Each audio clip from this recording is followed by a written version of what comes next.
It's quiet here on a Saturday. Who's about? Anybody in there? Got a few people. See Brain Shape, you're good. Effie Batman, you're good. Flat Plains Drifter, you're good. Jonas Midgard, you're good. No point talking to Mike Powers when he's deafened, but Yoke Smasher, Zark and Ethergrass. Hello mate, how you doing? Hope everybody's well on this fine Saturday afternoon or morning, wherever you are on this flat, beautiful earth. How's it going, bro? I hope all's well with you. Yeah, everything is awesome with me, mate. Everything is absolutely awesome. Just landed myself a new job, just found myself a new place to live. So, yeah, everything's brilliant, man. Great. That sounds awesome. And you sound like your tone of voice. It sounds like your spirit has been uplifted. Oh, no doubt, like a couple weeks ago, you're sounding down. I'm just saying, you sound a bit down, but I never questioned it. And then now you're sounding up, so that's good. Oh, no, I appreciate that, man. Definitely had some experiences over the last week that have, put me back on track. That's for sure. Yeah. But yeah, I notice stuff with you guys, and I don't bring it up because most men don't want to bitch about the problem, so I'll just pray for you and then try and be positive about stuff when I do talk to y'all. Oh, no, that's perfect. I know how it is. If you want to pray for me, mate, I'll accept those prayers with absolute gratitude, and I'll pray for you as well, mate. Prayer is the best weapon we've got in this very, very dark time, that is for sure.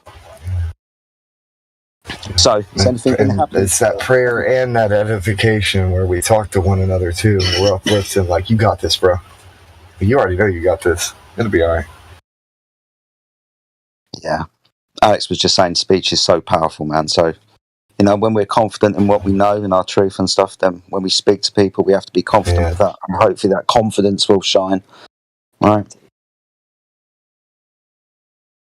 But what's been going on in this place then? I haven't been around for a while, mate, as you might have noticed. I've been moving and job interviews and been spending some time at Alex's place and trying to build this TikTok empire with Mayhem. But yeah, I had to pop in, mate, because it's getting quiet. So what's been going on?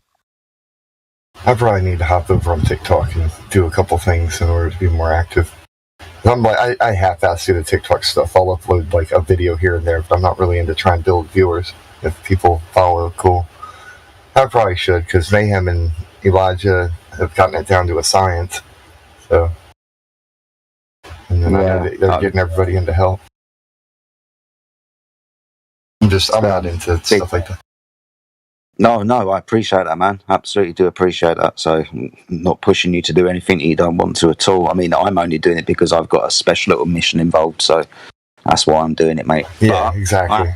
Like, it's to me, like it's not about TikTok or Facebook or it's about the greater picture. Like the internet is our domain. Yeah, absolutely. So I have to remember that the primary motive for doing this TikTok was to bring people in here and talk about the flat Earth, so they can get to truth, right? Yeah. Oh, dude, exactly. I've been doing some things I've been doing some grassroots stuff. So it occurred to me that they cannot censor real-world hyperlinks if I print it onto a piece of paper and post it places. There's nothing that the algorithms can do to stop that. So I took little clips of discord.gg/flat earth and put it on paper. A bunch of little clips, pieces of paper, and the atheist sticker. So if anybody does come here, they'll recognize my profile pic. But, oh, it's you. Yeah. So I put in this one guy, he said, LOL, I joined this server in the damn weirdest way. He said there was a random torn up piece of paper in a beaten down parking lot of a Food Lion, and there's a link to this. Oh, really? Oh, wow. So I'm pretty sure that nobody else was doing that except for me, so you're welcome. I'll tell you what, mate. I also know where you live. I also know that I live in the same state as you do, bro. You've definitely got a lag going on, so I do apologise for that. But I just wanted to say that we plant seeds in crazy places, mate, right? In this server or something that we might even notice. And somebody comes up across a screwed up piece of paper and it gets them in their life at the right time. That's the message that they need to get, mate. So we don't always see those fruits that come from these seeds, but luckily enough, sometimes we do. That's what I wake up to this morning at 8 o'clock. He posts that. And I'm like, he probably just went to Food Lion. And somehow, miraculously, even though it was raining and storming last night, those little pieces of paper actually stayed there in the parking lot, didn't disintegrate and wash away. And he ended up here. That's pretty cool. Yeah, man, that is really, really cool. But it just means that I have to do more. We've all got to do more, mate. We've all got to do more. Yeah. Well, I mean, posting more of these links. I just think it's awesome. We can just post them everywhere. I should probably make stickers or something and send them to some of the pros. Like, here you go. Let's stick these up. Yeah, absolutely. I'm trying to keep it. I am trying to keep it paper though, so that it's not something that could be considered defacing something. Like, I'm not trying to stick stickers or anything that could damage something else. So I have my reasons for using just plain old paper.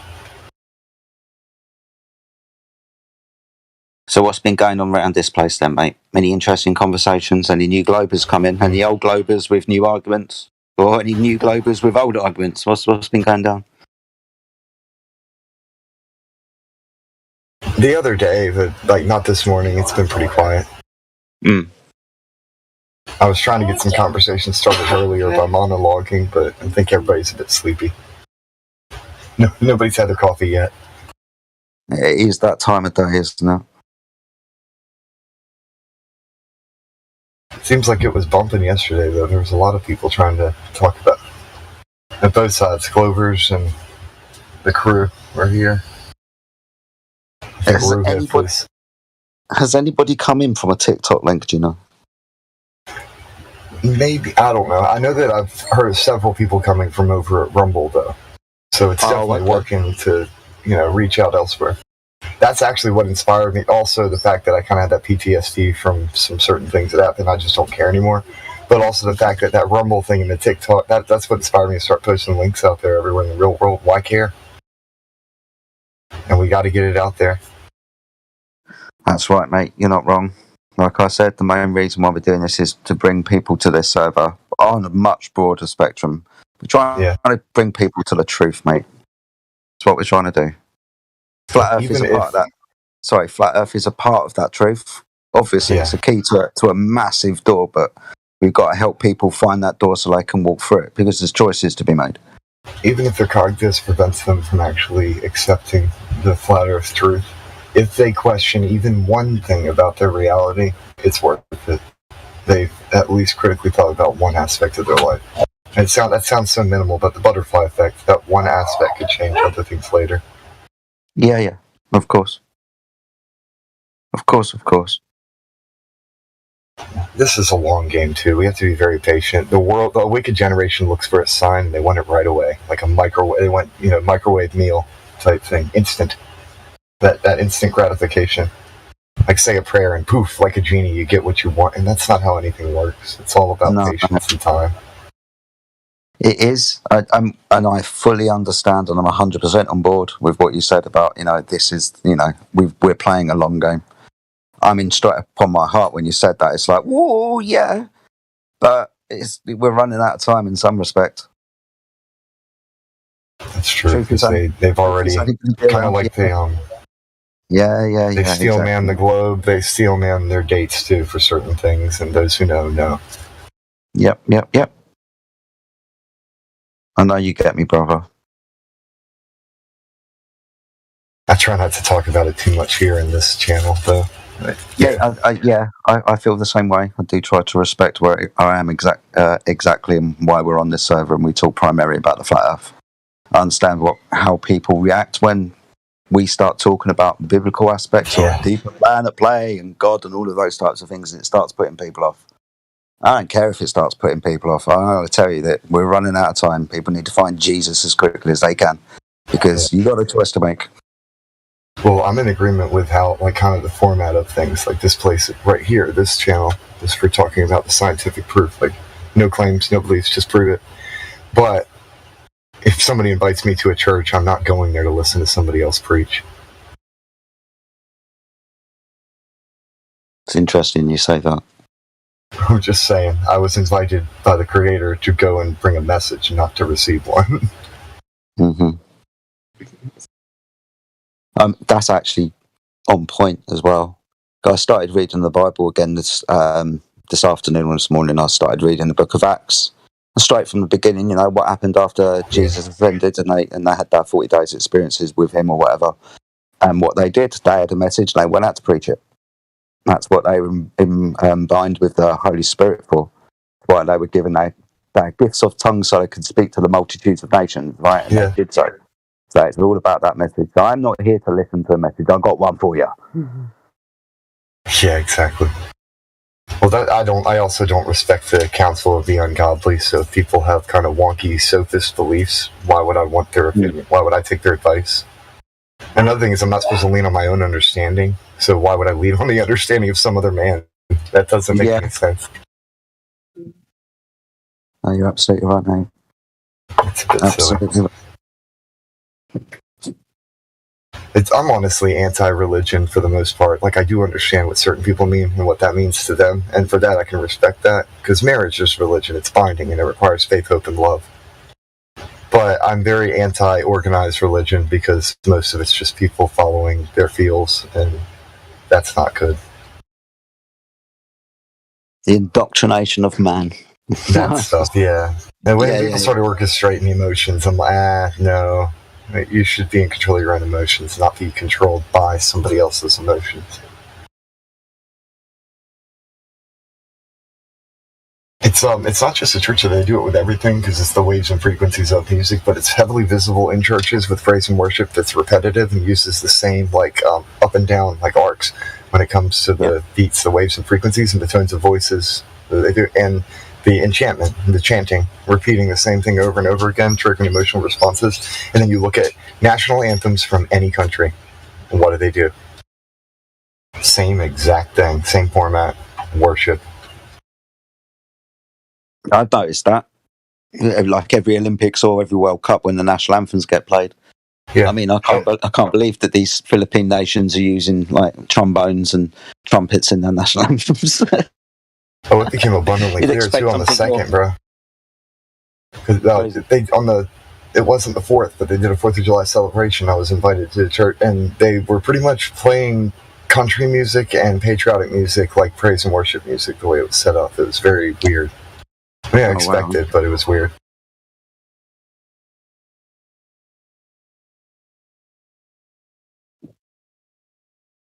The flag itself is an idol for a lot of people. I can understand it as being a representative, like an icon, but when it becomes an idol, that's the problem. Because the flag can't save you. It's just a symbol. Well, yeah, this is the idolatry of patronism, right? The nation.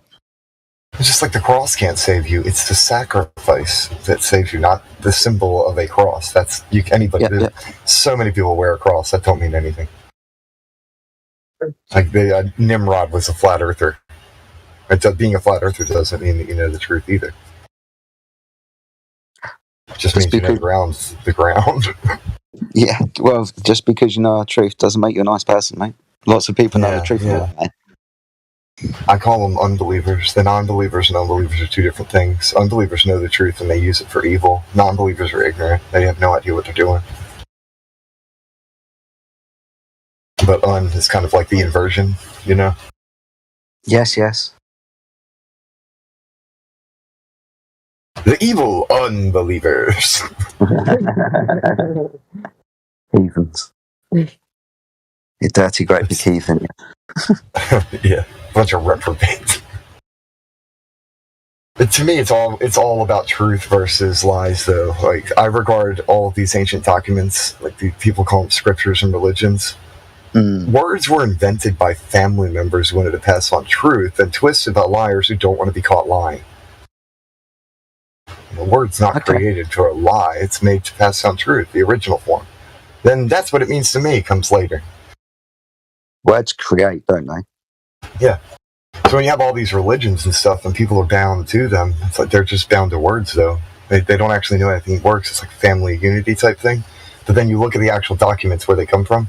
Scientific documents in social studies, history, poetry, it's all connected to actual facts, though.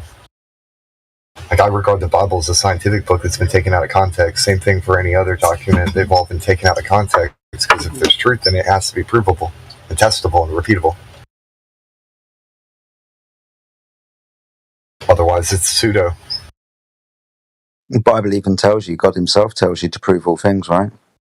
Yeah, and if you can't, it says test things and hold fast to that which is true, yeah. You basically apply the scientific method.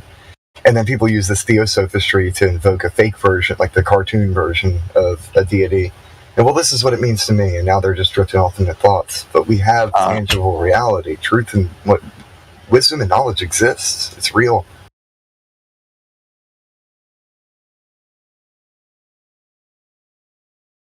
To me, also another thing is the word pray is connected to pre, so like preemptively doing something. If you pray without ceasing, you're constantly doing things before it's time to actually, deal with what you're preparing constantly. There it is. Yeah. Like kind of like the difference between make believe and pretend.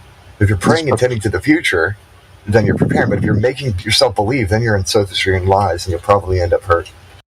It's preparing the way when you pray. Yeah. Because you have to, it's kind of like in your mind, you have to decide and kind of confirm certain things before you actually act in truth anyway, and you have to know what you're doing. Of course. So it's all preemptive. People they don't see the power of meditation either, because they'll see meditation as some kind of oogie boogie weird stuff. But sit down and listen to silence. Like I learned this just playing with waves and frequencies and sound waves on Audacity, editing files, but the silence is very important. And if you just sit there and just listen to the silence, your brain will line up with it, and it won't be so chaotic. The thoughts kind of level out. It's useful. Yeah, these things are all useful. It's I use that word idolatry again. It's sometimes I think, especially with like the New Age movement, you just started talking about frequencies and meditation and so on. Oh yeah, that's kind of I got some power. I can use this power, like witchcraft as well, right? I've got this power where I can do all of these amazing things. You might have noticed that I put the word I in there for a specific reason, because it's putting yourself with the power in front of God, which is not the right way to do it. You understand what I'm saying, right? It's all of these magics around, but just because we have the knowledge of the magics, and eventually what we start doing is worshipping the magic itself. It's like worshipping the screwdriver, mate. It's crazy to me. It's kind of like if somebody, it is like worshiping a screwdriver, and like, look, almighty screwdriver that can fix things. But has no brain. Exactly. You're on point with what I'm saying. Yeah, you start worshipping the tool. So, okay, what about another thing is this, man? It's always been the royals versus the rurals. So the word pagan has to do with rural people who are out there kind of, away from the cities. But the royals live in the cities and want populations to be under control and follow the same lines of thinking that everybody in the cities have, especially the ones who, because it's no separation of church and state, the church is directly connected to the kingdom. So when you have people living far away from that, they're not listening to, those are pagans, those are heathens, those are witches and whatever, because they're not following our doctrine, they're heretics and blasphemers. And in reality, a lot of them were just playing with herbs so that they could heal themselves. Yep. Hey, I found a plant that works, and then they got burnt at the stake for a plant that works. Kind of like how they demonize cannabis. Oh, a plant that works. You must be evil for using it. You have to remember, right? It's a choice of how we use these tools. So these tools can be used for good, or they can be used for evil. Yeah, exactly. So just because these things are here, this is what I was saying just a minute ago about worshipping that screwdriver, right? Or those frequencies, or that power that you think that you've got. Yeah. Got to be careful. And excess is really bad. What's really dead, sorry?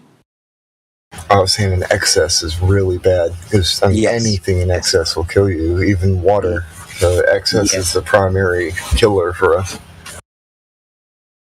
Humans don't know when to say no and stop. Once we'll find something that this is really, really good, and all humans have a tendency to go full into it. Okay, this is the best thing that I've ever had, and you gotta have mental control. You have to mind control yourself. But the thing is, we don't have that capability all of the time, right? We're weak and we fall short. This is why we have addictions, and we have addicts that are homeless and on the street where their life is falling apart. Because ultimately, at the end of the day, it doesn't matter what it is, we're not strong enough for this knowledge and this wisdom that is apparently out there. We're not strong enough by ourselves, right? We understand that God's around and Jesus is around, so we have to understand that if those are true, which they are, then we have to give praise and worship to them, not the tool, not the screwdriver, not myself for thinking that I've got power and I can heal myself and I can do this, that, and the other. Because look at the state of the world. We try our best and we fall Yep. very, very, very short. It's like the body's the temple, right? You wouldn't go to a church and stand outside the church and be like, "Oh, mighty church." You go inside the temple to worship. And if your own body is a temple, you have to internalize yourself. You have to meditate. In order to really worship and connect, you have to go somewhere outside of a building. I mean, yeah, 2 or 3 are gathered. That's iron sharpening iron, and we can't forsake that. But I'm talking about people. They'll go to this church building and think that's salvation, and that's not anything. That's churchianity. Well, this is the religious. Going to McDonald's and eating a burger doesn't make you. This is the religious people. I go to church on a Sunday, right? I give 10% of my wages, and I put money into the pot. Oh. Yeah. So these are the religious. The religious, as in without relationship. So I follow the rules, but I've got no relationship, like the Pharisees, right? The lawgivers back in those days, right? They were the religious types. You had to do this, you had to do that. It wasn't about personal relationships. That's what religion They is. weren't. That's the thing is, the way. The religious people really are unscientific, though. Like the truly religious, like that, where they're bound by it. Because the Pharisees would wash their hands, right? But they had no idea why they were washing their hands. They were just doing it because if you don't wash your hands, then you're going to hell. Yeah, it's like an automaton. And they didn't realize that you wash your hands so you don't get... Yeah. Yeah, like you're washing your hands for a scientific reason, but also what goes in your mouth doesn't define who you are as a person. But they were missing the point entirely, that it had nothing to do with something that would actually make you spiritually clean. It was more about just being sanitary and taking care of business in a proper formatted way. Like, okay, we're going to be professional about this because professionals have standards. But then they made it about ego. But look how clean I am. Yeah. Exactly that. And this is like the idolatry of any of these things. Look at me with the power that I've got. I've got a crystal. Ooh, I've got some sage. Oh, yeah. You understand, right? Brilliant. Yeah, I have a funky plant that'll make the whole congregation feel kind of wonky, and then they'll want to listen to everything I say. And then they drink they sip the syrup. It really is like that, though. And even if there's no actual drug involved, the performance of ritual, when it's like coinciding with musical tones and certain mantras or chants, can actually cause people to have certain sensations and feelings that would achieve like a high. People go to church to get high. And it's not just that, though, because to get away from the church thing, they go to concerts to do the same thing. Yeah. And by different kind of worship. Yep. Repeating these mantras that these people are singing on stage, they're dressed as fucking demons. Yeah. That's their church, right? When people think of worship, they think of like some cloak and dagger stuff or some kind of pious church, and they don't realize worship's the worthiness of something. So if you find something to be worthy and you venerate it, like, this is very important to me, that's what you worship.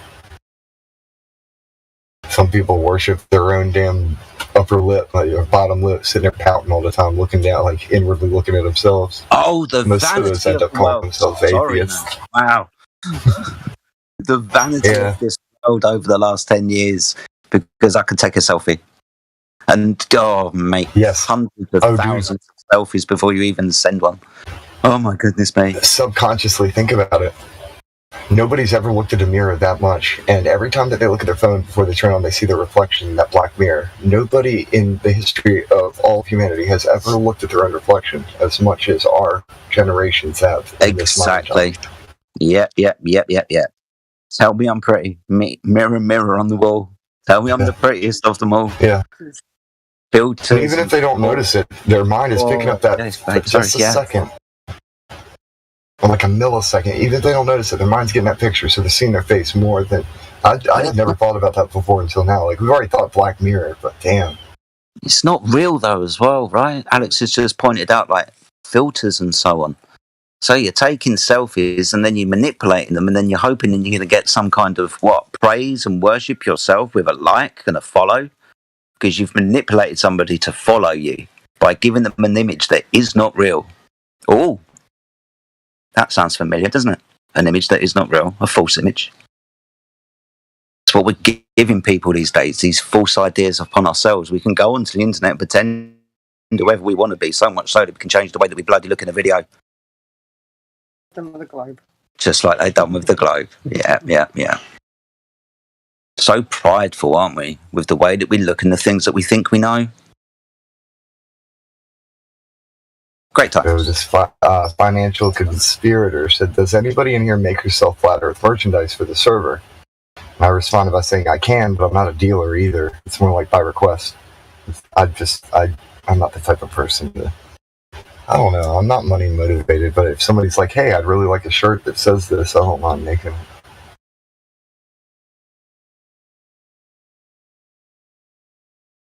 I shouldn't be this way. I should actually try and earn money. It's a worker's worthy of their wages, but I don't know. There's something kind of like solid state in my head that if the love of money is the root of all evil, all kinds of evil, then hating money could be the root of all kinds of good. Yeah. Just because I hate something doesn't mean I won't use it. I mean, I have a couple bucks in my wallet. It's not that I won't use them, but I regard them as weird parchments that have occult sorcery on them. I don't like touching these things. They're gross anyway. Some dude probably didn't wash his hands after using the bathroom, took $1 out and got some grody particles on it. Yeah. That's not if you don't find any cocaine on pretty much every other note that's found in this. If it's $1, it's been in a strip club. It's been. I don't want to know where that. That's. I know. Nobody wants to know this stuff. Nobody wants to. And if it's a 20, it probably has cocaine on it because 20s are mostly common ones to have that on it. There's a lot of stats about this. 100s tend to be have the higher expensive drugs, but also cleaner because poor people are less likely to use hundreds commonly. You don't put hundreds. You don't send hundreds to strip clubs. Not unless you're Drake. Not unless you're Drake. Yeah, you have to be on a high profile area for that kind of stuff. Then you're flexing if you are. Money is gross, man. I'd rather have coins than these dollars because the parchments are so nasty. I never used to think about it as much as I do now, but then after all this other stuff, everybody flips out over the stuff from the past couple of years. It's our money has been far more filthy than anything that happened then. Sorry, mate. Alex just said something really funny. They've replaced all our gold with dirty tissues.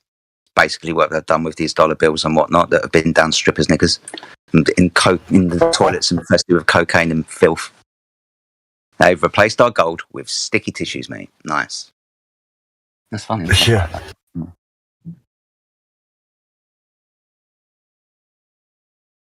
Money's dirty, mate, in more ways than one. But it gives you the ability to choose, and that's God-given, right? It's what you choose to do with these things, these gifts. We call it money, this wealth, these riches that we get. What are we going to choose to do with them? So I just squirrel it away and keep it in the bank for a rainy day, buy myself a new car or a new house, new pair of $200 sunglasses because, they look good. It's about choices. That's the worst thing to do, too, is just to leave it in the bank because they're printing more, so it's worth less. And you just let it sit in the bank, it's becoming worth less and less. May as well apply it, use it for something. The value of land is always increasing. It's ever increasing, and it doesn't go down. The price of gas may fluctuate, but it's always going up. It does not go down. If you compare over the course of the past 100 years, the price of land and the price of oil, certain things only increase in price. It's kind of like don't harm the oil or the wine. Wine is another one that can also usually always increase over time. There's very few things that do that, though. Most everything just degrades over time and becomes worth even less. Right now, that's weird. Right now is actually a good time for people to be stocking up on bizarre things like barrels of oil for no reason. Oh, yeah, for sure. Spam. Beans. Because even if it doesn't fluctuate that where you can't get it, if it doubles in price. Yeah. If it doubles in price, you could still make things easier on yourself or the people around you. Same thing goes for land, though. It's definitely going to increase, and getting land right now, it's more important than the houses. Screw the house. Most of the houses are built out of bullcrap materials anyway. The land is more important. The land itself is more important than any of the houses built on the land, because nobody's making more land. Well, you say that. Of course. In I was going to say, coasts do enlarge, though. The Chinese making new islands all over. That's So do the Arabs. Yeah, and so do the Arabs as well. They just chuck all that sand in the water and hey presto, a sandcastle. Yeah. I was thinking about that Arabic where they had a whole bunch of fake islands, so you can make land. And then I was thinking about that island that just kind of rose out of nowhere, rose out of the sea. This island came up, and so yeah, God can make new land if He wants to, and people can try to, but it's a lot more fragile than the stuff He makes.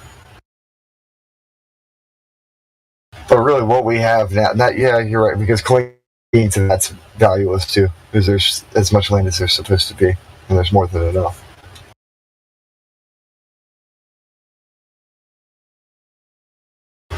Oh, wow. Aerotos, these posts is so crazy.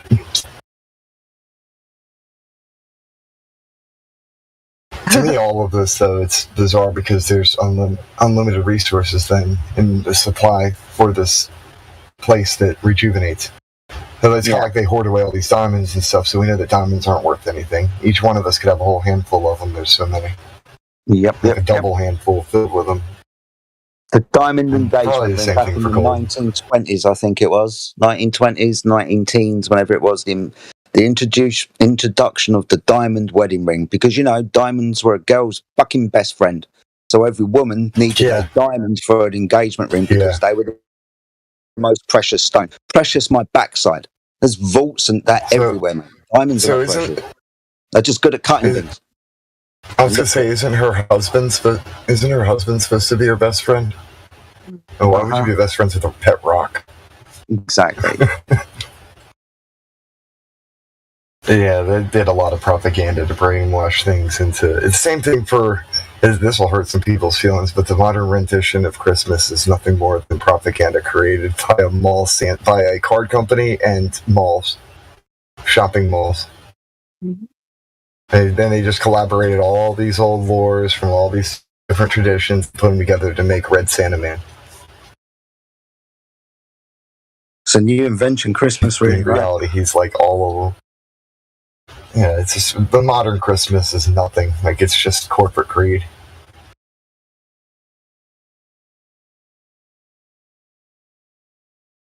If anything, they need to put Krampus back in Christmas. No. Oh dear. Sorry, life's just really exciting at the moment, mate. So I found somewhere new to live, moving into a trailer park. Me and Alex are going to be pikeys for a bit. But Alex just came to the conclusion we don't have to deal with trick-or-treaters anymore because it's well off the beaten track. So I don't have to have kids knocking at my door asking for sweets on bloody 31st of October. Won't even know. We won't know it's Halloween, mate. It's fantastic. So you brought up Christmas, mate, and we all understand that Christmas isn't on the right day. But, if more than two people come in Jesus' name, then that's a party and that's a good time, and that does devastation and hell into the spiritual realm. Doesn't matter what day we come together and celebrate these things. But ultimately, that's another thing. Right day, I don't believe in evil days. Sorry? Say that again? I don't believe a day can be evil. People can use the day for evil, but a day can't be evil. They're all made good. Every day belongs to God. Every day is God's day. So there's no evil days. You don't have to go hide away because it's Halloween or something. There's no such thing as an evil day. I don't want to see the demons. Just don't want to be near it, mate. I don't want to see kids dressing up as demons. I don't want to see any of it. Yeah. Seen a lot of demons recently. Yeah, well, I mean, I agree. You don't have to go be around them either. But it's you can still just do normal stuff like shop. Oh, yeah, you don't have to hide away. Oh no, it's Halloween. I'm going to hide underneath the bed. But it's just funny because it's just another day. Yeah. Oh no, the ghosts are out. To be honest with you, mate. I don't know. It's like the bias that churches. I'm sorry. You're fine, buddy. Go ahead. All I was going to say is you Americans celebrate Halloween in a massive way. I couldn't deal with that. I mean, I can just about deal with it in this country, and it's kind of a pittance compared to you guys because you go well overboard with Halloween. You really, really do. But sorry, man, that's all I wanted to say. They do. Yeah. Dude, it's crazy. It's one of the holiest days in America. They treat it on the same level as Christmas. Yeah. Exactly like that. Weird. It's very weird to me. I mean, I'm lucky my oldest son, really despised Halloween. He didn't like the scary costumes. He's a little bit that way inclined. If it's kind of got an evil in nature behind it, he's already skeptical and doesn't want to get involved. But I tell you what, those kids running around saying these things and doing what they're doing with all probable good intent and love in their heart, right? Yeah.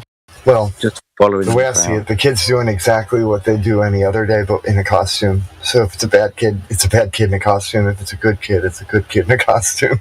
You are right. Absolutely. And then, sure, yeah, there's going to be some going out on mischief night, screwing around. It happens. The night before Halloween is considered mischief night, where people do a whole bunch of stuff.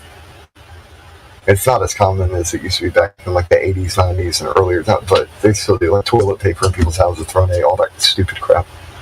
Oh, wow. The hardcore pranks.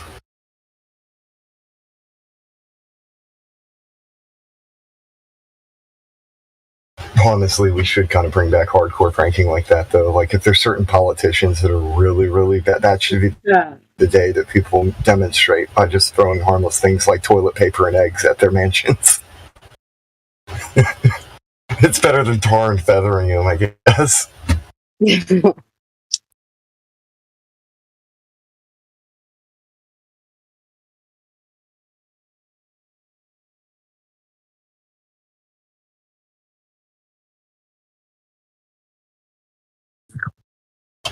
There's so many things that seem to me to be vain traditions. Like, they're not even. I'd say an actual holiday would be something where something happens that honestly affects everyone. Like, a full moon is a naturally occurring holiday. Like, hey, cool, it's a full moon. Right? Everybody can see how bright that is. But like, certain event like the solstices and so, those are naturally occurring holidays. And yeah, okay, people worshipped those back in the day. That's irrelevant. They're naturally occurring events that impact everybody. But if you observe them in any way, you're like, hey, look, this is happening, somebody might call you a witch just because you pointed at something that's occurring. Yeah, that's true. Knowledge was scary back in those days. I thought any prediction was witchcraft, right? Orders and eclipse, witch burner. Yeah, they regard everything as divination. Oh no, they're divining the spirits. No, I looked and watched that this does this, and then when this happens, that happens. I mean, I guess you could say that's defining the spirits if you define. Oh, sorry. We got overlap. There's latency. It's some lag. I think there's like a 5-second lag between you and I. There is. I'm going to do it. I'm going to jump out and come back in, see if that helps. It's on my end, I think, man. I got. Maybe I'll drop out too.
Alright, I hopped out and came back. So, that seemed to have helped a little. I actually only had one bar before. I'm sure Jedi has some important stuff that he's got to take care of anyway that's more important than chatting here. Sounds like they're excited about changes for the future, and that's awesome.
Do all y'all know that there's still people that think they live on the exterior of a spinning water ball in the middle of a vacuum? It's in various. How did that happen? It's pretty wild, I mean. Yeah. Who told them that story? I don't know, man. Somebody like in their kindergarten or something. I don't know. It's all weird, man. It sounds like a bunch of kids trying to figure things out. Just making stuff up, like trying to one-up each other. Like, well, I know and they make a more extravagant story. And it adds to, like, what the previous part, like, kind of one-up the previous guy's story. Make it more elaborate. Well, my story involves an even bigger bang and more gravity.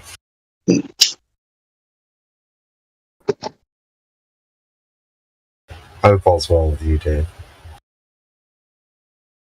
All is well in Kentucky as well as possible. Surviving the matrix here, just trying to keep to myself and stay out of people's way for the most part. Yeah. At least Kentucky's an area where people pretty much keep to themselves. I mean, there isn't a whole lot of protesting or rioting or any of that crap. So that's a good thing, right? Yeah. Keeps it relatively level and at peace when people aren't trying to tear down everything.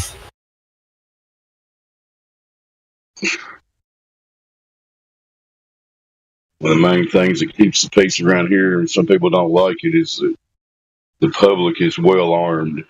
I'll leave it at that, you know what I mean? Yeah. Most of the folks who don't like it are either cowards or bad people. They don't want to get caught or hurt doing something evil, or they're afraid of, it's just pure fear. They're just afraid. What's the old saying? If you criminalize guns, then only criminals will have them. Something like that. Yeah. What people don't realize, though, is there's always a way to do things far more efficiently, and guns are actually quite inefficient. So if they were to take away guns, there are far more efficient ways to do things of a similar nature. Yeah, I agree. It's just a bad idea all around. I look at it as a last resort kind of thing, but you know,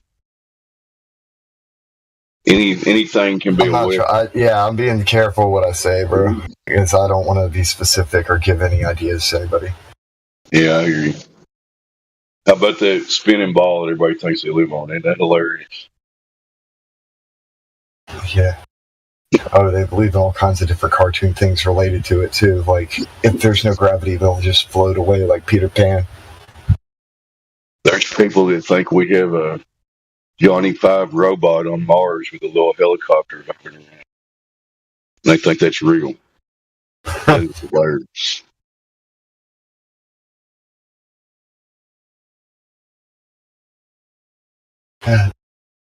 That's great. And then they don't even pay attention to the background when there's things that are directly connected to and overlapped over. It's been proven. The locations are here on Earth. Just put a red filter on that crap and then they post it. Yeah. Let's do a quick shout out to anyone that may be listening to us talk right now. You would like to just have a civil discussion about the shape of the Earth. What is it? Is it a ball? Is it in motion? Does it exist in a vacuum of space? These and other questions shall be answered. Just click the link and join. Back to you, Richard Grace. Yep. We're here 24/7.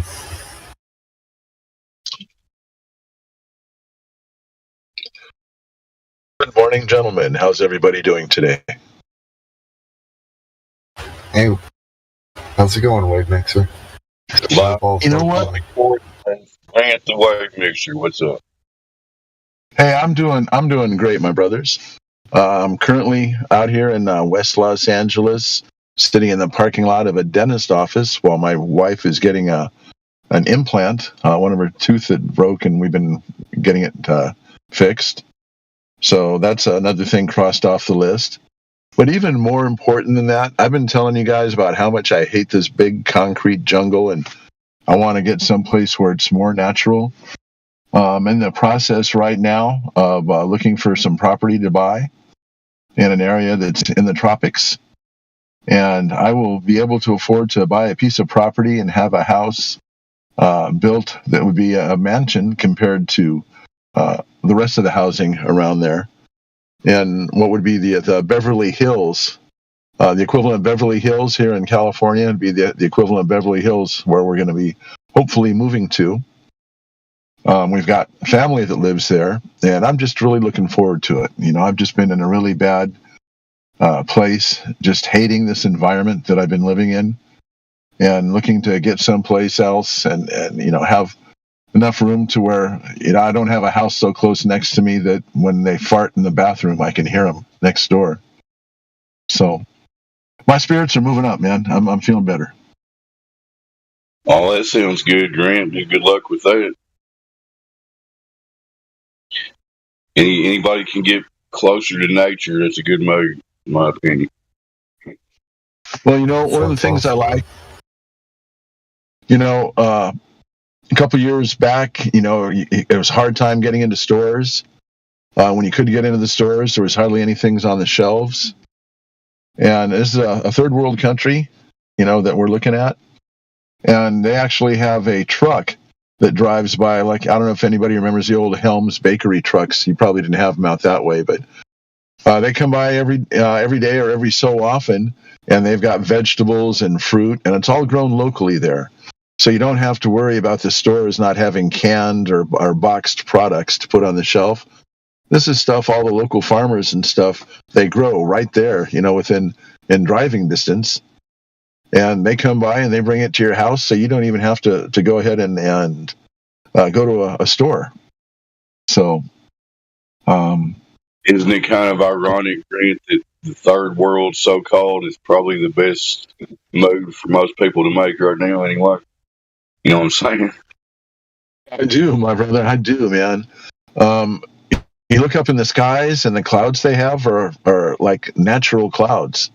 They're not crisscrossing tic-tac-toe patterns. X marks the spot. They actually went through, about 3 years ago, and there weren't any kind of mandates where you had to do anything.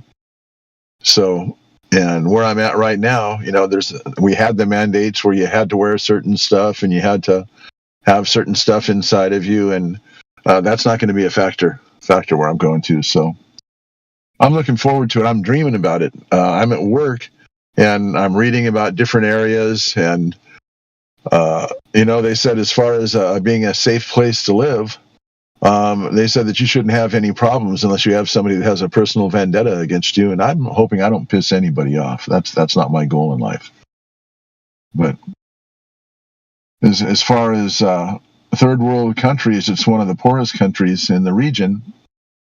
But the area that we're going to be living in, the area I'm looking to buy property, is the richest area. So it's the richest neighborhood in the richest area of the country.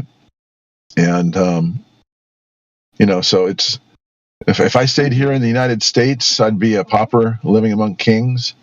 And if we make this move, I'll be a king living among paupers. We'll be able to afford, you can get a maid for $5 a day. That's the going price there.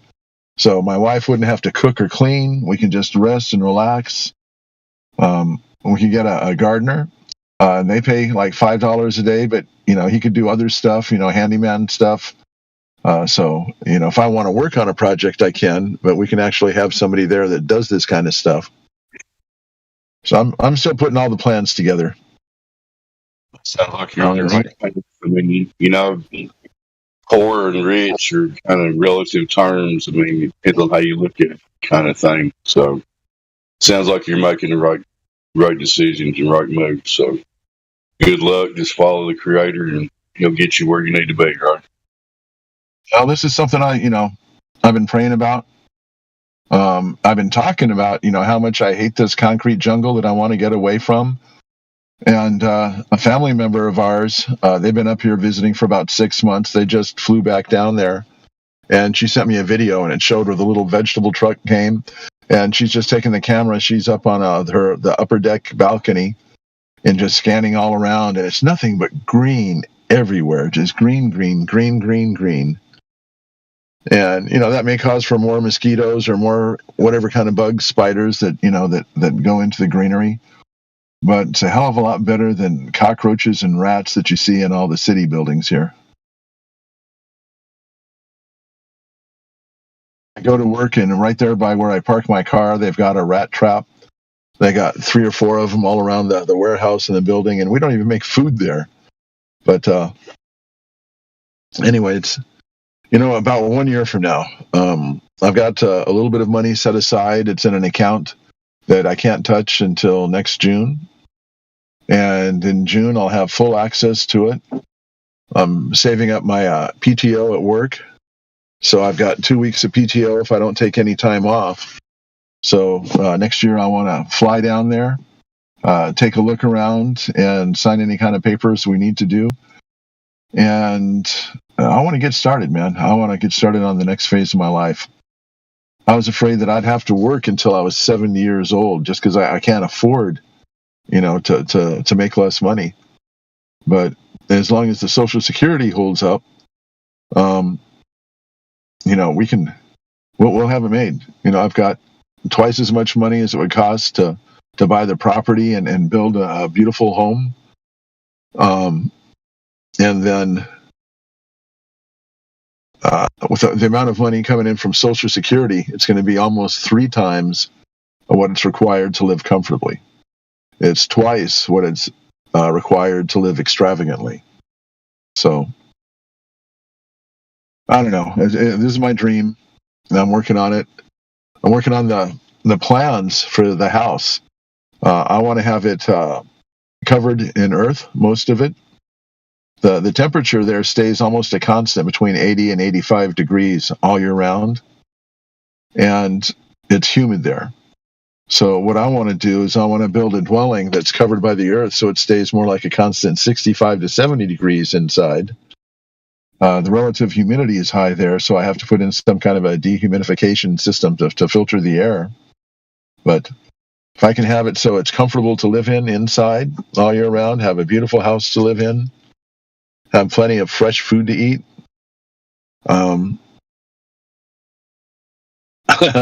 I don't know. That's what my mind's been filled with recently. Just trying to make it all come together. So just like what's his name used to say in the A-Team, I just love it when a plan comes together. So I'm hoping to be able to say that in a couple of years. I'm just curious about how you like to talk about your boyfriend and wife. Is she on board with this matter pretty much? She excited about it? Okay, so I missed most of that. You sounded kind of garbled a little bit there. Just asking about your blue-filled wife. Is she on board with this and kind of excited about it, or how does she feel? Well, she wants to be close to family, and she's going to be, a few countries away from them. But there is family members there, our in-laws. So it's our daughters, or it's our son's wife's parents is who's down there. And one of her kids is going to be moving down there. They've got a big 3-story, 5-bedroom, 3-bathroom house down there. And so he was going to be moving down there with his wife.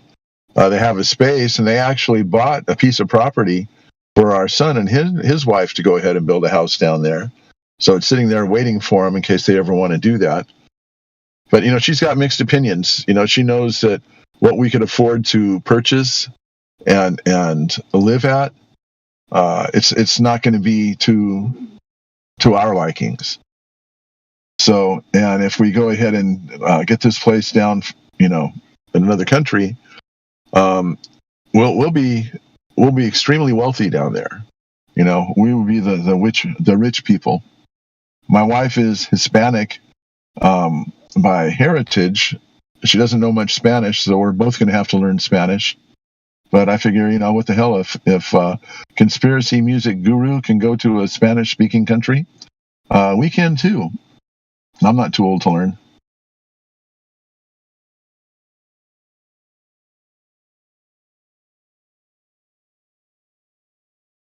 But as far as her being on board with it, I can't say that she's 99.999% sure that she wants to do it. I can't say that I'm 99.999% sure that I want to do it. But I'm looking at realistically, we're a retirement age, and I don't want to be suffering living in a ghetto of New Mexico and Albuquerque.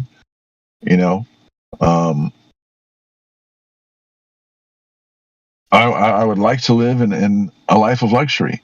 It'd be nice to have a maid come in so we don't have to clean the toilets, clean the dishes.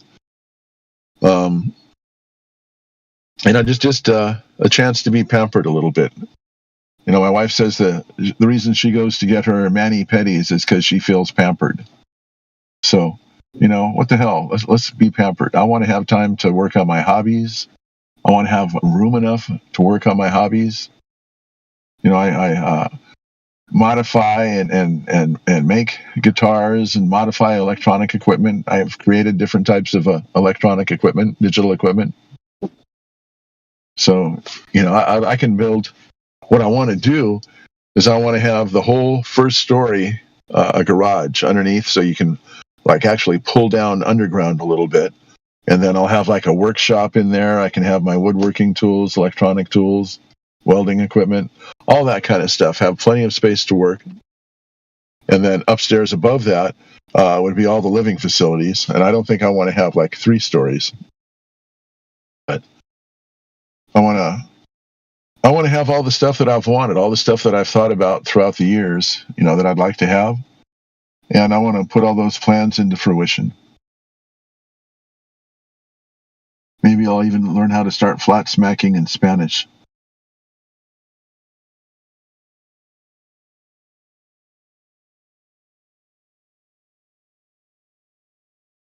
Am I still on? Is anybody there? I'll continue trying to converse. I'm probably robot. Go ahead. Okay, I just wasn't sure if my mic was still on. But you're not roboting. You sound okay right now. Are you driving? You on your way to work or something? Or Yeah, I'm always working. well, I started working when I was 15 and a half, going to work for McDonald's flipping burgers. I just turned 65, so I've got 50 years of working. And I'm looking forward to having something else in this lifetime to be able to enjoy it instead of just trying to put money in somebody else's pocket. At least when you were 15, flipping burgers at McDonald's, hopefully they were real burgers back then. Just saying. I remember at that time, you could get a Big Mac, large fry, and a large Coke, and the price was $1.23, including tax. And nowadays, you can't even get a soda for $1.23.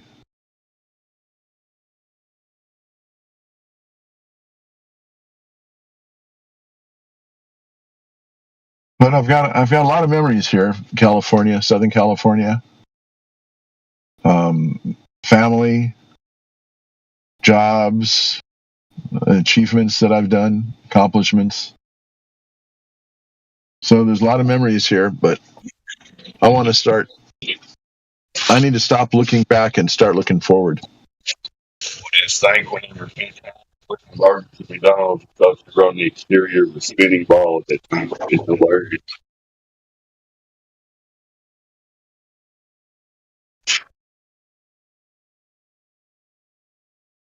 Well, I heard something about McDonald's and spinning ball. I never really thought about flat Earth back then. That's anybody that thought about flat Earth was crazy. It's I fell for the indoctrination. I was there, but the nice thing where we're moving to, if we do this, there's no McDonald's there. There's no Burger Kings. There's no Carl's Jr. There's no Starbucks. But there is plenty of coffee. They're known for coffee and chocolate are their main productions. My wife loves coffee. I love chocolate. We're both diabetic, and she can't have caffeine, so she drinks decaf, and I don't even think they make decaf down there. So there'll be some changes. But one thing I'm pretty sure that I'm going to be able to experience is viewing a night sky, because between with all the light pollution we have here in LA and all the stuff that gets sprayed in the air, you can't see very much of anything. I did notice Venus last night. I could see a bright star in the sky of Venus. And I was just wondering, how come at night I can see Venus when the sun is all the way on the other side of this globe? So that doesn't make sense, because Venus should be in between the Earth and the sun. So looking at the luminaries in the sky doesn't tell me about the shape of the Earth, but it sure does tell me that we can't be on a spinning globe laid out in the order that they say in their heliocentric world.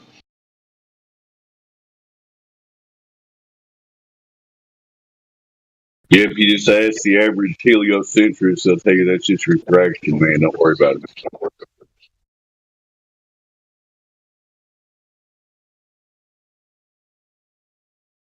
So a couple of weeks ago, went to a flat Earth meetup out at the beach. Flat Earth dude was there. And unfortunately, I brought my P1000, but it was just too overcast. My original video that I took of some oil derricks out there last year, I didn't even know about the black swan then, but I was hoping to go ahead and try to reproduce the black swan from where I was at out by Huntington Beach, because they also have an oil derrick about a little over 6 miles and almost 10 miles away. And I got those in my first video, but I didn't get the horizon. So you couldn't really see the horizon just because it was so overcast. But I'm hoping very much one of these days, before we make our move, I'll be able to go down and do that. But there's also no oil derricks where I'll be going. And it's not real close to the coast. It'll be towards the center of the country. And you got the Pacific on one side and the Atlantic, or else the Caribbean, something like that, over on the other side. They've got beautiful, clear beaches, and I've seen some videos. My son went there when they were on their honeymoon. They got married down there. That was the first time that we were down there. But they went down to a beach and spent their honeymoon there, and just the water was so clear. I mean, you go into the water up to your knees, and you can still see your toes. And, here in Southern California, you go out to the Pacific Ocean, and you step in the water, and by the time it gets up just above your ankles, the water's, you can't see through it. But that's where all our toilets go. They flush it. We used to always say flush twice, because it's a long way to Long Beach, because that's where all our sewers end up, is in Long Beach, California. They go through water purification stuff, and so I don't know whether they pipe the water back out for people to drink or put it into the ocean or what. But our oceans look crappy out here. Are you implying that the water off the coast of California might be polluted somewhat? Oh, no, I'm not implying that at all. I'm stating that living here all my life, I know for a fact that the water is shit. Literally. I mean, that's the fish's bathroom, right? Shitty water.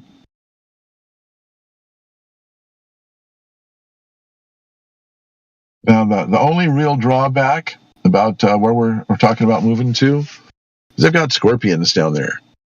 So you have to make sure your house is built very tight so you don't get them coming in. But when they were building our in-laws' house, and the husband and the father, he was staying down there, and he'd have to go ahead and take his shoes and turn them upside down and shake them out just to make sure there's no scorpions in there. I understand that they stand out in ultraviolet light. So I'm also thinking I might want to put ultraviolet lights all through the house, just so we can turn it on just to check, in case any ever come in and try to help find them. Maybe I even want to put up some old hippie blacklight posters. I don't know. That's an example. Is my mic still working? No. It's still working. Scorpions is an example of, say I had a chunk of time to ask the creator about why I create some of these things. Scorpions, tarantulas, fleas, ticks, roaches. I mean, I got a list of them. Why? Why are they here? Anyway. Well, you know what? That's a good question. I ask that sometimes. And it just so happens that on Friday, over at my work, I walked out of one of the doors there, and there was a roach laying upside down with his feet up, covered by, hundreds of ants. Well, maybe not hundreds. They were going back and forth to him. But then I thought, you know what? Here's a good purpose for ants. They get rid of, stuff that we don't necessarily need around. Bees, I don't like getting stung by bees. There's the killer bees that you hear about. But they, pollinate the flowers. They have a purpose. Flies, what's the purpose? Well, they lay maggots inside of rotting meat, and that eats it up, so it's not laying around.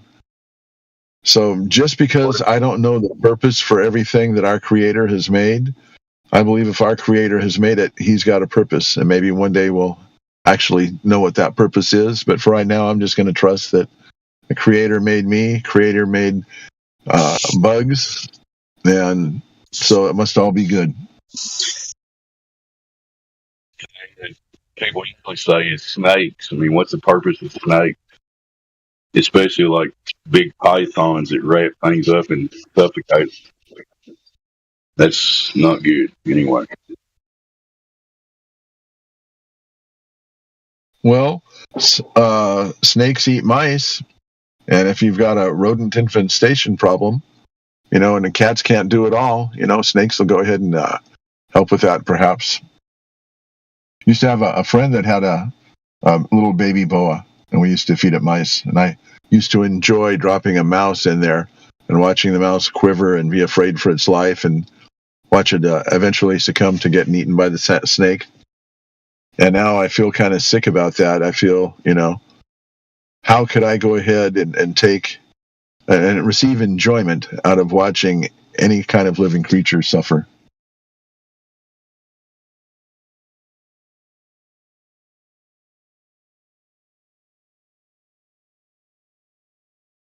So what I'm waiting for is one of these days for somebody to ask me if I'm 100% sure I'm on Discord.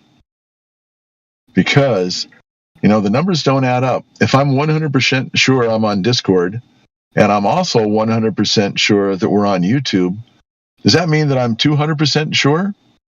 Or does that mean I'm 50% sure we're on Discord and 50% sure we're on YouTube?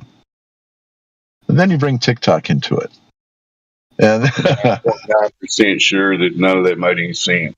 Go ahead. Well, no, it didn't. It's just I was thinking about numbers. And, I hear that thing about, it's been played a few times about being 99% sure, if you're on Discord. And to me, either you are or you aren't. Okay, you're either on Discord or you're not on Discord. But if you are on Discord and you're on YouTube at the same time, how does that figure in? So is that 100% sure on Discord and 100% sure on YouTube? So wouldn't that make it 200% sure?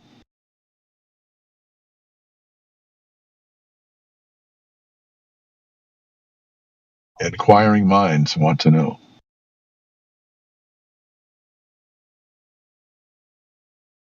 Like 100% sure about the YouTube because the stream may be down and you not know about it. But That's true. You do know you're talking on Discord because you witnessed that on your phone. So that is 100%. That is 100% true. And right now, I am not even 0.00001% sure that we're on YouTube because I don't have access to a computer right now. I'm on a phone plugged into the Bluetooth and talking through my car stereo. And I don't even know where the hell this mic is. I don't know which direction to face. I'm not sure if it's in my overhead console up here, or if it's in the dashboard, or if it's actually picking it up from my phone itself.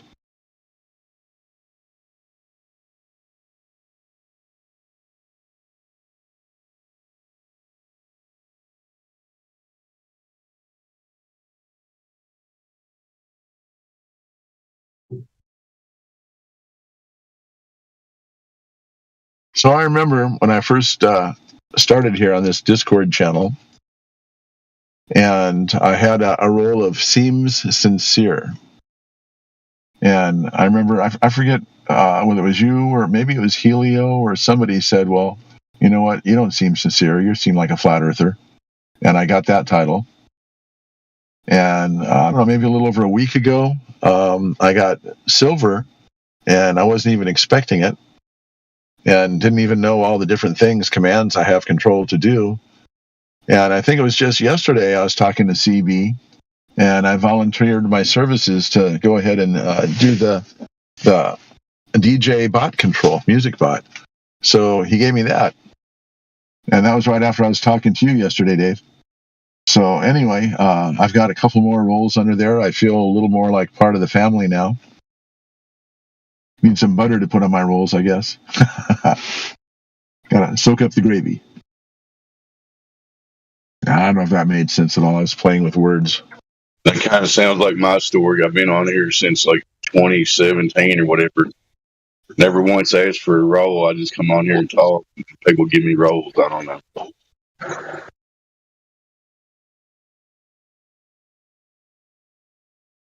So as far as the music bot, I know how to do some of those commands now.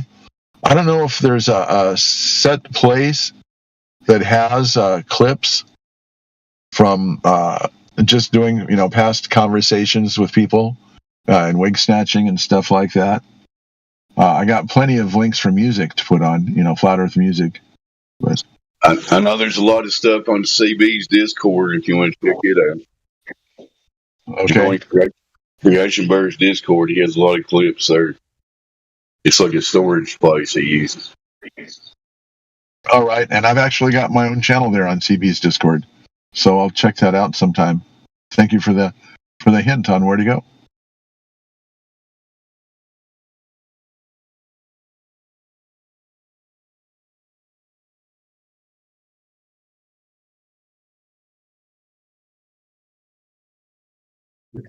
And depending on how my wife feels when she gets out, I'm thinking I might want to take a drive either up or down the coast today.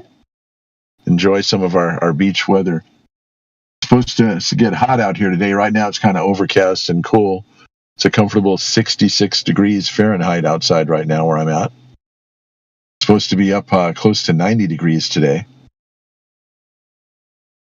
So maybe we'll go for a nice long ride and just get away from stuff.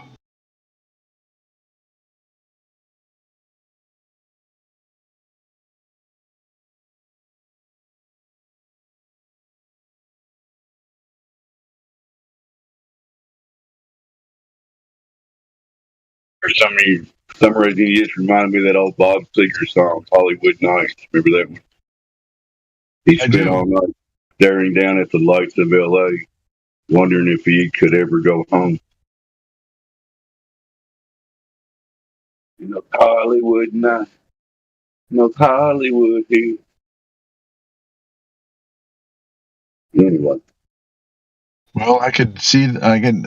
I can't see it from here because there's too many tall buildings. But from where I'm at, I would be able to see that Hollywood sign right now if there weren't so many tall buildings in between us.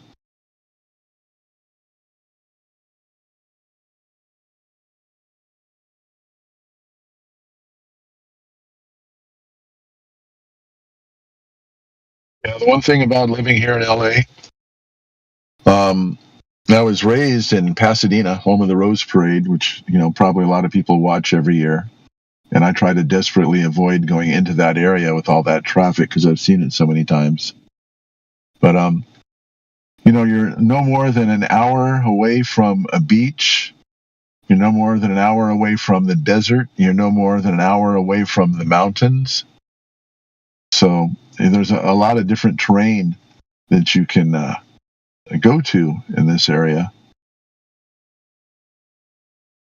But I'm really looking forward, man. If I wish I could show you that video that Martha, my son's mother-in-law, sent to us, and just how green it is.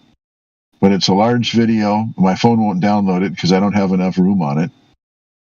So I'm going to have to put in a different SD card.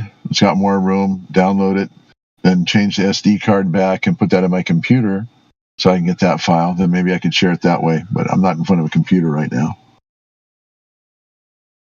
Oh, that's something else. Internet access. Right now at home, I've got about 500 megabytes per second download speed, about 20 megabytes per second upload speed.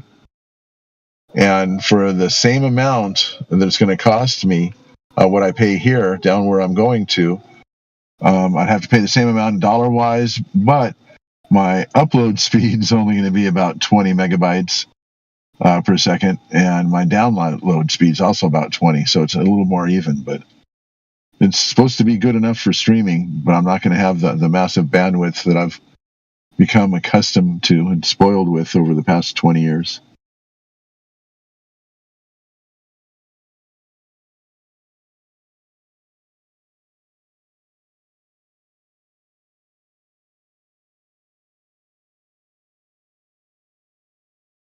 I'm probably going to start roboting, so I want to encourage someone else to pipe in here and start talking to Wave Mixer. Go ahead. Well, my buddy Ethergrass was just out there a minute ago. I don't know if he's still out there. Maybe he's out looking for the curve.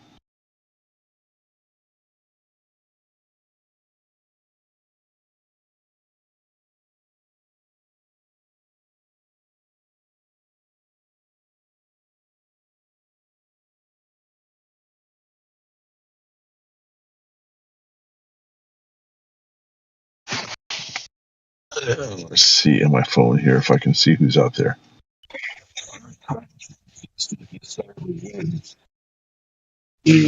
I heard somebody talking. It didn't sound like you, Dave, but it was kind of quiet. I couldn't make out what they were saying. Did I run to somebody? My bad. Go ahead. No, somebody else. I think somebody was saying something, but they were hard to understand what they were saying. It was almost like roboting, I guess. It was probably me. I was saying if Earth curvature existed, this server would not. Did that come through? You know, that's the way I see it. There wouldn't, if the world was a globe, there would be no need to be here except for it to be ridiculed as stupid people that don't understand. And one thing, something that I've noticed in my life recently here. So to start off with, at work, I talk on the phone. I do technical support for our paying customers and dealers that work under us. And I have to be very friendly, compassionate, and I'm pretty good at that. But recently, I've been watching this show on Netflix called Suits, and it's all about lawyers and disputing arguments and stuff. And I listened to some of the disputes that go on here. I was listening, yesterday there was a lot of the DJ music bots doing with the Oakley debates. And I find myself sometimes when I'm talking to the customers, I want to win a debate with them. And I don't know if it's just picking up from what I'm watching on TV and listening on Discord. But, I didn't come here to sharpen my debating skills. I came here just to try to find out if there's any more information that could be shared. Because to me, flat Earth is just the tip of the iceberg. Because if they'd lie about that, what else would they lie about? And I think there's a whole lot that's been lied about. And I think that is probably one of the main reasons that I would like to live in a different country. Because, someplace that's supposed to have our best benefits, and looking out for us, it doesn't seem like that's happening. It looks more like the people of this country are just being tread upon and just used, When you look at just about everything that's out there, okay, with the advertising and stuff, It's not that with the product that they're advertising, that's not the commodity. The commodity is us, the people. If they have us under control, they can buy and sell us, use us for their needs, discard us when they're done with us. We are just a commodity. We're not the customer. We are the commodity. So maybe I'm wrong. Maybe somebody can go ahead and enlighten me and tell me why I'm wrong. I don't know. Maybe someone else feels like that.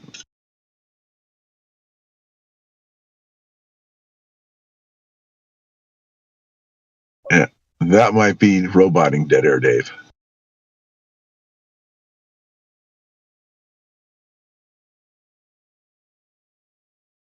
Yeah, I'm probably definitely in a bad satellite zone. So go ahead. Well, I thought Elon Musk just sent up a bunch of brand new satellites orbiting the globe at 22,500 miles orbit. So we shouldn't have any roboting at all. That is, of course, unless GPS stands for ground positioning system and not global positioning systems. But I've noticed for a long time. Oh, go ahead. Yeah, what do you think if the Starlink satellites, quote unquote satellites, are they some sort of like Air Force drone program or just a scam or what? Balloons? Well, maybe they found some way to go ahead and inject the balloons with helium once they let them go. Kind of like the inflatable life rafts, that you pull a little thing and it goes ahead and fills up. Maybe they could be drones flying around. I don't know. What I know is that pretty much whatever they tell us, I could probably safely assume that it's just the opposite of what they're saying. I've been into science fiction. I've been into science fiction for many years. And, I used to talk with my father about UFOs. We talked about Admiral Byrd. We talked about people with believing in the flat Earth or the concave Earth. And, I had that conversation with my dad, over 50 years ago. Not that conversation, but we talked about that kind of stuff, over 50 years ago. But I was, The Day the Earth Stood Still was one of my favorite movies, the original one from 1958. I think Claude Rains is the name of the actor that was in that. Don't hold me to that. But, robots and outer space and planets that had, advanced civilizations, I thought that was all, completely probable. And, the government would say, oh, no, there are no UFOs. There are no UFOs.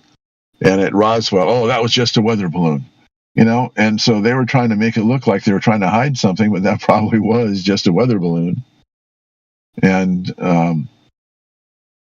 it kind of reminds me of the whole thing, like, when you're a little kid, you'd go ahead and walk up behind somebody and you'd tap them from behind on their right shoulder and take an immediate step to the left so it looked like somebody else did it. And that's the kind of the way, I look at this, that, okay, oh yeah, Roswell, a flying saucer came down. Oh, no, it's just a weather balloon. Don't look behind that curtain, And just getting everything ready for Project Bluebeam, say, oh, well, maybe there are, I don't have any evidence of any of this, and I'm a day early for Speculation Sunday. But maybe in other parts of the world, it's Sunday already. I don't know what time the time zones go to. I don't have a computer in front of me, but bottom line is that I think that we've been told to look over here, just like a magician when he does a trick. He goes ahead and holds his left hand up in the air and waves his fingers around and says, hocus pocus. So you'd be looking at his left hand all the time. The right hand is the one that's doing the deceiving. And that's the way I feel. I feel like I've been deceived most of my life.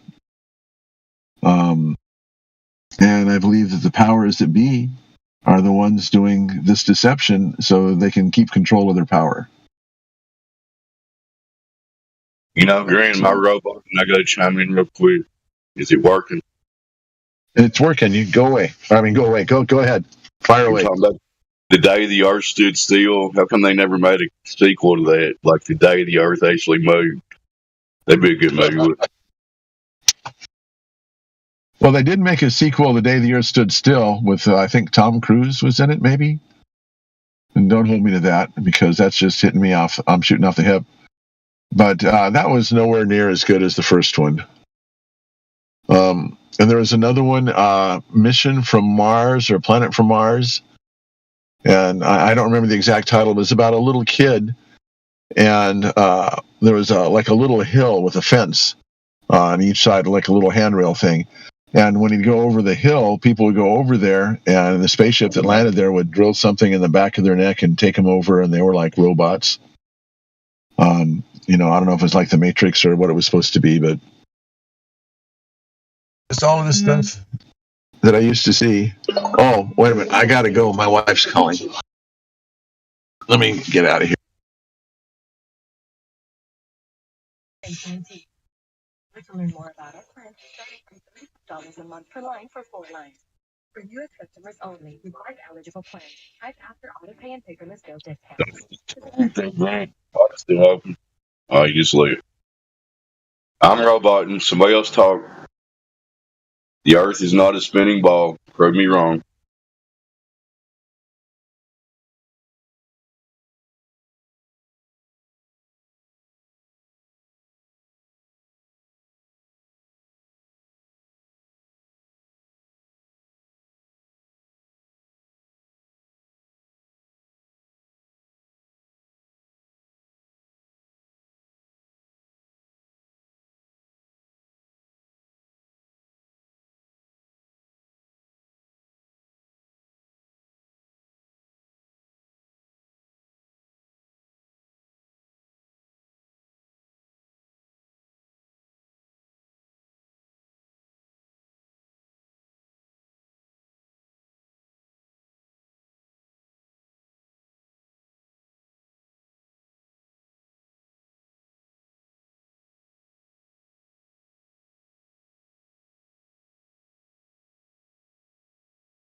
I have to announce to you that I will never retire. I will only retire when I'm dead in this ring. Wow. How about that announcement? Over my dead body. I've got too much juice left. Woo! I'm still an itch boy. I love this business. I'm going nowhere. Thank you. Woo! Welcome to the 24/7 Flat Earth Discord Globe Logic compilation. Enjoy the show and grab some popcorn. What? Ladies and gentlemen, we got him. No.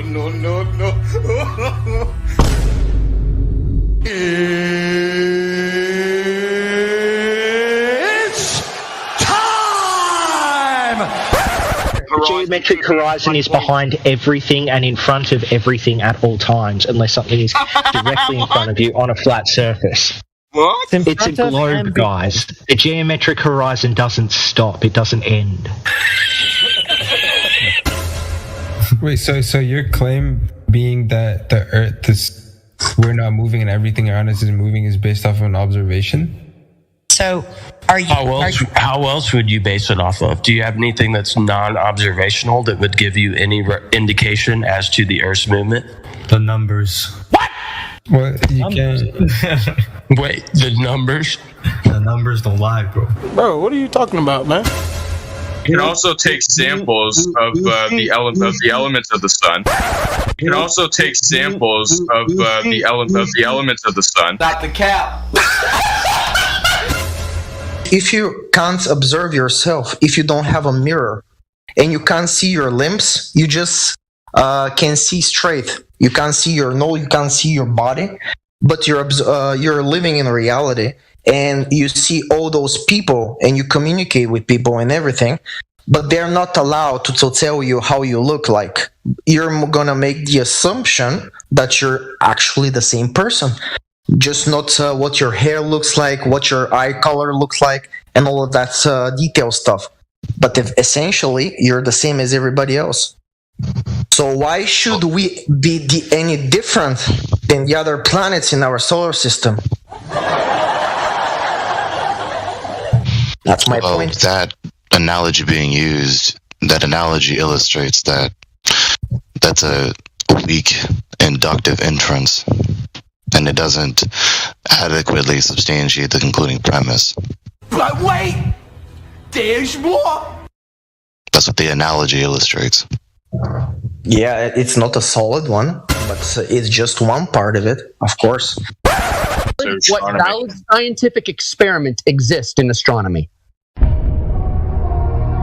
By getting a telescope and looking somewhere else in space. So if I spent 47,000 hours watching porno, it's a science. No, because this you just said watching the shit scientific is science. field. You just said watching shit is science. You're science, bro.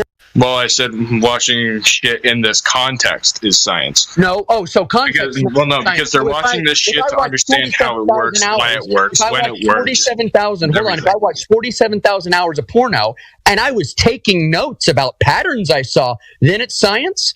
How it works? Well, no, because the porno is not important. But right now, you don't know if the Earth is a globe. I do. I've seen pictures of it. Okay. I mean, you've seen pictures of it, but do you think that's a great way to present evidence? So if I showed you a picture of King Kong climbing a tall building, you're going to be like, King Kong. Another thing that I actually have done, I've been to the equator, and I've balanced an egg on a nail. Bruh. Wait. So that's pretty much proof for me. Wait. I don't see the correlation. I'm sorry. Bro. That's science. That's just scientific I didn't proof. expect that. So back to the question: who has directly measured the curvature of the Earth? Anytime in history?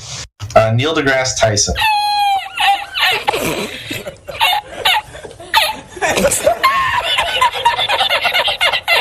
Okay, what did he do? What was he went and he did the calculation they learned in school. What did he do so that we can know that there's drop over distance? Tell us the method. I don't fucking know. Why do I need to know?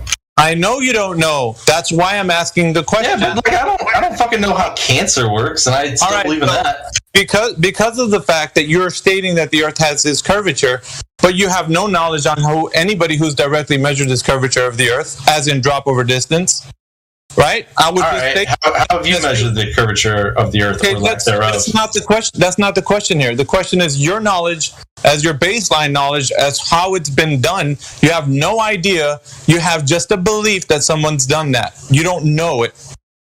All right. So you hold yourself to the same standard. All right. Yeah, it's fine. But listen, I'm not the one that's saying that the Earth is a globe, because I know that it's not. What's your claim?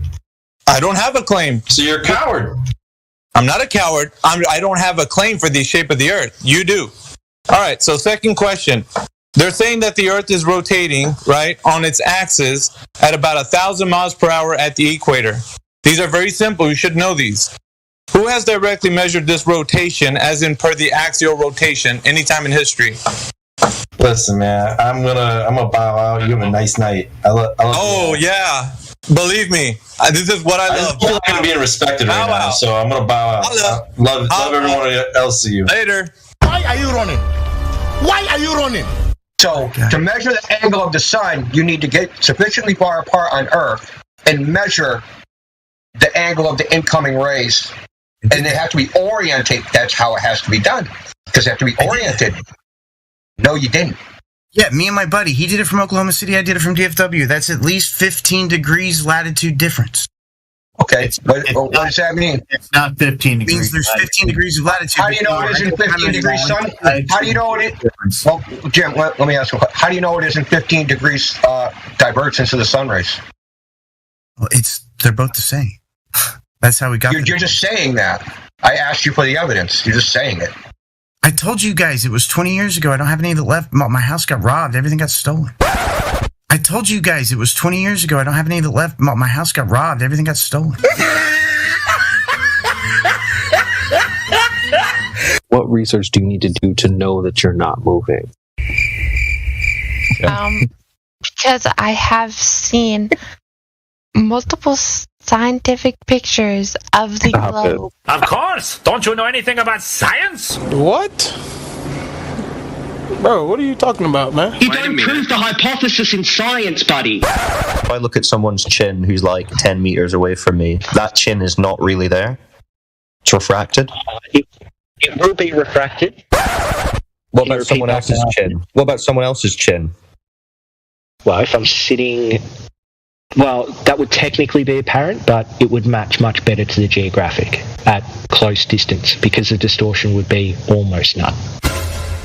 Physical Earth curve is like your chin. You can't look down and see your chin unless you've got a freakishly jutting chin. You can only ever see it in a mirror or in a picture, right? Plumb line straight or curved? Again, you're talking to me. Are plumb lines straight lines? So you're going to mute me every time? Are plumb lines straight lines? Fuck you. Are plumb lines straight lines? Is the claim here that the pylons of the heretic, if you're going to keep talking from each over other? me, I'm not going to... Are plumb lines straight lines? Did your mother have children that lived? Are plumb lines straight lines? You literally can't answer. Uh-oh. A plumb line goes straight down. It goes straight down. Okay. Goodbye, globe. Oh, Ed. Explain your proof. Come on, dumbass. Explain your proof. Right there. Why are you so angry? As soon as you start talking... What, you going to refute the entire field of geodesy now? They don't say that plumb lines are straight lines. Guess you shouldn't have invoked that to prove a globe. Plumb lines are curved lines. Now you're saying they're straight and they tilt away from each other. Well, not on the globe model, they don't. So I guess we're done here. Are we? You think you've won? It's amazing, heretic. You know what? Yeah. That's why my... You don't even know what the plumb lines you're trying to prove the tilt of are in the paradigm that you're trying to use them to prove. So, yeah, we're done. Yeah, I know. The formula is for the physical horizon that exists. The one that you see is an optical one because of optical effects. You're reverting back. The reason that I interrupted the conversation this time is because you said that boats in the sun go over the horizon and it's optical, and then you're like, well, how do you know? They go over the physical horizon and you see the optical horizon. Yeah, okay, but then your conclusion was that it was a globe. How? Because you assume it, and because it fits the model. It's a reification fallacy then, on top of begging the question. Friend, let me interject. Yeah, go ahead. It doesn't fit the model. Pay attention. It doesn't fit the model because you just said it goes over the physical horizon, but you only see it go over the optical horizon. That is a model that's not fitting, brother, because you see it doing something that it's not doing. I agree. It is a model that doesn't fit because there's not enough variables in the model. The model only describes. Thank you. The model only describes the physical model, and the picture stop. is Now you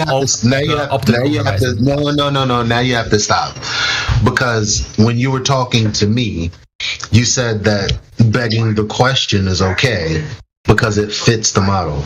You just told him it doesn't. It's rewind time. It fits the model. I agree. It is a model that doesn't fit. Gotcha, bitch. So you think you see left to right curve on the top of a mountain? Yeah, yes, and you guys should accept that to be the case. This is why we should accept it. It's very slight. Oh, it's very slight now. Well, how slight is it? Well, is it distinguishable to the naked eye? Probably not, actually. Oh, right. So when you go up a mountain, you don't see curve like you said. So you just lied. Jedi said when you go up a mountain you can see curve. I said you can measure drop. No, I did not. Don't put words in my mouth. Don't put words in my mouth. I said going up a mountain you can measure drop over distance. No, you just said you can see left to right curve going up a mountain, you liar. No, you said you can see left to right. Rory did. That was earlier. You just said right there when Jedi asked about left to right curve, and I asked about it to clarify. You said yes. And you said it's very slight. There's one guy called Rory who climbed a mountain and he took a picture and he saw that it was curved, but no one else can see it. And you can't see it with your naked eye, despite just saying you went up a mountain and saw it. So you're a liar, Ruhith. And it's all recorded, and it's pathetic, and it's sad. Do you think you see left to right curve on the top of a mountain? Yeah, yes, and you guys should accept that to be the case. Gotcha, bitch. Gotcha, bitch. Yeah, well, here's the thing. The Big Bang was created from nothing, and they replicated creating something from nothing. No, they didn't. No, they didn't. Yes, they did. No, they didn't. They created a property from graphene by creating electric fields. My God, dude, listen to what you just said. They created a property from graphene, which means it's not nothing. What is it made out of? The moon is made of mostly rock. The sun is made of helium and hydrogen mostly. And you know this how? Observations, science. You observed the rock? What? I've observed the rock through a telescope. Other people have done a lot more detailed analysis on it. Then you're 100% sure that's what it is. I trust the experts. I trust the experts. Shut up, bitch! So what do boats disappear over? The geometric horizon. But you said we don't see that. Remember how you started with your whole globe proof? Remember how you started with your whole globe proof being things appearing to vanish bottom up in the distance, and now you're saying the thing that they're supposed to appear to vanish over is refracted so that it doesn't appear. Bomb has been planted. I don't see the problem with that. What? This is what laser targeting systems are. You know, the things that are used by, for example, the navies of the world. So they use laser targeting systems at distances of 100 miles, requiring the surface of the Earth to be level, because if it was curved, it would get in the way. Hey, wake up! Well, you have to see that the Earth is like, sorry, like this is like not proof, but like it has like gravitational pull that the laser gets pulled down. So the laser still hits the target even though it's so far away. Stop the cap! Stop the cap right now! Can you show me that curvature? It's too. Yes, if you like zoom out very far, you will see the curvature. Zoom out from where? From outside of art, like outside of its atmosphere. Can you send the guy that's up there a message to zoom out so I can see it? You have pictures and videos. I sent you a video. So if he's showing us curvature up there, that the place where we're standing is curved, then we should be able to translate that back down onto the ground. Yeah? Not really because of how gravity works. No, because of how gravity works. If you like go down like gravity. So we can't measure it. We can't measure it because of gravity. Yeah. What is gravity? You have no idea. Okay, next question. Does the Earth look flat around? Does the Earth look flat around? It's definitely round, dude. Hey, does it look flat around? What does it look like? Hello? Can't even do it. You're fucking sick, dude. You're sick in the fucking head. Like, you can't even admit that the Earth looks flat. I refuse to incriminate myself. How about that? I refuse. You see, look at this video. Get the fuck out of here. Yeah. I refuse to incriminate myself. A few moments later. I know. Have you been outside before? Yes. Okay. What the Earth look like, flat or curved? I am not answering that question. Yeah, you need to. No, I don't. You need to. Why not? Why? It's not proof the Earth is flat or curved. I'm asking you what it looks like. Like, what it looks like. I don't have to answer that question. Are you serious? All right, so when you go outside, did you see the world looking like it's flat? Yes or no? And how many times have I told you I'm not answering that question? The only thing you've said that's honest is that you were drinking. Yes, that was something that I said. Why won't you answer my question? Why won't you answer that question? Stick here, Mom. Because I don't want to. Why? Why? Because it's self-incriminating. What? How is that incriminating? I got your ass, man. You know, Indio has you. You're dead to rights, bro. Like, you can't get away from that. That's the question that you need to answer. What does the Earth look like when you go outside? It doesn't prove one way or another. Well, then why would you answer? We know that. Like, we admit that. It doesn't prove it one way or another. What's going to happen next is I'm going to say a point that's totally, like, fucking left field of that. Like, this is why I don't believe that. And then you guys are going to be like, oh, fucking straw man. Don't believe that it looks flat? Like, man, whatever the fucking terms you guys use, and then go with that. And I'm like, okay, I guess I'm a straw man now. And I'll do straw things. The hell is this guy on? Man, dude, shut up already. Like, wait! There's more! When you go to the beach, you see a curve left to right on the horizon. Maybe. I haven't thought about it like that. So maybe next time I go, I'll think about it and go, yeah, maybe I do see it like that. Maybe I'll squint a bit harder and look a bit... Okay, but when you've just seen it, you haven't seen the curve. You would have to squint hard to see the curve, meaning you default just see it as a flat line. No, I don't see it as either. But you don't see it as flat or curved. With timber?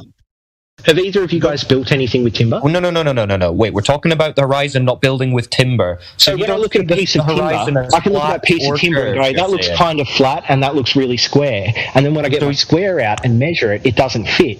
So what I do is I assume neither. But I assume that the timber might be flat, but I should check it. You said you don't see the horizon as flat or curved? Yes. So what do you see it as? Oh no, the left to right I don't see as flat or curved. Yeah, what do you see it as left to right? I see it as neither. Yeah, so how do you see it? Neither. I see it as something that I can't measure accurately enough to determine whether it's flat or curved. But does it look flat or curved? It's the same way I'll look at a piece of timber and I'll go, I can't tell if that's warped or not. But so if you can't tell that it's warped, then it just looks flat? No, that just means it isn't warped very much. It isn't curved very much. So it looks flat to you, not warped? No, it looks like neither. It looks like something that I wouldn't be able to tell. So it doesn't look flat. How do you not understand this? Curved. What does it look like? Not flat, not curved. Neither. Yeah. Neither. So what does not that everything's look like? A false dichotomy, bud. What? Bro, what are you talking about, man? I know you find it upsetting for some reason to acknowledge observable reality. but you can't say the horizon is neither curved nor flat and give no explanation on what the hell you're talking about. It has to be one of them. Is it curved or is it flat, left to right, to your eyeballs when you go to the beach? That is what is called a false dichotomy, where you have presented two What's the third option? And there's a possible. The third option is that you cannot determine with your eyesight. You can't determine what? Whether it's flat or curved using your eyesight. People don't believe your senses. Is that what you're saying? Of course, I don't believe my senses. I believe them up to a point. But again, if I look at a piece of timber, I can't tell if that timber is 2 inches or 2.148 inches. So I need measuring devices. That's great. If you were to have a drone and you fly it up a couple hundred feet, you could actually see the curvature. I can't believe you just said that. My detector test determined that was a lie. So tell me, why is the sun 23,000 times less bright on the horizon than it is at solar noon? Because it's like, well, what are you talking about? Less of it is exposed to where you are. Yeah, so why can I look at the sun directly with my eyes on the horizon, but if I look at the sun when it's at noon, I'm blinded? Huh? Like, well, why can't you just answer your question? Why can I look directly at the sun and not be blinded when it's on the horizon, but if I look at it when it's directly overhead, I will be blinded? Because there's less of it to look at. There's less of the sun to look at? Yes, because it is blocked by the horizon. Man, you gotta clip this. Clip cord, bro. That's the most retarded thing I've ever heard. There's less of the sun to look at. It's not because the air is thicker. Finn Bob, go ahead and demonstrate how the thing that we're standing on is a geometric shape by way of measuring it. And you're like, let's get a big old tape measure. And come on, let's stop being ludicrous here. You know, realistically, how would you do it, Finn Bob? If you were really going to do it, figure it out. Calculating it. Calculating. Then you need to verify through measurement. Is a calculation the same as a measurement? Yeah. What are you, fucking stupid? So let's make sure you understand. So we're talking about the surface of a sphere. You understand we're talking about the surface of a sphere, Yes. right? Yes. So you're trying to say we can have straight lines on the surface of a sphere. Yes. Yes. I don't know what the hell's wrong with you. So if you're on the surface of a basketball, let's imagine, and you walk in one direction heading north, you're going to end up going back to where you started. Did you walk in a straight line? No. No. So you did. So you turned left or right? You went off your north heading? Elevation change. Oof. It's not a straight line. You can walk in a straight line over a mountain range. Your elevation changes, but it's still a straight line. What in the hell are you talking about, man? Do you know what a straight line is? Yes, it's the shortest distance between 2 points. Is there any curvature on a straight line?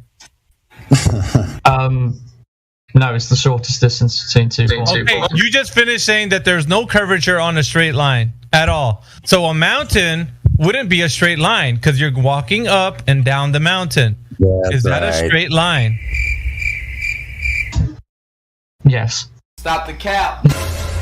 You're telling me staring at the sun is going to tell you the geometric shape of the Earth? Yes. It tells you a lot. Yes. How it tells you an awful lot. Lies! Lies! Lies! Lies! Lies! So other than dropping something or us just being on Earth, what can we do that could prove that the Earth is a globe? Like, what proof is there? You can, I guess, you look at other celestial bodies. You realize that if they're spherical, and then but it's always going to be gravity at the end of the day. You don't know that you're on a planet? Oh my god! On a scale of 0 to 100, how sure are you that you live on a ball? I'm like, I'd say like 99% sure. Damn, 99%. I'm like 90% sure. What's giving you the most confidence? Like, I'm 10% sure. I'm 10% sure that it would probably don't, right? Like, so what's giving you what's the main thing that's making you think 90%? Appealing to authority. Gay! 6378. 637. Okay, so what was who measured that? I actually don't know how that's measured. That's a great question. Right. Okay. Well, do you want to go and figure out who measured it and then come back? No, I really don't need to know. If multiple people are using it, it's verified. Well, what if it's never been measured? Well, no, you'd have to measure it to verify it. But then, how do we measure things too large? We use angles to measure things too large. Well, you tell me because it's your claim. So who measured it? Well, I would never think I need to measure it, but we can do it with angles. Well, someone would need to measure it. Well, I'm saying we could do it with angles in here. Do you want me to screen share and do it with angles? With angles of what? With the angles around in the world around us, bro. Angles of what? Things, the Earth, things in the angle of Earth. What is that? Relativity. Angles in relativity. What? Angles the angle in relativity. No, the angles in relativity. I'm not saying the law of relativity. What are you talking about, man? I'm saying relativity as a concept. I'm saying the angles from what concept? The one that you learn in like first grade, bro. Not the one you learn in college. An angle from? What are you drawing an angle to? You can draw an angle from anything. Yeah, but what are you drawing an angle to? So an angle, right? You can make it out of fucking nothing, bro. You can make it out of fucking nothing. You can just make an angle, bro. So, okay. Let me say it like this. Okay, you can put a square inside a circle and you made a fucking angle, right? Is that easy to understand? How would this tell you the radius of the Earth? Oh shit! You would have to know trig and calc. See, this is fleeting. I know stuff that you don't know. Trig would use a flat baseline, wouldn't it, for an angle? No. Yeah. Well, that's what they do for the Earth.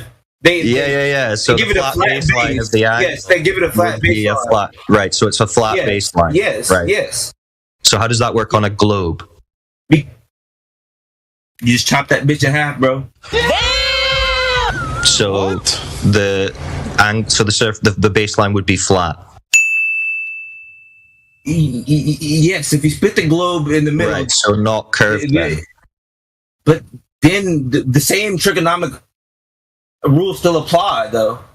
You just have to double it back. It's simple algebra, bro. Angles in relativity.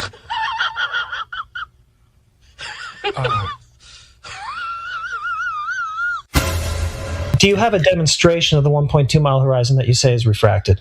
Because you just gave two ways to be able to demonstrate that and then said, well, no, nobody ever did that.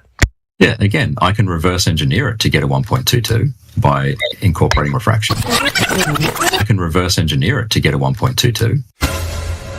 You made a claim that Snell's law is built upon experimentation. We all agree it's built upon experimentation with two different mediums. Can you give me experimentation of a singular medium?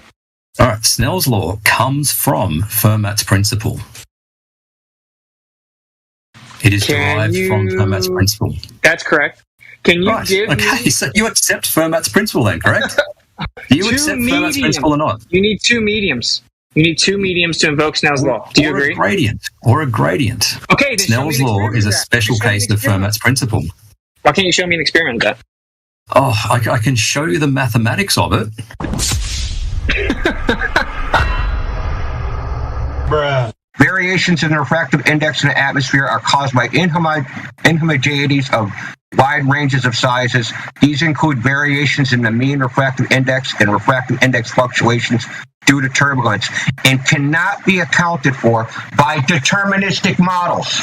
Do you know what a deterministic model is? I do know what a deterministic model is. Cannot be accounted for by deterministic models. That cannot be accounted for by That's right. Refraction cannot be accounted for by deterministic models. That's why I'm asking you. Where's the model that makes prediction? There's no deterministic model for atmospheric refraction, terrestrial refraction, or whatever you want to call it. There is no model in existence that makes accurate predictions. There never has been, and there never will be. I am saying that if you knew all of the atmospheric conditions from doesn't matter, dude. They've tested it. They've tested it. You understand that you have a model, and then you go out and you collect data, then you plug the values into the model, and you see if the model matches observation, right? Yeah. When they do this exercise, let's call it, they don't get reality. What's so hard to understand about that? That the models don't work. That's why I'm hammering on this, is because you think that there's some scientific fucking overlord out there that can predict refraction. No. There's no prediction of refraction. Doesn't exist. So you're just saying you can predict where the geometric horizon is. That's just cap, dude. That's nonsense.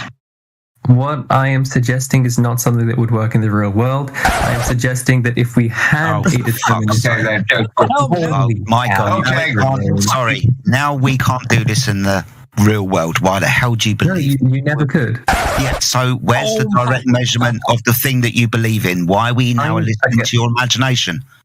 Why? Physics is deterministic. Oh, God's sake. Holy smokes, dude. You do understand about quantum physics, which is indeterministic? Anyway. You do understand. We're ignoring quantum physics. We're out of the realm of quantum physics at the moment. Yeah, you do understand that everything you've done for the last half hour is beg the question. The heliocentric model predicts. Awesome. So the Earth is a ball then. We want proof of the ball, proof of the assumption in the first place, not just backwards engineering of all observations to it because of refraction. I can reverse engineer it to get a 1.22. Shut up, bitch! Right. So it's subbing in propositions for these variables. Suppose that P is gravity. Suppose that Q is the Earth is round. Right. So if gravity exists, then the Earth is round. If the torsion bar twists, then gravity exists. The torsion bar twists, therefore gravity exists. Therefore, the Earth is round.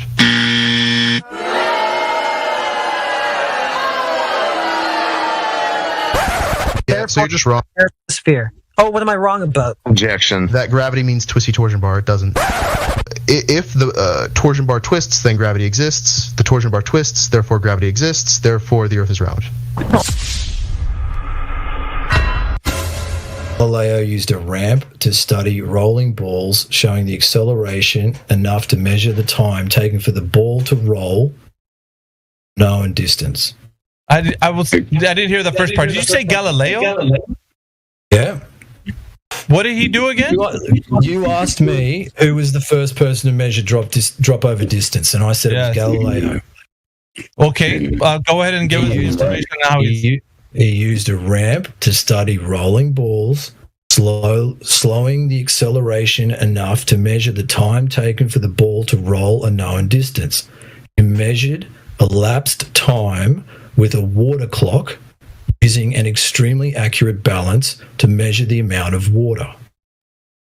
Now show where this has been measured on the globe. Drop over distance on the globe, not on the ramp. I'm just telling you, Galileo. Rolling balls off a ramp with water, therefore Earth curvature drop over distance. I think he said the black swan is a wonderful example of a straw man. How is that? It's nature presenting itself as, the way that it does. Wait, are you saying the globe claim is a straw man against itself? No, I'm saying the black swan is a straw man against the globe claim. Oh, wow. No, it is the globe claim, and then it shows how it's incorrect. No. Okay, detail which part of the black swan argument is the straw man. The part where it says the bendy cranes don't matter. Oh, where does it say that in the argument? Oh, are we doing the whole if P then Q thing? Yeah, the modus tollens. Yeah, where does it talk about refraction? Right. That's an incomplete thing. Modus tollens only works like if we agree on the P, then the Q, but if the P is in contention, then the Q doesn't follow. So you don't agree with the P? No, not at all. Oh, so why are we arguing about Earth being a globe? What? There's also horizon way beyond where it's supposed to be, so there's that too. Yeah, what's blocking the bottom of the oil rig there? Not a hill of water. So yeah, actually, that's exactly what it is. And if you look at how much is actually hidden. Okay, buddy. What are you, fucking stupid? A hill of water. You yourself had conceded and said, yeah, there's definitely something to contain gas, right? Is there a way to contain gas without it? Without a container. Without a container. No. Right. So what's containing your globe? Right. So you yourself.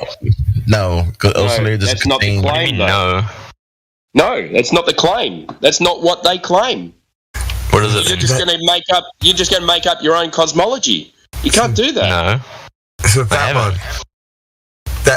what is the ozone layer made out of? Bro just said no gravity. What is the ozone layer made of? I've been told it's made of gas. So what contains that? The gas itself. Holy fuck! Has anyone observed gravity forming things into a ball? Is it predicted by the physics model? There is. Do you have a demonstration? Oh, what experiment is that? Well, as I told you, the Cavendish experiment, but I formed something into a ball. Sorry? That formed a bunch of particles into a ball. Well, not exactly, but okay. So, and what's the Cavendish have to do with it? We know that gravity. If with this experiment, you don't know it. You're claiming it, and I'm asking how we have the knowledge for the claim, right? If we know that the gravity exists and it's applied evenly when we look at the Earth, we will then see that it is spherical and stuff. And yeah, great. That's a claim, dude. See, you're confused.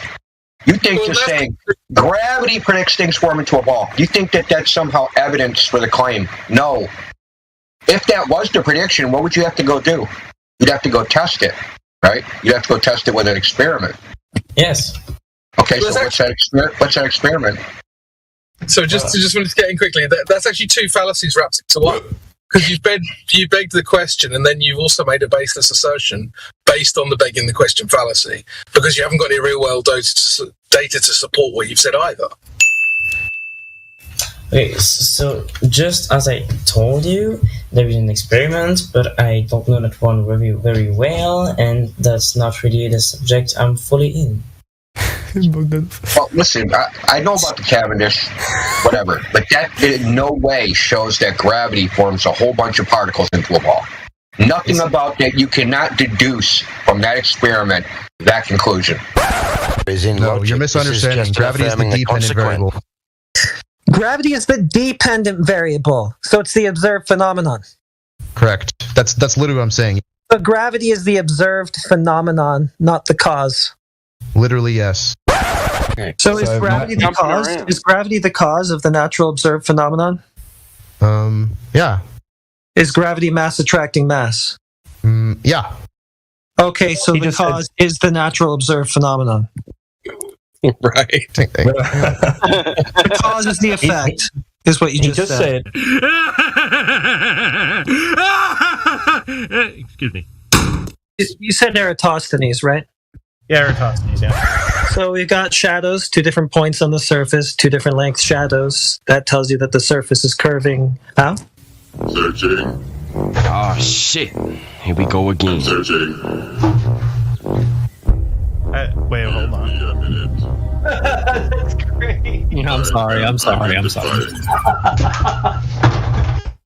Is this like you're asking if how we know it's like curved? He's googling it. No. Well, I mean, no. So I already have this information pulled up. So how we know that it's curved is that we can observe from two different. That wasn't the question. That wasn't the question. Well, I'm not finished. Let me finish. No, you're not answering the question. Let me finish. No, it's not about finishing. We're trying to stop you from being like you're not even on the right. You're not answering the right question. Remember, I gave you an example. If you told me how tall you are, you're like, well, what method do you want? Any method, as long as that's measured, it's verifying how tall you are via measurement. So maybe going back to the experiment here, there are two different like shadows taken at different latitudes. And the way that this works, the way that we know that it's round is because the only way we would be able to do this is if we see different angles of shadow that the shadows project. So you're saying that on a flat surface... Wait, so just to clarify, you're saying that on a flat surface, we cannot have different angles to a single light source. And yeah, but those angles on a flat surface would be wildly different. And well, why would they be wildly different? What would they be instead? Actually, what are they? What are they, and what would they be instead? Wait, because on a flat Earth, you're dealing with a flat plane, relatively speaking, and with that. Okay, so the angles. So the angles would be different than what they are. What are they? What do you mean? What are the angles? What's your angle? I don't think that's necessarily. So you don't know what the angles are, but you do know that if the surface is flat, they would be something other than what they are. I don't think that the angles, the exact angles, are relevant here, but I know that they're. Well, they are relevant because your claim is they wouldn't be what they are, but you don't know what they are. So how can you say that? If you haven't been high enough to see a curve, how do you know it curves? It curves. No, I believe in basic science. We've been going through this in just basic physics classes, how the Earth is round due to the principles of gravity and whatever.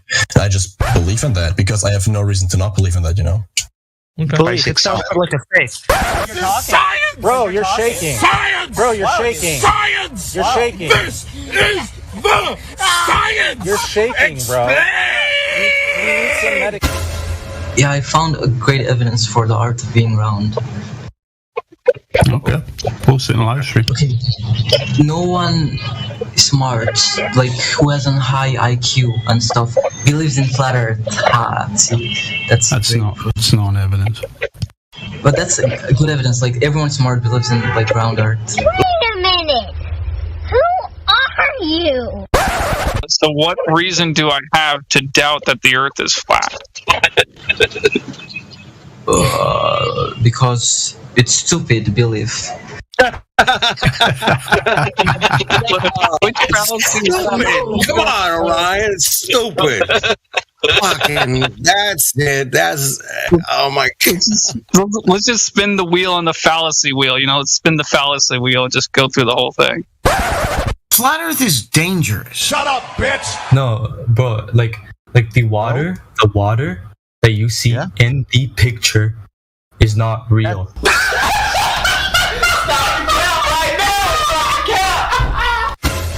You understand that observational science is a science. It actually is. You take data through observations and can make conclusions without having to experimentally test those conclusions. You understand? If we were, like, as you say, you would have to change the independent variable according to what we're actually trying to measure, in this case, gravity. And so, obviously, on Earth, gravity is relatively consistent. There's very, very small deviations that you would be able to detect with the human eye. But you would have to go somewhere else that has a different kind of gravity. You haven't been to space yet, obviously. What are you, fucking stupid? 30 years, if you're super rich, you might get the chance to get a ticket and go, you know, to low Earth orbit or something like that. And there you might be able to test different gravity for yourself. So being further away from the Earth, you're going to experience slightly less gravity. If you went to the moon, hypothetically, then we could do a test, and we have, you know, video evidence, whether you want to believe that or not. But I choose to believe that the when we drop a object on the moon, it falls slower due to the fact that the gravity is different, all else being equal. So we're dropping the same mass, except the mass that is being dropped towards is different. On Earth, it's bigger. On the moon, it's smaller, and thus that attraction force is lower. So the thing that is dropped on the moon is going to drop slower than the thing that is dropped on Earth. That's, I guess, the kind of test you're looking for, the change in the independent variable. But obviously... Bro, what are you talking about, man? When do we see the geometric horizon? That's the question. The geometric horizon is a theoretical construct. You don't see it. We see in real world. Okay. So when you said before that the horizon is the bit that the boats are going beyond and the sun's going behind, when it was physical, you're saying that's only theoretical now? No. The geometric horizon is a theoretical construct. You don't see it. Gotcha, bitch! How do you get a right angle triangle on a sphere? You already asked me that question. Yeah, I keep asking it the ball tarts because I'm here to make a point. Yeah, so as I already said, if you recall, as I said, you measured at different points because you can find a flat surface. Okay. No, you can't. Go ahead, just as you could find a flat surface. No, you can't. I don't on a basketball. No, that so would you can be more find than 180 degree. Go. That's 360 degrees. Yeah. I want you to use 360 degree right triangle. Did you kidding me? Did you just say there's a flat surface on a basketball? Yeah, so like if you measure a small enough, portion, if you then so as I was saying, there is no truly flat surface on a sphere. Give us a citation. There is flat sphere. There isn't. You're a dumb fuck. I've had about enough. You're a dumb fuck.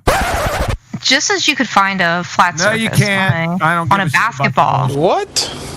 Where did you learn level is curved? So I didn't learn that. I kind of figured that out. Oh, really? Obviously from a like that would be a logical fallacy in your eyes because I'm accepting that the Earth is a sphere, like of course. And so from that understanding, then in my mind, I've kind of figured out, okay, well, if it's on a sphere, then depending on your scale of reference, things are going to look only in the reification of the globe. Do you apply this logic? Yes, of course. Okay, we're talking about reality. Do you see the difference? But do you understand that in my concept of reality, it is a sphere? I understand that in yours, it's not. Oh my goodness, dude! I'm not even talking about the globe right now. I'm just talking about what level is, what flat is. Is flat level? Okay. Is flat curved? Is flat a sphere? I mean, what's going on in your mind?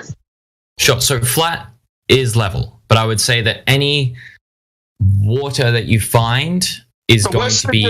What's the difference between flat level and curved level?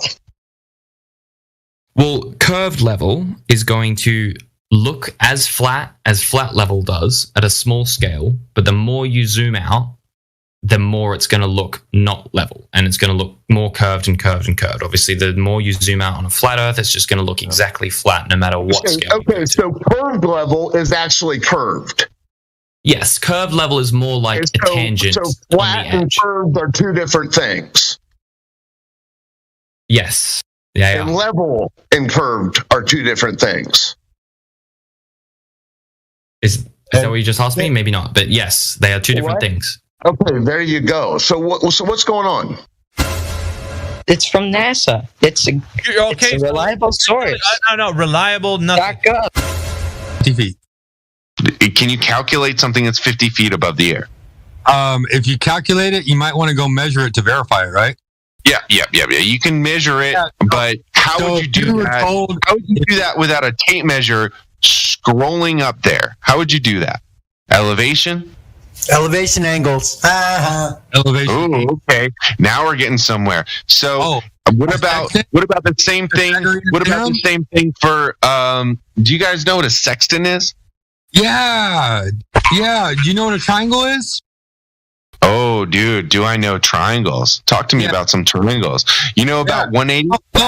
It was at this moment that he knew. He fucked up. You know about 180? Talk to me about 180. Talk to me about how you can calculate your location in the middle of a fucking ocean where you can't see fucking dick but ocean and horizon. Yeah. How do you know where you are on the earth if you can't calculate with the sky? What is a triangle? Triangle is three straight lines that they form angles that equal 180 degrees, right? Three straight lines that form angles. I was saying that. Yeah, dude. You know about straight lines. Straight lines. Straight. Are you not listening? Are you not listening? Straight lines. So in order to have three straight lines, you cannot have a curved adjacent, correct? Correct. Game over, dude. Flat Earth. Anyway. We didn't say anything. Game over.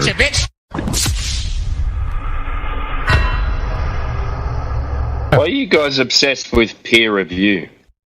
I don't know why. Peer review means somebody can recreate the shit. Do you no, think it doesn't mean it just means I said Ryan agreed on it. Let me ask him a question. I want to ask a question. Ryan, do you think people that peer review recreate the experiment they're reviewing? That's usually what peer review means. No. They're just making sure the fucking data and the math are correct. They're not recreating experiments. Yeah, sure, it could be, but I mean, if I was like, I'm like, if I had to make a choice between one or the other. Yeah. But okay, so either you're saying they're massively incompetent and they don't know the difference between a rock from the moon and a piece of wood, or they're lying. Those are our choices, yeah? They misplaced it. So those are the choices, yeah? Either massively incompetent or lying. Well, they don't have to be massively incompetent. It could just been a simple mistake. Well, it's a rock from the moon, bro. If I have a rock from the moon, and I say I'm going to give you a rock from the moon, it's going to be difficult for me to accidentally give you a piece of wood instead. And if you're a $50 million, $60 million a day company whose job it is to go to the moon, we would expect that you know what the moon rock is when you're giving it to another country, wouldn't you? Isn't that a bare minimum? Well, I mean, I'm pretty sure like all governments like make mistakes. I mean, that's why we criticize. Yeah, but if you go, but it would be but if you go to the moon like they claim and you get rocks from it, it's not like they're giving them a certain type of pencil and there's millions of them and they accidentally gave them the wrong kind of pencil. I mean, it's a rock from the moon. These are supposed to be some of the most valuable things on Earth, and they'd have to be very heavily watched and secured. And then you're accidentally getting a piece of petrified wood. Okay, let's say hypothetically that's what happened. Could you give me your scenario of how that petrified wood is becoming put in place of a moon rock by accident? Just in your mind, how you're imagining that to have happened. Well, like if someone has like a collection of these, they probably have a collection of like other things like petrified wood. It's like if you collect rocks, you probably have like petrified wood and shit too. Wait, so you think NASA are storing a pile of petrified wood next to their moon rocks? Maybe. I mean, why would they be storing petrified wood? I mean, you tell me. I don't know why they would. No, you tell me. It's your story. It's not my story. This is your story. You're defending the story. You made up the story. You said it could have been a mistake. Yeah, I'm saying it could have been a mistake. NASA's in their petrified wood store about to fuel their fires in the office. And then someone accidentally goes into the moon rock cupboard and drops everything and goes, "Oh shit, we have to leave for the flight to Holland." Grabs all the bits, but he accidentally grabs some of the petrified wood that they're using for the office fire. Is that maybe what happened? I mean, who knows? Listen. Fuck up. Get out.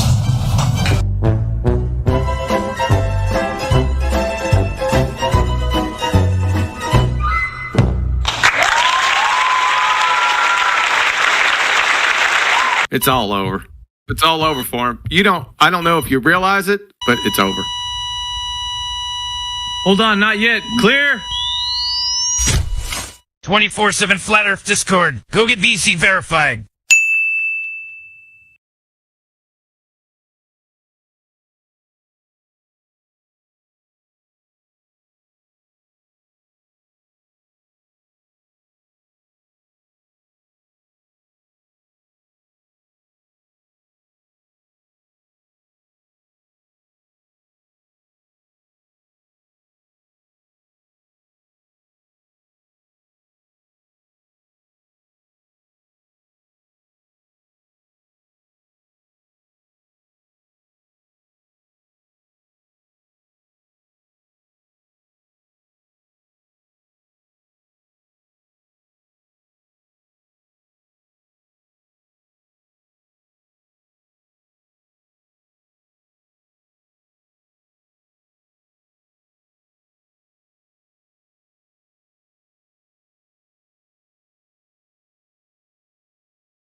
don't have a hot mic.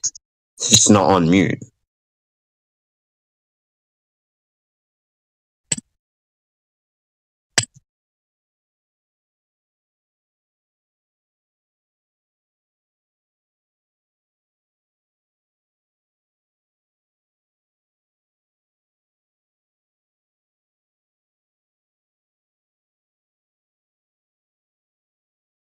If my mic's working, we're listening to somebody pound their keyboard right now. I'm just saying. Yeah, well, none of yous are talking, so. Oh, what do you want to talk about? If my mic's working. I mean, unless you're a globe, I don't really have anything to say to you. I used to be a glober. Does that count? Nah, because you're not retarded anymore, so there's no point, disrespecting you or anything like that. I hope you wouldn't want to disrespect me. I don't want to disrespect you. Well, you can't, because I don't have any personal emotions or feelings attached to the topic. So what is your opinion of the topic? You think it's level? It's riddled with fucking idiots, man. But what is the earth to you? What do you experience? It's not spinning. It's not a globe. Okay. And it's controlled by people who claim to know, who claim to have superior knowledge, who don't, who are just as dumb as me and you, right? Yeah, I can't do. You can't do. You cut out, bro.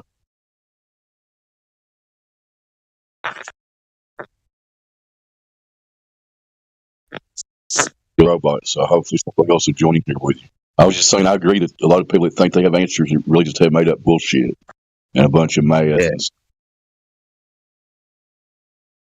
You got the flat Earth hierarchy too. They're under the assumption that they're pioneers of this shit. They don't understand there's books from the 1800s. Discords, they're on Discord for the last 5 years at the most. They don't understand, people have been doing this for a long time. Well, this general argument's been going on since the start of existence, whenever that was, right?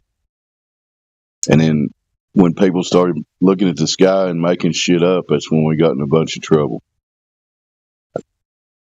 We can all see stuff going in the sky, but, do we have to believe the story that men attach to it? No.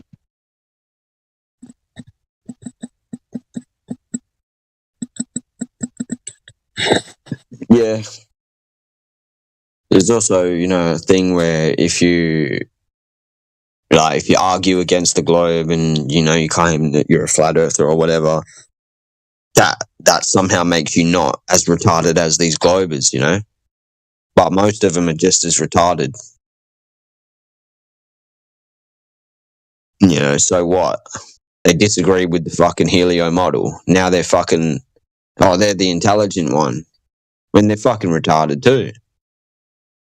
Well, that's your opinion. You're making a general sweeping statement there. Everybody's on their own. That's from experience. Well, everyone's on their own journey, and people have different ego sizes and different reasons for being around this discussion. So, I'm not going to judge anybody except by their actions and their words, That's what I've done.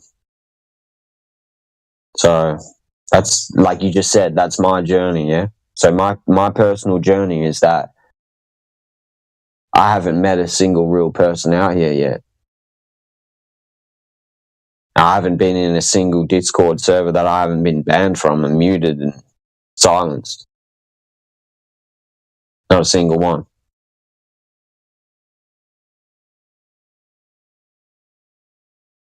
And I haven't met an unbiased moderator or admin of any of these servers yet. In the middle of the United States. What's that? Everybody's got different perspectives and reasons for being here, and I'm just here to try to get people to think for themselves and spread the truth. All the other bullshit I really try to stay out of. So anyway, Well, the truth. If you were concerned with the truth, then that would be pretty easy to determine. Do you know what I'm saying?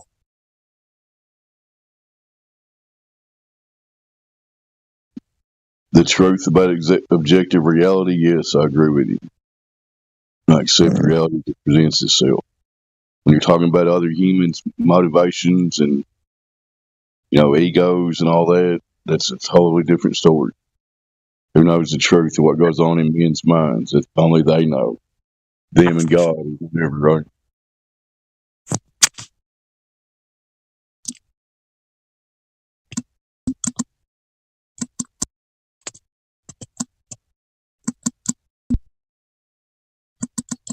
Yeah.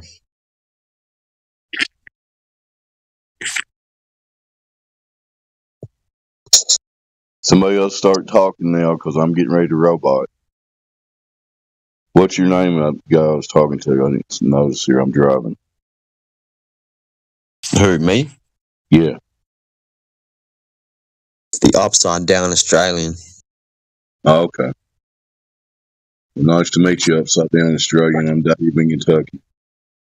You too, bro. You too. Hope you have a good day and make something positive happen in your life, okay? I appreciate that, bro. You too.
These guys have overstayed.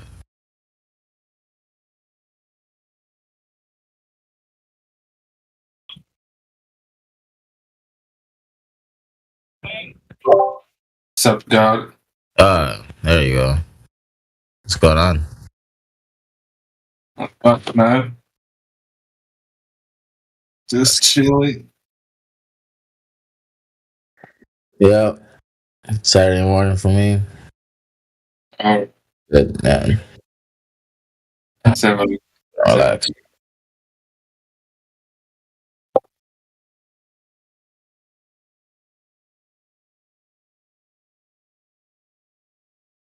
Are you on the West Coast? Yeah. Over here contemplating work to go to work today. It's like optional. Like optional. I'm gonna take another day off. Fuck it.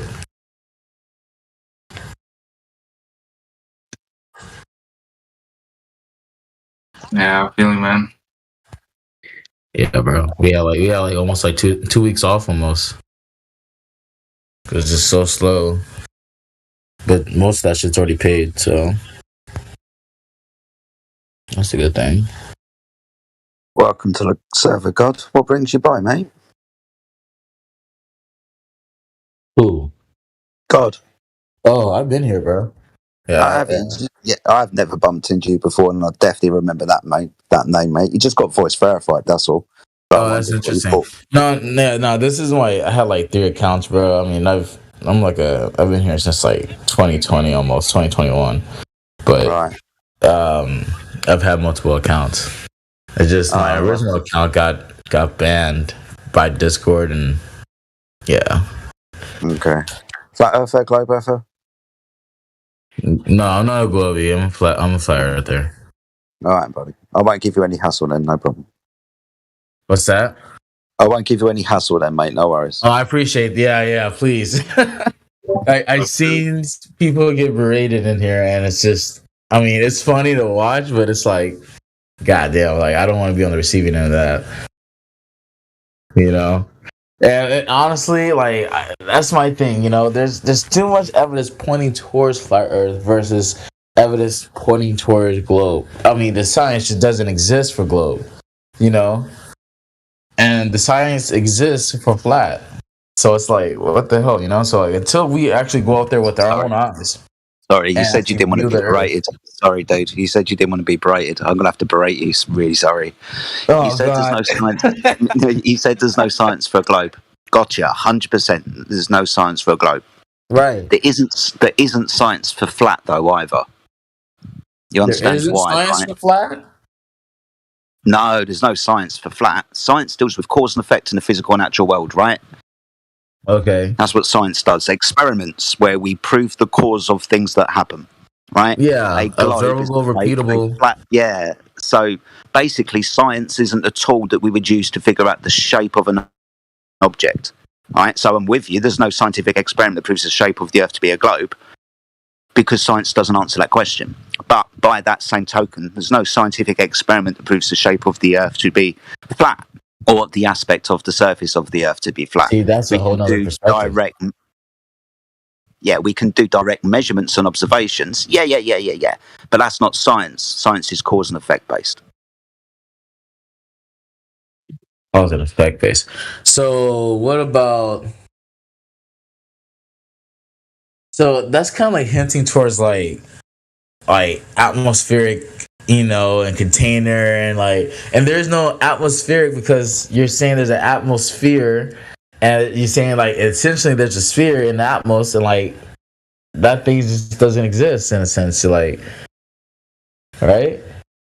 Well, yeah, I'd agree with you. The atmosphere is kind of begging the question. Atmo meaning gas, and sphere. Gas doesn't take the shape of a sphere; it takes the shape of its container. And being as the Earth doesn't have a container, how can there be an atmosphere in that model? Yeah, bro. Yeah, so it's just, you know, supports the reason why I believe flat, you know, like until we're able to actually go out there with our own 2 eyes and see what it truly is, then we'll know for sure. But I don't see anyone building no rockets on our own selves, trying to get up the pass there privately. You know, everyone's trying to build a submarine to go down to the bottom of the ocean, but not build a rocket to go out of space. He disconnected. I don't know if he dropped out. Yeah.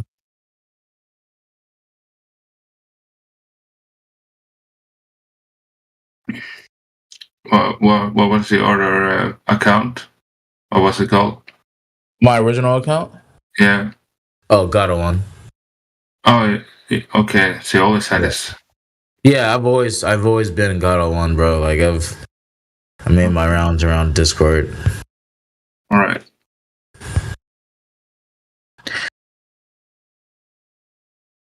How long have you been into flat Earth? How long have I been in a flat Earth? Good question. I mean, I never was the one to really truly believe in someone what someone just flat out told me, right?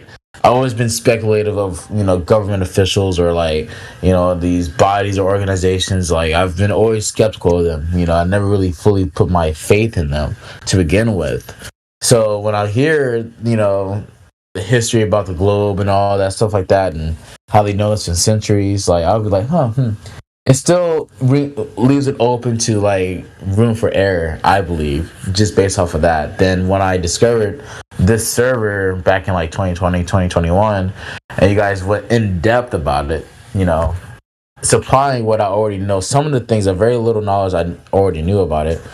It just made me full fledged, like, yeah, indefinitely it's flat until proven otherwise. That's me.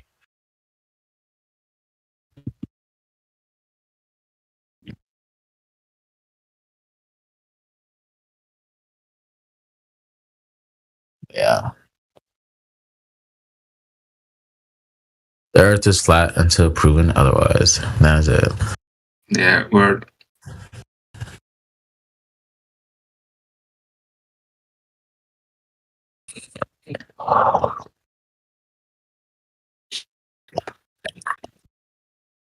What work are you doing? What's my profession? Yeah, your job. I work at Tesla. Oh, really? Yeah, I test drive cars. I'm a lead vehicle drive tester. That's cool. Yeah, bro. I just drive cars for a living. It's pretty neat.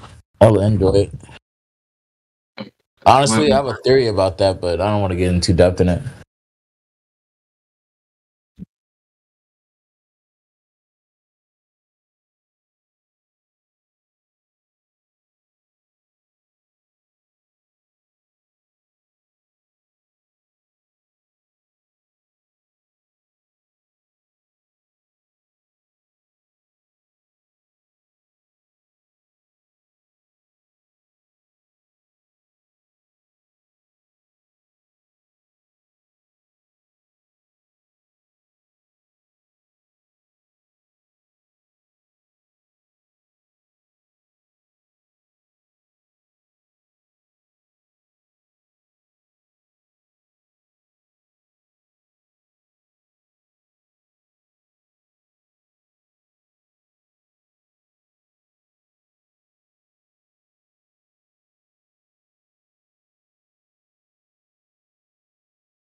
Hey, hey, hey.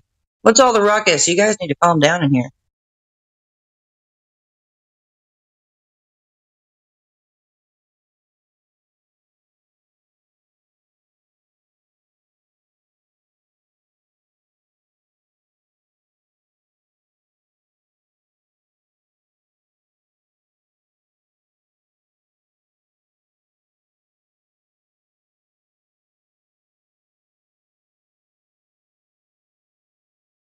Is it too early to order a pizza? Like Pizza Planet? I swear that stuff was put in our faces, even as children. Toy Story. That's why I think it's funny when these Baltard dissidents want to come in and be like, tell me how your Pizza Planet works. And I just bust up laughing. I'm like, man, that subliminal stuff was in your face as a child. Toy Story, Pizza Planet. I'm gonna get on a whole soapbox here. Somebody stop me.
AI, you're hot micing. Supposed to actually have them pay.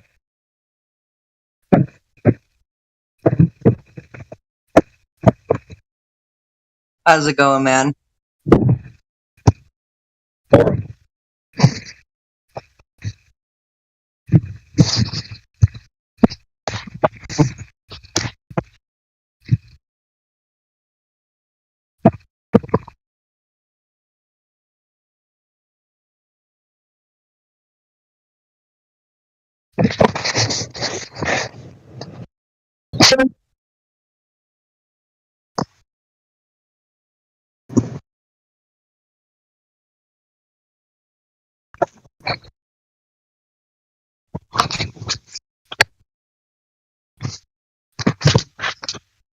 Hello.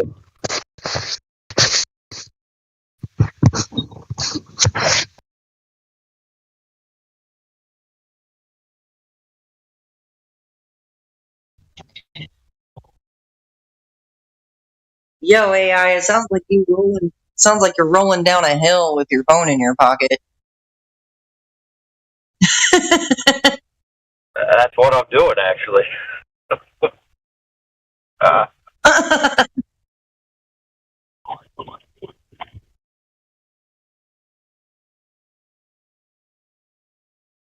Right. So, when you hear the sirens, you're supposed to pull over, right? Yeah, that's the law. What if the guy's on an intersection facing you, and if you pull over, you're going to be blocking him from leaving the intersection? Now I don't know what to do. Now I'm just going to crash into a tree.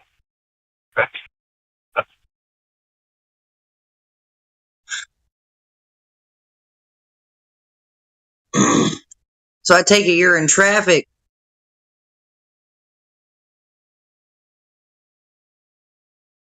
Moral of that story is that some people, they see those sirens, or they see somebody in a crosswalk, and then they just do something completely unsafe and stupid, like slam on their brakes so that everybody rear ends them, or jerk the wheel to the side and cause an accident.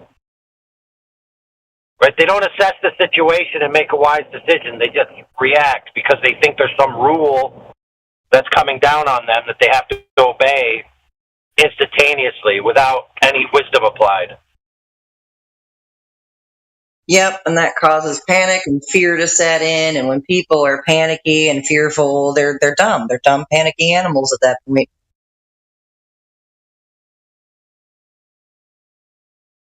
Exactly, and they have this excuse.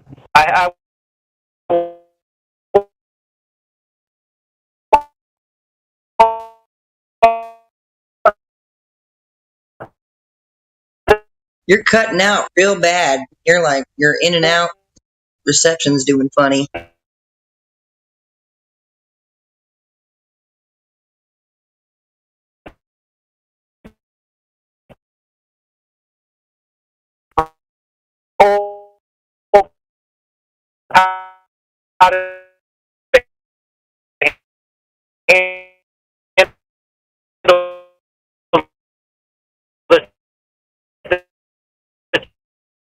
You sound like a tin can. You sound like a tin can man on the moon, brother. You sound like a tin can man on the moon.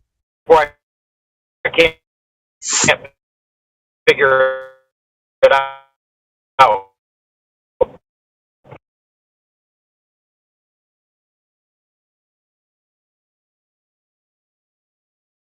Sounding like R2D2 over there, man.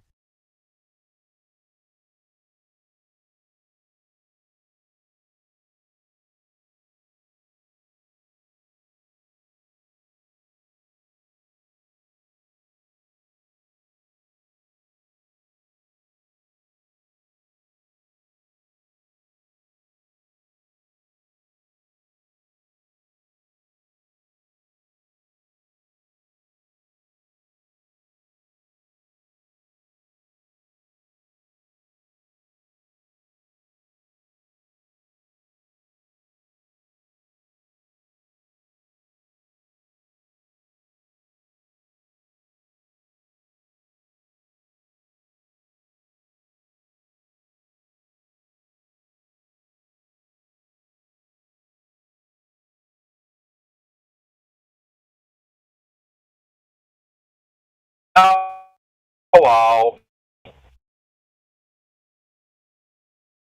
That's all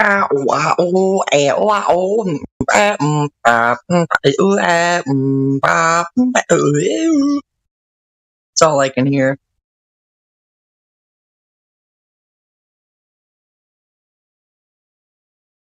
Oh, dude. I got actually trying to find a clip, man. Without Well, I crashing could my see. I could truck. hear you say, oh, "Dude." I only got 3 hands. Only I don't know how to 3. accomplish it. Dang it! Where is it, man? Where's my clip? Yeah, I only got 3 hands. Why don't you have more hands, man?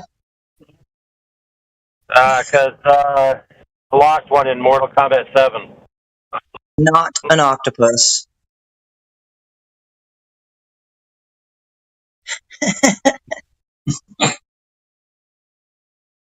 Holy crap, this is annoying. Where's that clip, dude? So I clicked my link where it said good clip, and it went up to where the guy's clip should be.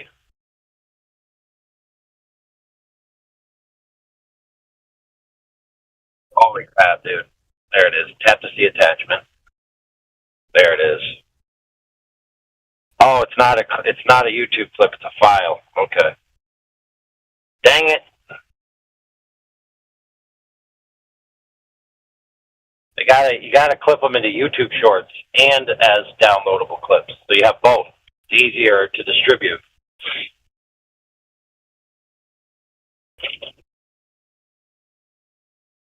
Oh well, whatever.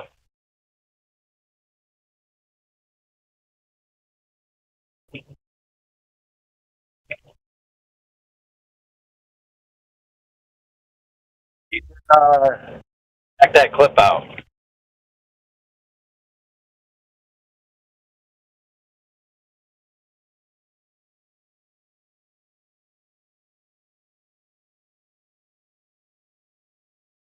Know what I'm saying?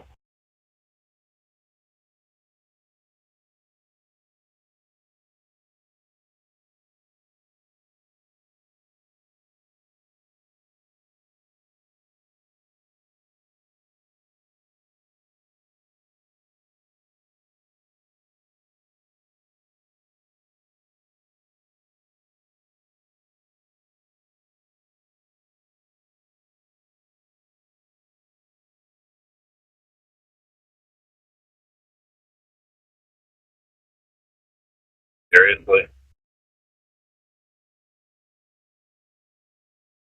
Hello? I have to die. I'm gonna go charge. I'll be in later. All right, watch that clip. Mr. Schutz. He said if you call yourself, let's say you're 35 years old and you say, I'm 35 years old, then that means you concede that the Earth is revolving around the sun. Because you're 43, 35 revolutions old. It's hilarious.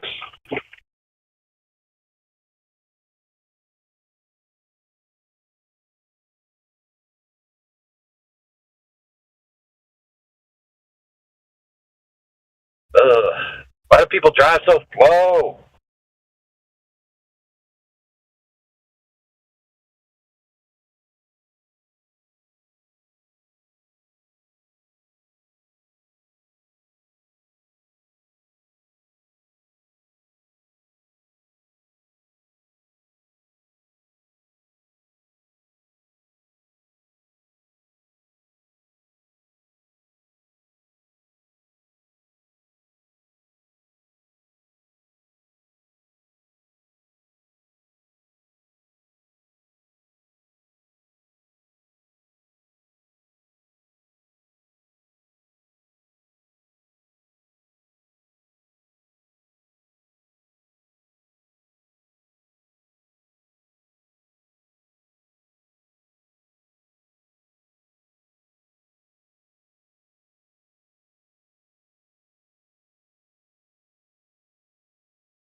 Can I play a clip? All right. Just remember, you asked for it.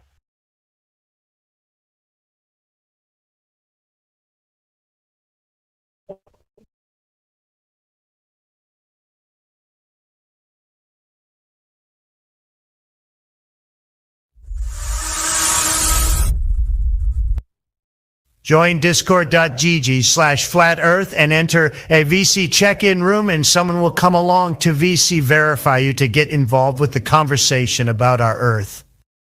Freezer Part 3. Hey guys, would it be okay if I ask a quick question? Only if it's about the server topic.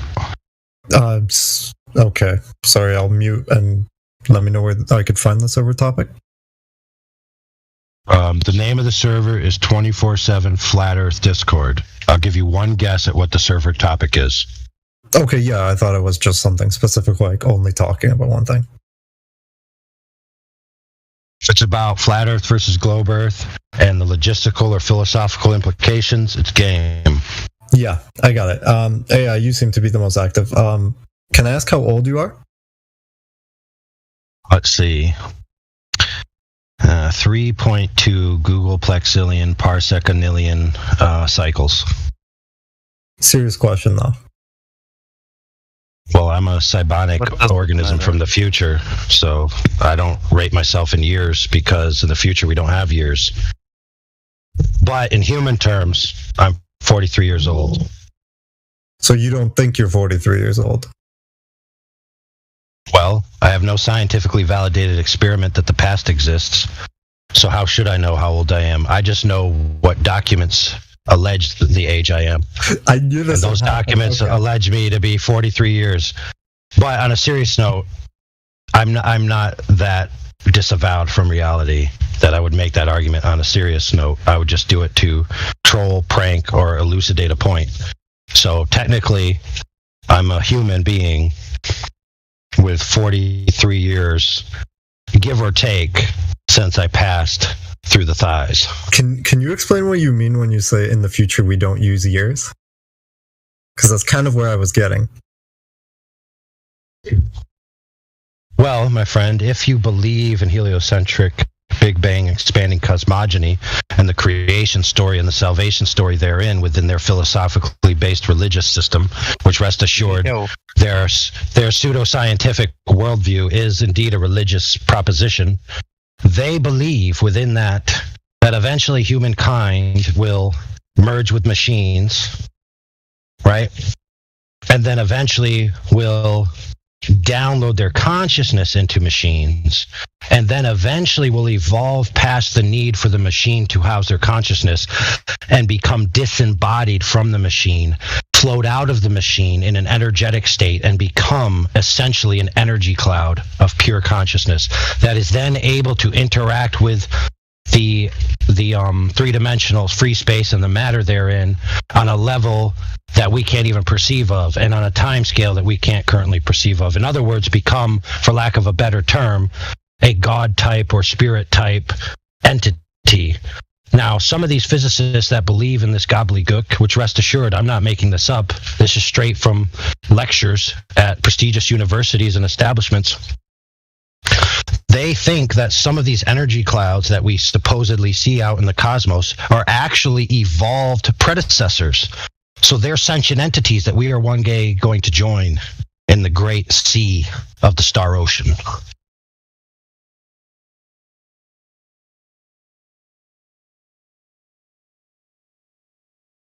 So once you become an energy cloud, right, that just is pure consciousness, things like time are highly irrelevant, would they not? But up until then, would you say we could still go by years or no?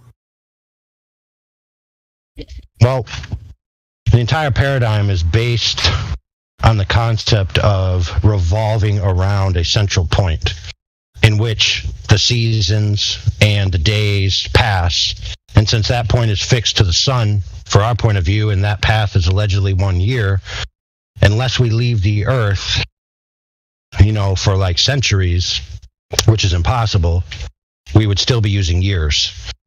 And even after humanity allegedly left the Earth to head towards a new world, they'd still be using years until they arrived at the new world and adopted that cycle.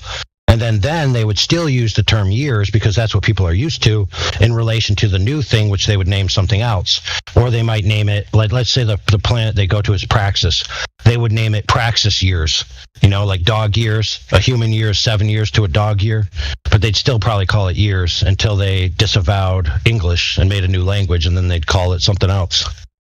Right, I see what you're saying. I guess if I was to ask you an alternative question, like how many breaths you take, a fair answer for you wouldn't be in the future, we're probably going to have very dirty air, so we're not going to breathe at all, so I can't answer that question. I'm asking you as of right now, how old you are. We'll probably call it years until they disavowed English and made a new language, and then they'd call it something else. Right, I see what you're saying. I guess if I was to ask you an alternative question, like how many breaths you take, a fair answer for you wouldn't be in the future, we're probably going to have very dirty air, so we're not going to breathe at all, so I can't answer that question. I'm asking you as of right now, how old you are. You already answered. How old is he? I'm going to need it one more time. 43. So that means he's using years as his metric, which is my problem. So you kind of got ahead of me. So well done. But if you don't believe in the years, I'm going to need another answer because 43 is not a valid answer according to you. Well, when you ask somebody how old they are and they give you years, right, they're telling you an accumulative amount of days, but not even that because years aren't equivalent to days because we have leap years. Yeah, I got right? You. So it's a rough estimate, and basically what it's saying is how many calendar demarcations have occurred since your birthday where they began recording such things about you. And so that's what I meant by on a piece of paper, that's what it's told about me. But you don't believe that? Well, it's not that I don't believe that many demarcations has occurred. Because let's just say, for instance, that the past exists and those mechanical processes did occur, and it has been that many quote-unquote years or days or calendar demarcations, where 43 calendars have been thrown out and repurchased, then yes, that would be 43 years.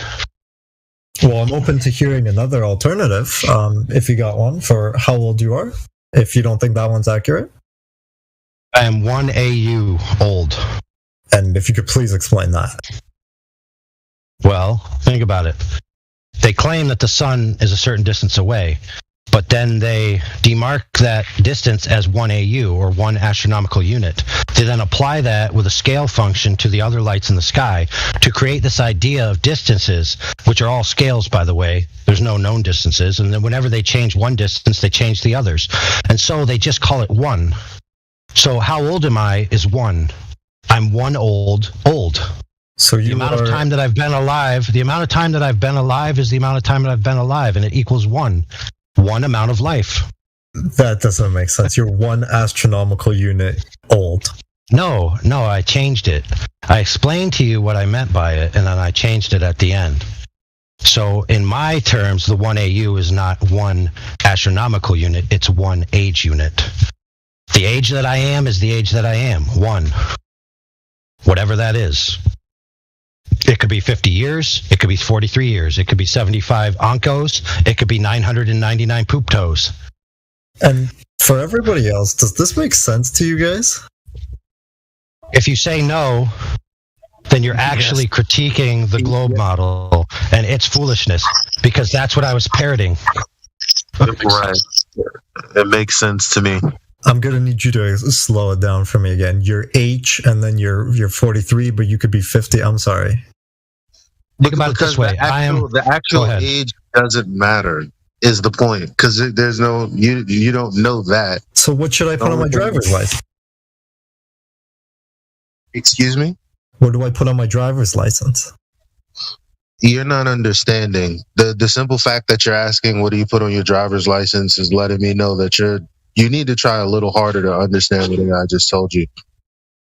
Yeah, that's fair. Doesn't matter. I'll give you an answer. I could give you an answer, though, to that question specifically, because it matters in the context, and that's the point.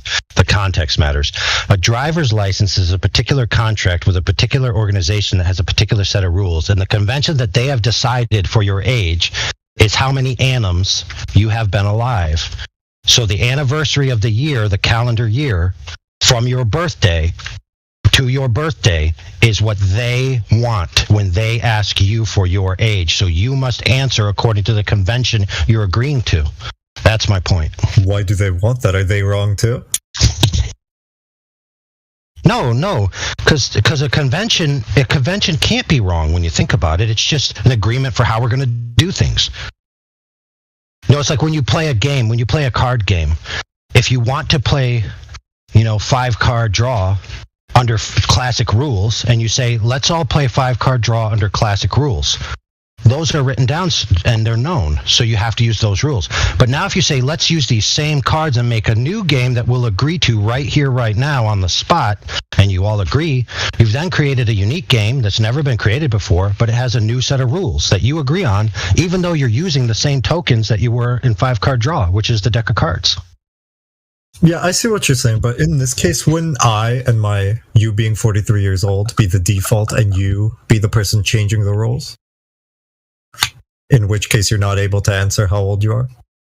Well, I answered you according to the common convention so that you can understand in context my age in the sense of our culture, right? Mm-hmm. I understand in the sense of our culture, which you don't agree with, so I'm asking you now for your alternative answer.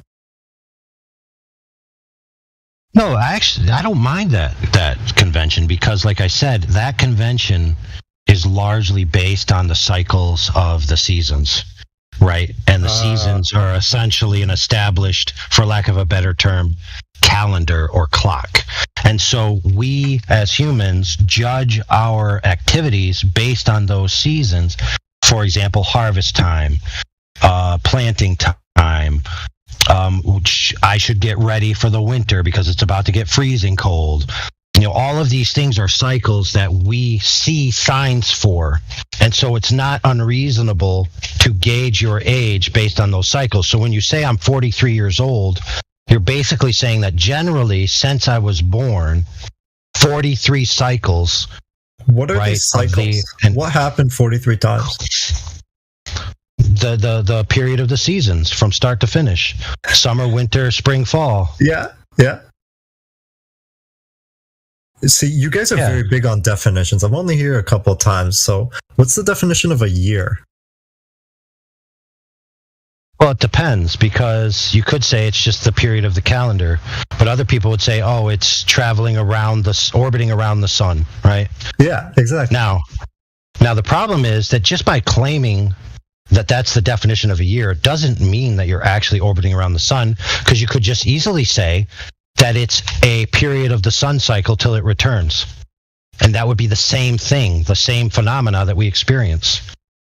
You could say that, but you'd be saying something that isn't widely agreed upon when you're using the definition. Oh, well, they can cry about it then. No, you can't. Because let me be clear. Yeah, I can. Let me tell you why. Most people don't think about orbiting the sun when they think about years. They think about the calendar. No, they don't. No, that's the definition of a year. No. Whether most people have the definition wrong, it's not my fault. No, I'm not saying that they don't know the definition. I'm saying they don't practically use it as that. Like when they talk about, I guarantee years, 9 out of 10 people whom you ask, well, what's a year? They're going to say 365 days. Yeah, and what happens every 365 days? The cycle begins again. A day? 1/365th the cycle begins again, because if you're an astronomer and you pay attention to the sky, you'll understand that there's a repeating cycle. What is the cycle? Explain that to me. What do you mean? Well, I don't particularly know of the cycle that you're talking about. I'll tell you this: it has nothing to do with us, moving around the sun. Perfect. Explain to me what it is. You know my position. The sun moving around us. The sun moving around us, which is what everybody observes. The sun has moved around you. Has it not? Think about it. When I go out into the morning, right, and I stand and I look. I see the sun, right, looking right at me, and I see it go over my head, and I see it go down. That's what I see. Nobody sees the earth go around the sun. Not one time ever in the history of the world has it never been seen by human eyes, and has it never been purported to be seen by any optic that exists in any recorded form for human history, period. So you are 43 years old being Further 43 to that, suns. when I say a cycle, we witness the sun arc a certain way, and then there's the time, what is it called? Where the sun is directly over the equator, and then it's on the other side. And then it comes back to the equator, and then it comes back to our side. We can all see that happening. Right. Everybody. From everywhere. Yes, but what we don't ever see happening is the earth go around the sun. Unless you're watching a cartoon. That's the only time you'll ever see it. You will never see it with your own eyes. No human has ever been at the vantage point to see it with their own eyes. No optic has ever taken a photo or a video of this occurring to present to us. This information exists in no place other than the imagination or graphics or models. There is no tangible representation of this occurring whatsoever anywhere. So what's the definition of the sun rotating around the earth, and why do you use the word year? Because it's an accepted convention, dude. It's not like I woke up and said, I'm going to not use the word year. I don't use your definition. Yeah, you do. You said you're 43 years old. Oh, see, you think that if I concede that I'm 43 years old, then ipso facto, the earth is revolving around the sun? Bingo. Wow, you're stone cold retarded. Okay. So what's no, I said that tongue in cheek. I said that tongue in cheek because that's a total non sequitur. It's illogical and incoherent. You're using the word year. How did they have calendars before they had the heliocentric model? Oh, they had epicycles. I know. I'm asking him. Oh, sorry, I messed it up. Dang. You're fine. You're fine. Irregardless, he probably doesn't know that large word. Yeah, exactly. Right. So, in short, they patterned the motions of the sky. They patterned the motions of the sky, and they recognized the patterns, and they put them in epicycles and other such things that were all based on the assumption of a flat planar realm. Who are traveling around the sun. And how do we know this? Well, we know this because the ideal of heliocentrism had to be invented at a particular time in human history. And so before that idea was not cemented. And therefore they had calendars and annums and periods and seasons that were not based on the concept of the earth going around the sun. The 15 degrees an hour isn't even about the concept of the earth going around the sun. I guess my greater point is that if you don't accept what a year is, 365 days, then you have no measure of time, is what I was trying to say. By your definition. No, that's dumb, because or whatever definition of time you have is using my definition of the year. Oh my God. So the definition comes after the experience, right? So usually when we define things, it's because of an experience.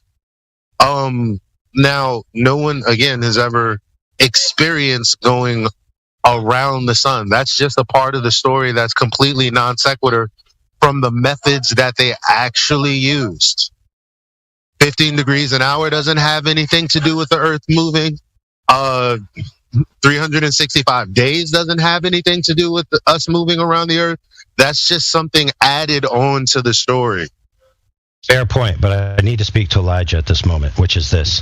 Previously, he said that people would describe the time scale of a year as being going around the sun. You said 9 out of 10 people would describe it as 365 days. He then said, just prior to you speaking, that without a calendar of 365 days, you would essentially have no way to keep time, admitting that generally By a Freudian slip, he understands that most people demark time by the calendar, not by any concept of the earth and the sun moving around each other.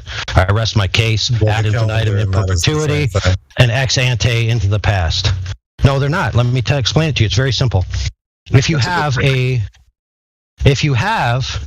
convention that says, right, regardless of how it's created is irrelevant, you just say, we as a society are going to make a year, 365 days, 12 months. And most people accept it. They don't need to know why or how it came about. They're just going to pattern their life after it because that's what society is doing. For example, mortgages. For example, when to take vacations from your job. For example, when to harvest, when to not. All of these things can be done with a calendar without knowing where or how it was arrived at. So people can use the concept of a year without ever thinking one time about the pattern of the sun and the earth relative to each other. They're mutually exclusive. They don't have to be necessary parts of each other.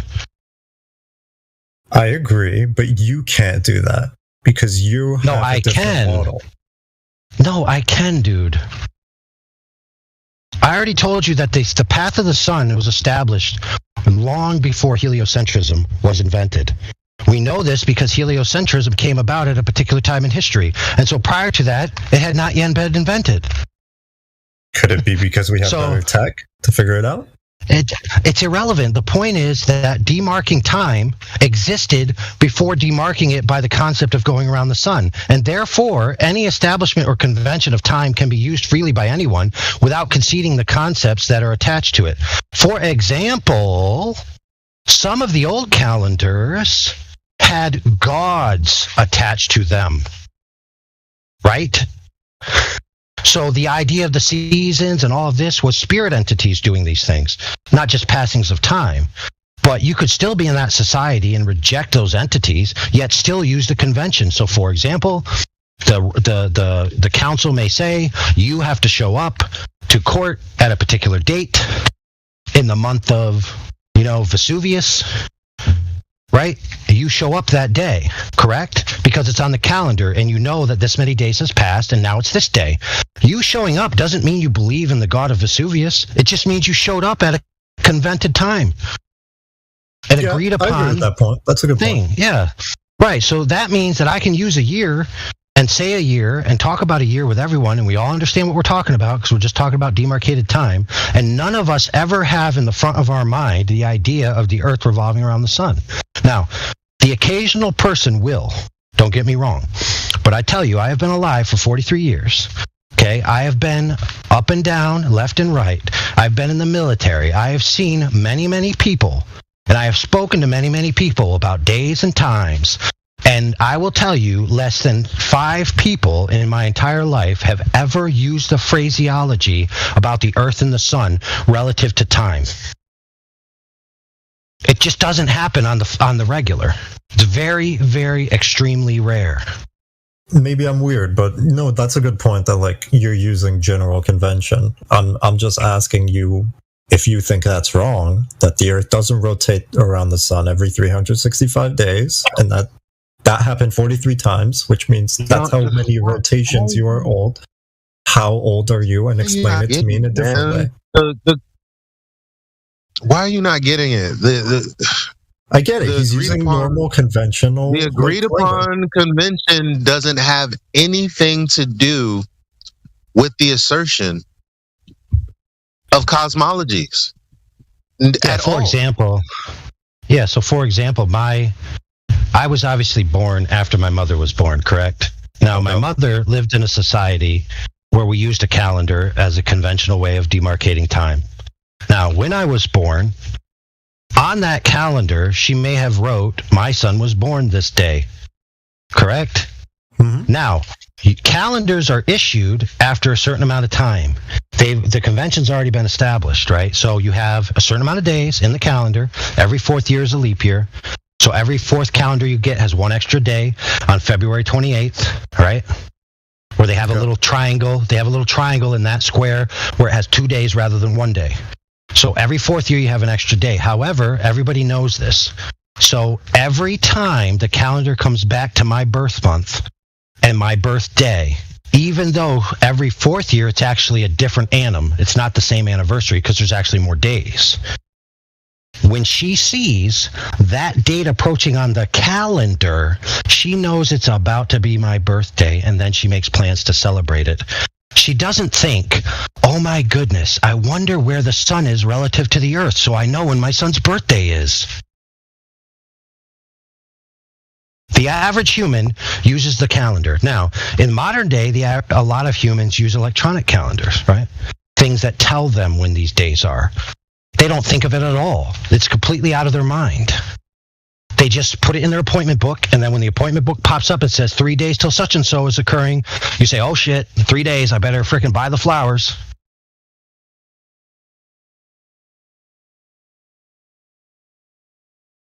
I know people don't think like that.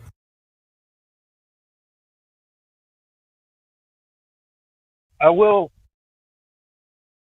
will give him this. There's the New Age rhetoric where people say happy trip around the sun. And that's relatively new. Again, because they're pushing the propaganda really hard since we exist now. You want to hear something funny, brother? About it now? No. The most recent person and one of the 5 in my lifetime that has used rhetoric like that was a flat earther named CB, not within the past month, right? It came out of his mouth. Think about that and let that sink in. That just tells you even more so that the average person isn't thinking this way. Not really. You're taking that out of context, I would guarantee, knowing how you've had the rest of this entire conversation go. No, I wasn't taking it out of context because he said it intentionally, tongue-in-cheek, on purpose. Yeah, exactly. So the context. So if he's saying it tongue-in-cheek on purpose, then it doesn't matter. Oh, God, dude, give it up. Give it up. No, the point is that it took him becoming a flat earther to feel no, that's not true. I believe he was saying a story that's what he used to say when people would tell him a happy birthday. I thought you meant now. I thought you meant like the other day or something. I was just like, what? He's clearly joking. Yeah, we know that CB is not a globe earther secretly. Point is that the phrase itself is rare, let alone people intentionally using it to describe themselves. You know, it's rare that I'll put it to you this way, friends, and this is my experience throughout my life. The amount of times that you encounter globe rhetoric where people are imbuing their days and their activities with commentary that requires them to use globe phraseology is extremely rare. Rarer than diamonds. It happens every day on your birthday. No, it doesn't. It does. You've acknowledged that 1 year has passed. You've acknowledged that 365 days has passed. Oh my god, dude, we already went through this to brutal extent that nobody is thinking about the earth and the sun when they think about the year on their birthday, bro. Right. Now, it's crazy because honestly, what upsets me is that I don't think we have a chance, a snowball's chance in hell, because I am now watching Dr. Stone, and I realize how heavily embedded this heliocentric language is into these cartoons, right? Or these animations. Yes. Like, it's heavily embedded. It's put right next to the scientific method. They'll do something practical, and then they'll be like, that's why we were able to go into space. It's like no mention of how they do that, but it's mention of how they build tools, concoct different chemicals, put them together to make other, forms of things, medicines, things like that. And then they'll just show you like, outer space and shit. It's like, oh, okay, I see why people think the way they think. It's fair. I can't even yell at them anymore. That's pretty modern, though. Like a lot of the older stuff it was way more rare that there would be those direct references that seem so gratuitous. You know that term gratuitous sex and violence in movies, right? Well, now we've reached a point where there's gratuitous NASA and space propaganda. It's like they're just doing it for the sake of doing it. It doesn't even fit the story that they're dealing with. Let me put it to you this way, friends. I went across an ocean, right? And before I went, I looked across an ocean or out into the distance, imagining myself at the other end, because I was about to go to a war, right? And so I could die. And there was profound implications for me going there. And I stood at the beach and I looked out towards that direction.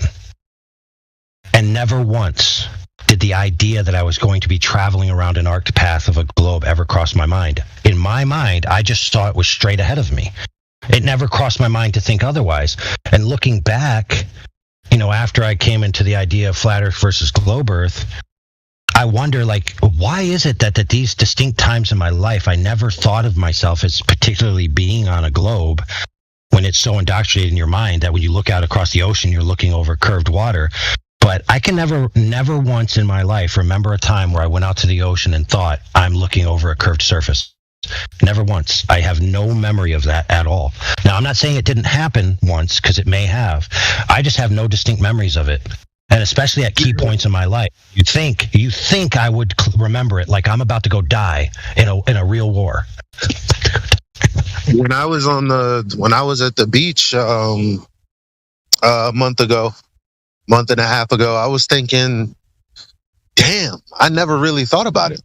As I was experiencing it that day, I realized that at that moment was the first time I looked out into the distance and wondered what I used to think about the horizon. Only then did I try to picture it as the edge of the globe Earth. Only when I was trying to picture, okay, why do they think it's a globe, did I ever think that? Not until that day, because any other day I just experienced it as was. I never really thought about it. Exactly. I'll give you another concrete example, and then I'll let this person who's trying to get in talk. When I was in the war theater, okay, actually with the responsibility of employing weapon systems and targeting enemies, right? There's certain ranges and acquisitions and angles and sizes of enemies, right? Never once did it cross my mind that the range of this enemy was greater than the globe Earth curvature would allow me to target. Never crossed my mind once until after I got into this arena of flat Earth versus globe Earth, and I started thinking back at the weapon systems I used, and I said to myself, wait a minute, a Tiger tank or this tank or that tank is this tall, and we were in this location, and it was at that range. The curve of the Earth should have been in between me and it. Why didn't I ever think about that before? It's almost like it doesn't matter because it wasn't there. All right, go ahead, whoever was trying to interject for the past 3 times. Me. And I want to tell you the same thing what you said about military. I had the same experience because I was anti-aircraft, and I used also the weapon for the ground targets. And I also remember, I never count on anything, it was other things, and I never count on a Coriolis, I never count on any fucking curvature, or anything. The second thing about experience from the picture, but that picture is only in my mind now. 15 years ago, going to Barcelona about the Mediterranean Sea, and it was the sky was without not even one cloud. That means everything was. I was watching through the window, and I could see 100 islands, and it was so flat. But I have that picture now. I cannot, I never made a picture, And the third things I want to say about that 365 days, my question will be, is it, this is the first question, AI, for you, is it the orbital speed constant? The orbital speed of what now? Orbital speed in the heliocentric model, is it constant orbital speed? No. I think yes, because if orbital speed of what though? The Earth of Earth around the sun. No, it can't be. It can't be. I don't think nothing, because in order for the model to, well, they don't have a model, but there have to be elliptical orbits. So Yeah, exactly. They have to slow down and speed up constantly. Okay. And they have to maintain a constant acceleration because they're following an arced path. So for me, it's this, because we have 364 days for 3 years. That means that you have some 3 years is going like that, and then we add 1 day, because why? No, that's not true. No, isn't it? It's 365, and then you add 1 day. Or am I wrong? You know what I learned in pretty school? sure that's right. I learned in school they're saying that it's like a 364 days and 8 hours. That was and because of not 8 hours, 6 hours, and then you have every 6 hours for 4 years, and then you get 24 hours. Okay, yeah, that's fine, but you still experience 365 calendar days. Like each day you turn the calendar over, right? If you buy a calendar that is 1 day at a time, every day you just turn. Whoa, holy moly! Oof, that was tough. Anyway, yeah, each day you just turn over the days, right? And then when it gets to the end, there's not one that says half a day; it just says day. And that's probably And then at the end you have to do the leap day to make up for those half days you lost or something like that. But you guys don't. Let's be clear. What are you talking about, dude? It's not about believe or not believe, dude. Dude, are you out of your mind? Like, I'm genuinely being serious now, because it sounds to me like you literally aren't listening to anything anybody said. I'm listening. You're using my definitions to explain things. No, we're not. 365 days because of a cycle that we agree upon is not a fucking definition. What's wrong with you? And what that has to do with the shape? Oh my goodness. Okay, let's look at it this way, friends. I go to Target, let's say, even though I don't like Target, but it's just the first store that came to my mind. And I go down to their section of clerical supplies, and I buy a countertop single-day calendar. Now, a single-day calendar, as we all know, has 1 day at a time. You must remove the day and see the next day every time. Now, when you buy said calendar, it will have 365 pieces of paper, unless it's published on a leap year. Okay? Now, you go home, you take said calendar that you bought, and every day, when you wake up, you tear off the piece of paper from the previous day. What this guy is suggesting, that if you buy that and you take it home and you use it, that you're admitting the Earth is a globe revolving around the sun. Well, if it's accurate and you're using it, what do you mean? Why would you be using something that's inaccurate? Would I buy a calculator that's broken? Hold on, a friend. Accurate to what? To your life. Oh, so not accurate to the sun. See, notice how he didn't say accurate to the sun. He said accurate to your life. Accurate to everything. Dude, let me tell you why it's accurate. You want to know why? I'm all ears. Because it's a convention that's been agreed upon, and we all obey it. Why? It doesn't matter why. I told you why. Keep in mind, yeah, exactly. I told him why. Because it was established before my mother was born, and I was born after my mother was born. And so I was born into a world where this convention was out of my control and already established.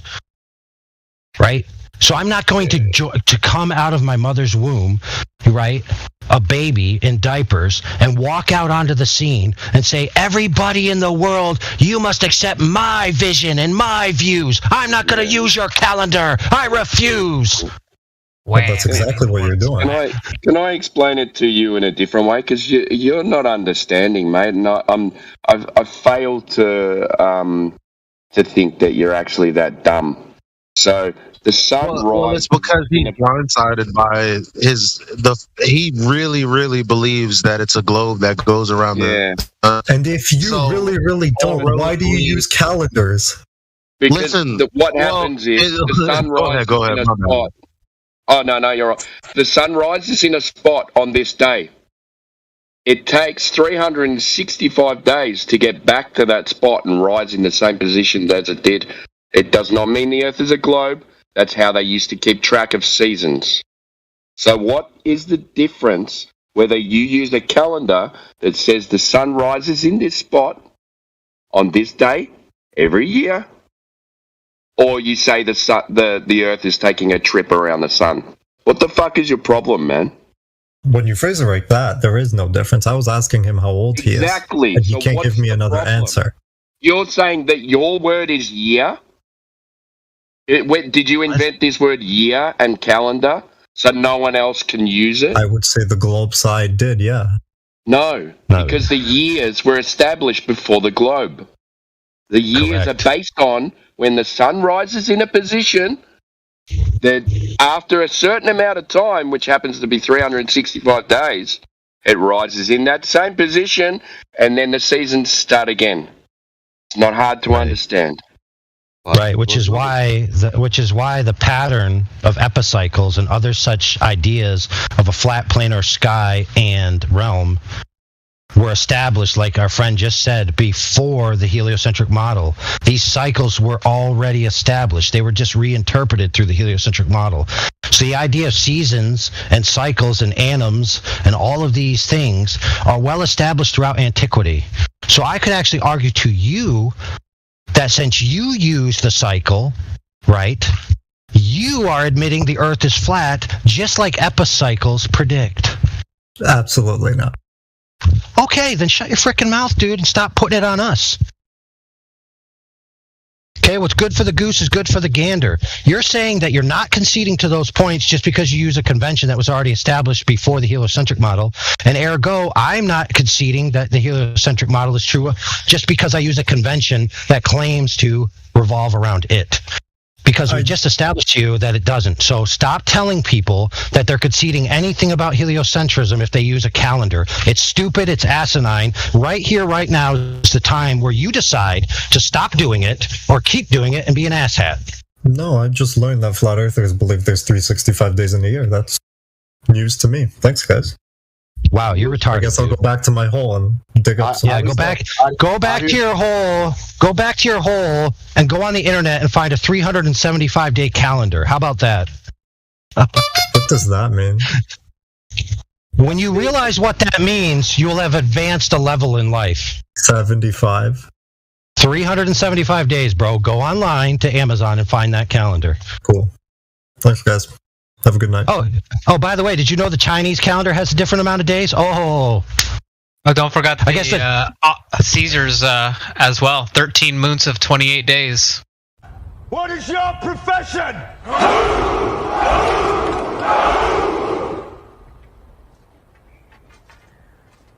See, old friend, I brought more soldiers than you did.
doing?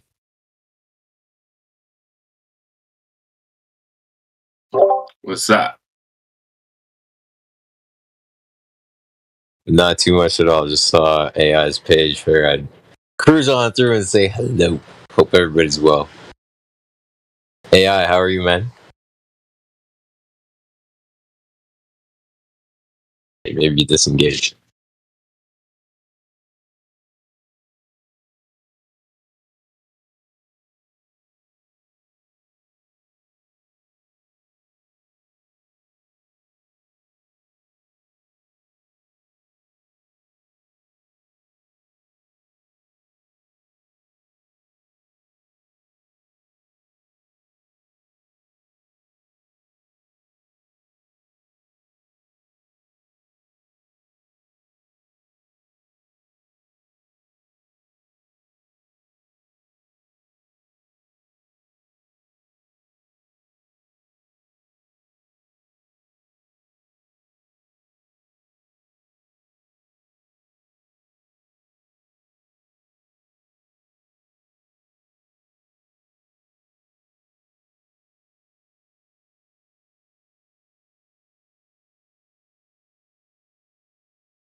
Are you new here, Stoic?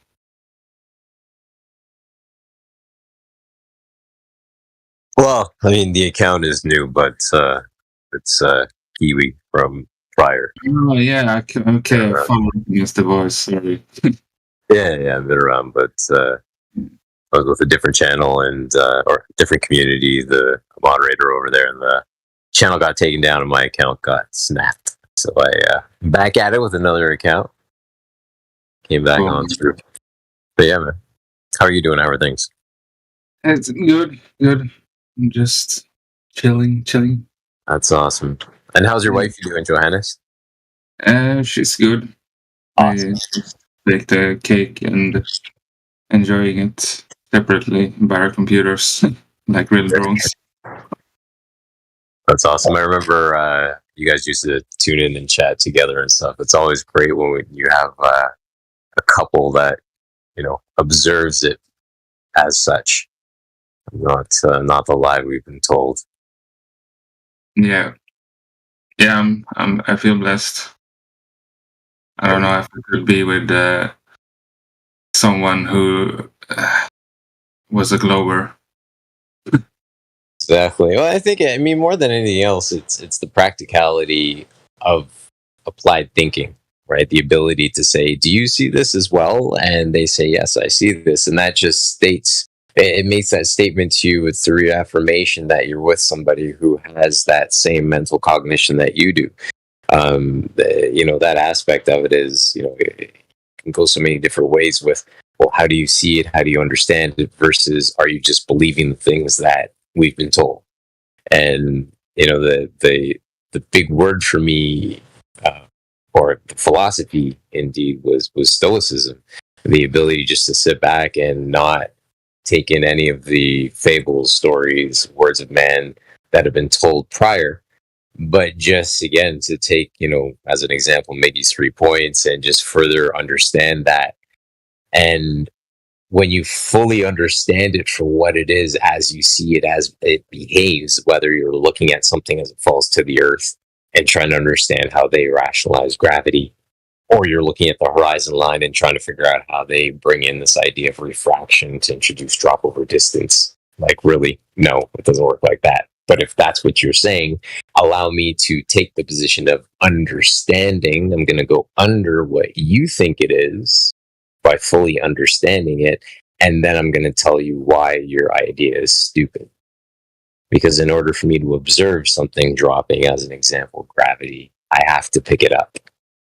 I have to disrupt whatever it is I'm looking at, the input energy of something, in order to observe your gravity happen, which is a problem. It's appreciated. It's a good thing to have somebody who thinks like you do. It's an awesome thing. Nothing worse than when you throw a ball over to somebody and it smacks them in the head and drops to the floor. It's not a great game of catch.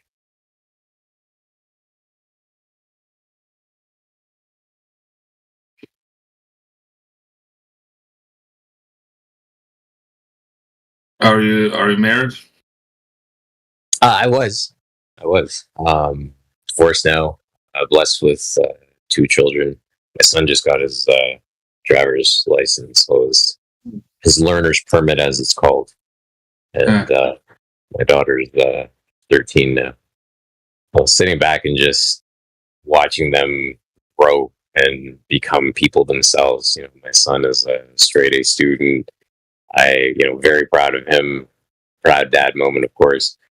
But sitting back and just having discussions with him, about medium containment. What do you think about this? Do you observe curve? If you take away the outer crutches, if you will, do you still do you see it? Do you see the globe without it being propped up by stories of others? Does it stand on its own? And when he's answering back to me, his ability to think is what really makes me proud, because he has that mind. He has his head screwed on straight. But yeah, so to answer your original question, divorced now, and just again sitting back and observing the kids grow. That's been the rewarding part of the entire process. Yeah, kids are great. Pretty awesome. Do you have any kids yourself? Yeah. I'm not there yet. I have a small kid. She's just 14 months. So. Beautiful. Congratulations, dude. Holy, 14 months is an amazing age. An amazing age. Yeah. Yeah, everything starts happening now. Yeah, dude. Yo. Is she cruising ahead on furniture? Yeah. She's really determined to walk, but she's a little bit scared to fall. So she wants us close, walking beside her. So, yeah. Cruising on the furniture. I always my son started cruising on furniture, so he'd pull himself up and make his way around the place around I think he was around 11 months when he started, 10, 11 months. But yeah, by the time he hit 14 months, he was good. But they do you have a jumper? Do you guys have jumpers? Heard of that? Like the swing? Yeah, it's kind of it's a stand, and then you've got the lines that come down. They sit within a holster, and they can kind of jump up and down and develop their leg strength. Yeah, we have a version of it. That's awesome. Those things are super cool. Even the saucers, same idea. When you put them into the saucer, and they can walk around with the seat. Yeah, we have it on one of those too. Yeah. She doesn't really like to crawl. She always wants to walk around, and she wants it to go fast. She doesn't like when it goes too slow. She really wants to run faster than she can walk. So yeah, it's gonna be interesting when she starts to asking the more important questions. Starts to develop personality. I love it. It's awesome. It's just I was looking at the text chat. I see you, AI. Thank you so very much, man. Yeah, that's think that account is dead, but I will definitely check it out. Optics on a flat Earth is interesting, I should say. Sorry.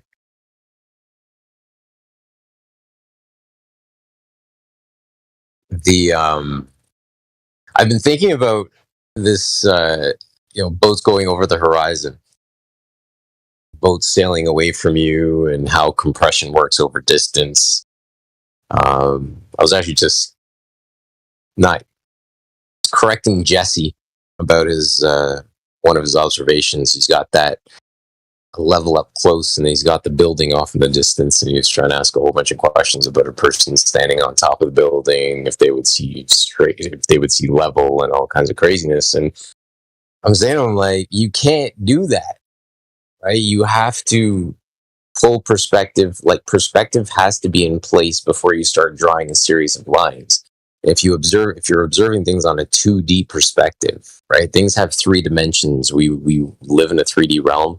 You've got the x-axis, which moves left to right, and then you've got the y-axis, which goes up and down, and then you have the z-axis that goes forward and back. I believe that's the correct orientation for the 3 axes.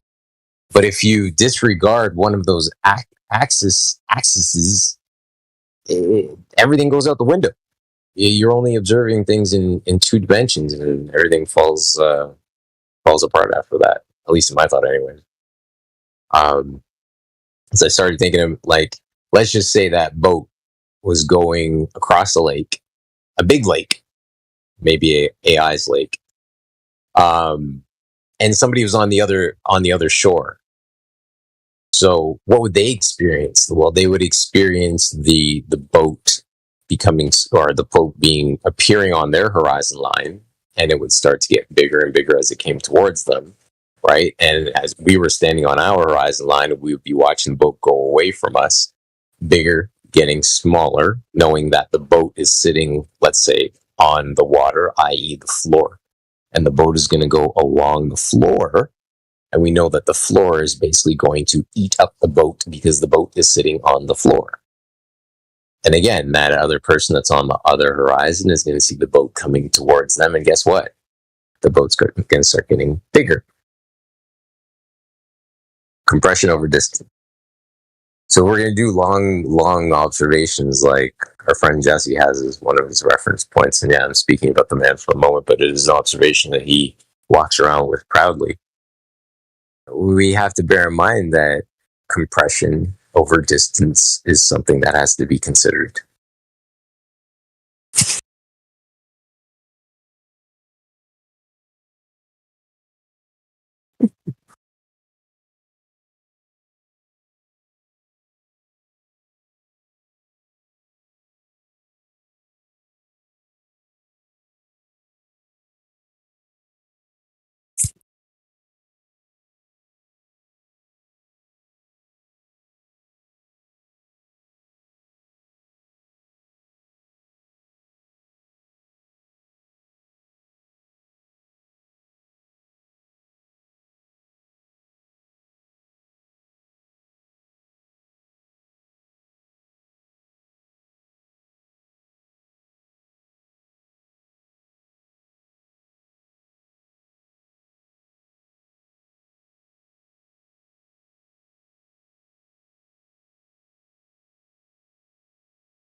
Optical resolution.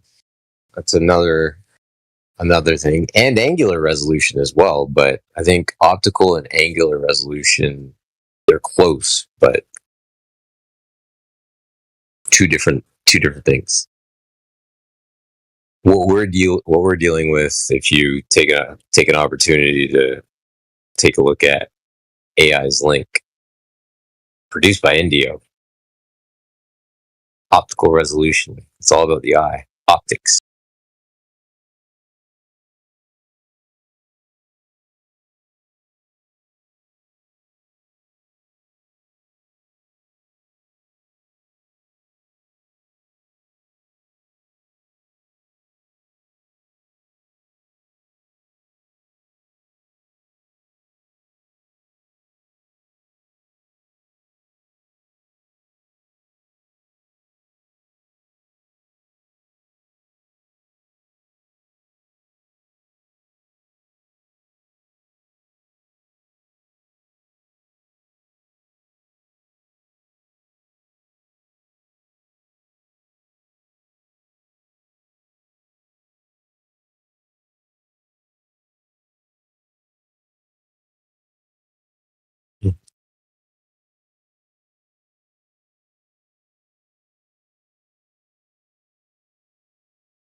Is that QNFE in here?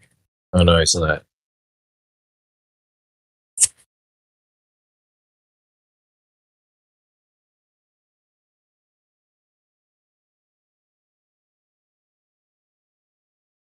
Huh?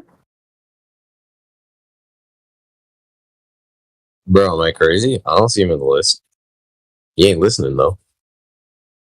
Cause I have a challenge for him.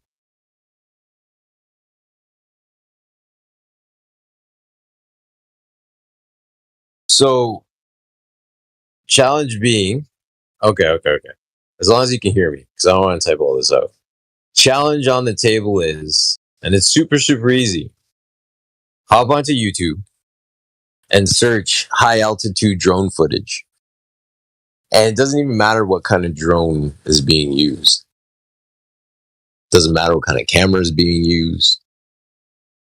Because there's some cameras that are attached to drones that will show the horizon line convex, or no, concave, depending which way, convexity, concavity, but an arc to it. And there's some cameras out there that will show the horizon line is flat. But the one thing that will be consistently evident is while that drone rises in altitude and it hovers and it moves around and flies around, it will be taking obviously video footage of the surrounding area. But if it's staying level, i.e. observing the horizon line will always be there. And if you keep that drone set level the entire time and just keep increasing its keep increasing its altitude, what you'll view is the horizon line, the distance that we see to, just gets further and further out. The floor continues to meet the ceiling as that drone goes up. Now, if we were dealing with a structure that had a set geometry to it, right? It's like a if this, then that. If the set geometry was in fact a 3959 mile radius claim, then as we rise from the surface, and in fact, regardless of the number, But in fact, if it was in fact a globe, as we rise from the surface going up, we would see that horizon line start to present itself. There would be some deformation starting to occur. Now, the new claim by the globe, the update to the globe script, is that you need to be at X amount to actually see the curve. The issue is, it doesn't present. No matter how high we go, if you're standing on top again of a curved surface and you start to go up, that curvature should become more dramatic and consistently present itself and become more drastic as you go higher up. But we don't see that. Somebody's having a fight with their end button.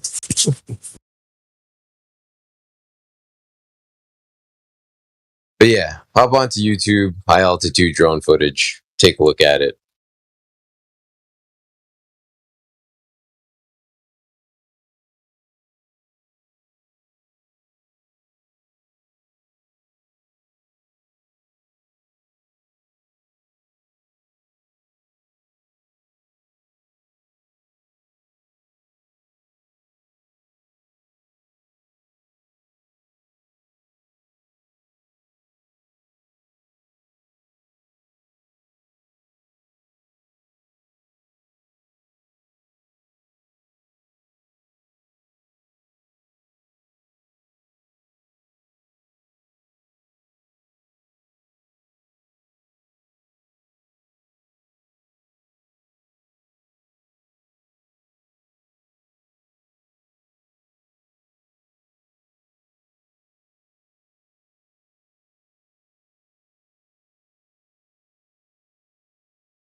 It's me, AI, Kiwi, aka Goich.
Like, why, when you got one case for like why would they lie, that's my thing, is that I would like to a explanation of one way or the other, so that I'm more informed if I were to be, asked for anything else.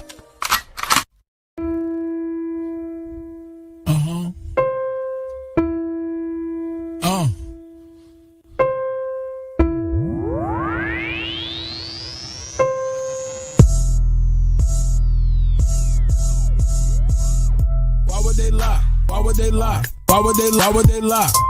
Why would they lie? Why would they lie? Why would they lie? Why would they lie? Why would they lie? Why would they lie? Why would they lie? Why would they lie? I know you've been hating this, but how about that radius, huh? What is he saying though? Broken geometry. Okay. I just pointed out, now you're at hominy. Went to your mommy be trucking and driving, Globers be wildin'. They went out of style. 8 inches per mile squared, never been measured out in the wild. Why would they lie? That's what they cry when it just can't be denied. Defending the government, slave till you die. You ain't got no reply. That stuff is flat. Who told you that? Like I can't trust my eyes? There ain't no curvature, and the swan is black. But nice try. Why would they lie? Why would they lie? Why would they lie?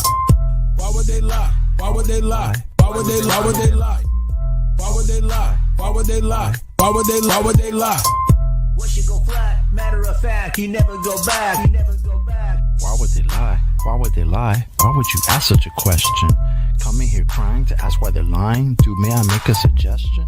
It seems to me in your mind that you could use some introspection. Instead of advancing your thinking, you're headed straight to a sad state of regression. People keep thinking it's our job to find them the model that they've been requesting. Meanwhile, they're walking around every day in the world never ever suspecting that the very own senses a human possesses have never attested. Something that's absolutely and completely reversed to the world manifested. How can you think that a person like me could take someone like you even serious? Why would they lie? Why would they lie? Bro, are you fucking delirious? How can we even engage in a true conversation if we can't surpass this? I'm gonna need you and your little fundy friends to pull their heads out their asses. Why would they lie? Are you fucking high? You really gotta be kidding me. The world that you've known, all on its own, has been nice and flat since the beginning, see? No 8 inch per mile square, that's why y'all scared to have this become mainstream. So as a result, we transform into nightmares, waking folks from the daydream. So proceed to ask why they are lying without verifying your story. And at the end of the day, maybe all I can say is that y'all fucking bore me. Why would they lie? Can't even deny. You're sounding just like a baby. Maybe a hero is all that you need. Maybe else somebody save me. Globe abortion, all applauding. Cheers, big heads, small, enormous. From cradle to grave shall be like tortoise. NASA Tower lies every day is exhausting.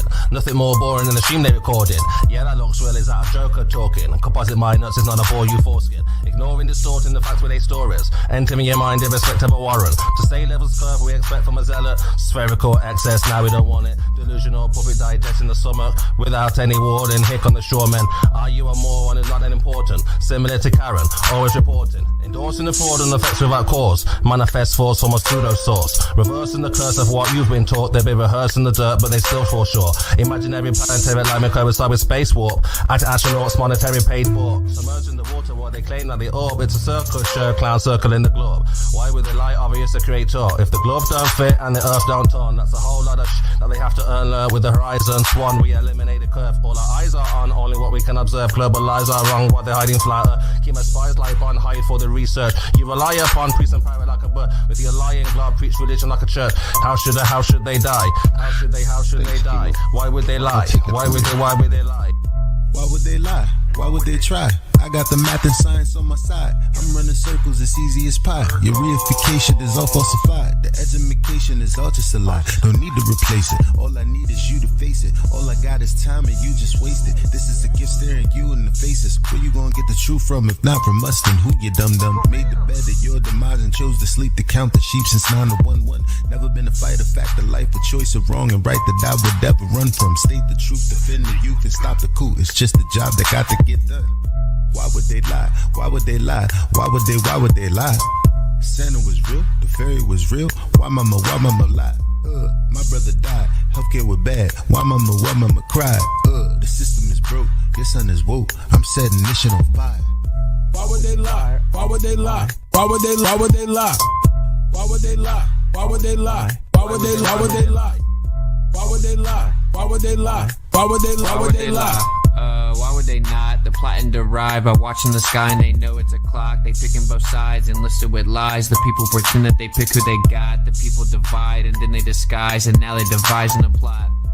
You ask why they lying from behind closed eyelids. You disguising an iris that's lifeless. You're denialist, but this lie is why you're a nihilist. Guess you're lying for the pride then. They enticing the brightest to get deprived in contrived confinement. Lie about what the meaning of life is. Get a degree in a 9 to 5 shift. Only way that you'll survive this. What's that mean? They have to bribe them. Yeah, it's tragic. Their only tactic when the model under attack is asking where a map is. If they lied about the earth, what you even asking? Weaving past them, leaving blasting. Everything you believe is backwards. Occult belief is practice. That's what they achieve in masses. Yeah, it matters. You believe what masses. Massive incoherent magnets have a weak attraction. That's electrostatics. They always invert it backwards. Wonder what's the verdict, pastors? Religious zealots preaching, talking past us. Sent a blitz right up the middle. Who can block the fastest? Falsify the radius. You cannot walk right past it. Yeah, they truly think they got the masses, but God's got the backing, so they can't stop what happens. Why would they lie? Why would they lie? Why would they lie? Why would they lie? Why would they lie? Why would they lie? Why would they lie? Why would they lie? Why would they lie? Why would they lie? Why would they lie? Why would they lie? Oh gee. Why would they lie? I'll tell you why. They don't want to see you survive. They don't want to see you get live. Love on your queen till you have you some kids and provide. They don't want to see you revive. Take an L, then come back harder than ever besides. Packing that hammer on side. I cannot help it, bro. Second Amendment on mine. They won't label you a felon. That way you can't get your hands on protection. That way they come in and fake an election. If they want seize your assets, you can't stop or arrest them. That way the hood is simply a reflection of the design that they predestined. If you don't like it, they pop off your top like your last name was Kennedy in Dallas, Texas.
Shamalama Gamma Panda Ding Dong, hammering away at the C4 fire again. March 2021. You can look up and you can see a rocket working in a vacuum. Oh, really? I've looked up plenty of times. I've never seen any rockets working in a vacuum. And where'd you get this vacuum from? You know, besides the one in between your ears. Clown. Saying we don't know it's a vacuum is not true. We do know it's a vacuum. You're a daisy if you do. So a nuh-uh, and you do know. You have no reason to believe it's anything other than a vacuum, and lots of reasons to believe it's a vacuum. Why would we need to believe in the first place, you fanatical religitard? Have you ever heard the statement, nature abhors a vacuum, by chance? You know, say for that space in between your ears, have you ever heard that? We have 6 reasons not to believe your horsepucky bollocks. It goes something like this. Boyle's Law, Charles' Law, Gay-Lussac's Law, Avogadro's Law, parts of Dalton's Law, and the second law of thermodynamics that you just violated, you crayon-munching window licker. We can have knowledge of rockets working in a vacuum by looking at a rocket working in a vacuum. Profound as usual. Of course, you're going to have to find a natural vacuum other than that place between your ears to validate your horsepucky here, clown. Best wishes. I'm still talking, knobhead. You calling somebody else a knobhead is akin to Pol Pot calling the Dalai Lama a genocidal maniac. Hang on, may I say something very important? When you say that rockets don't work in a vacuum, that's not a claim of non-existence. What? That's a textbook example of a non-existence claim. Keyword, don't. From Hale, Stephen, Thinking Tools, you can prove a negative. Cambridge University Press. A negative claim is a colloquialism for an affirmative claim that asserts that non-existence or exclusion of something. Ergo, for the claim rockets don't work in a vacuum is a negative claim, therefore a claim of non-existence. You're an imbecile. Which rocket is it that doesn't exist then? What? Dude, are you mainlining fluoride? Nobody claimed that rockets don't exist, you glue-sniffing git. The claim is rockets don't work in a vacuum. This begins with the claim that rockets don't work in a vacuum. No, it didn't, you dude-licking fungus muncher. The entire argument began with your positive claim right here. You can look up and you can see a rocket working in a vacuum. You can look up and you can see a rocket working in a vacuum. You get it? Jem, claiming that rockets working in a vacuum exists? No, look, you can't No, just... you're not? You can't just... No, I'm not! You're not? Then what's this? You can look up and you can see a rocket working in a vacuum. You can look up and you can see a rocket working in a vacuum. Do you even know where you're at? You can't just throw the word exist on the end of the sentence and go, aha, it's a conversation about existence. It is absolutely not a conversation about the existence of something. It absolutely is. By definition, you clown. If a negative claim is one of non-existence, and it is, we just went over the definition by Stephen Hales, then a positive claim that you made, by the way, is ipso facto a claim of existence. You're a certified ignoramus. It's about engineering and how that engineering works in reality. And you are making a specific claim about that engineering, as are we. The claim isn't about engineering, Mr. Magoo. Your claim is about a rocket working in a fairy tale vacuum. Wake the hell up! Who's saying we know rockets exist, but we're saying that they go up? Right. Well, Jeremy's saying that this argument about how they work is actually about whether they exist or not, and that's not true. Of course it's not true, because that's not his argument. Oh my God. You're retarded. You're a retard. That's it. And he's doing that. No. You're doing that. Me. He's doing that. That's exactly what you're doing, Jeremy. I'm telling you, rockets. Hold on, Jen. Let's just so we're clear. He's starting to spiral now. You guys are saying rockets working. You guys are saying rockets working in a vacuum is a thing that exists. Correct? Or am I straw manning you? No, you're not saying that. Straw manning me. That is incorrect. Nah, that's correct. Let's take another listen. You can look up and you can see a rocket working in a vacuum. You can look up and you can see a rocket working in a vacuum. Clown!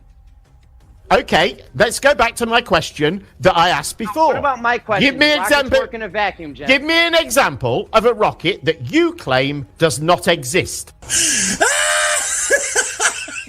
If you're not saying rockets don't exist, and I'm not saying rockets don't exist, this is not an argument about the existence of rockets.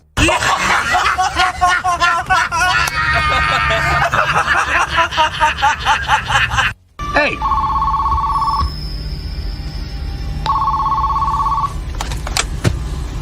Hello. It's for you.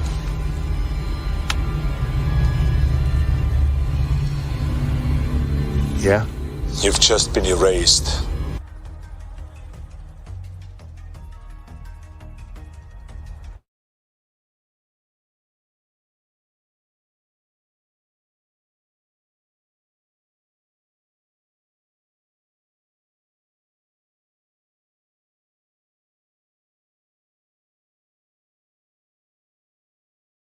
Ruhif, Roofy, the numpty from down undy, greater than infinite refraction retard, February 2021.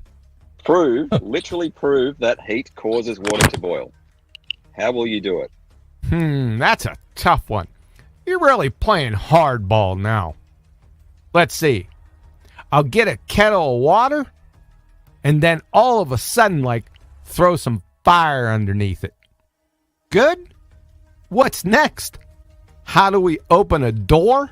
You're going to heat something and the water boils. Is that what you're going to do? Yeah, you crayon-munching knuckle-dragging window licker.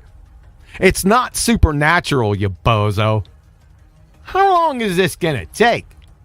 Right, so if heat causes water to boil, then if I apply heat, it will cause the water to boil. Well done, you've just affirmed the consequent. Well done. Affirm the consequent. Fallacy. What in the great googly moogly are you talking about, dude? That's a classic modus ponens. You said, if heat causes water to boil, and if I apply heat, it will cause the water to boil. Well, if heat is P, causes water to boil Q, if I apply heat P, it will cause the water to boil Q. That's a perfect deductive syllogism. And affirming the consequent is if P then Q, Q therefore P.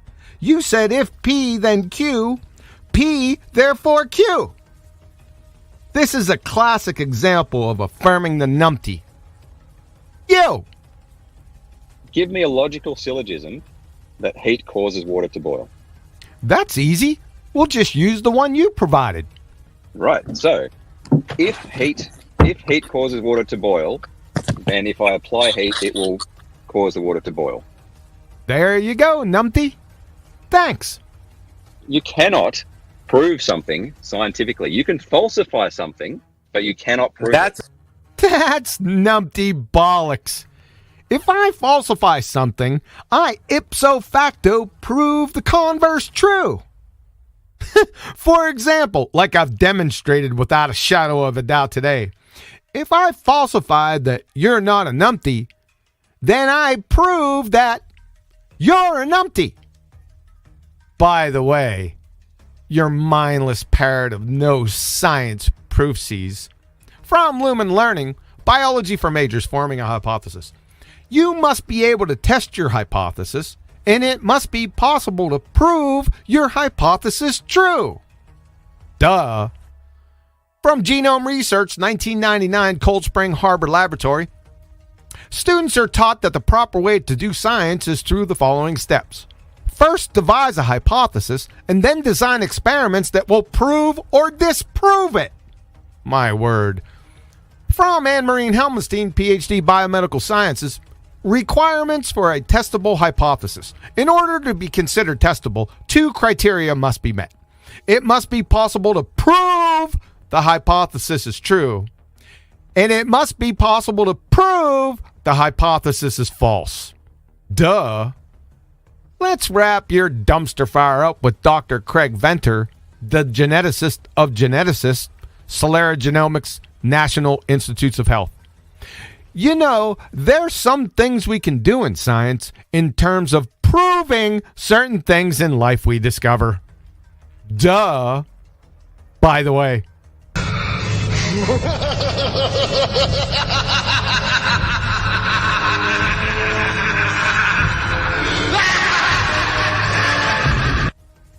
Math is a very big part of science, yes.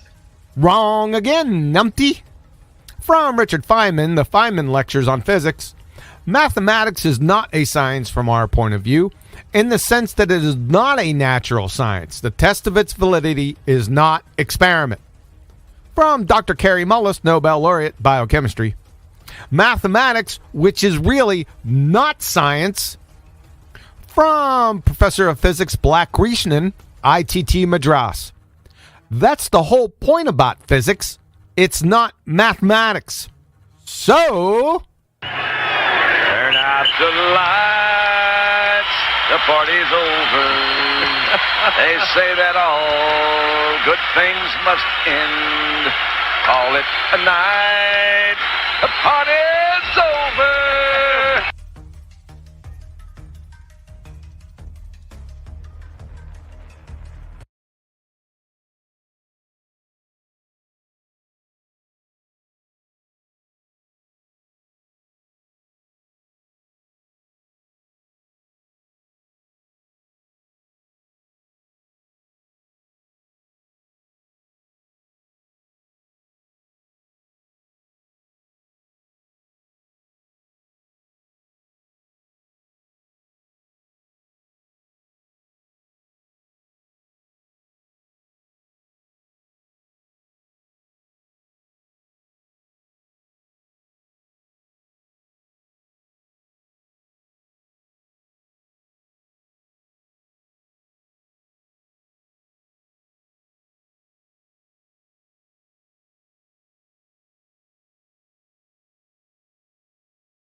The Clown Show Co-Show, March 2021.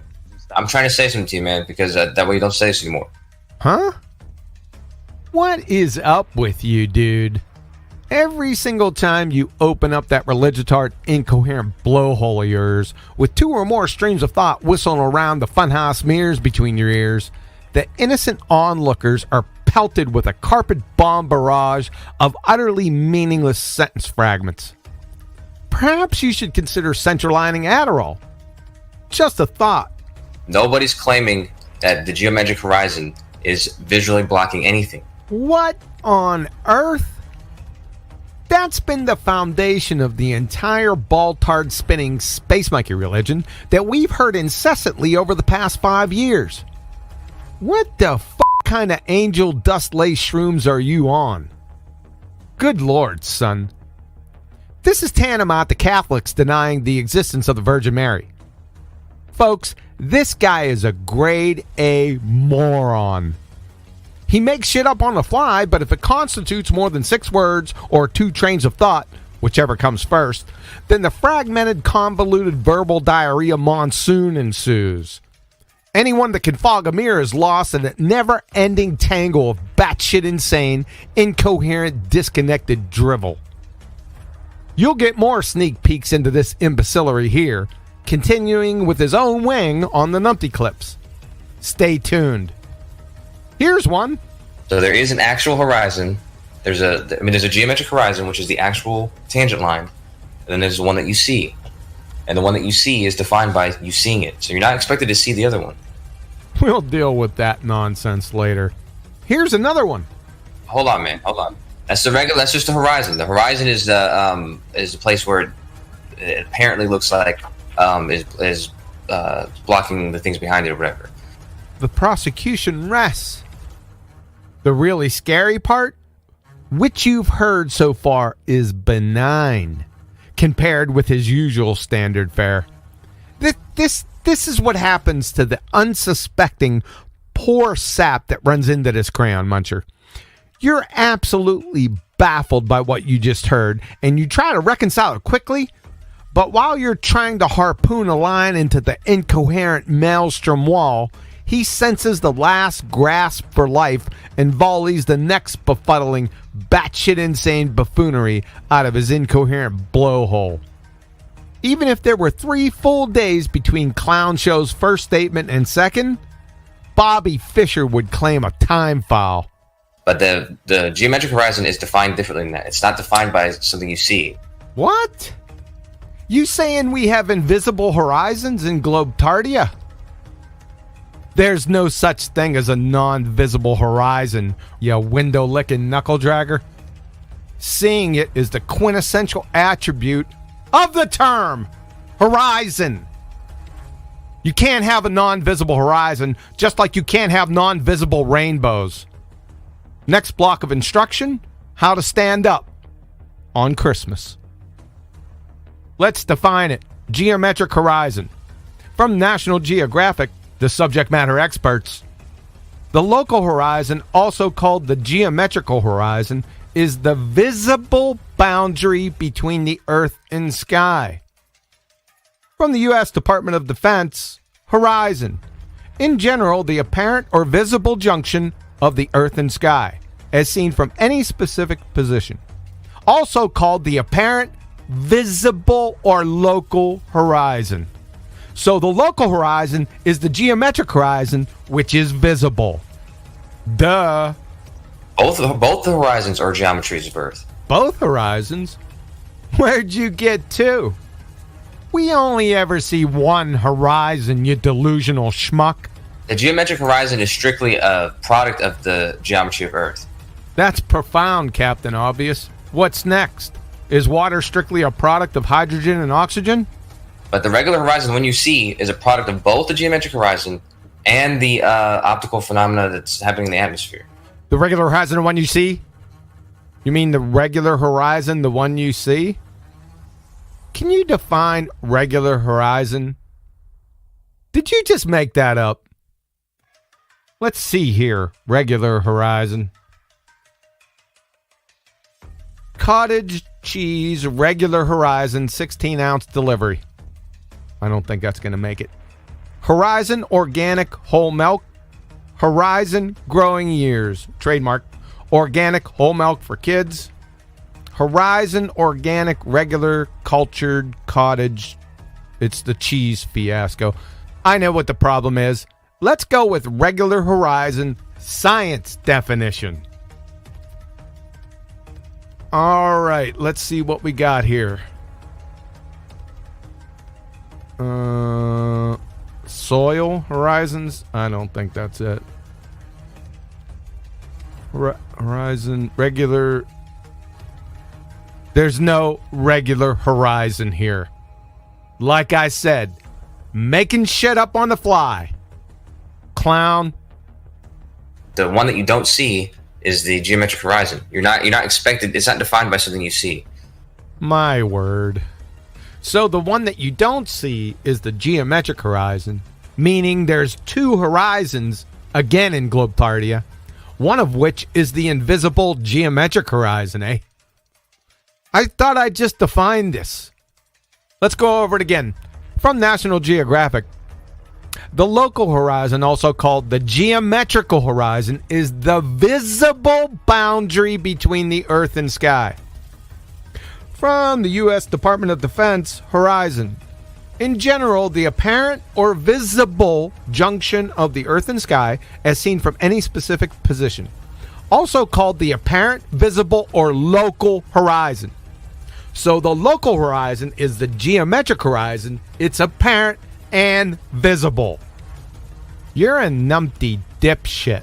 It's wrong to think of the geometric horizon as something you see at any place, because you don't see it at any place.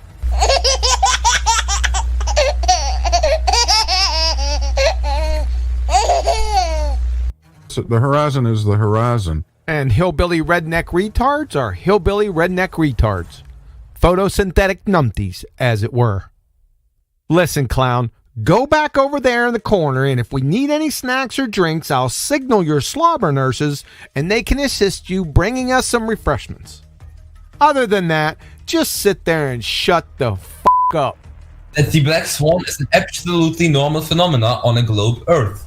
Yes, the black swan is an absolutely normal phenomena on a globe Earth with a radius of 264,000 miles. I've got it for you, the definition. Okay. The geometric horizon is also called the local horizon, is the visible boundary between the earth and the sky. Yeah, I know exactly what article this is from. Yeah, you know where it's from. Because I personally busted your dumb ass with it no less than 5 times on Betty's server and 24/7.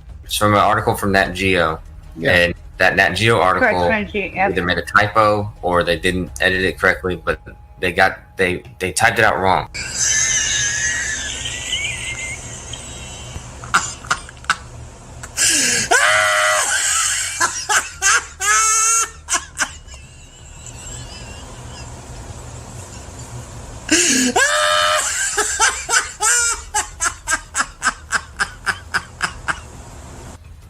There's an actual tangent line from your outer horizon. The only thing is you're not really your eyesight is not subject to that straight line.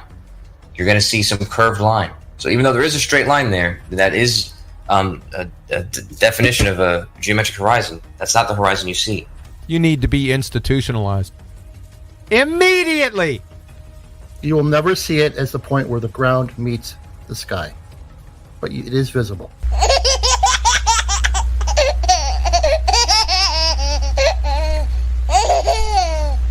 So there is an actual horizon. Yes, it's called the local or geometric horizon, which is apparent and visible. There's a geometric horizon, which is the actual tangent line. The geometric horizon isn't a tangent line. And then there's the one that you see. Yes, it's called the geometric horizon. And the one that you see is defined by you seeing it. The one that I see is defined by what it is. The local or geometric horizon, which is visible by definition. So you're not expected to see the other one. There isn't another one. You conjured it. In conclusion...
The PhD booger-eating schmuck M. Scott Veach, elbow deep, May 2021. Listen to my whole sentence. If you're on a sphere, then you change your latitude, you also change your rate of rotation. Well, that's what your pseudoscience priests tell you, and you mindlessly parrot. But the Earth is demonstrably flat and not rotating. Okay. It's also a non sequitur fallacy. If you're on a sphere, a shape, that premise alone doesn't in any way even remotely imply that the shape is moving, in this case rotating. Shapes are not motions, Crayon Muncher. So you're changing your rate of rotation if you're on a sphere when you change latitude. It's a standard for rate of rotation. Are you high right now? Either that or he should be. See the previous response in toto. It's another non sequitur fallacy. Even if it was rotating, how in the world is the rate of rotation a stand-in for the rate of rotation, whether you're changing your latitudes or not, booger eater? But then you check to see, does the rate of rotation affect the precession as predicted? His question slowed down for comprehension. As we're all aware, the booger eater's mouth is about 5 minutes ahead of the caper-sized piece of horse shit between his ears. The question: does the rate of rotation affect precession as predicted? You have yet to establish that the Earth is rotating. You kind of have to do that first. And you have no scientific prediction here, as in a scientific hypothesis. Even if you knew how to construct one, and we all know you don't, you have no viable independent or dependent variable in this genre. It does. Oh, look, it's processing. I did call a putty cat. Now you have to It's ask called yourself. affirming the consequence. No, it isn't. Oh, yes it is. Textbook. If P, then Q, Q, therefore P. If the Earth is rotating, we will observe a putty tat. We see a putty tat. Therefore, the Earth is rotating. And now you have to ask yourself, oh, is it possible, is it quite likely that the fact that I was changing this dependent or independent variable is the thing that's causing it to precess? Or is it something coincidental? And that's what I was trying to explain to you before, which is always a possibility, which is where you check in to see, do I meet my standard of statistical significance or not? What the fuck? My word, you're delusional. Possibility and likelihood is only used with inductive reasoning. There is no inductive reasoning in the scientific method. You were changing your independent variable? The only thing you were changing in your previous non sequitur fallacies was the latitude. Latitudes don't cause anything, and most certainly don't cause the Earth to spin in space monkey, you bozo. And newsflash, latitudes don't have physical existence, you booger-eating goober. Moreover, and knee-slapping hilarious, the quintessential example of giving a 3-year-old a chainsaw. In retrospect, a Trojan horse, if you will. After the ball-tarred booger eaters continually got their asses handed to them from 2016 through 2019 because of flat earthers asking for their independent variable, they eventually wisened up. I use that as loosely as possible, and educated themselves, again, as loosely as possible, on what independent variables are. For whatever reason, they focused heavily on the changeability aspect and continue to do so. These schnoz particle chefs think that if you can change something, then it's automatically an independent variable. But an independent variable, the presumed cause, is varied and manipulated itself by the researcher so as to change the relationship with the dependent variable.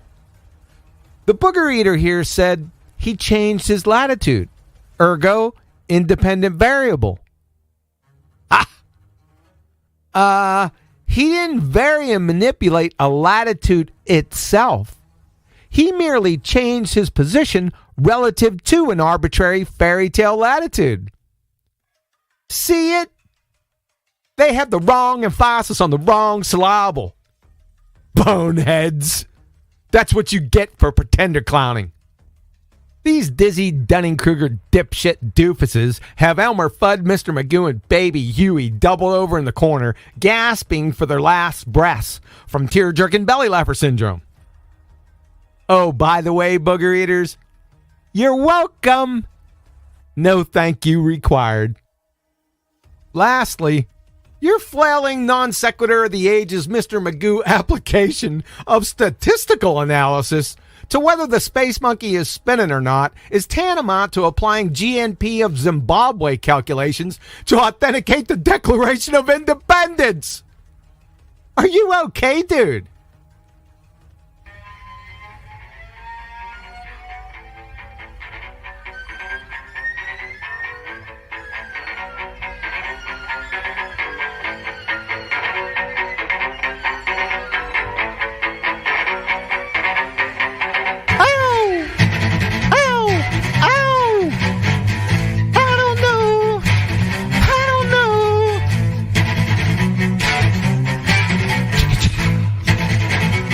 Jamal, get on it. Hee-hee. Ow, ow, ow. Scotty, are you okay? Scotty, are you okay? Are you okay, Scotty? Scotty, are you okay? Scotty, are you okay? Are you okay, Scotty? Scotty, are you okay? Scotty, are you okay? Are you okay, Scotty? Scotty, are you okay? Are you okay, Scotty? Tell us that you're okay, that you're okay, that you're okay, Scotty. There's a sign in the window that struck you, the booger eating schmuck, Scotty. But we had to clear up the difference between engineering and science. There is no science in engineering at all. What is your definition of science? I just told you how there is. Wrong. From Boston University, College of Engineering, 2010 fall issue of the Engineer. Title of the paper: Engineering is not science. Duh. From Professor Henry Petrosky, Professor of Engineering and History at Duke University. Title of the paper: Engineering is not science, and confusing the two keeps us from solving the problems of the world. Ladies and gentlemen of the jury, the PhD booger-eating schmuck here and his ilk keeps us from solving the problems of the world. What they're essentially saying is, you say you're doing science, but you're doing something that doesn't actually test hypotheses. What the hell did you just say? Anytime you're using something that is going to help you test hypotheses.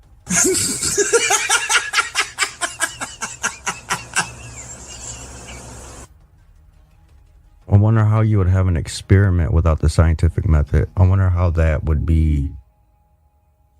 Well, let me ask you a question. Do you think of the scientific method as requiring stuff like observe a natural phenomena? Yes. Dependent variables, observe natural phenomena, are absolutely requisite for hypothesis construction. And you can't have natural science without hypothesis. So then, let's say tomorrow, I'm going to just do an experiment where I have a control variable of temperature. I'm going to adjust it.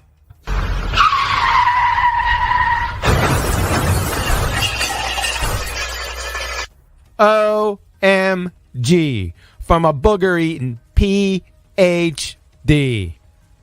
Doofus, you don't change or alter control variables because control variables are always held constant. That's what makes them controls. You dumbass. Next block of instruction: how to look through a window while standing. And I'm going to see how it affects the salinity of my compound. And I'm going to record all the results. And I'm going to do this experiment. I've done an experiment there, but I'm not really part of any kind of overarching method. I just did an experiment by itself, in and of itself, without observing a phenomenon. I didn't even really have a hypothesis. Ay, caramba! So you conducted a scientific experiment without a hypothesis? How can you do that when experiments are hypothesis tests? From pennstate.edu, the scientist applies his or her present knowledge to predict the effect of the independent variable on the dependent variable.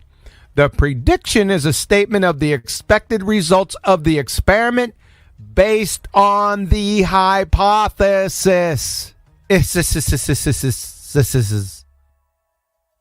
What's next? Run the Brickyard 400 without a car. Curvature, in and of itself, is a constant elevation.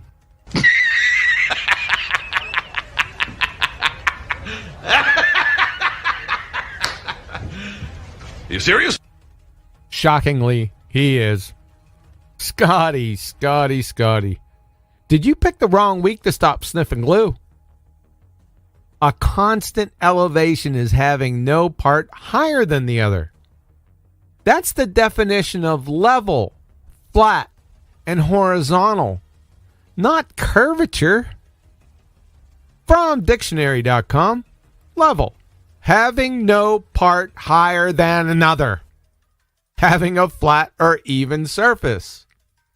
From Cambridge, level, Not rising or falling or higher on one side, Scotty, but even in all directions, horizontal or flat. Something that is level with something else is at the same height. That's not going to tell us anything about curvature, though. Elevation does not hold any hints as to whether we're curving or not. What the hell did you just say? That's an elevation change. That's fine, but a curve is not an elevation change. The curvature does not change the elevation, Brian. Fatality. Wow, dude. Wow. So curvature does not change elevation, eh? From the United States Naval Academy.edu. Curvature is the rate of change of slope. So it is the second derivative of the elevation surface. Uh-oh! From pennstate.edu. Slope is a measure of change in elevation. Uh-oh! So, Booger Eater, if curvature is the rate of change of a slope, and a slope is the measure of change in elevation, then curvature must necessarily involve a change in elevation. Next block of instruction, how to point at a house. This is galactic universes beyond mind-numbing absurdity. The quintessential tenet of fairy tale ball-tard spinning space monkey religion dictates an 8-inch per mile squared drop along a tangent from your feet in every direction, Scotty. What is drop if not an elevation change? Por favor. Folks, this is akin to a communist renouncing the abolition of private property and the Roman Catholic Church disavowing the Virgin Mary. Ladies and gentlemen of the jury, this booger-eating schmuck's entire performance is imbecilic at a second-grade level and demonstrates a purposeful fundamental ignorance of mere basic concepts and topics. He not only speaks confidently in his belly-laughing ignorance, but ridicules others for challenging his baby Huey horsepuckery. It's a shameful disgrace for your average Joe Coffey to spew such backwards nonsensical drivel, but this schmuck has a PhD. I heretofore, Your Honor, invoke the DEFCON 1 doofus statute, recognizing the clear and present danger this Dunning-Kruger numpty has not only to himself, but others.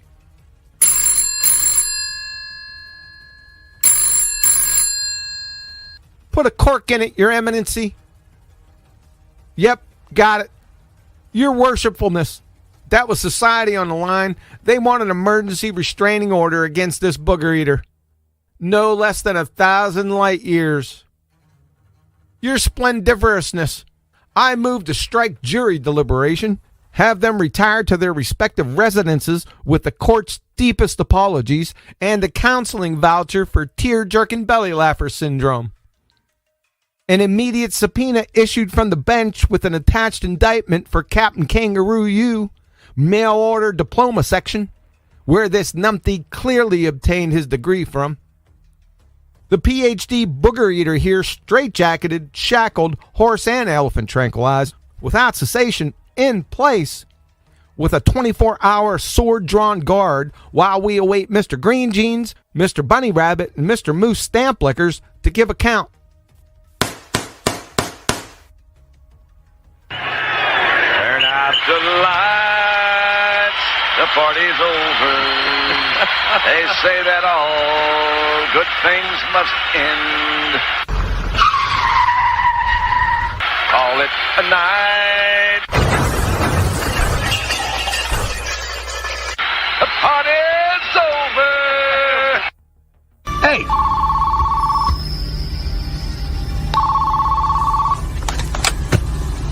Hello. It's for you.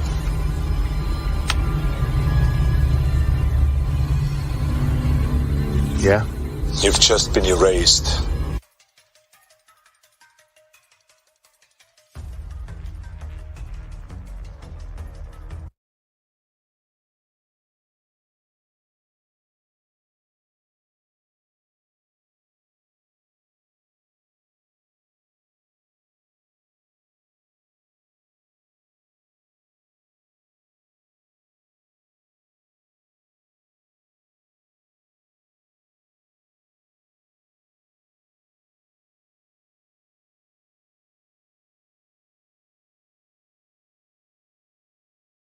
Brenda, April 2021.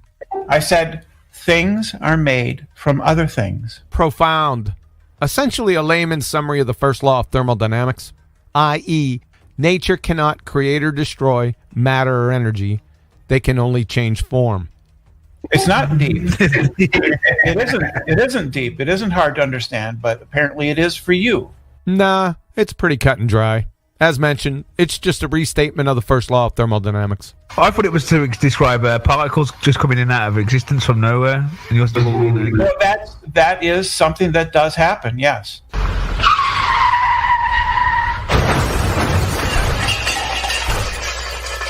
You out your cotton-picking mind. So particles come into existence from nothing, eh?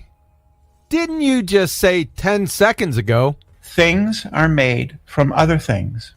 So how can things be made from other things and, at the same time, have things, particles, made from nothing, as in no thing, and not bludgeon the law of non-contradiction into a bloody pulp? Por favor. Number 1, law of non-contradiction violation, that is, a paradox. Number 2, apparently now your statement, it isn't hard to understand, is hard for you to understand. And finally, you are now in direct contradiction with the first law of thermodynamics. How's that feel? Forgive me, but you're somewhat of a cluster on a second grade coherency level. Yeah. So things come out. How do they think? How do things form out of nothing? Well, they just do. We observe it. You just observe it. We can now add batshit insane delusional to your numpty dipshit paradoxical first law of thermodynamics violating title. We can prove experimentally that virtual particles do in fact exist. They come out of nothing and disappear back into nothing.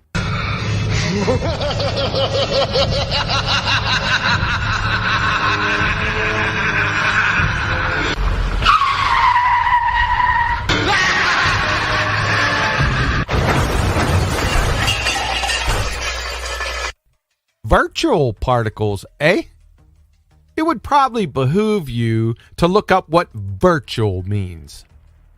The only things that come from nothing and disappear back into it is your basic reasoning skills and science acumen, which are hovering right around preschool level.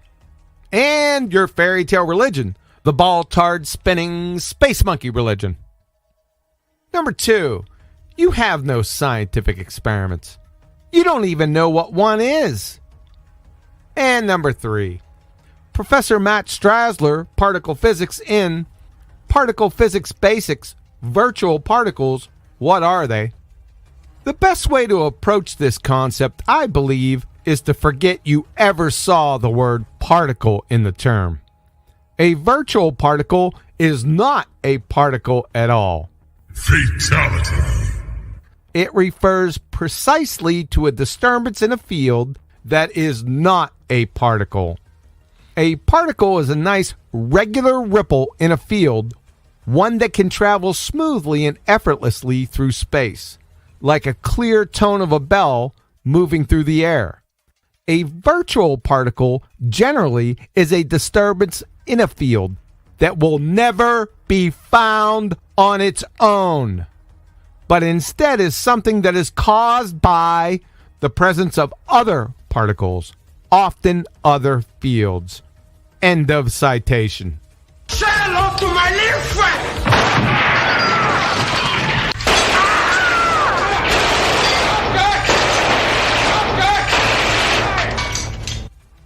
Let's put another shrimp on the barbie.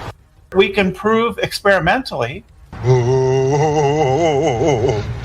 What do you mean? Wow, man. You just stepped right in it, numpty. Science doesn't prove things. Uh-oh. We can prove experimentally. I'm sorry, that's a little bit of word games. I will not accept that science proves things because scientists will stand up all day long and say, no, I'm sorry, we don't prove things. Uh-oh. We can prove experimentally. You cannot prove something scientifically.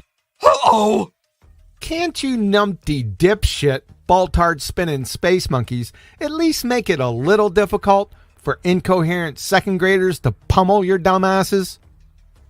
Don't you have, like, Be Kind to Dumb Animal Week conventions or something? At least get within 85 degrees consistency with your collective dumpster fire message so that the little Lebowski urban achievers can't flamethrow you in between iterations of Candy Crush? Is that too much to ask? Currently, it's easier shooting pregnant hippos in a fishbowl.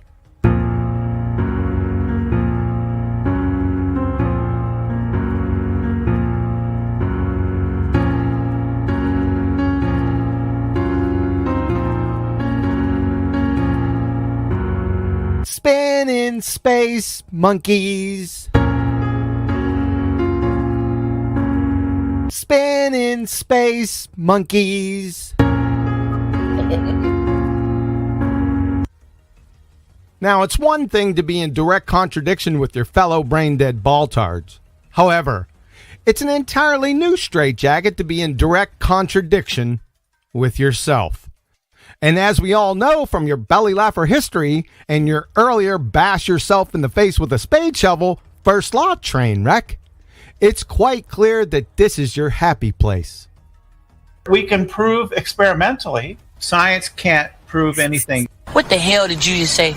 We can prove experimentally. Science can't prove anything. Say what? We can prove experimentally.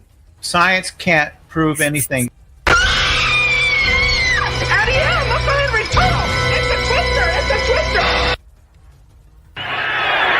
out the lights, the party's over. They say that all good things must end. Call it a night. The party's over.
Biodual, more like biofool. March 2021, back with his current thesis defense. Well, Biodual says he got one. If you retards can shut up for 5 minutes, we could go over it. For the 8th time, and with more and different people listening now, I will give it to you for the 8th time. Okay, let's go. Natural, hold on. Natural observed phenomena. Go. Oh. So if we're going to talk about astronomy and you want some type of hypothesis, the easiest one that I can think of is given enough time, the stars in the sky will move from their apparent locations over time. No. That's not a scientific hypothesis, you knuckle-dragging fungus muncher. That's a well-da self-evident to a coma patient declaration. An actual scientific hypothesis is a supposition into a natural cause and effect relationship. By the way, you'd fail 5th grade general science. What's your natural observed phenomenon? Stars move in the sky. That's fine if you want to keep it basic like that. I don't want to put words in your mouth, but go ahead. No, that's fine. That's adequate. It's very basic, but that's fine. That works. Okay, our natural observed phenomenon, stars move in the sky. Now we're looking for the cause of that. Oh, that's a totally separate question from what my hypothesis is.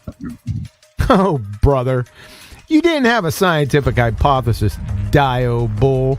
And your train wreck hypothesis, given enough time, the stars will move from their apparent locations over time, belly laugher, wasn't a question to begin with. So how can it be a different question, por favor? Well, we're looking for a theory in the end. So give me something that ends with a theory. Right, no, that's the theory, that given enough time, stars in the sky will move from their apparent location. That's the theory.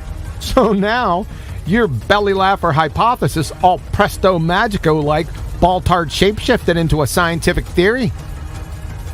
Do you reminisce with complete strangers? That's your theory, is that stars move with time? Over time? Yes. That's fucking retard. That's retarded. Correct.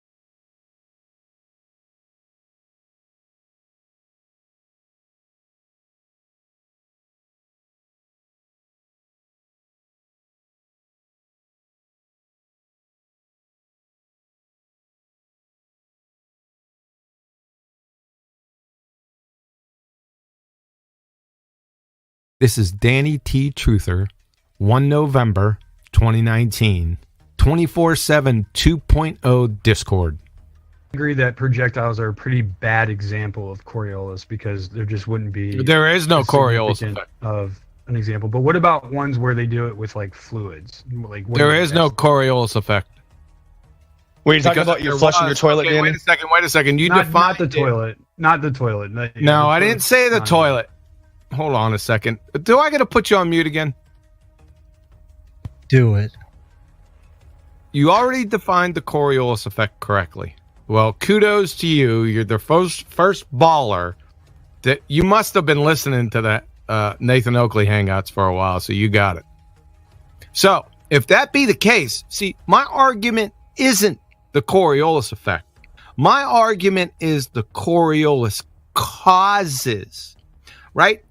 If the Coriolis causes are true, then a flight from North Carolina, Charlotte, to LA on the same latitude line, roughly, traveling at 500 miles per hour, would take 1.5 hours straight flight. Why does it take 4.5? That's a good point. Am I on mute still? No. Okay. So when the airplane lifts off from the runway, it's let's say lifts off going 500 miles per hour, which it doesn't, but let's say it's let's say, hold on a second, let's say the runway is facing west. Yeah. Okay. Exactly. Even simpler. Yeah. Okay. So if the earth were spinning at 1,000 miles per hour, and 860. I'm sorry. Right. Sorry for interrupting you. At that latitude, it's 860 miles an hour. So at 860, so then it would be going 1,360. No, wouldn't. In a reference frame with respect to the Earth, in a reference frame that was outside of Earth. Wait a second. The plane. Hold on a second. Takeoff speed is about 175 miles an hour. So the Earth is spinning from west to east at 860 miles an hour. Right. Right? Are you saying the plane is going backwards? Well, not on Earth, no. When it takes off? If it was conserving momentum, right? Right. Yeah. If it was conserving momentum. I got you by the balls. No, you're right. You're actually right. If you're conserving momentum at the ball, and you were at a stationary point in space, which nobody is at, then yeah, you would see the airplane and the Earth passing you by, and the airplane's actually going. Yeah. Go ahead, say it. That would be correct. Say it. Well, it's no different. Okay, can Can I give you an example? I know this is if I'm in a car. No. We're on my example. Say it. If the person is standing, if the person is in the the inertial reference frame. Hold on. I'm gonna have to fucking mute you. So, the Earth is spinning from west to east at 860 miles an hour. The plane is taking off directly west to its target in LA, and it's going 175 miles an hour. If it's conserving momentum, are you telling me the person in the inertial reference frame is seeing the plane going backwards? Yes. That's right. I know that, but you know that's the answer, though. Danny, are you you're not thinking about reality. You're recording. Yeah. Beam me up, Scotty. So, are you still struggling?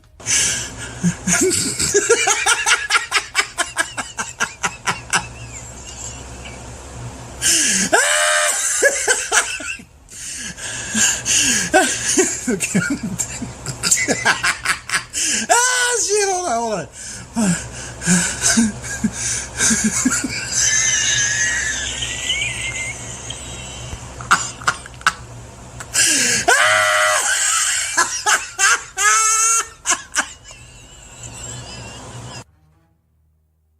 In review, what he's saying is you have two reference frames. He got that right. You have the spinning non-inertial reference frame that the plane's on, the Earth, and then you have the inertial reference frame, which is the Atmo, and everything not tethered to the Earth. According to the spinning space monkeys, the Earth is rotating from west to east at 860 miles an hour on that latitude between Charlotte and Los Angeles, and the plane is on the runway facing west. Typical commercial airliner reaches a speed of 175 miles an hour on takeoff.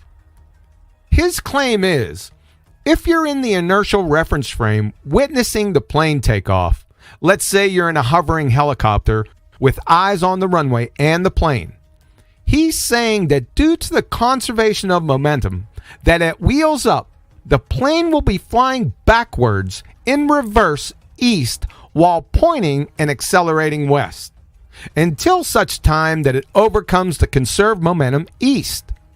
Just before that, it'll be in suspended animation and then all of a sudden overcome the conserved momentum east and be on its way. I've tried to explain their train wreck of a dumpster fire to them for years by leading them to this point, but they just don't get it and are feebly obfuscate before I can bring the hammer down. Shout out to Danny or Daily T for allowing me to train wreck him. He's a good man, educated, and intelligent. He's just caught up on the wrong side of a fairy tale religion. That's it.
Mr. Double-Blind Physics Experiment, Sly the Spunk Monkey Sparkane, Part Duh, 12 April 2020. You're looking at the teeth of a woman smiling at you. You're not looking at the big picture. First, you have to answer, how do you have the gas pressure to begin with for it to establish that gradient? See, this is the mistake you're making. Right. I already know that.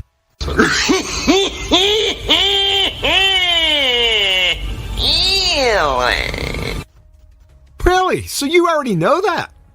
Well, come on. Tell us. We only been waiting for 5 friggin' years. Spill the beans already. The cause for gas pressure or atmospheric pressure has nothing to do with gravity. I understand the argument. However, you are saying that positive air pressure is supposed to go towards a lower air pressure area. It's supposed to escape to that. Yet, at higher altitudes, air pressure is lower. So why is the higher pressure at sea level not trying to escape to it? Yeah. D. Stuttering fool. I suppose we're not going to get the answer to that today either. Yep. Time to circle back to your container barrier over the hill query that would make incoherent second graders belly laugh. You're a clown. I mean, I could pressurize a container right here, and then I pop the top on it, and that stuff clears out like instantly.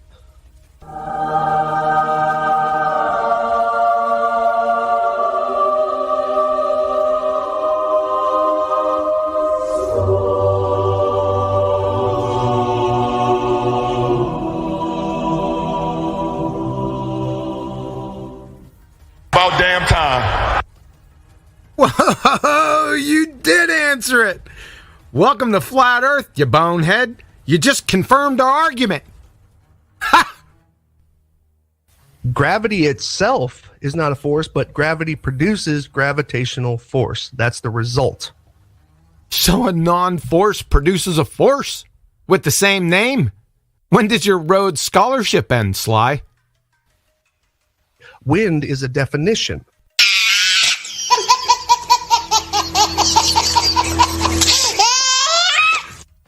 Uh-oh, now we're in for it. Sly's gonna release that piercing intellect of his. You bozo. Wind isn't a definition. It's a term. Like retard is a term.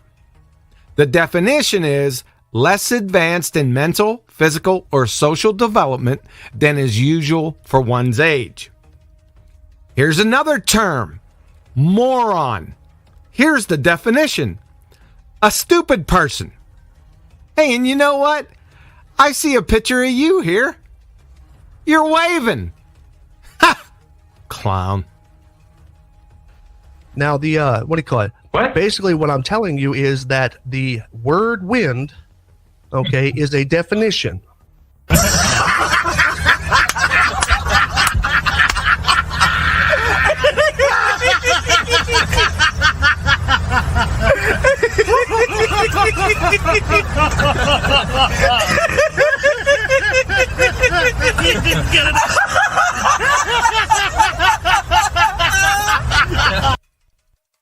Wow. So, okay, I get it. The term is less advanced in mental, physical, or social development than is usual for one's age. And the definition is retard. Ha, I got it. Hey, you're in this one too. You're here smiling and waving. So you got two definitions. My word.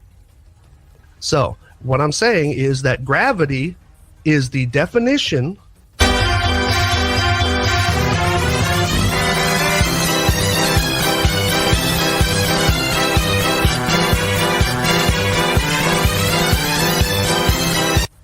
Yeah, now we get it, you sly dog, you. You were greasing the skids with wind so you can wheel out your disheveled. Gravity is the definition. You need to be institutionalized, dude. Immediately. Okay, gravity is a definition. However, what it creates is a gravitational force. So gravity, by definition itself, is not a force. Gravitational force is a force.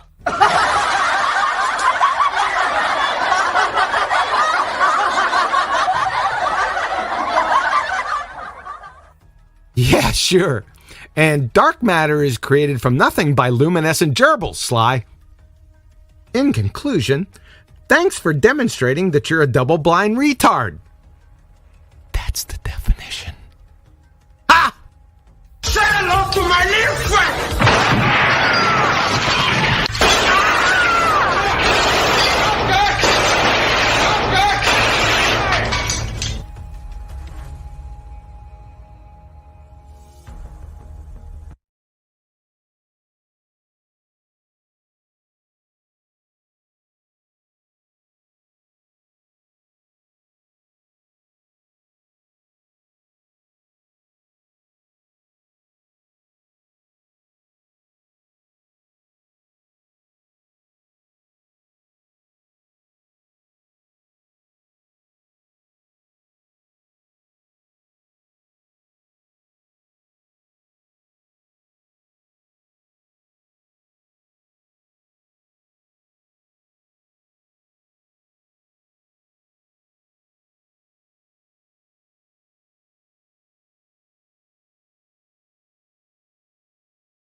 Drank the Kool-Aid.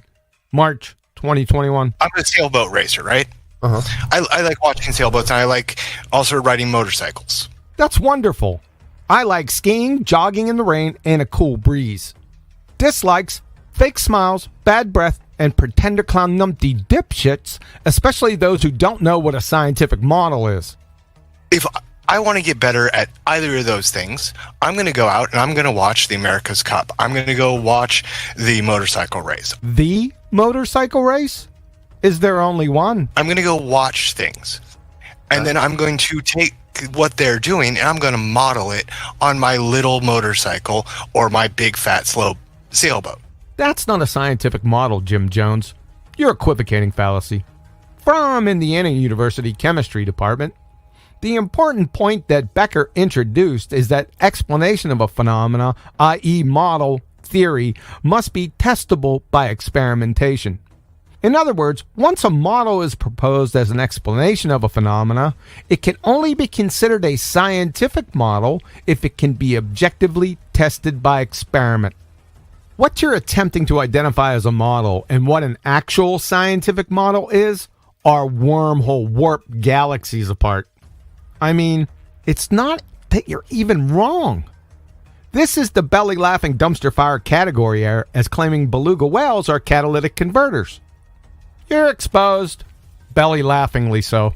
Because what I do is I find out I couldn't see the guy's gauges on the motorcycle. I looked at the results that he had. I looked at his positioning coming out of the corner. You did that all by yourself? I'd have to say, sir, your story here, while entertaining on a second-grade doofus level, is getting somewhat bizarre.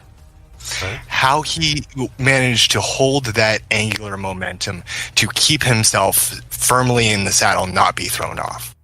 And then I modeled that. Oh, Jesus wept. All you did was mimic what you saw him do, crayon muncher. Not anywhere close to a scientific model. You want to hear some of the things that we can observe? To be honest, I really don't. But I have an audience that looks forward to hearing comments from soon-to-be or just-released mental asylum patients. So for them, what you got now?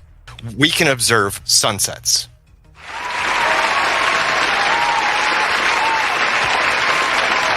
Your parents must be prouder than game roosters. The sun doesn't actually set, either on your ball-tard or a flat earth. Setting is merely a figure of speech. Also, observations are just looking at something. Any moron with eyesight can accomplish the daring feat. It's a whole other ballgame to validate the cause. We can observe the sun not changing angular size in the sky throughout the day. So, angular size means apparent size. Apparent in this context means not actual. According to your fairy tale narrative, the sun's position is also apparent. So your Hemlock Sprite query actually is, why does the not actual size of the sun not decrease its not actual size as it moves from its not actual position? Priceless. By the way, Chris Van Maitre showed that it did change its not actual size during the day with a solar filter about 5 years ago. We can observe a horizon. Yes, we surely can. We see it at least 10 miles away from a 1-foot observer height, which pummels your ball-tard into the incoherent oblivion. Thanks for bringing it up. Fatality. All three of those are impossible on a flat Earth. Yes, and dark matter is created from nothing by luminescent gerbils. My question again goes, all of these things, whether it's motorcycle riding, looking at a bird in the atmosphere. What is up with these ball-tards and birds? We can make a model and explain how it works. You can explain how a bird in the atmosphere works? Is this another natural experiment birds humping proofsies? Because a model has explanatory and predictive powers.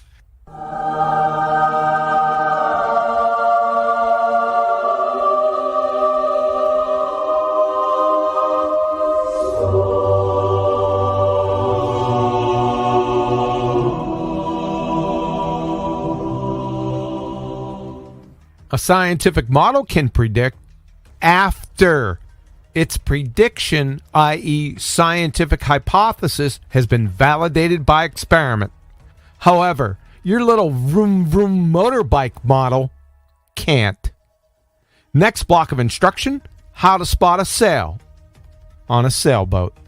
That's why we are so obsessed with a model. You're so obsessed with a model because you're a moron.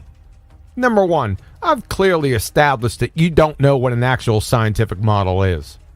Number two, the equivocation fallacy models you've conjured in that pea-sized piece of horse manure you got between your ears haven't even reached wiki reification fallacy status, which is scary by itself. From your alma mater wiki. A common case of reification is the confusion of a model with reality. Number three, when you finally breach reification fallacy status, as a good majority of your ball-tard spinning space monkey brethren already have, you're going to realize, with assistance from your fleet of slobber nurses, you actually don't even have that. All you have is diarrhea of the parroted fairy tale narrative mouse syndrome.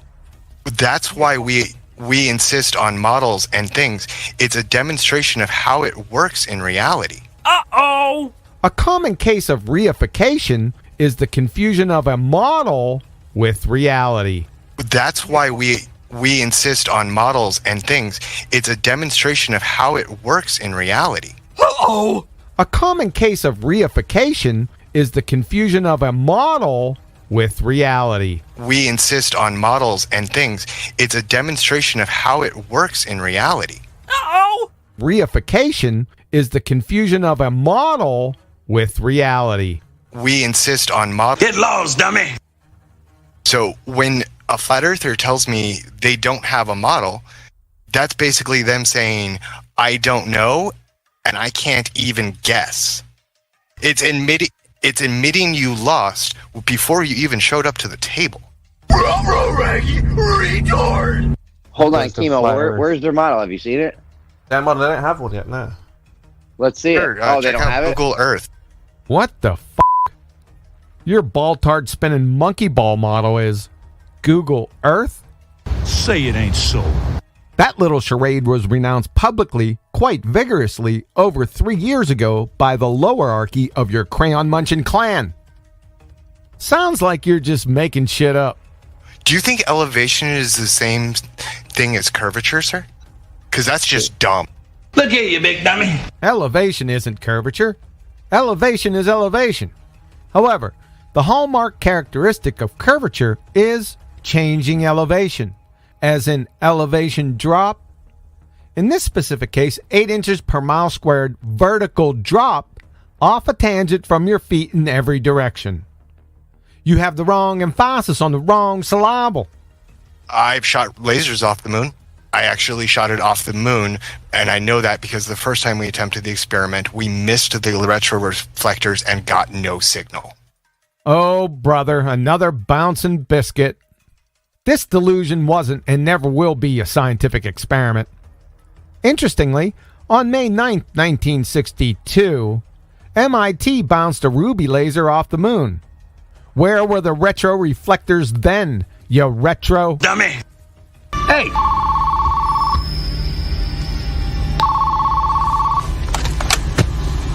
Hello. It's for you.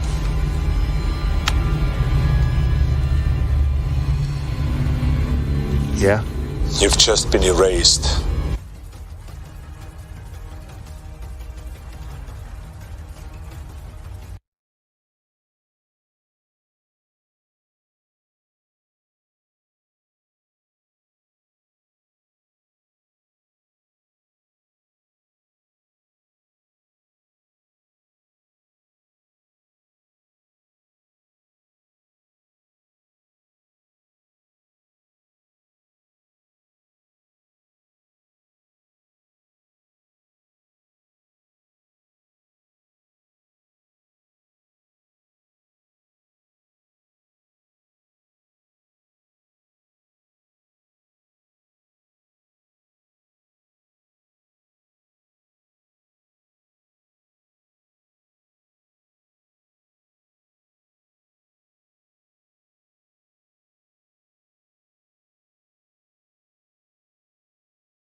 Greetings and salutations. Today's topic: how dumb are sphere-tards? True or false? As usual, if you'd like to support this channel, there are PayPal and Patreon links in the info box below. Let me make sure everything's a go. How's it rolling out there, guys? Good to see you. Sorry for the late reminder. It was just off the cuff. Let me go down to, or subtract 15 dB off this so I don't get any complaints.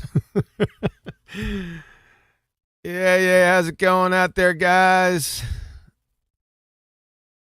Yeah, we're going to get back to cream of wheat and Derek the directionless doofus. I promised you we'd get back here, and I keep my word. We'll see how far we get. I actually don't know. The last one was 4 hours. This is not going to be 4 hours. Let me just tell you that right now. We'll see. We'll get where we get. See where we are. I'd hate to do a part C on this, but if I have to, I have to.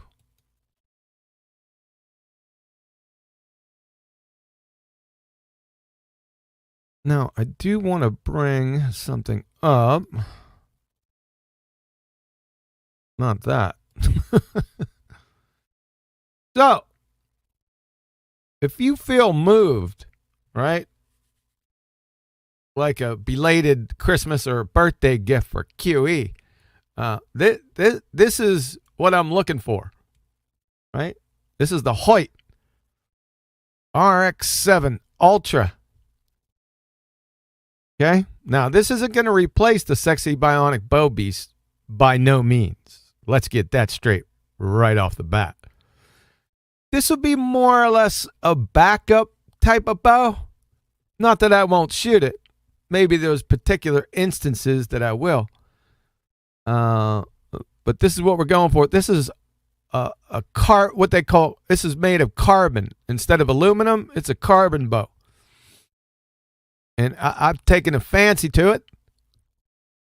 It's not that big a deal. It's only $2,000. My word. But if you feel moved, you know, I wouldn't stop you. If you know what I mean. All right, that takes care of the admin. Let's get back to the principles. Tweedledee and Tweedledum. We're going to roll right on into this, folks, since I'm starting so late. I did go back a little bit from the part 1 or part A. I haven't titled it part A yet either. Just to get a flavor of what level of retard we're dealing with here. And if you can't remember, this is where the sky is rotating in 2 different directions. You know I had to go back there. This is high on the list of this dumbass sphere-tard mindlessly parroting what other dumbass sphere-tards made up. I don't even know where they got this from. The first time I heard this when I come out here, I think it was John LeBon. I heard it from John LeBon and Timmy Clown. Now, I don't know who started it first, but they started parroting each other, right? And then the Baltards got a hold of this. And what I'm saying, I actually don't know the genesis of this, right? But it is so stupid on a fundamental level. I mean, you got Mr. Magoo embarrassed. He's blushing over this. You know where I'm going with this. Hey, again, before we get started, make sure you police yourselves out there. Let me make sure everything's a go before we start rolling. Yeah, we got some people headed in here. Again, I want to apologize for the late notification. It's just off the cuff. Looks like I wouldn't be able to do it tomorrow, and I wouldn't be able to do it Friday, and I'm certainly not doing it Saturday. Got a bow shoot in the snow. So it wasn't going to happen. And I said, you know what? let me just go ahead and deal with this now. Now, I haven't been through this but once. Hey, thanks, Andrew. Yeah, thanks, man. That'll put a small dent in it. Thanks, man.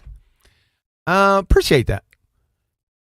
Like I said, I listened to this once the whole way through. And there's a couple little surprises through here. Like I was talking about before on QE Live, I really enjoy doing these off the cuff, like not knowing what's going to happen. Like I said, I did watch the whole way through, but I can't remember it. I'm getting old, man. So we'll just see where we get. Now, we're going to remember the first part of this because, it's the celestial sphere rotating. He doesn't even know his own damn model that doesn't exist. That's how pathetic this is. I mean, his model says the Earth's rotating, not the damn sky, but he just brushes by that right onto the real vomit, the retard vomit of it spinning in different directions. That doesn't even make sense like on an idiot level, right? It wouldn't do that anyway. But like I said, just mindlessly parroting idiots from the past, just the surface level puke. Listen, I'm just going to let those guys speak for themselves. This isn't poisoning the well. This isn't poisoning the sticks. You'll see what I mean here coming up if I remember correctly. I'll highlight it when we get there. If I don't, then I forgot. Simple as that. All right, guys, let's roll.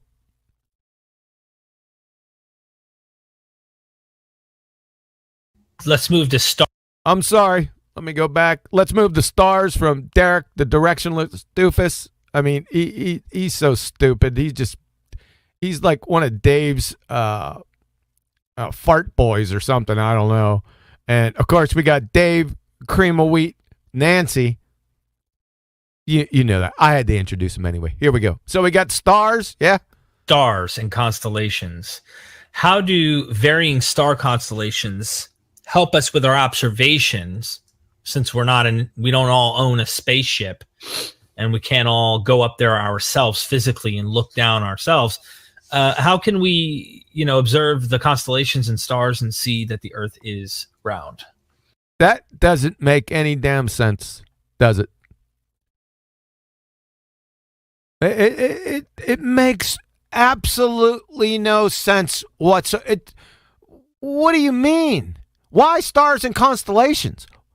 Has anyone been to another star or constellation? That's number one. Number two, what do you try to figure out what you're walking on by looking up somewhere in the sky? I mean, what kind of logic is that? Yeah, me and my wife often go out. We'll go to a museum. And I'll say, honey, be careful where you're walking here. We have to look up at the ceiling. So we were not going to get hurt as we're walking through here. Now, look, they're vaulted ceilings. I want you to now just be careful where you're walking. It's total dumb fuck. What the hell are you talking about, dickless? I don't know. So the constellations themselves, like the way they change very slowly over time, or just the way the celestial sphere rotates? We'll go. There we go. Celestial sphere rotates. He's not even in his fairy tale model. He's just making shit up right on the spot. Cream of wheat. The Earth is rotating in the sphere-tard model that doesn't exist. It's the Earth rotating, not the sky.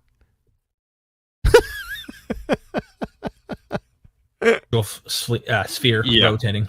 So this is like the most obvious one of all. This is the most obvious. Yeah, it was pretty obvious to my audience.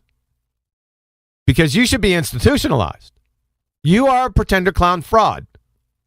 And you're a retard. We're going to see that coming up here in a few seconds. Easiest one to wrap your head around, and that's why I only managed. All right, folks, this is the easiest one to wrap your head around. Get ready to get one thing of slides out during that exchange. So this is the one I did because it's a silver bullet. This is the silver bullet death to flat Earth. Get ready. Get your pencils out. Make sure you write this down. Northern hemisphere, the night sky goes counterclockwise around the north celestial pole. There you go. Goes counterclockwise, which isn't a direction, Dave. Directionless. This lines up with you, right? Because that's your name, Derek, the directionless doofus, right? Counterclockwise or clockwise, they're not objective directions. Duh. And in the southern hemisphere, it goes the other way, clockwise. Okay, so he thinks that they're two different directions. So, number one, like I said, he thinks the sky's rotating, which totally debunks his fairy tale model. That's number one. And how in the hell, under any circumstances, would the sky rotate in different directions? It's retard at a fundamental level. It's schizophrenic. But he's just mindlessly parroting this from Le Bon or any other numpties back there in the day. He's absolutely clueless. And furthermore, when you're in the hot, very northerly latitudes, you can't see certain stars like the Southern Cross. Yes, you can. When you're in the very southerly latitudes, you can't see certain stars. Yes, you can. Of course, that's besides the point. We don't want to let him red herring fallacy away from the rotation, though. The two different directions. Like Polaris. Sure. And so the night sky is rotating different ways. There he goes, man. Train wrecks himself. The sky's rotating. What about the Earth, Dave? Remember that from your spheritard? No, nothing. So the sky's rotating. Not only is it rotating, it's rotating two different ways. Two different directions. He's going to say it. You can't make this up. He's going all foobar on us already. Right. Now, and then he laughs. He's got the audacity to snicker, and because people don't understand this absolute abject retardedness, he's laughing at them because they're dumb. I ain't shitting you. On this flat pizza, we don't live on a flat pizza, Dave. You've got one guy towards the edge, one guy towards the center. They're looking up, and the sky is rotating in opposite directions. There you go. The sky is rotating in opposite directions, folks. I can't make this up. You think that's funny, Derek? Yes, so does Elmer Fudd and Baby Huey. And anyone that's beyond first grade. They're all laughing their asses off at you dumb fucks. But please continue, Dave. Right. How does that make an ounce of sense? It makes no fucking sense. doesn't. It makes no sense whatsoever. None. Thank you. And Weiss tried desperately to do Weiss. Who gives a shit about Weiss? Do this thing about directionality and like, if I'm facing this way. I saw that. It's Oh my God, a feigned exasperation. You saw what? What exactly? So we can all share in this feigned exasperation. What a clown. Gosh. Clockwise and counterclockwise. Okay. Okay, yeah. They're not directions, Dave, you dumb fuck. But go ahead, go all foobar on us. Put a clock on your ceiling. Now, he's going to defeat his own argument right now. Listen closely. Now, which way can you face to make the hands go counterclockwise? Which way is that, right? There's no way. It goes clockwise. So there's no way. There's only one direction. But your claim is two directions, Dave. This is a self-defeating argument. You dumb fuck. It's dumb fuck at that level. We haven't even got to actual reality yet. It's the clowns. It's a clock. It's a clock, huh, Dave? But it's very, very, very obvious on a sphere. Very, very, very, very, very, very, very, very, very obvious on a sphere. Really? Right. If you are facing the North Pole, right, then the sun, the star, everything's rising in the east, and it's going that way. And okay, if you're facing the okay, you're in the north. Everything is rising in the east and setting in the west. Now he didn't say that exactly, but that's what he meant. It's implied. So when we're in the north, the sun, moon, and stars rise in the east. That's everything, Dave. The sun, moon, and stars rise in the east and set in the west. What happens in the southern hemisphere, Dave? The South Pole, it's the opposite because it's a sphere, right? It's opposite. So in the north, if it's all rising from in the east and setting in the west. Then in the south, it's opposite. So the opposite of east is west, right? So the sun, moon, and stars in the south, according to Dave Fuckwit, the sun, moon, and stars are rising in the west and setting in the east. You can't make this up. Look at him snicker. He thinks he's clever. He thinks this is a well-dosed silver bullet against the flat earth. The Hindenburg is fucking blushing. This is so pathetically stupid.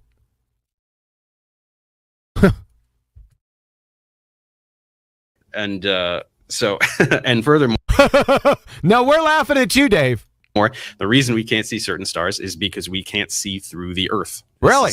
And the evidence of that is what? It's very, very, very, very easy to understand. It's very, very, very, very, not very, very, but very, very, very, very, very easy to understand.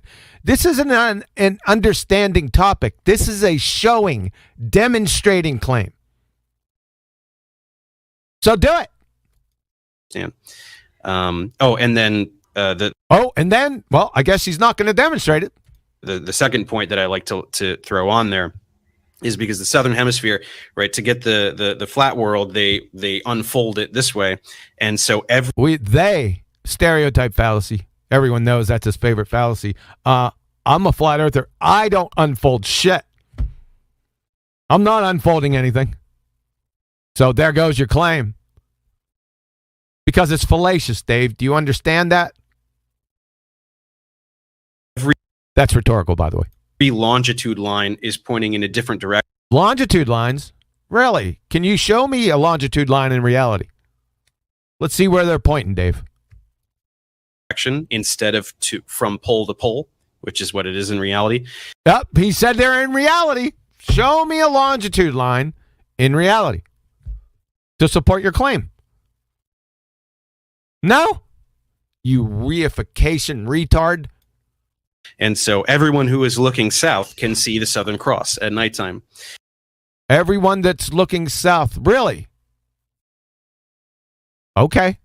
But on his world, everyone is looking. On whose world? In a completely different direction when they look south. Everyone's looking in a completely different direction when they're looking south. Oh, he's going to roll on with this stupid... roll on too, baby. So how can everybody be looking in a completely different direction and see the same thing?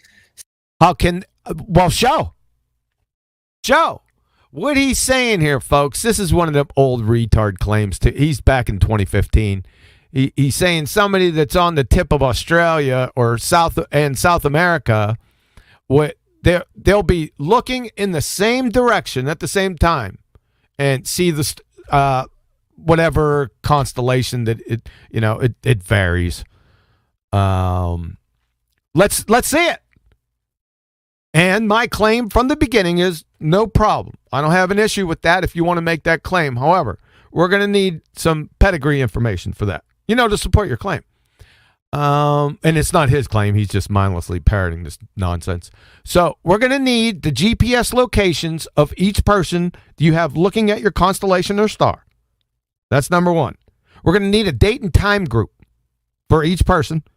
Then we're going to need, shown this live, we're going to need a compass and an azimuth pointing to that constellation or star. 3 things.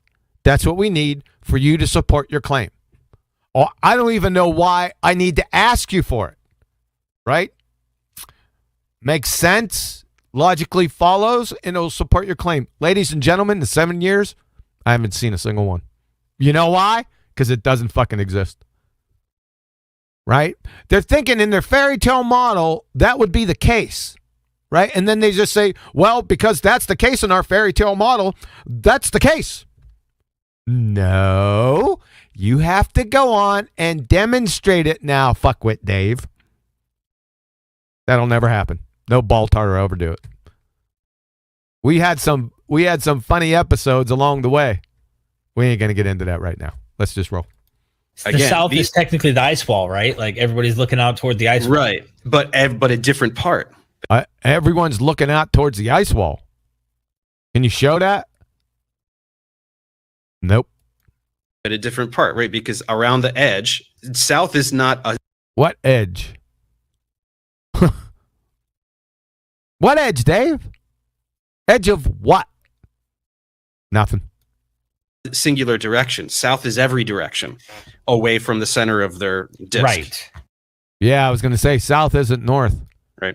And so, again. But you never know with you. With the sky rotating in different directions. And he just desperately tries to, well, the only way you can see that is in Johannesburg and Sunset. No. Everywhere. Pick any. Everywhere. Pick anything.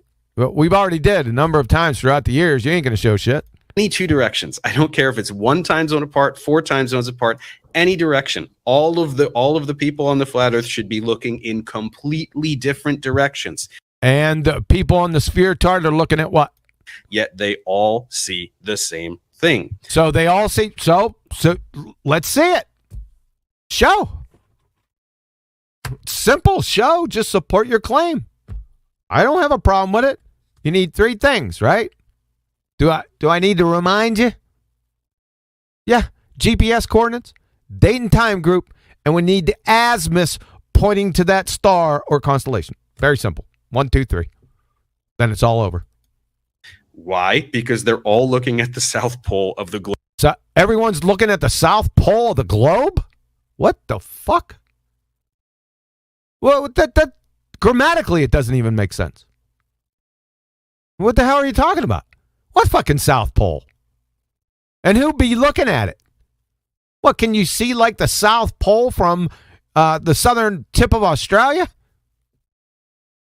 Or in Chile or Argentina? I don't think so there, Dave. He's just pulling stuff out of his ass. This is just retard hyperbole. Globe. That is very easy to understand. Very easy. Again, you're in a category error. This isn't a comprehending type of thing. This is a claim. In physical reality, you got to show, you dumb fuck. It's an idiot. Is this a comedy? That's a you're I don't know. What is he like Brenda level? Do you think Brenda, who's dumber? Dave or Brenda? That's the question. Has nothing to do with what I learned in school. Has nothing. You didn't learn anything in school. I drug your ass around numerous times, right by the short hairs, over the second law of thermodynamics and other train wrecks through the past few years. Do you see them? Fucked hard. Yeah, I bet you did. You ain't coming anywhere near this show. That's for sure. You're not as dumb as you look. Nothing to do with what a government told me. It's very. What a government told you. It's very basic what? Basic shapes and logic. This isn't shapes and logic, you fucking idiot weasel. You have to show. You have to demonstrate your claim. Simple. I already gave you the criterion. Yeah, or what NASA. Yeah. Or what NASA says, huh, Dave? Dak. Is telling you, right? Because this. What NASA's telling me, I don't give a shit what they tell. I can debunk NASA with a fucking bicycle tire. Why the hell would I even have to consider NASA in this discussion? So you just arbitrarily NASA for no apparent reason, right? What about marmalades? This is in our next super chat here. I must say, Trey Hampton, thank you for the super chat. Says, so Buzz admitting they never went to the moon means nothing, right? No, it is meaningless to me. Who gives a shit? As I said, I can debunk NASA. Anyone, not just me. Anyone can debunk NASA with a fucking bicycle tire. Derek? What a moron. And your super chatter's a moron. Trey, you're a retard, sir. Yes, it means nothing because he did not say that. You have flat. He did not say that. Flat earthers that. You have flat earthers. Another stereotype fallacy. What's coming? Edit together dumb videos. Edit together. I'm a flat earther. I don't edit together any videos. So there goes your claim. Idiot, straw man, and a baseless assertion. This is just dumb fuck hyperbole. Just poisoning the well with another stereotype fallacy, right, folks? That's it. Where they take this guy said this and this guy said that, and they go, this guy said that. That's why we love you. Your meticulous attention to excruciating detail. OCD-like. Can you give us an example? Blah, blah, blah, and play. Listen, blah, blah, blah. What a moron. Yeah, that claim has a lot of veracity there, Dave. It again in a row and pretend that people say things that they didn't said. So we pretend that people say things that they didn't say. That makes no fucking sense. Can you show an example? For just, I'm pleading on the basis of coherency. This is the level that we're at here, folks. What an ass clown this guy is. Buzz definitely did not say that. Who gives a shit what he said? Bicycle tire, Dave. Bicycle tire. And oh, wow. Wow, that's very convincing. Is that your argument, Dave? Your monkey dumbass staring into the fucking and smiling with that shit-eating grin on your face. Smile if you're a dumb fuck. That's why I made this morning when I told you he's a dumb fuck. So is he. was putting our little intro together. I did you might catch 30% of that intro is about flat Earth. The rest is about government conspiracies. And so? well, you made it. And aliens and not landing on the moon. And well, that's on you. You fucking made it. What do you got a claim against yourself? He's that stupid. He is. Look at him. Not trusting your government, and then the president knows. The president what? The president what? What? What the fuck is he talking about? So you make some shit up for your intro, and what's the point? What's your claim here? With your fucking hands flailing around. That ain't helping you. It's making you look more like a dorkless dick. It's this conspiracy thing. And it's not a conspiracy thing. It's based on natural law, simple geometry, and logic. That's it. The observations of flat Earth are secondary. The observations, because you made it that way. Oh my. You just can't make this stuff. That's how stupid these guys are. Brain dead idiots. Just talking out their ass. To not trusting anyone. Because not trusting, I trust lots of people. What the hell are you talking about? You're not talking about flat earthers then, unless you're on the stereotype fallacy bandwagon that your butt boy is. Here's the thing. Okay, here's the thing. Get ready. I don't even know what he's going to say. Even if this was true, which it totally isn't, even if what was true? Say that we've never been to the moon. You never been to the moon. You never been to the moon, Dave. Number one. Where's this we shit coming from? Number two, no, you can't go. It's a second law of thermodynamics violation. I know you don't understand this. But it's a second law of thermodynamics violation. No one can ever get there. It's impossible. Let's say NASA has never sent anything to the moon. They haven't. It's a second law of thermodynamics violation. And anything, all of the space agencies, which by the all the space agencies are in the same basket. I can debunk every single space agency with a fucking bicycle tire. It's not just NASA. There's dozens of space agencies. Who cares? And they're all debunked. So what do dozens mean? Dozens are fucking just as stupid as NASA. These dozens of them. Look at him. The eyes get big and shit. Like it adds some veracity to his claim. King of the dumb fucks right here. All on it. Other China is real. They just sent. China is real. Did he just say China is real? What the fuck is that? What is that? Is he implying that flat earthers don't think China's real? That's got to be what he's going for here. What else can he be going for? I don't know. Somebody clue me in. It's the only thing that, who knows, right? Next, he'll pull out some fucking Elmer's paste glue and start licking the stick.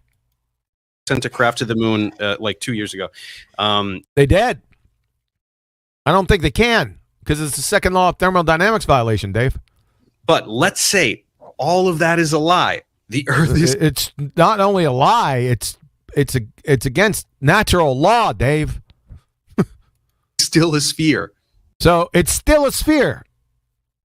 Okay, and your proof of that is what? Right. Even if the moon. Right. No, not right. You got to show that shit. What's the proof of your sphere tard? Landing was faked, which it totally wasn't. Well, it totally wasn't. So, nuh-uh. Well, that's a powerful argument there, Dave. Bring NASA to the table and all the other space agencies. I'll bring a bicycle tire and we'll have a fucking party. If that were true, the Earth is still a sphere. We've known. Okay, why? It's a sphere for 2,000 years. Anytime. That's an argument to age fallacy. So you've known it's a sphere because of age. Yeah, that's an argument to age fallacy. Another fallacy. He loves logical fallacies. This idiot. Well, he can fool his target audience because his subscribers and the people that listen to him are dumber than he is. So that's how he can get away with it. He uses a fallacy in support of a dumb fuck claim. Time a flat earther brings up NASA. Every time a flat earther brings up NASA, I don't bring NASA up hardly ever. I stopped doing that years ago, about 5 years ago. Might come up on a sideline topic. They're just complete morons because it has nothing to do with what who are you're a fucking moron. We just demonstrated that over the past 33 minutes. What does this NASA have to do with anything anyway? About your sphere tard. With anything. We've known for so long. That's his proof. He's known for so long that he lives on a sphere tard. Don't you have to show that shit? Just can't you easily prove your religion? That's all we've been asking for 7 years. Even from the Ptolemaic model. This guy doesn't know what a model is. Is that a scientific model, Dave? He doesn't know what a scientific model is. Like 100 AD or C. Here we go. AD. I should say. Right. No, AD, Dave. AD. Not your bullshit C where they try to cover it up. Right? None of that shit. It's AD. You had it right the first time. The way to the Copernican revolution. Copernican revolution? What the hell is that? Did he have did Copernicus have an army or some shit I'm unaware of? Like 1,400 years later, even that whole time where we thought the Earth was the center of the universe, we thought the Earth was the center of the universe. We still look at this fucking clown. We still what? Knew it was a sphere. You still knew it was a sphere based on what? Right. Geocentrism. And when they say geocentrism, they don't understand that geocentrism involves geocentrism is simple. It's the Earth in the fucking center with the sun revolving around it or rotating around it. That's it. That's what geocentrism is. It's not fucking Ptolemy or a Ptolemaic model, you moron. You have the wrong emphasis on the wrong syllable. The spherical Earth. Right. We've known the Earth is a sphere for. Here we go. For so long. That's why it's a sphere, because we've known it for so long. Not a sequitur. It's a fallacy. Argument to age. So long. There you go. Like the first thing we figured out, and it has. Wait a fucking second. It's like the first thing we figured out. What's he talking about? Is he saying that the sphere tard is the first thing that humans figured out? Is that what he's claiming? Where's the support for that shit? That non sequitur hyperbole. What is this? Some type of fucking clown show? Choose your baseless assertion fallacy. Has nothing to do with NASA, but who claimed it did? Even if somebody did claim it did, who gives a shit? Where's the evidence of your spheretard? Baltard? That's why they use NASA. And by the way, that's why they use NASA. That's why they. Another stereotype fallacy. That's why one of the dumbest things that Weiss says. Oh, Weiss. Who gives a shit about Weiss? Is he says, I thought that he started out with they, and then he went down to Weiss. Do you think Weiss is a they? I swore he said that. I'm not going to rewind it. I could pull a J on him, but I'm not going to do it. But he did start off with a stereotype fallacy, identified it, and then went to Weiss. That's non sequitur. Unless Weiss is plural. How come then, up until the 1960s, we taught a flat earth in school? It's like, nope. You pulled that directly from your rectum. Well, that's what, this guy. He graduated from the incoherent Hillary Clinton Academy of charging others what he does. Right? That's what you've been doing the whole time. This whole video is just pulling shit out of your ass. Just juvenile, remedial retard shit. Nothing even remotely in the vicinity of somebody learned. You're a dumb fuck. Is where you found that. That is not true at all. And so, and you're just like, this is what flat earthers are reduced to. Okay, there we go again. Now he goes back to this is what flat earthers are reduced to. So there was a stereotype fallacy. Then he went to Weiss. And then now to all flat earthers. It's fucking non sequitur. Is just making things up. Like him. Remember the rotating sky spinning in two different directions, Dave? Completely out of thin air. We've known, there's globes from thousands of years ago. There's globes from thousands of years ago. Even if there was, it wouldn't prove, Dick. Can you show those globes from thousands of years ago and then demonstrate how that shows your spheretard? Please. It's all non sequitur. Again, the Ptolemaic model, which reigns supreme for... The Ptolemaic model reigns supreme. That's not a scientific model. I don't know what you're going on about. Doesn't mean shit. The better part of... it's a reification fallacy. Millennium and a half. He likes his age. Now it's a millennium and a half, right? He likes going back there. How old something is, gives some type of attributes of veracity to it or something. He's a dumb fuck. Earth. You can see it on all these ancient artifacts. We could see a spheretard on ancient artifacts? The fuck does that mean? Show a spheretard on ancient artifacts, and then show how that demonstrates that's what you live on. A second grader can debunk this idiot in between iterations of Candy Crush. This is just nonsensical, convoluted drivel. Who do you think you're convincing here, Dave? You've convinced my audience you're an abject retard. This guy, we don't even need to talk about him.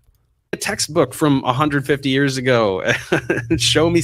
Get a textbook from 150 years ago. Why? Something like, it's just complete nonsense. It's just, and I've never heard anyone else say that, by the way. That's a Weissism. Maybe. Well, wait a second. You just indicted everyone with Weiss. The flat earthers. This is a convoluted jumble of idiocy. You've just contradicted yourself, you fucking retard. He just admits now that this isn't, all flat earthers. This is just Weiss. But before, he indicted all flat earthers for the Weissisms. You can't. He's a dumb fuck. He doesn't remember. He's that stupid. He doesn't realize what he said like 30 seconds ago. You can't make this up. You tell me what this is. Get a mental health professional in here. And diagnose. I want to hear the diagnose. I want the ICD-10 code for this shit. They haven't even identified this fucking moronacy. Maybe the other ones say it too. I don't know. But Now it's maybe the other ones say, you're a fucking idiot. You just contradicted yourself, dumbass. That was when he says that. It's just like that was when he says that. What the fuck? Where did you get that? Where did you get that the stars or the sky's rotating and then going in two different directions, you fucking idiot? That's what we want to know. Where'd you get that shit from? Unbelievable. Liar. You're lying. Oh, he's a liar. Okay. If I may, I'm just on the star constellation thing too. The star constellation thing he wants to go back to. We had our Polaris star, and then of course there's the idea of the Earth on its axis moving through what we the idea of the Earth on its axis. Can you show that as more than just an idea, Derek? Your words indict you. You're too fucking stupid to realize it, and your audience too, that you put this shit out to. This is just remedial retard stuff, folks. Call these the equinox. The equinox. What is it? The term that we would ecliptic. The ecliptic. Yep. But it's moving through. The ecliptic is moving through. Really? What, every 24,000 years? The wobble. The ecliptic is moving through what every 24,000 years? And can you show that?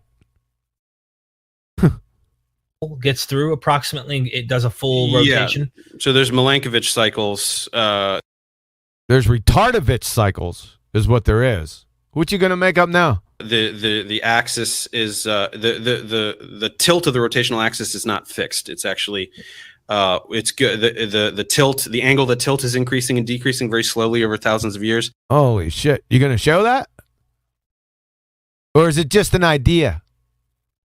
From Derek. It's just an idea that you're mindlessly parroting. Dave, do you have any evidence of that? Fucktard.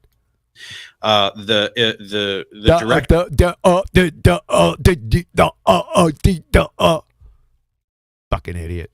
Where the axis points is also there's a precession of that. Precession of the equinoxes. The precession. That's what I meant. The ecliptic and the precession moving through whatever every 24,000 years. Yeah. Can you show that? Or is it just an idea?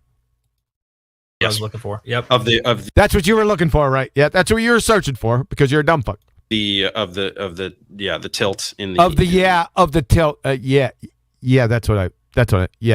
Yeah. Yeah, axis and you hear him. Yeah. There's a third. What was it? The third what? Milankovitch cycle. I think it's about the third retardovich cycle. Yes. Ellipticity of ellipticity. That's a $10,000 word. Were you just holding that back on us? That's impressive. Maybe you can get a date now. Ask Derek the direction ridiculous out. Earth's orbit. Anyway, there's a lot of stuff going on, but of course, none of that is real because just a lot of stuff is going on, but none of that is real. What? A lot of stuff that's going on, Dave? Say so. Because you say so. Not just because you said so that there was just a lot of stuff going on. You fucking retard. You remedial fucking retard, you. Look, they're both laughing. Oh,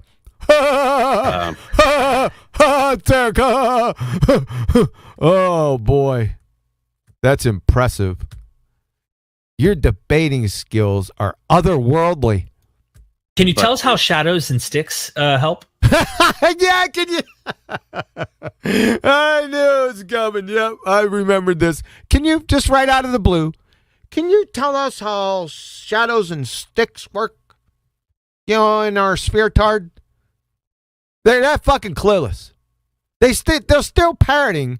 That's what I'm telling you, folks. What they do is, and you already know this, they parrot mindless ball-tard rhetoric from the past. And it's not even correct in that context because Eratosthenes didn't use two fucking sticks. This is pathetic. Remedial horseshit from pretender clown frauds, folks. Look at this. So fucking stupid. Look at him. Go ahead, Dave. Tell us.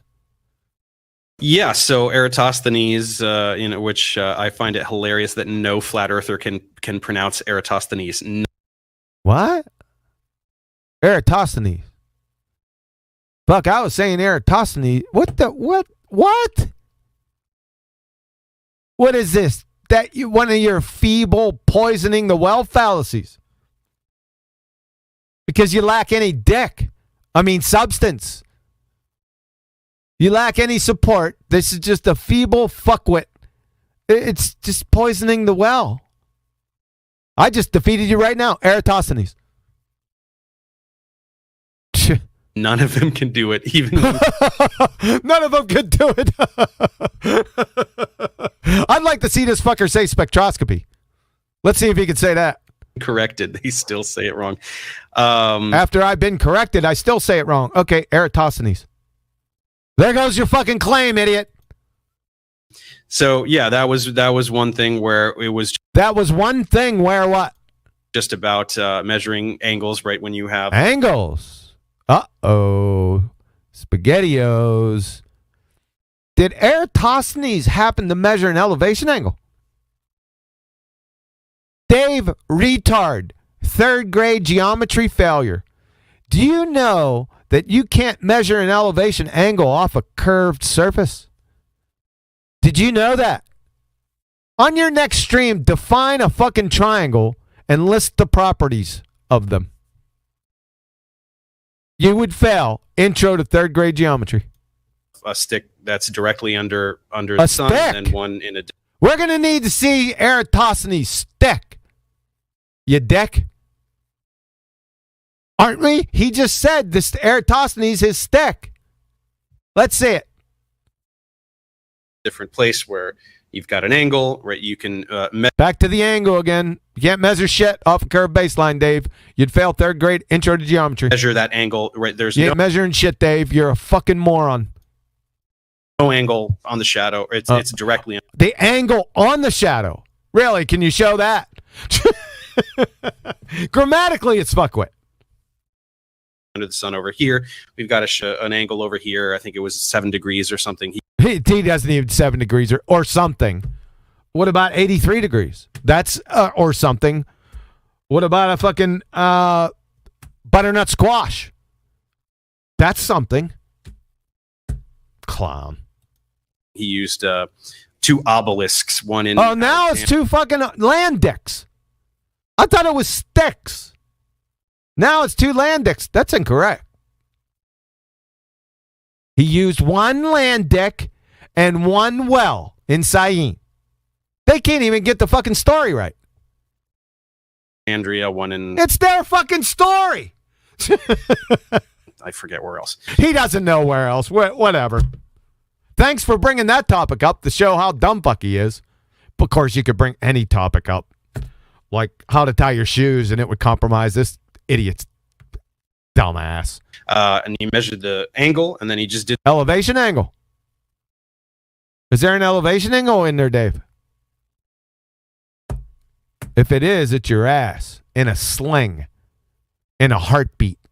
Some trig, right? You can just draw. Just do some trig. So he just drops the trig name. This fucker doesn't know trigonometry. I bet you can't even pronounce it. That's why he said trig. From those 2 points to the center of the earth, and then to the center of the earth. Where the fuck is that?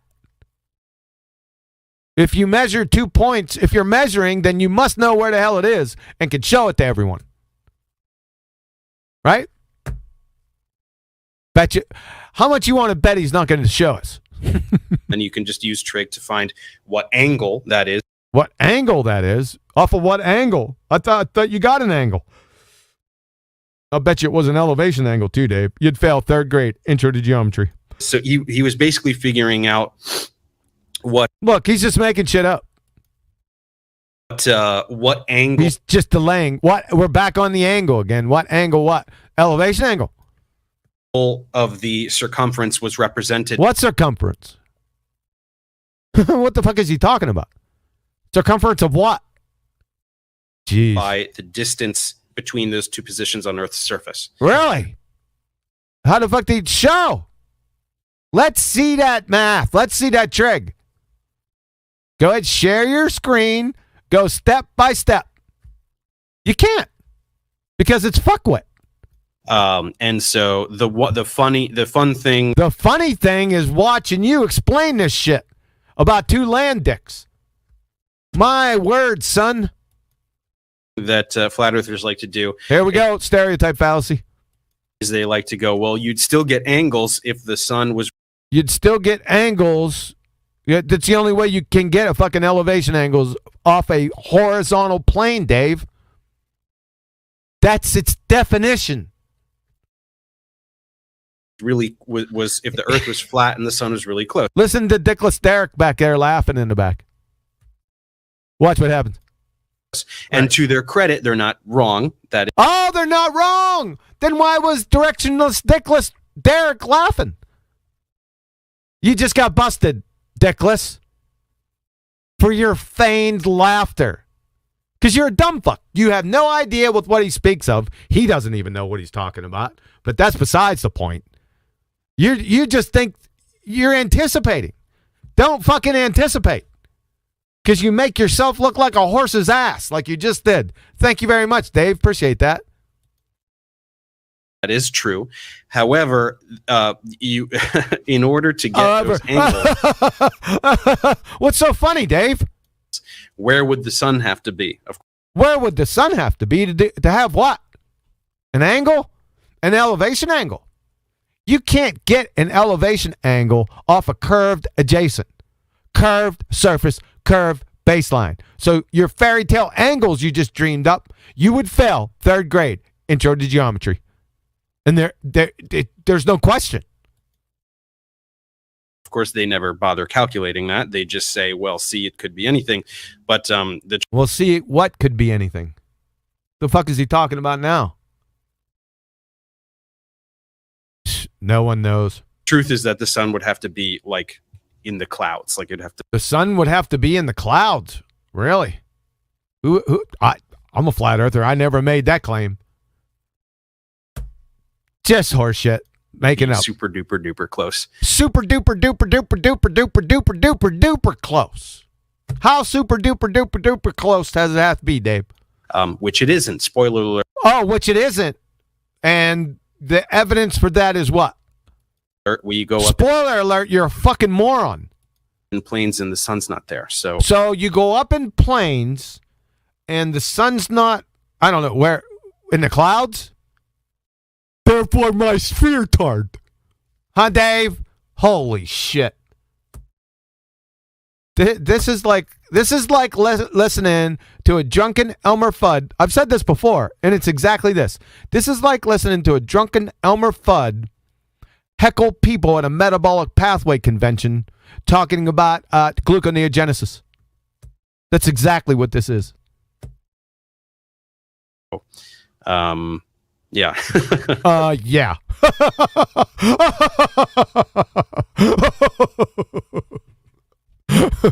That's it. Is that it? Thank you.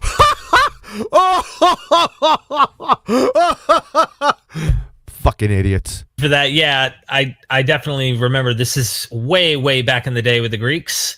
You remember this way back in the day with the Greeks? The fuck is he talking about? It wasn't a Greek. It was allegedly a Greek. Eratosthenes. So what the fuck are you talking about? Were you back there? Can you provide any primary documentation concerning Eratosthenes? I can't pronounce it. Let's do it. Fuck. Eratosthenes. So let's see some primary documentation on what he exactly did step by step. Mr. fucking Greeks. Farther when you're higher, does this help us to understand as well? This goes along with the... You can see farther as you get higher. Yeah, because the angle's less acute, you dumbass cracker. See you next year for 3rd grade. Fuck. Looking over the horizon, but... What horizon? What horizon you talking about? That one that's 30 times farther than it should be on your sphere tard. Look at him looking up, making shit up. going into high places, being able to see much further, wouldn't that what? That tell us as well? Wouldn't it tell us what? That your angle's increasing and you can see farther. That's what it's telling us. Welcome to second fucking grade. Yeah, I mean, if you're using your noggin. If you're using your noggin. You gotta use your noggin, Dave. Right? For what? I mean, the higher you go, there's even that building. The higher you get, you didn't finish your thought. Fuck. In Dubai. Holy shit. All right, there's this high building in Dubai.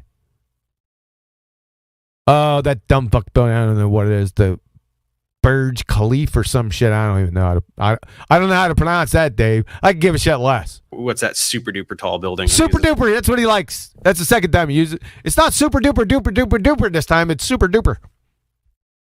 Fucking moron. Oh, yeah, the tallest building, yep. Yeah. Yeah, whatever its name is, yeah. You can watch the sunset. Really? And then take the fast elevator to the top and watch the sunset again. Oh, what? Then it must be a sphere tard. Is that what you're going for?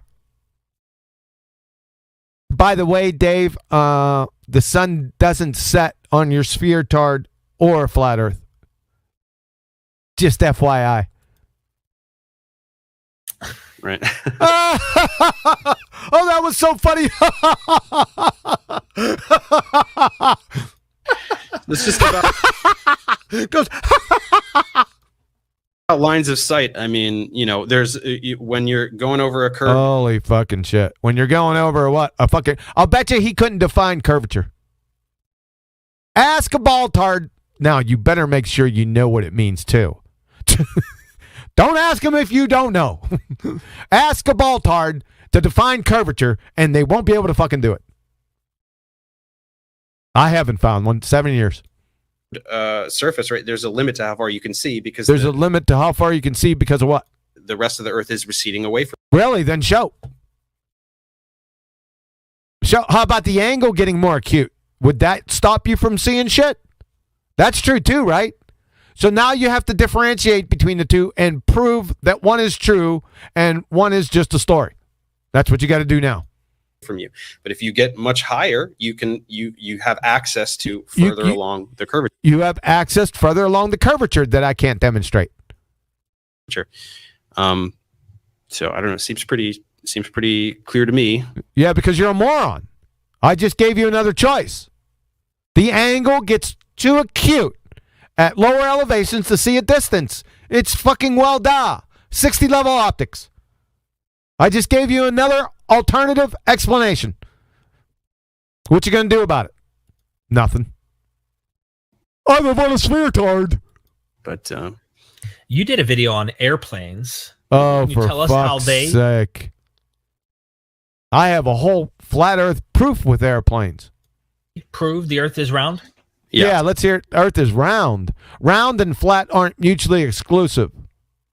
So you better start getting somewhere in the vicinity of specific. I don't need you to get into either hyper-specific. Just somewhere within 5,000 miles of specific would be appropriate. Do you understand that round and flat aren't mutually exclusive? CDs, LPs, you get it? Dumb fuck. So this one's really hilarious. For the longest time, there's is it super duper duper duper duper hilarious, Dave? saying there was no direct flights in the southern hemisphere. Who gives a shit about flights? Can you tell us how you can't feel any elevation drop on one of those flights? Any plane traveling 700 miles an hour? Well, let's take it down to 500 miles an hour. That's what's the reported somewhere average. It might be a little faster now. Average flight speed. How the fuck aren't we dropping in elevation like 2,700 feet per second? Can you riddle us that, Dave? No. Which there are. There are few. Which there are. Okay, show. Fewer, because again, only 10% of Earth's population lives in the southern hemisphere. So the number of people who really Can you prove that? I want you to count every last one of them. I'm challenging that 10%. Who on a daily basis want to go from Santiago to Sydney is not as much as people who want to go just out of principle, folks. From New York to London. Teach his dumbass a lesson. London, way more people want to go from New York. Way, super duper,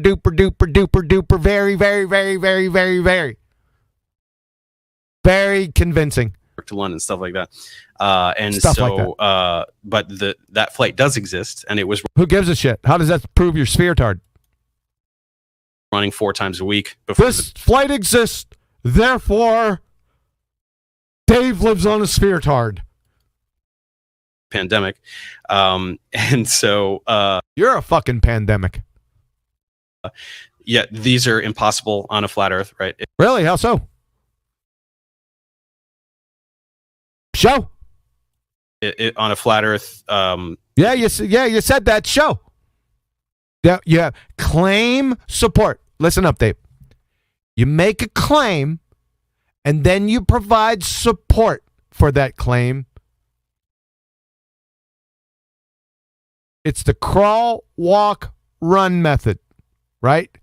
Claim, then support. Here's an easy thing to remember. When you make a claim, immediately after that claim, the period or the comma, as evidenced by. So your fuckwit claim, and then immediately after that, as evidenced by 1, 2, 3, ABC. That's how you do it. If you don't do that, then guess who you are? Everyone all at once. You guessed it. A village fucking idiot. With baseless assertion after baseless assertion. That's who he is. He's a village idiot. Certifiable. If you looked at their little disc. Looked at my little disc. You pervert, you. I don't know what the fuck is he talking about. To go from Santiago to Sydney, they would go up South America, up. That's not going up, Dave. Up is that direction, up towards that light bulb up there. Up, not up this way towards your throat, Mike. Up North America, over Alaska. Holy shit. And then down all the way to the other side, and it would take just make something up, Dave. 30 hours. I don't know. Dave, I don't know. 30, 80, super duper, very. Crazy long. Just crazy long. Is that in the white paper? But instead, you can get on this plane and you can. I mean, first of all, you can do a J. You see, he just did you get on this plane and you just do a J, right? Do a J, right, Dave? Fucking moron. In the southern hemisphere, very direct. There's another J, and it's over water the whole time. Like planes have windows. You can. Oh, profound. Oh, boy. I had my concerns about that. See outside of the plane in the window. And you really can see outside of plane windows? Holy shit, honey. Oh, she's going to come running in now. Never mind. It was rhetorical. You can see roughly where you are. You can at least see if you can see roughly where you are. What the fuck does that mean? I don't know. I mean, I looked out many a plane window. I really didn't know where I was. Sometimes they'd say, "Hey, we're flying over ocean. We're flying over this on our way to Iceland." I'd look down. I couldn't see shit. We were so fucking high. They said it was ocean, and it was a clear day, and I still couldn't see the fucking water.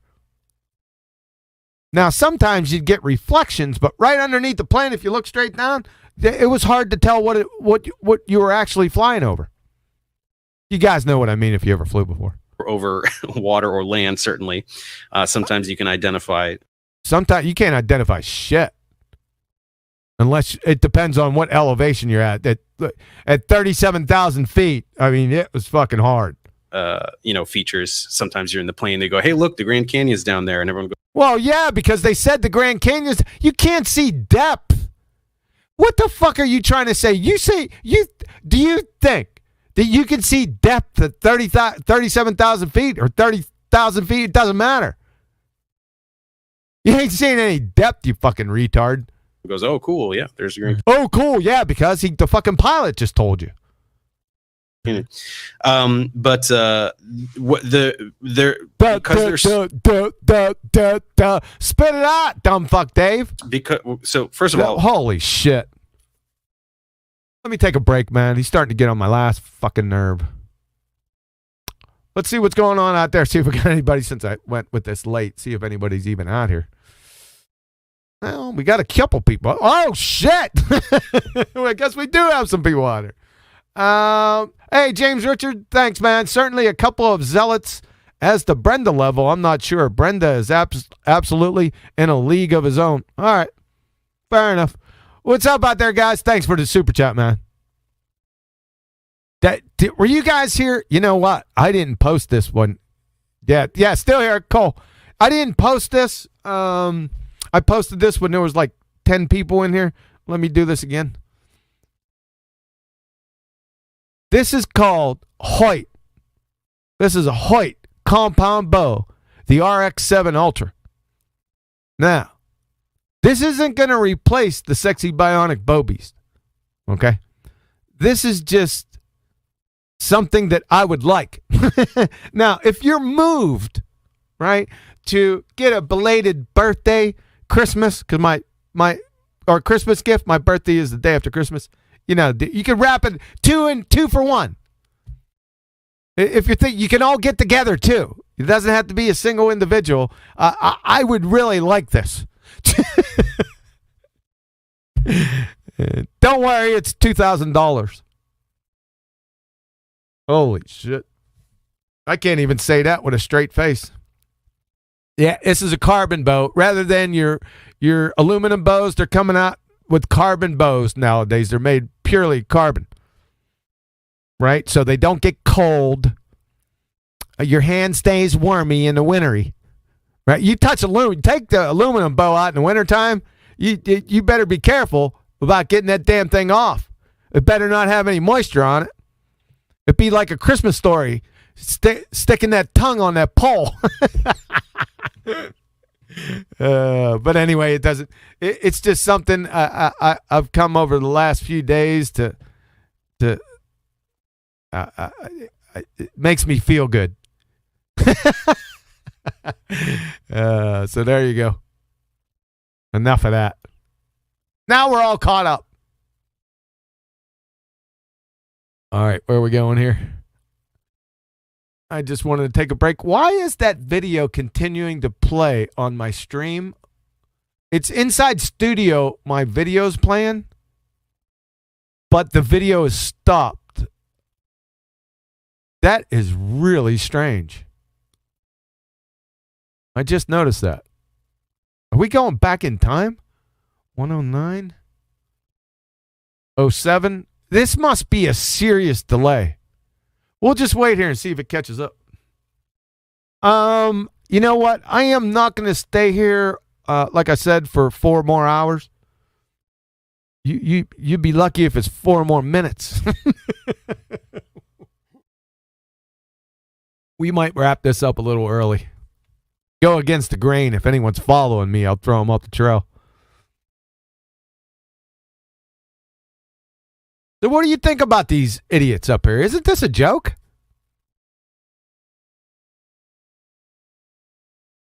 Four more seconds. You guys ain't even paying attention, for goodness sakes. It just makes me... It's like a contemptful smile to listen to pretender clown frauds think that they're like some type of Rhodes Scholars, these sphere-tard idiots, and make complete horses' asses out of themselves. I mean, that's why I asked for any mental health professional. I got to know that diagnosis, because this is some stupid shit. And just the way they act. They think with their feigned exasperations and their childlike arguments, poisoning the well fallacy in general is somehow dealing a negative to flat Earth. When incoherent second graders can listen, if they listen to it intently, pay attention to what they're actually saying, they'd just be rolling their fucking eyes. I mean, I'm pointing it out. You guys have heard what they said. It's 1:25 p.m. Iron Horse, where you at? You gotta be out there. You're over across the pond then. What else would be better? What do you want to sleep? Yeah. So I started a little bit later this evening. What is that, a crime? You're on my schedule.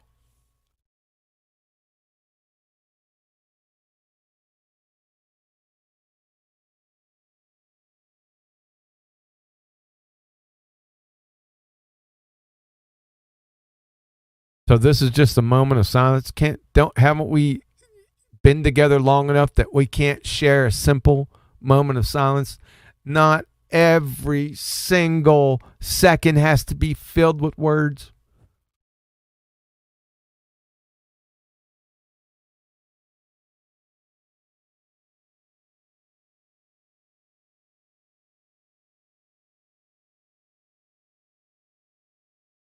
That was a long silence, wasn't it? Did it start feeling awkward for you? Not me. Let's try it again.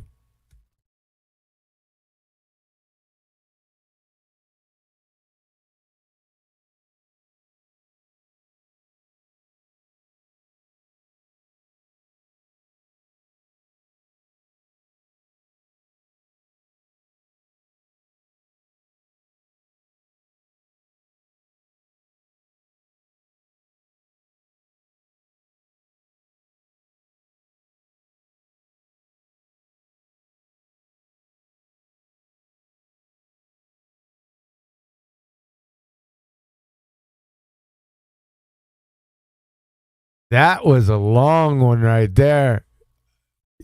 Go ahead, be honest. You started feeling awkward. I could feel it. I could sense it out here.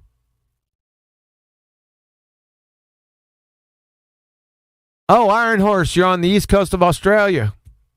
Cool.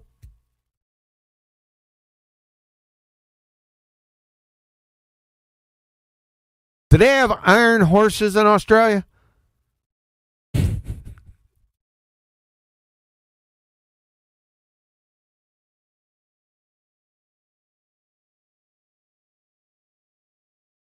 Thanks, said I did.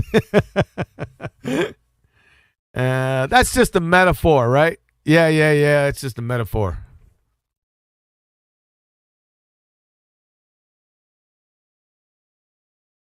What's it a metaphor for? That wasn't redundant, by the way. Let's see if somebody gets it. Not a metaphor for motorbikes. That might be a name of a motorbike.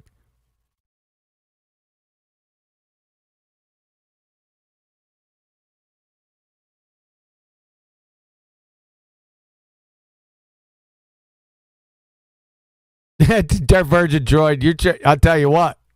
You're trying to go somewhere that you shouldn't go. I have not screwed up this whole time. You know what I figured? I said, the heck with it. They're going to listen. If I have to clear my throat, then so be it. I'm not turning this thing on mute. How many hippos? Load. Yeah, if you want to see the treatments, just go to the channel and go to the playlists, and they're all lined up there in the treatments. If you want to go back to listen to an old one, you can always go back there.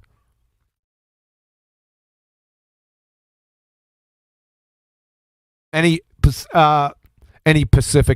specific? I knew somebody that used Pacific for specific all the time, and sometimes I screw it up. It's like spectroscopy.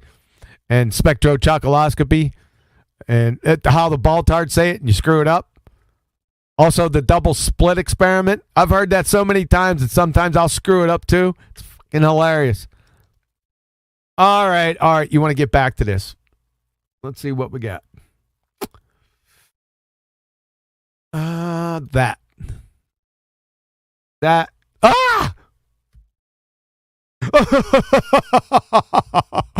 Super duper duper duper duper duper duper. Very, very, very, very, very. They're in denial that this flight exists, even though it happens all. Who's in denial that I could give a shit less? I could care less. I'm not in denial. I could care. I don't give a fuck. I've never made any claim about it. And so their response is to... So their stereotype fallacy. See, that's what happens when you use stereotypes. You get made to look like a horse's ass, Dave. They always say, well, look at this. They always say another stereotype. He's lucky I'm not writing fallacies down. Look at this flight, right? This flight goes from... I never said that. I as a flat earther, I never made that. I never made a claim like that. I never stated that sentence or even implied it. From Santiago to Los Angeles. Yep, there he is, Derek, the directionless, dickless retard. Angeles, where it refuels, and then from Los Angeles to Sydney. What the hell is he? What? He's just making shit up now. So planes don't do that. I don't. You don't have to ask, please. I never did it. Never will. Planes don't stop to refuel. You are... Holy shit. What is he on about now? Just cobbling together an itinerary. I'm cobbling together an itinerary. Really? Can you show that itinerary? What are you, some type? You divining my fucking thoughts now and shit. What's my favorite color? You dumbass cracker. Of different flights, right? If you want to go from Santiago to Los Angeles, you can. And guess what? Wow. So what? Does that prove you're sphere-tard? Once you're in Los Angeles, if you want to go from Los Angeles to Sydney, you can. Oh, really? You can go to different ports, airports, and ports, and go to different places. That's amazing. Honey. Fucking idiot.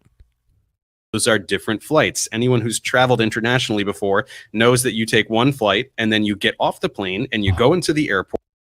Holy shit, man.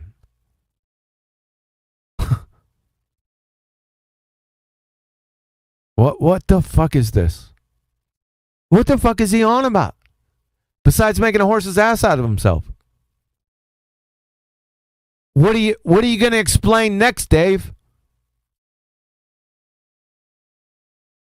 How to drink water?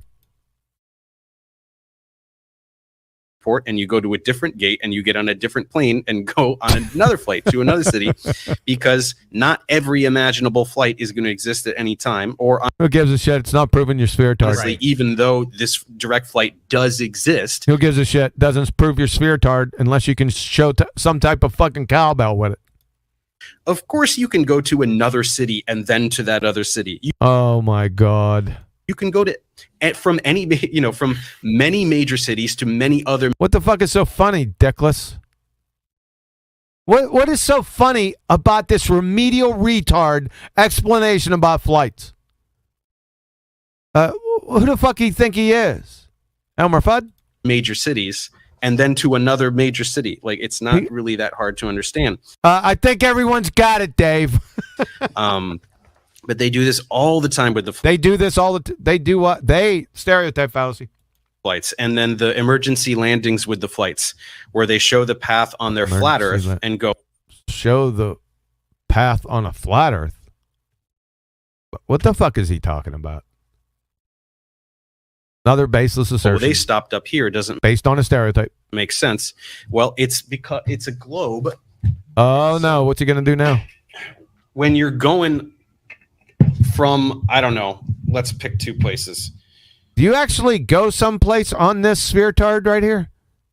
What's the black supposed to be? Was that oil spill?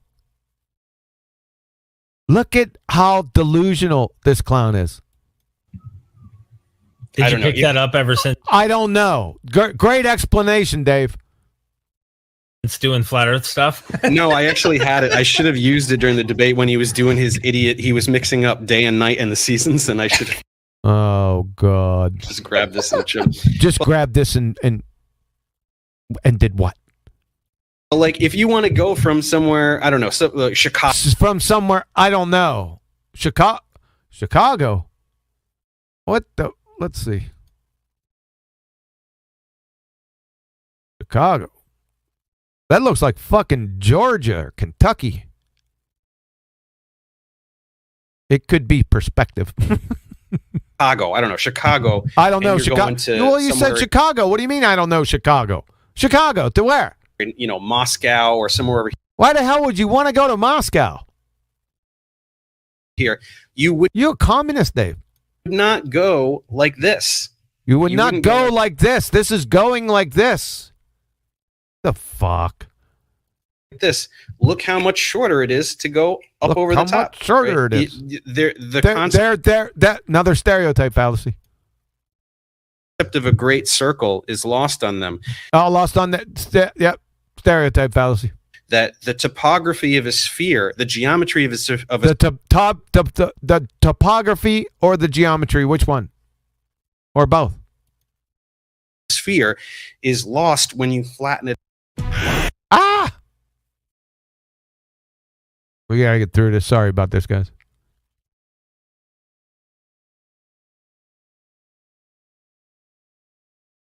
It out into something flat, right? On a flat, like a flat map. Can you navigate with this? Show us people navigating with it. I see a compass up here. Is that what it is? Hard to see off that. To a flat map. Mm-hmm. And so, yeah. Flat map. All maps are flat maps, Dave. All of them. Every single last one of them, you dumb fuck. The routes can look a little bit nonsensical when you look at them on a really? flat map because it's not on a flat. All maps are flat, Dave. You fucking moron. Representative of the geometry of a sphere. Oh, really? Then what's the geometry of a sphere, Dave? So to prove your statement, go ahead. We're listening. Right? It's right, not right. You got to prove that shit now, you dumbass cracker. It's distorted. Why is it distorted? Again, village idiot claim after village idiot claim, not supporting anything with this fucked up sphere tard here. But it's planes go the shortest way, and the shortest planes go the shortest way. So sometimes, what a dumb fuck! This is like a janitor giving a fucking lecture on neurosurgery. I don't know. From here he goes with I don't know. We know you don't know, Dave. China to somewhere is in China America, real? Right? Why would you go here? Where's here? Is that a Y? I can't see that. It looks. What the hell? I can't tell. The latitudes the latitudes get the latitudes. Where'd you get latitude from? You wouldn't happen to get latitudes from elevation angles to Polaris, would you now? If you parrot that, then that's the end of your sphere tard, Dave. You know why? Because you cannot acquire an elevation angle off a curved surface. Real simple. If you think you can, you would fail 3rd grade intro to geometry. It's that simple. Thank you for allowing me the opportunity to demonstrate that to my audience. Retard. Longer and longer as you go. Longer and longer? Where? The equator, right? Equator? Where'd you get the equator from?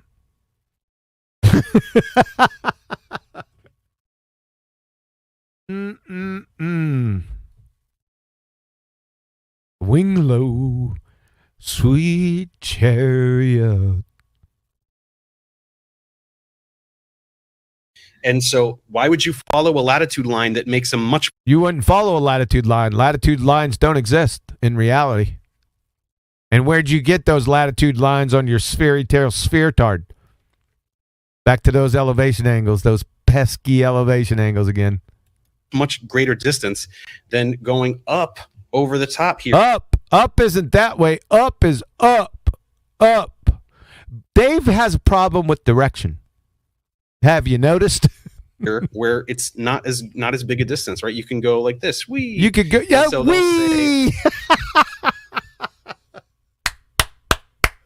How appropriate was that? Unbelievable.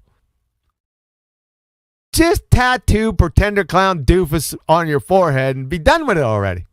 Well, why did they? I don't even remember the example. Is that idiot laughing in the background? He'd have to be because no one else is in this hangout but me. Examples like why did they stop in Alaska instead of Hawaii? Why did they stop? It's just directionless, vague, convoluted horseshit. No claims here. He's just got a sphere tard. Hawaii or something. I don't know. Like Hawaii. I think Hawaii's right here. What are you pointing over there for? Like they're thinking they should be going like this. They're thinking, so he's divining. This is a stereotype fallacy. Divining groups of people, groups of strangers' thoughts. That's what Dave does. This, well, because it's not. It's shorter to go like this. It's shorter to go like this. What's the problem? Well, there's no proof of your sphere tard here. Ball tard? It's just the Earth. Yeah, it's the problem. You need to show that shit. That ain't it. The oil spill globe tard. Closer to the north, like you're talking about the hemisphere lines, the Earth is a lot. The distance. The hemisphere lines. Where are they at? Is a lot shorter, so it looks like it's a curved line, and in a way it is, but it's like much closer. Right. It's a curve on a flat map because it's a curve on a flat map. You need it. That's what I'm saying. Define curvature and define flat. I'll bet you he gets them both wrong. Guarantee it. Because that's not the shape of the Earth. Really? What's not the shape of the Earth? And how did you demonstrate that? It's just a map that we can use to look at and a map that we can use to look at. That's really deep, Dave. Talk about, but we could talk about what? This is what it is. This is what it is. Just directionless doofustry. That's it. You're a fucking clown, man. I mean, on a second grade retard level. I mean, actual retards are blushing. What a moron. There's so many more little things I just want to mention. Like, there's so many more little things. Yeah, I guess you've been hanging around Dave circles. Time zones, which you and me goofed. Time zones? What does that mean? Goofed up this morning. I had 11. Did you goof up time zone? That's not surprising to me. Did your fleet of slobber nurses assist? Eastern, you had 11 Pacific. Yeah, that's my bad. No, it's all good. I thought it was my. Oh, it's not all good. It's all good for us listening to you dumbasses, that's for sure. My bad. I was like, no biggie. Why don't you explain that, Dave? Can you explain that to everyone? Drinking water and shit? We ended up getting it at the right time. But the existence of time zones plays a role. The pull of the existence of time zones plays a role in what? Go on. You Mohawk moron. Gravity. Gravity? The fuck is that? First, which gravity are you talking about? There's essentially two types. Second, we need scientific evidence for that's a bridge too fucking far. As soon as I say science, the gig's up. Jig's up. It's over. You don't know what the fuck it is. He most assuredly doesn't know. I proved that in fucking spades. I demonstrated it over and over and over again. Just go on my channel and type in Dave. That's all you need to do. And then get the fucking popcorn out. And there's people in the chat, for example, images from space we could talk about. Images from space? He just confirmed it. Images. Why aren't there photographs? What could it be that it's a second law of thermodynamics violation and no one's out in your fairy tale space? The fairy tale vacuum of space, to be specific. They think everything's CGI. Everything. They think everything's CGI. It's one of those virulent diseases, the stereotype fallacy. Right? What do they think? Everything is fake. It's all a conspiracy. I don't think everything's fake. So there goes your stereotype fallacy. Everything's made up. Everything's a conspiracy. I don't say that. Everything's, like you're making shit up now with this feeble poisoning the well fallacy from the dickless wonder, Derek, the directionless doofus. Yeah. All the images are fake because reasons. All the images are fake because of reasons. All the images from what you claim or what they claim as fairy tale outer space is a second law of thermodynamics violation. It's a pretty hefty fucking reason right there, isn't it, Dave? You don't know because you don't know what the second law of thermodynamics is. Do you? You think Delta G is a disco band from the fucking 70s? But all of their images of things like all of their images of like what? Can see too far, that are too far. They're actual photographs. Are real because reasons, right? because they're photographs of where people can go and confirm that shit, Dave. Super duper duper duper duper. Trust them, but you can't trust anyone. You can trust them, and you can't trust anyone. That makes perfect sense. Trust some asshole on the internet, but you can't. You can trust some like you. Aren't you two assholes on the internet?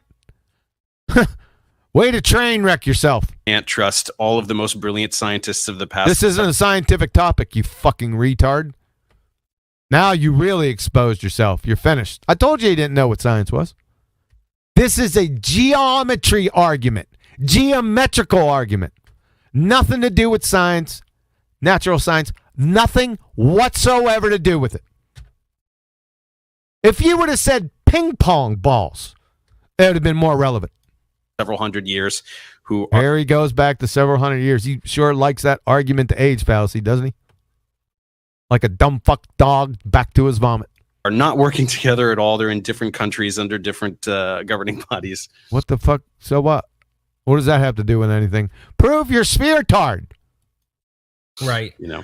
Right. I had one. Like he knows, what the incoherency that he just stated wasn't proof of shit. One more question for you that I wanted to ask. If you wanted to spice things. Yeah. How dumb are you? True or false? That's how we can spice things up. Spice away. Want to take a couple calls? Oh, no. You down? Yeah. Look, hey, I'm down. Guess what, folks? We're going to stop right here. That's how down I am. Remember, we're getting to the phone calls.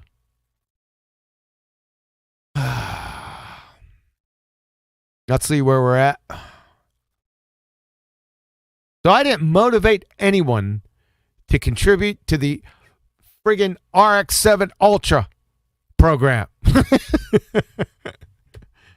Because of reasons. Yeah. It's derp into the break. It's the same old shit all the time. It's remedial. Absolutely remedial, garbled shitbaggery. He thinks he's proven something to somebody. Like I said, he most likely is from his subscribers and the people that watch the dickless doofus Derek over here. Yeah, because they're dumber than he is, and they know it. That is, Dave and Dickless know it. So they can just spout anything, right? Anything that comes into that pea-sized piece of horseshit between their ears. They just ramble off right out of their blowholes. All incoherent, folks. This is bad, man. I don't know. This is even worse, I think, than Nancy and Mr. Magoo. That's a judgment call on your guys' part. Yeah, all right, folks. We're going to wrap this one up. What do you think about that? I know you aren't too happy about that, but I started late. Not the Hoyt RX-7, the Divergent Droid. Hoyt RX-7 Ultra. There is a Hoyt RX-7, not the Ultra, right? That's a 30-inch axle bow. That's a sweet bow, but that's not the one I want. I want the Hoyt RX-7 Ultra.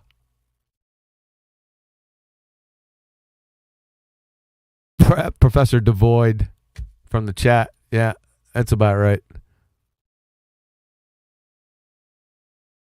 All right, guys, listen up. I'll be back with it. Looks like it's going to have to be a part C. Maybe a part D. It just depends. We'll get to the phone call. Hey, Retro Bill, thanks, man. We're on our way. So we got great. Yeah, thank you, Retro. Where is my paper published? What fucking paper? I've got shit published everywhere. Do you know what publish means? Have you seen my website? All my arguments and shit?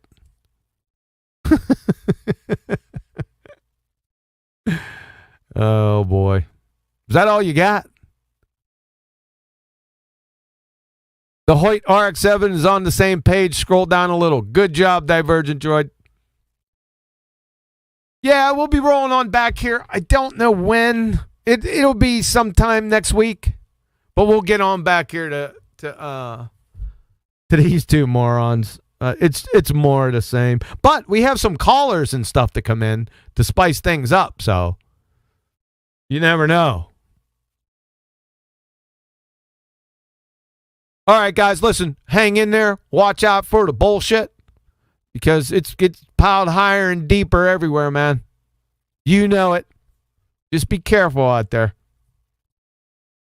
QE out.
Alright, what up?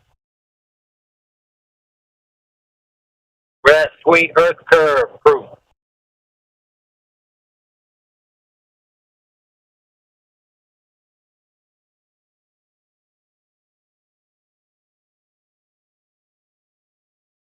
Nowhere to be found? Alright.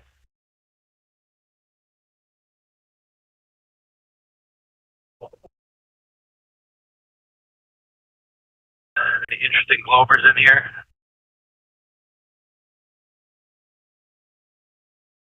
Let's see.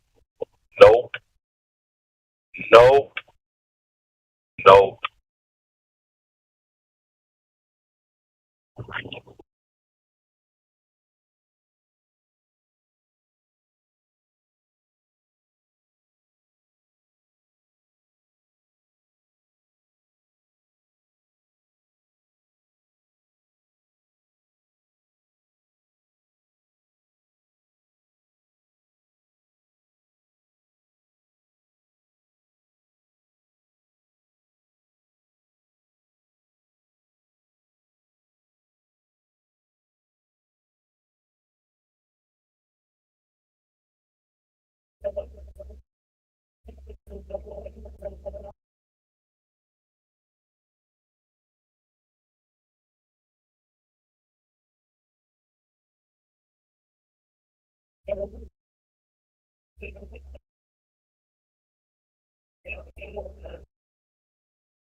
God damn it. Again, all these people in here and nobody's talking.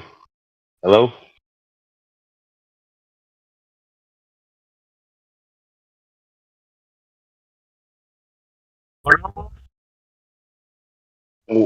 Now you're robot-y. What's up?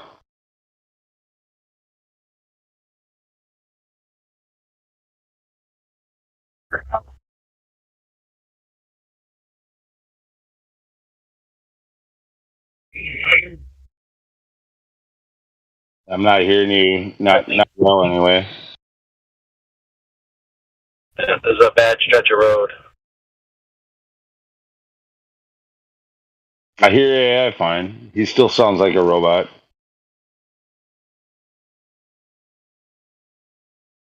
So, Lou, you said you lived in Milwaukee? Not in Milwaukee, but near it, yeah. South? I just moved from north of Milwaukee to north and west of Milwaukee to south and west of Milwaukee. So Yeah. How far are you from Chicago lakefront where the beach is? From Chicago? Oh, dude, the lakefront's a lot closer if I go to Milwaukee than to Chicago. Like, it's the same lake. we share the same lakefront. Yeah, I'm putting together a January itinerary for a mirror flash from Chicago to Indiana Dunes, which is 28 miles. I have the observation of where you can do it from Indiana Dunes. I was there yesterday, so I have that all down. And now I just need to go over to Chicago and find a nice observation height over there. And obviously, we have two telephones, and I have the P1000.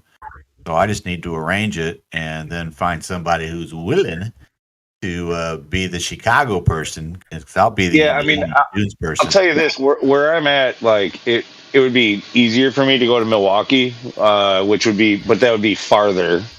If you're looking for Chicago specifically, that's not like completely out of the question. Like I'm sort of in a Milwaukee and Chicago are almost like a Twin Cities type of a situation. We're pretty close. It's turning into one big ass city. All of the area in between is becoming pretty urban along the lakefront. Let's go to say that. So yeah,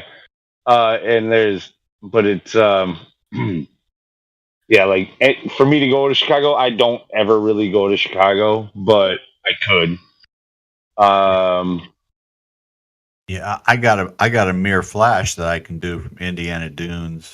Excuse me, from Michigan City up to Warren Dunes, which is about 20 miles, and then the Indiana Dunes to Chicago, which is 28. And I want to do that now. Obviously, a mirror flash. Wait, give me a second. With the flash that you already did, from where to where? How far was it? Well, I haven't done a flash yet because the summer isn't allowing for the conditions to be good across the water. So I'm waiting. I'm waiting to have to bundle up. You want to do it over the winter? Yeah, I'm already thinking ahead because they've screwed up my last month here with all this smoke over Lake Michigan coming from Canada. And so well, it's not always there. Depending on the weather system, like when we have a low, that's when it really likes to find its way down, down to the ground level and along. For some reason, coming from northeast to southwest along the lake, like the lake gives it the conditions for it to kind of like a pathway, basically, for it to follow where you would expect it to go. Yeah, I was at Indiana Dunes last night, and I went there to see Chicago, and I got there and I barely could see it. It wasn't even worth looking at it through a video camera. And I sat there just to enjoy the people and enjoy because it was 75 degrees and everything. And so I was sitting there enjoying it, and I literally for the full hour and a half smelled smoke. You said how long ago, dude? Like a week ago, a little over a week ago. Oh, it was yesterday I did that. Oh, huh. Yeah. See, we haven't had the smoke here in my area for about a week, but dude, a week ago, it was as far as conditions go, it was the worst I've ever seen Yeah. it. Honestly, like everything. Dude, it smelled like smoke. It looked like it looked like you were in a deep fog early in the morning all day long. And there was no fog. It was sunny out. Yeah, they've literally messed up the last month. I even talked to 2 park rangers yesterday, and one of them was about 50 years old, and the other one was about 30. And she said she didn't see Chicago for 21 days from Indiana Dunes, which is only 28 miles away. And that's not very far. I have to actually look at a map at what you're talking about for Indiana Dunes. Like, see, so I'm a little further north, and it's not like I'm totally familiar with every city along the lakefront going around it, or and the distances and like orientation. But I know Indiana's at the southern tip. Chicago is kind of a little further up the west coast. And then I'm a little further yet near in the Milwaukee area, and then you could go east and you could get towards but yeah. Anyway, the distances I'm not totally I don't really know. When you're at this, Indiana Dunes has a number of places you can pull off of Route 12. And just go north a little bit to the parking lot. Then you just kind of walk to the beach area, and they have a number of places you can do that. So the one, how high are the dunes? If they're dunes, how high are the dunes? Well, the if you find the right dune, the highest dune is 194 feet. The one that Josh Lewicki took the shot of was 160. But I'm right down on the beach. I just go down to the beach. They have the walkways, between the dunes. So I just go right down the beach at 8-10 feet observation. I'm right down on the water with these shots. This shot that I posted through the smoke and I posted at 49 minutes after the hour was just a couple weeks ago, maybe a week ago, maybe a few days ago, and you can see Sears Tower right there. And that was from 38 miles away. That was actually from Michigan City at the very start of the pier. That's here in Michigan City. I'm 4 miles from that, and so I caught that, and it was just like wow. And so, but you can see all the stuff that's going on, and the sky was actually blue above that shot at about 15-20 degrees. It started to get blue, and it was a blue sky, but everything obviously. If it's a little bit warm and it's a little bit humid and you got smoke, everything kind of goes down towards as far. Yeah, you got more particulate matter there to obstruct, and no matter what, like whether it's the humidity or it's the smoke or the combination of the two, it's going to make it worse and worse and worse. So I'm just waiting. I hate cold weather, but if I'm gonna get the best shots, whether it's video or stills, I'm gonna have to hang around till January. I was stupid enough to think I could come here and from May to September see Chicago real easily, and it's like, nope, not like that. I gotta say this about the cold thing. Like, don't be. I know everybody doesn't like cold, but that's a relative term. Okay, so like, people from Texas, they're shivering when it hits 60 degrees, or 50 degrees or 40 or something like that. You know what I mean? They go outside. They go outside in their down coat. You in Indiana, you're relatively when you go. It's too cold to go outside. It's gonna be nothing compared to if you're asking me to go outside at the same time. Yeah, when we moved to Texas in 2018, 2019. When it got down to 18, it was like this is nice, and everybody's just freaking out. In Dallas, it's just like, and then when it gets to 40, I'm going, this is walking around weather, and everybody. Yeah, no, I love those late fall in Wisconsin temperatures. Those are like 40s and 50s. Like, it's gorgeous. I love that fucking weather. Absolutely love it. Like just above freezing, basically. Anything above freezing is like nice weather, in my opinion. Like, I don't like it very hot. I don't like it very humid. I don't like it when the mosquitoes are out. I like it when it's not buggy and when I can go outside and be comfortable in a hoodie and some pants. Like that's when I like it. And like 40 degrees for people in the south, they're like, that's not hoodie weather, that's down jacket weather. But like, no, you acclimate.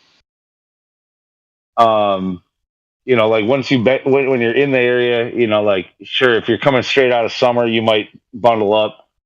But in the spring, 40 degrees is shorts weather for a lot of people. They come out wearing shorts the first day that it's 40 degrees out.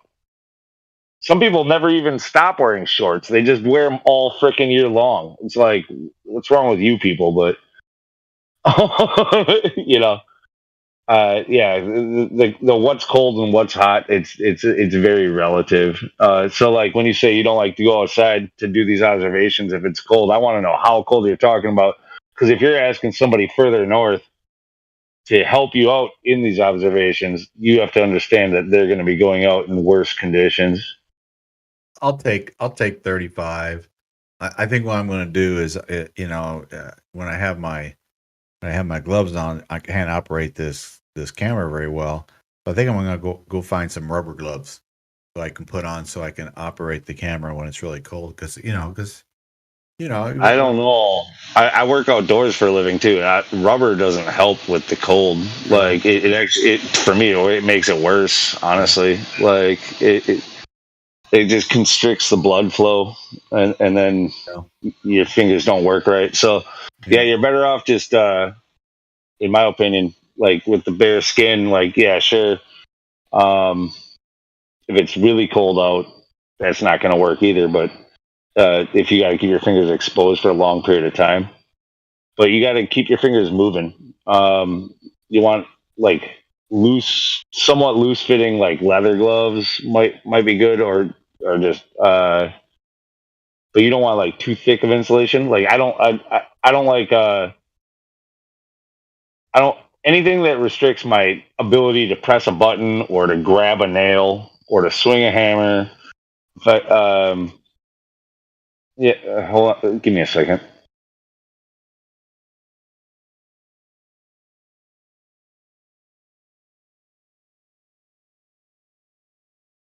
Yeah, the next 3 days. Tomorrow we have forecast wise. We have sunshine, low of 61, 63, 67, high of 77, 82, 83. One of these. Is that all you got for when do you have that? Yeah, that here in Michigan City, that's what our forecast is going forward the next 3 days. And so I'm going to one night view the sunset, probably at Indiana at Warren Dunes. Then I'm going to drive because they don't put any barriers up when they close the parks. Michigan City and Indiana Dunes, like they don't do at Waco Beach. They don't close it. There's no physical barrier they put up like they do at Warren Dunes and St. Joseph up by Benton Harbor. And so I'm going to. But you said, all right, see you, sweetie, in a little bit. So I'm just blown away that you've got those low temperatures this time of year. Like, yeah. I think Lake Michigan affects the weather here as far as what you get. Because I mean, dude, it's not like we're that far different geographically, and we're both along the lake. But yeah, I've had and will continue to have anywhere from like 70 will be cool, and 90 will be like an average day for the last couple of weeks, like not for a high. Yeah, we haven't touched 90, not even close. And I'm further north than you. Yep, I think quite a bit. I think what happens, Lou, is we get the wind from the west, northwest, west, northwest, north, and the water temperature is about 65 to 66 right now. And I think we're getting some of that off the water, so it keeps us. Yeah, if you're right along the lake, you're going to get the lake cooling. If that's what Michigan City is. It's right on the lake. But is that like literally you're not getting higher than that during the day, during the midday? I think the highest we've gotten so far is 86. I think. Really? I think that's the hottest we've got right now. I don't know what it is there, but right now it's 69. Huh. Yeah, I mean, we've got a cooler day today compared to like what we've had. And right now it's, give me a second.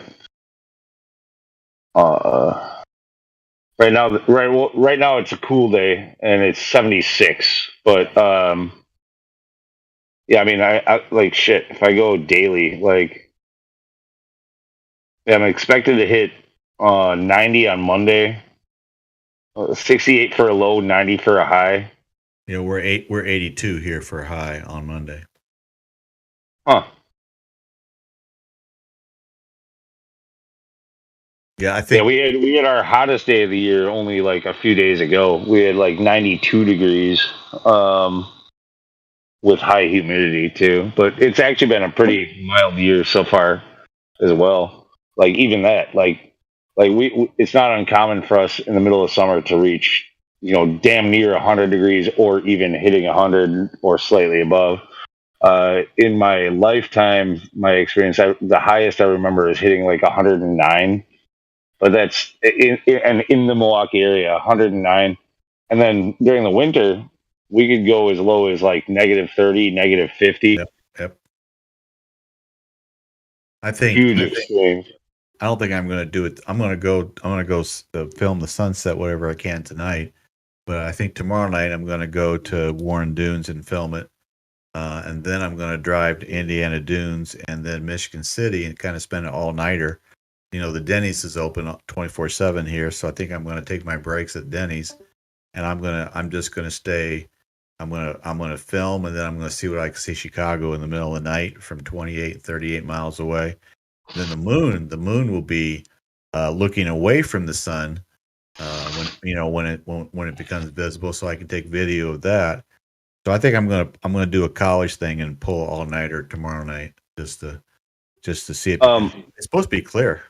When it comes to these mirror flashes, I'd like to kind of basically, I like your idea, but I don't think you should be necessarily trying to do like a three mirror flash or anything like that. Like, no. Work your way up. You know, see how far you can go, and I know other observations that have been talked about around Lake Michigan. Obviously, there's the big, you know, Michigan to Chicago one that Nowicki did, and St. and Steve followed, and so on. But like, there's like it's like from Michigan, they claim to see the Milwaukee, and Milwaukee's not like a tall or big city. Like we're a medium-sized city. We don't have like, I think our tallest building is like 52 stories or something like that. I think it's 540 feet exactly. But so like, but Michigan has seen from their shorelines on a pretty regular basis, they've seen the city lights of Milwaukee. And we're talking about an 80-mile observation. It is. So, yep. That's a long way. Now, yeah. Like it's those types of art. Like if we're gonna do these flashes, I'm more familiar with things like from say like Saginaw Bay of Michigan to Milwaukee, or not Saginaw. That wouldn't be the right one. Like or like where the Lake Ferry goes, Muskegon to Milwaukee. Perhaps there would be like a place near Muskegon.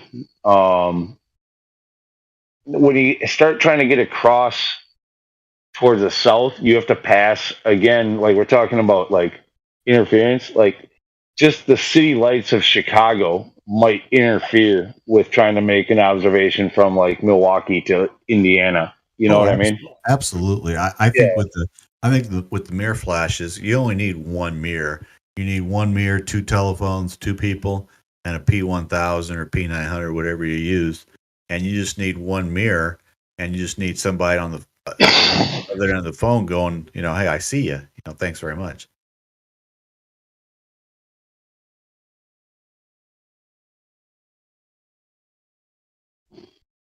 Yeah, I'm interested in collaborating. I am a busy dude, so like, if we can make it, I would have to. It'll be January. Yeah. Yeah, in the winter I'm less busy, so it's something that I might be able to do, but still a working man, not planning on taking off of work for doing flat Earth observations and shit like that. No, it would be a nighttime thing, or it'll be around your schedule. No problem. yeah. And I've also got a pretty decent drone too, which might be fun, but it's not like drone cameras. At least mine doesn't have much of a zoom or like a totally impressive camera for making long range observations, but it's fun stuff to work with too.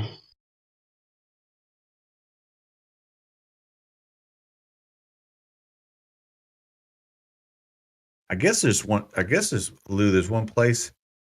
I saw this guy was set up on the sidewalk in Michigan City about a week ago, and this guy walks out with his wife or girlfriend, whoever it was. He has this real small tripod, but he had this really huge lens. And he went out to the beach. He went out to the water, and he set up. I guess I could go out there and I could get a video on a nice day right now because the sun's to the north. I can get a nice video of the sun, of Chicago, and of the Benton Harbor Firehouse all in one photo or one video. So I might try that because last week, a few days ago, I got in one video, I got the sunset and Chicago to the left of it in one video. So I might try what that guy did. I don't know if he was looking at Chicago. I have no idea. But it's all about the angle. It's all about what's in front of you and what the angle is. But right now, right now the sun is moving its way back to the south. To the left. When we look at it, it's moving back to the left. Chicago's fixed, but the sun is moving back to the south now or left. And I'm movable. I can go from Indiana Dunes all the way up to St. Joseph.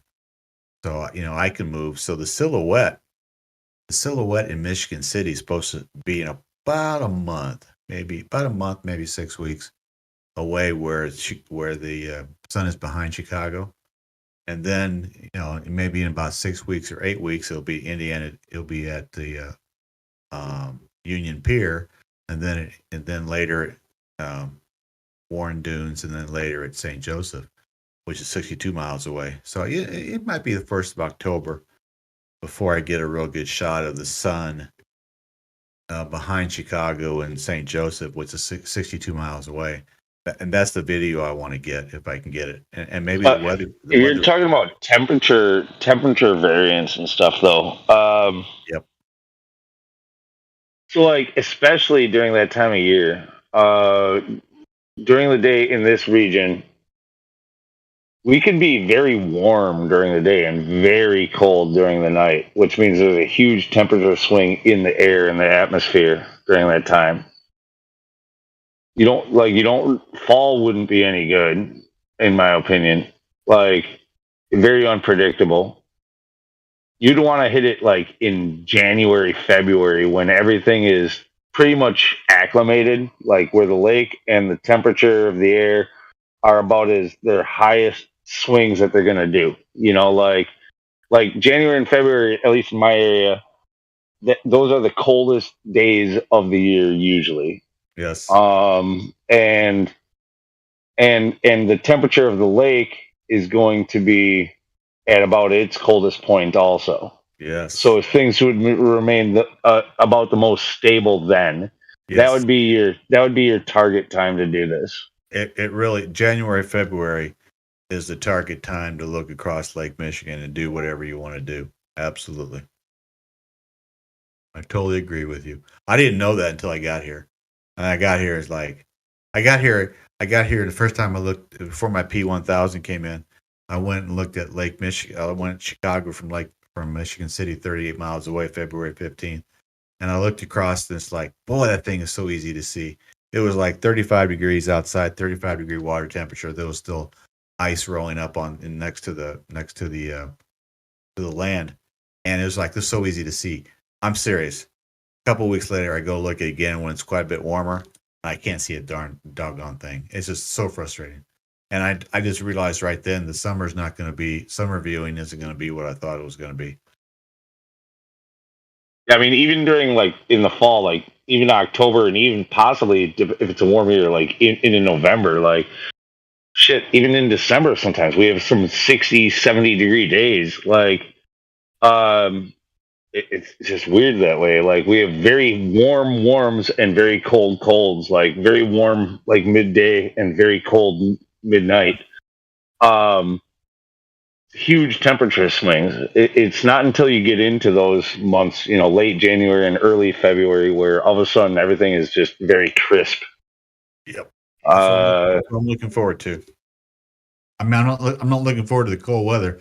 I like this weather out there now. I mean, I like 75 degrees like it is now. But for viewing what I want to view, it's got to be pretty doggone cold. But it's not about just necessarily temperature. It's about like the temperature swings, so ratios. Yes. And as well as like the ratio of like the air to the water. Yes, absolutely. So, those are all things to take into effect. And like if you want to reduce that at its most and get, like the most stable conditions, I think that would be the time. I just want this smoke to clear. That's all I want. So I'm planning to go out there in January and February when it's like negative fucking 30 and doing some fucking observation with you. Is that what we're talking about? Yeah, January. Yeah. Okay. Yeah. Yeah. I'll be there with my stocking cap and my gloves and my 3 layers, over top of me. Yeah. It's cool, man. And you know what? It will be cool, man. Yeah, it'll be more than cool. It'll be near absolute zero. I know, but it's okay. I tell you what, hey Lou, I'll bring the coffee. Yeah, actually, that's a fun one too. Is people who aren't used to these cold climate things, like they talk about it being cold.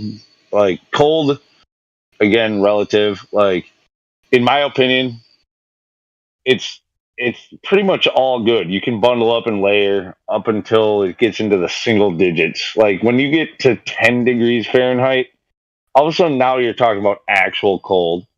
When you hit 0 degrees Fahrenheit, there's really not much of a difference between 0 and like -10, -20, or -30. It's all the same shit. You're just like, it's like now you're in a range where if you stay outside for an hour, you might die. Did you see that? I only know it because Indio told me about it. That frozen lake test the guy did with his P900 over a lake in Wisconsin. Did you see that? I don't think that was in Wisconsin, but maybe I'm not familiar with it. Yeah, I got the idea.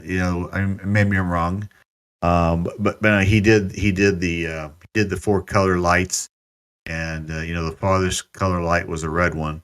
Yeah, that's a great test. That wasn't in Wisconsin though. I'm pretty sure. Where was the frozen lake? You tell me now. I think I want to say it was in Canada, honestly, but I don't know for sure. Because I know the 18.8 mile was at Bear Lake in Indiana, not Indiana, but in Utah, and the Bear Lake in Utah where Loch Ness monster likes to play with refraction. We have plenty of locations where you could do that test in Wisconsin. We don't have many flat earthers in Wisconsin. People going out there and testing it. It was. You have the University of Wisconsin in Madison, bunch of left-wing wackos. Absolutely, yeah. Well, I mean, yeah, we've got 2 pretty decent-sized cities and a mostly conservative state, but just those 2 fucking cities have a lot of pull, and they're very, very liberal.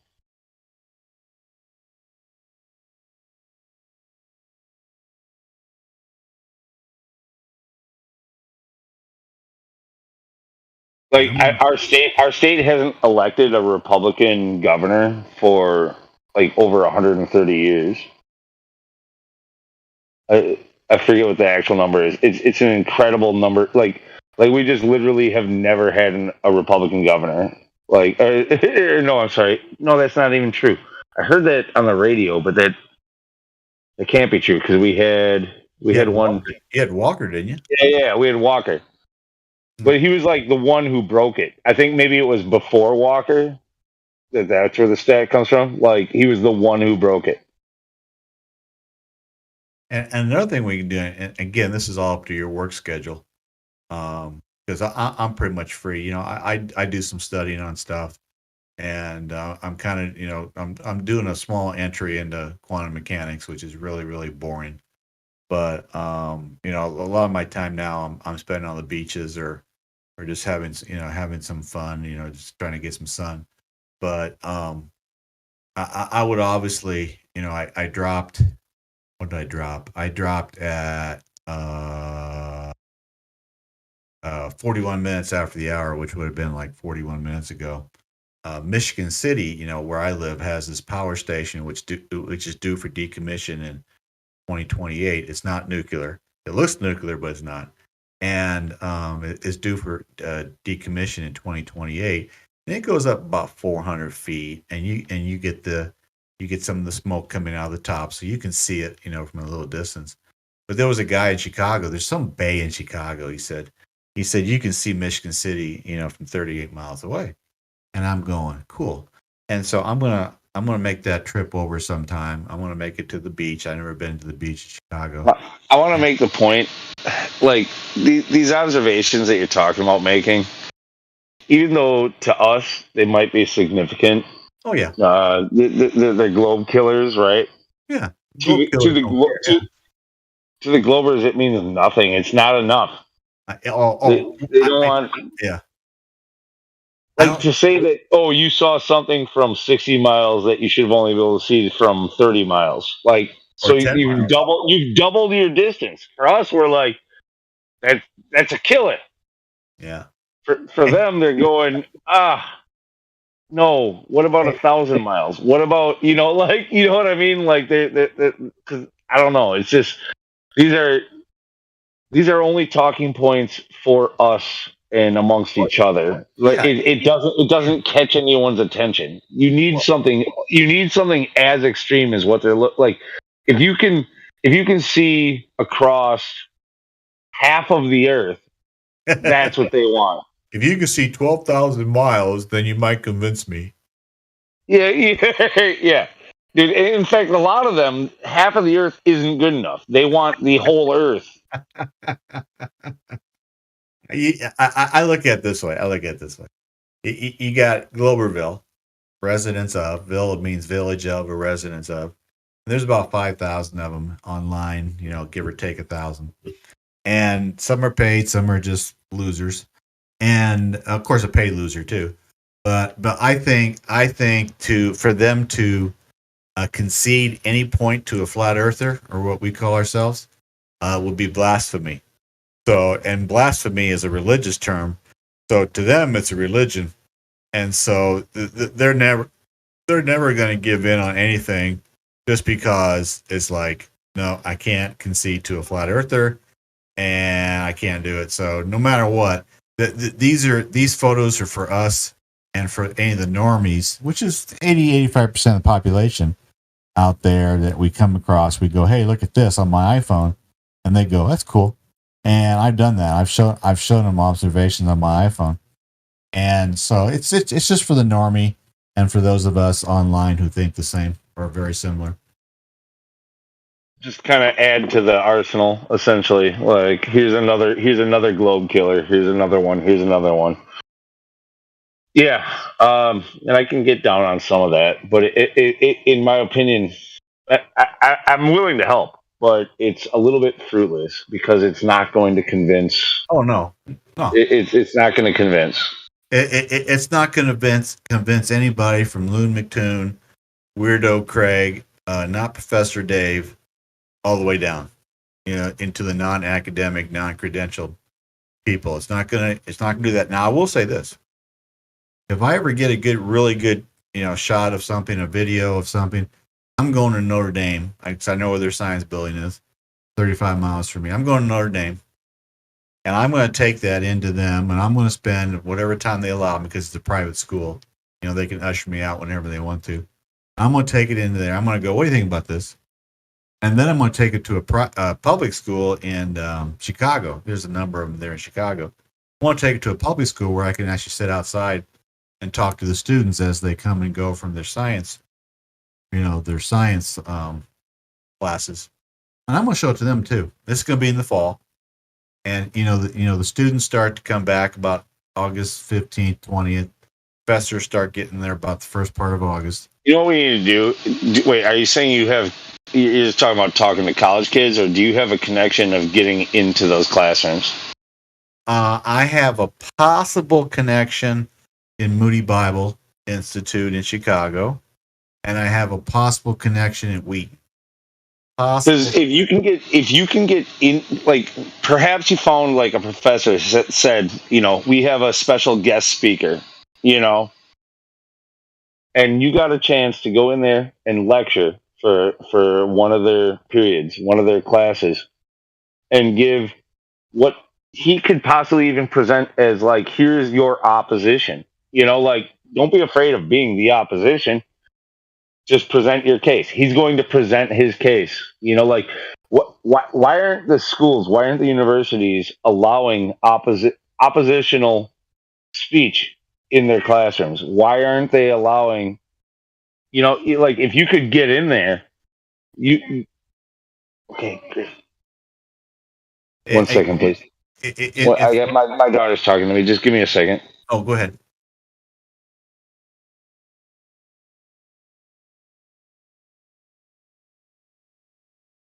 Wait, say that again?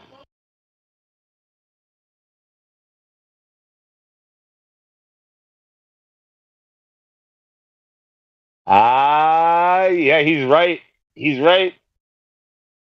He's right.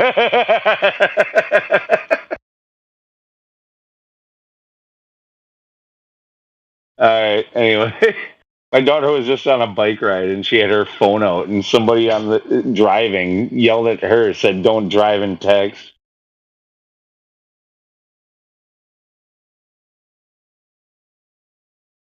Anyway, so yeah, what I was saying is, as far as getting into the classrooms and stuff, like allowing debate, allowing the alternative conversation, allowing the students to consider the opposing argument. Like, when did we stop teaching like critical thought? When did we do that? Because it was recently. Like what? How did we determine that was no longer acceptable? Yeah, I think I look at it this way. When you go to a private Christian school, you normally, whether it's through academic assistance, money assistance, scholarships, or whether the parents pay it out of their pocket, I can see a college student calling home to mom or dad and going, in a college like Wheaton or Moody Bible, and going, "Hey, we had a flat earther in our class today." And I can see the mom and dad who are Christians who don't know their Bible says they live on a stationary plane, calling up the administration going, "Why am I paying $200 a credit hour having somebody come in and tell me we live on a stationary plane, even though their Bible says that?" And but to answer, to get a little more direct, Moody Bible in Chicago has two ways by which you can talk. One is through their radio station. They have their own radio station, or you can go through the classroom professor, and either in the individual classroom in a lecture hall. And that's the two ways they told me that you can get about that. I like that radio thing. By the way, free airwaves, they will always be free as long as you have the understanding of knowing how to utilize them. So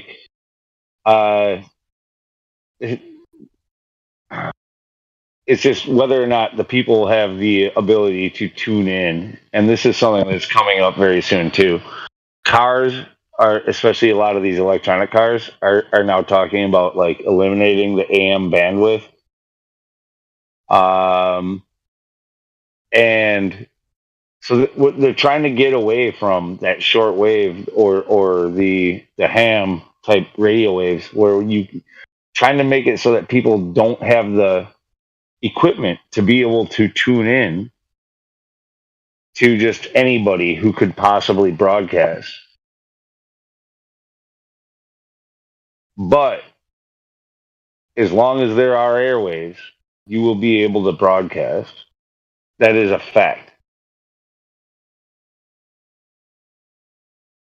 What I found interesting, Lou, is when you go online, there was this Christian guy in South Bend. He was a black minister, and his name, I think his last name was Williams. He called me and said, "Hey, are you still interested in doing the the biblical cosmology thing?" And I said, "Sure." And he goes, "Well, good." And then I called him back a few days later, and he said, "Well, can you find somebody?" Because he didn't know of anybody on the opposing side, the spinning space ball. And I said, he asked me if I could find somebody. I said, "Sure, I'll look." So I got hold of Matthew. Matthew Learns agreed to do it. And, obviously on a podcast, through video, because Matthew's in California. And I called Reverend Williams back, and I called him like 3 or 4 times, left messages. He's there between 12 and 4, Monday through Friday, in South Bend, Indiana, and he never picks up, and he doesn't return my call. And then I go to these radio stations where I make phone calls, and seriously, when you punch in the radio station and their call letters and stuff like that, on the right hand side, it will literally tell you when they got their FEC license, when they got it, when it was granted to them. And I'm going, oh, FCC, I'm sorry, FCC. And I'm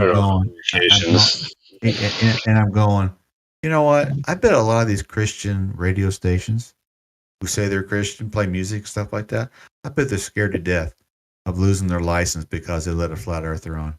I am starting to see that they're scared to death to put somebody on who is a quote flat earther station. No, you know what? I think you're right, but I don't think it's necessarily because of allowing a flat earther on and them thinking consciously that they're going to lose their license for that. I think that they are scared to death of accepting that the earth is flat, or even freaking listening to an argument for it. Their Bible, listen, most Christians are worshiping a flat earth book, but refuse and disacknowledge. They completely refuse to acknowledge that it says what it says when it comes regarding this. They want to be in cognitive dissonance. They want to live in both worlds. They want to worship their God, one that didn't create a flat earth, one where the Bible doesn't speak of, or even what's the right word? I'm not quite saying this the way that I want to, but the Bible definitely insinuates a flat earth. Absolutely. But they love their own interpretation, one that they can use to just kind of jive with whatever the current science is, because they love to be scientific. They love to say the science and religion work together and blah blah blah. And it's like, to a certain extent they do. That's true, but you're following the mainstream rhetoric and following this more atheistic view, one in which disempowers you as a person, one that I don't know. God damn it! I'm not. I have a whole big thought that I can't say properly.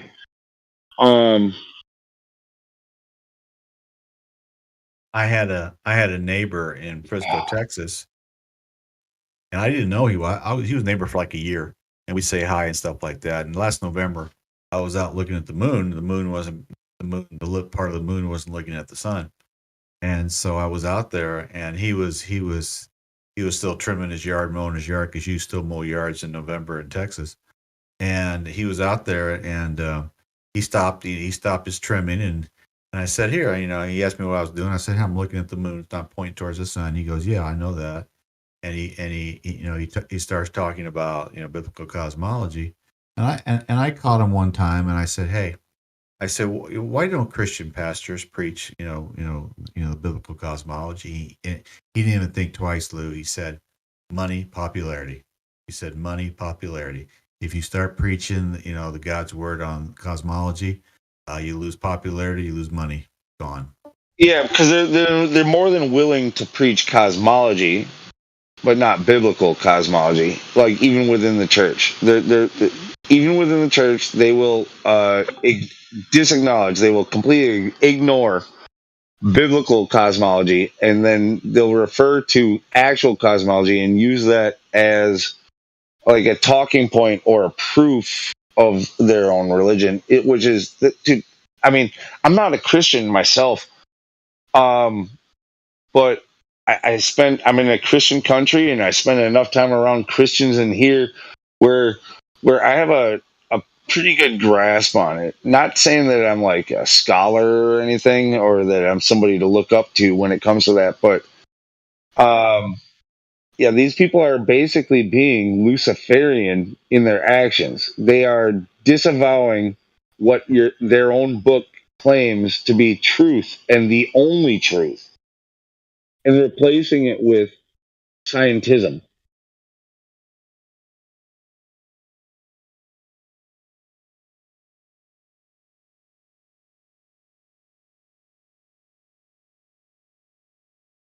While claiming to remain Christian. You can't do both. You're one or the other. You cannot be both. You cannot play the middle of the road on that.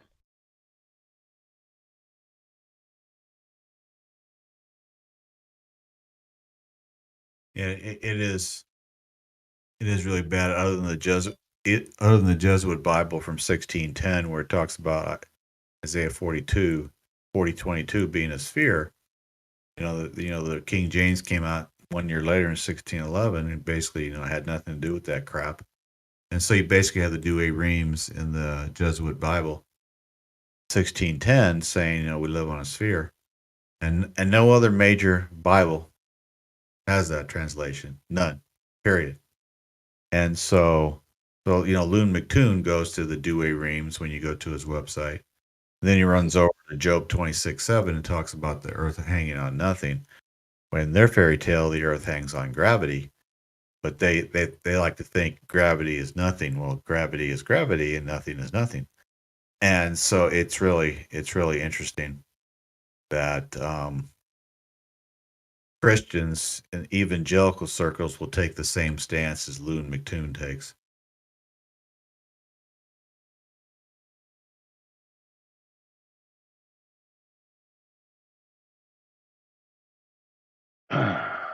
Yeah, I wanted to say something about you. For some reason, I just always kind of like shriek every time I hear you say like Loon McToon. I get it, but like because I'm like Loon, I'm Loon. You're not Loon. You're Lou. You're not Loon. You're not Loon. You're Lou. Yeah, but I'm all of the above. I'm Lou. I'm Loon. I'm Luna. I'm friggin'. Yeah, it's meant to be a play on words, and so like I sort of take every time I hear any of the variations, like I just a part of me kind of like perks up, like he's talking about, and then I hear McToon after it, and I'm like Yeah, I could never. I think I would have a real hard time talking to McToon as McToon. I think I would only call him Loon, and I can't see him. I can't see calling him anything but Loon. It's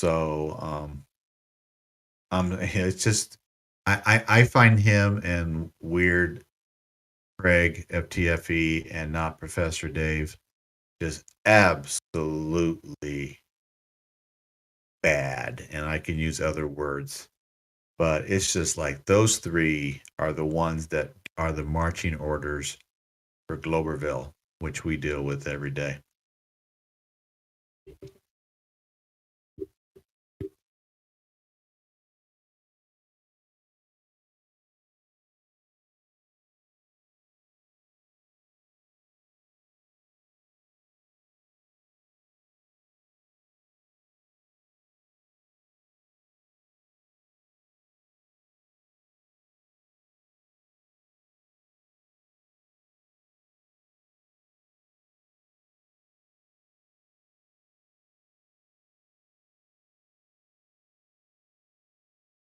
Anyway, it's 6:42 here. And I am going, Lou, thank you for the conversation and for everybody who put up with me talking. I'm going to run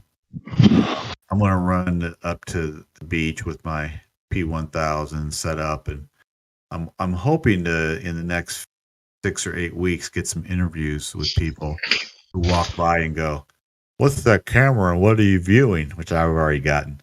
And what's that camera and what you're viewing? And I'm going to get permission from them to go on camera and ask them some questions. No ambush situations, and I'm trying to get to the situation where I set up and just sit there all day. On what's interesting about, for those of you who are not familiar with the Lake Michigan area, it's we only get summer like 3 months a year here. We don't get extended summers like some places get, and so Saturdays and Sundays after Labor Day up until from Memorial Day to Labor Day are pretty busy, especially July and August. They're real busy. So if you can actually get to a beach before 8 or 9 o'clock, if you go at 10 or 11, you're not going to be able to get in because the parking is so limited. But if you get there before 8 and 9 and just kind of set up, set up my camera and just sit there, people will walk by and they'll go, "What's that?" And you have just kind of just the people in the Midwest are more open to talking to strangers. They're more willing. Yeah, they're going to be curious, and when they see you, they want to say hi, and they're interested in what you're doing. Like, hey, what is it that you're doing? They want to learn more. Yeah, and especially, a lot of these people have come to the beach, whether it's Indiana Dunes, Michigan City, all the way up to St. Joseph. They've come to the beach just to see the water, right? And so if I'm set up with my camera on my tripod and it's looking out towards the water, they go, "What are you looking at?" Yeah, because there's nothing out there. It's like there might be a ship or there might not be. When you're looking at no ship and no nothing, it's like, what are you fucking doing? Oh my goodness! And what's funny? What's the last point? What's funny, from 28 miles or 38 miles, Indiana Dunes or Michigan City, you're actually looking at Chicago, and that opens up a whole new can of worms. Yeah, if you can be in a location where you can like say, "Hey, what do you see out there? Why don't you take a look through my camera?" Or like, what now? Telling me what you see. Like take a look through my. Obviously, they maybe see it with their eye, Lou, but obviously with the 3.2 the 3.2 viewfinder, and it's viewfinder and it's magnified 50, 60 times 1200, 1500 millimeter. They can actually see it, and they go, "Well, that's cool." And then you get into the whole 8 inches per mile squared drop over distance thing, Yeah. Hey, before you go, also you were just I was actually taking a leak. I was on mute, but the McToon thing. Jeranism recently talked to McToon, yes, and it was a okay. So you watched it? I heard about it. Well, it was I get angered. I don't know every time because McToon, the smirk on his face and how disingenuous he is. I get angered every time, and it's like I just want to tell all flat earthers, just like, dude, you are creating his channel by bringing him on yours, or by having that interview, or by just stop engaging with the fucking guy. But then again, there's the other side of that where people like him are so good at creating new flat earthers. Your regular Joe can see that interview and look at McToon and go, "I don't trust that guy. This guy seems more genuine over here," and and that might be the thing that triggers them into looking into it. It like that's how most people actually got into it. That's how I got into it, is just seeing. I mean, it's not like the prime thing, but it's sort of what tipped me over the edge. It was just seeing how disingenuous so many of these Globers are that are supposed to have the science and like they. But anyway, like towards the end of that conversation, especially it was the end of the conversation I found the most interesting between Jaren and McToon. He really friggin'. In my opinion, but I know it's biased. I know I'm seeing it through a certain lens, or from this point of view, this side. But like McToon, hopefully Globers watch that shit, because he revealed himself, like about the lens squishing or the frame squishing and all that stuff. Like Jaren really put him on the spot there, and he just smirks and he's like, "No, I won't take that back. That's like my bread and butter. That's what gets my viewers. That might as well be what he said." Well, the whole reason, Lou, from my understanding, talking to somebody in modern day debate, Discord, who's a Glober, my understanding is he won't go on, and same thing with Craig. They won't go on modern day debate YouTube anymore because they can't monetize it by sitting in their little cubicle and broadcast it to their where you get to rebroadcast it, or like they get to each individually stream it and then get their super chats. Exactly. And when they go on modern day debate, Craig and I have a standing invitation to have both of them on modern day debate YouTube, but they want me to come on their channel, and I'm going, that's a trap, and I'm not going to play their game. But no, don't feed the beast. Like that's all I'm saying. Don't feed the fucking beast. Like when you're talking to McToon on their channel, when you're talking to Fight the Flat Earth on their channel, or you're giving them some agreement where they get no, all you're doing is feeding the beast. You're making them money. Exactly. Now, but the thing is that you can argue that they are doing themselves an injustice with all of their fallaciousness and all of their fucking bullshit. Like every time you allow them to speak to a flat earther, it's not that all will see it, but some will. Some people will see through it. Yeah. It's all very, I had Professor Phil wanted me to go on McToon a number of times, and we finally decided, this was like the last 10 days, 14 days, we actually decided to debate cosmology, and Troubling Tribune was going to be the moderator, and we were going to start on Discord, and we were going to stream it to YouTube, Zoom, and TikTok. And I'm serious when I say this. 3 or 4 days after we made the agreement, we talked about it on Discord DM quite a bit, what he wanted and stuff like that. He got hold of me, and I have the DM right here in Discord. He said, because of this agreement I just made, it's going to take me away for 18 months. I can't debate you on this Friday, which would have been like last Friday. And so 3 or 4 days before that, he said, fine, the debate is on. 3 or 4 days later, he tells me, well, I just made this agreement that takes me away from doing things for the next 18 months, so I can't debate you now. It's not true. Yeah, that's not true. It can't be true. Like, you can debate anywhere at any time. You can create a new username. You could freaking have a new channel, or you could not use a channel and just debate me. You could do. There's a lot of things you can do to have a debate. I really think, this is just my opinion, I really think the people that we know, Loon McToon, sorry, Lou. No, go ahead. Loon McToon. Actually, I was trying to think of another name for him instead of using Loon. Instead of Loon McToon, could be like weirdo. I don't know, Mick Boomer. I don't know. No, I had something better. That wasn't it. But somebody on Austin's Telegram channel had a name for him, and I can't remember what it is. So I'll have to look it up. I think it was like McLiar. McLiar. That's what it was, I think. That's no good either. We need something. We need something that really fucking is catchy. Like it can't be that cheesy. Yeah.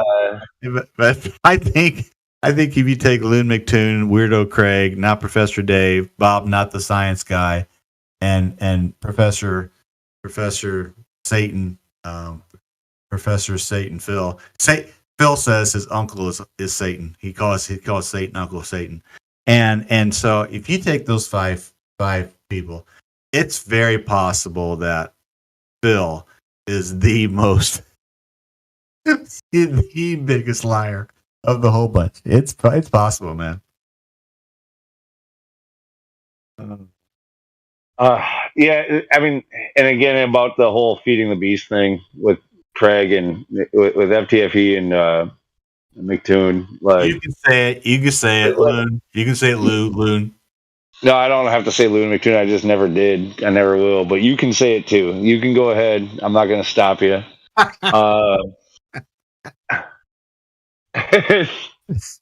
But like, yeah, these guys. Though I acknowledge that they do bring in a lot of people to the flat Earth, or at least a maybe not a lot, but a significant enough amount where it's like I can't fully justify shutting them down completely or trying to shut down flat earthers and talking to them, because that's on them. I don't have that kind of control. Like if they want to talk to them, they can talk to them. But I just want people to be conscious and realizing that these people, McToon and FTFE, have literally made a living, like a good living, off of their channels that relies purely on your work and your acknowledgement of them. If you go and feed their channel, you feed their views, you feed their users, their subs, you are giving the anti-flat earther a fucking very easy living instead of him having to go out and work behind a desk or in a factory. He's living off of making fun of you. Yep. That's why Loon will always call us flirfs. Yep. Anyway, hey, thanks for the talk, Lou. Thanks for talking about Loon, Lou, and let me use that because I tell you what, I am open to a new word for him. You let All right, me know. just by the way, I might correct you again. There might be another time where I'm like, "Oh, God damn it, please don't." Don't use that. I tell you what, make you deal, Lou. If you come up with a better term, I'll use it. So no problem. Anyway, I'll look for the other term that they used on Telegram. It might not have been McLiar. It might have been something different.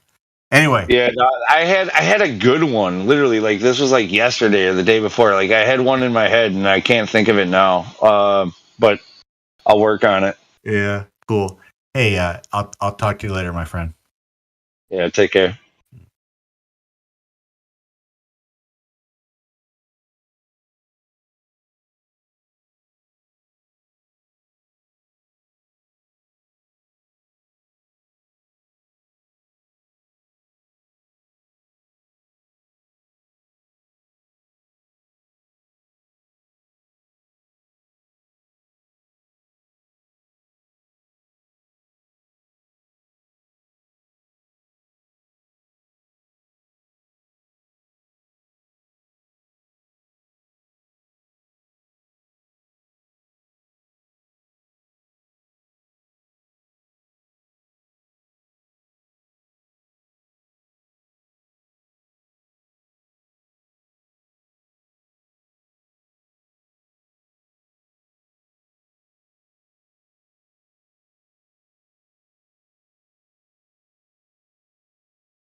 Anyone else?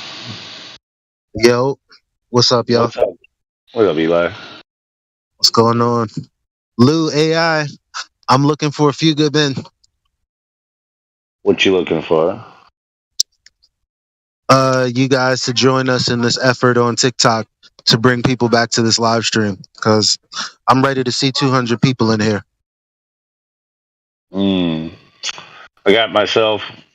You got yourself. Oh, maybe AI, but not me. I limit my social channels extremely. Like literally, Discord is it. Discord and YouTube is as far as it goes. I have no social media other than that, and I don't even consider those two to be social media. What if there was monetary incentive? Not my motivator, but I'm listening. All right. Well, maybe you'll hear something you like, and maybe things will change. I don't want to force anybody. Like I said, I'm looking for a few good men. Nobody wants to listen to the bot all day, and this place is fucking awesome. We need some new blood in here. Yeah. Okay. So as far as like, that's where you're gonna catch my attention. Like getting new people exposed and drawing them in, whether it be to here or just the flat earth in general. Like that's a motivator to me. Not necessarily monetarily, not necessarily, like, yeah, like now the thing is am I willing to expose myself to more sites with more permissions and more this and more that? Like most likely not. Yeah, that's the TikTok. First and foremost, is merely a funnel, but there are other interesting things that you can do and utilize TikTok for. But the main focus for myself, Jedi, Mayhem, Flat Lloyd, is actually getting people back here. So, we kind of want to have a meeting. I'm hoping that we can have a meeting tomorrow to try to lay down a structure and a foundation and maybe some sort of schedule that's not like, taking too much out of anybody's day. But, if there's like 100 people in here, everybody's going to be here anyway, all day. So that's what we want. Everybody utilizing all the channels that are available. That's what we want. Yeah, no, I mean I think the key really to the server always has been getting a steady influx of new users. Kind of playing the odds. So like, that really probably only 10 out of every 1,000 or 1 out of every 10, whatever, however you want to do the ratio, are actually going to start to listen to you. But you got to get that influx, and you got to get that. In the stream specifically, you have to have that freshness where you're always talking to somebody new. Right. So that the people listening in from the other, from YouTube or TikTok or wherever they're viewing in from, like where they can see the examples and be drawn in, where they can kind of get, they can start getting their gears grinding and then want to go, like, either get pissed off and go, I want to go in there and tell these guys off, or they can go, these guys are making a point and I like the way they think, but you gotta hit them from a multi-angled approach. Right. Yeah, man. Let's see. How do you say your name? Tios. I know he's also been helping out as well.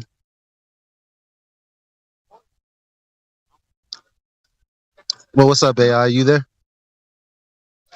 Probably working or something. Okay, yeah. So what you guys talking about?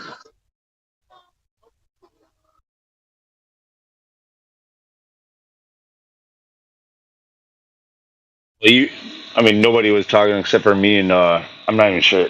The dude, he's in here all the time. I wasn't even sure who I was talking to though. But he's in here all the time. I know the voice very well. But he just left, and so we were about to hit dead air right when you came in. Okay, cool. Let's see. I'm gonna start coming in here with topics. Rather than the bot plan, maybe go over an article or some citations or something where people can get involved. Start investing, some time into the server. Because again, we all love the server. We'd all cry if it was gone tomorrow. A little, maybe a tear or two for some. Maybe a lot of people would be bothered if they couldn't come here anymore. That's absolutely true. For a lot of people, me, I've been limiting my my experience in here. I've been holding myself back from coming into here and others like it. Like I don't know. But then again, I've been around for a long time, and I don't need to make this my life. You know, like there's more important things to do. So it's more on leisure time that I come in, which is probably why. I'll just fucking head it off right away. I tend to come in with a buzz on. It's because it's literally like my free time, and I might have a drink or two, and then I get wrapped up in this shit, and then I have like a whole bunch real fast, and it gets out of control. But that's not the norm. I'm not in here all the time anymore either. Like so, I'm doing a lot of shit. It's almost a form of entertainment at this point because I just like to see the ridiculousness of what's either repetition from our side or I mean both sides literally. When it comes to just the flat Earth, I already know the answer. But when it comes to the personalities that fight for it on either side, it's like watching reality television, but it's actually real. You get what I'm saying?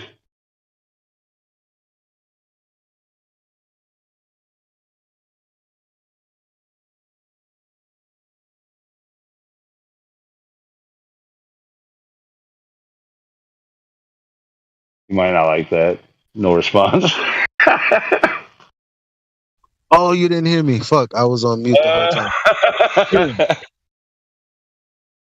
No, I said for sure. What did I even fucking say just now?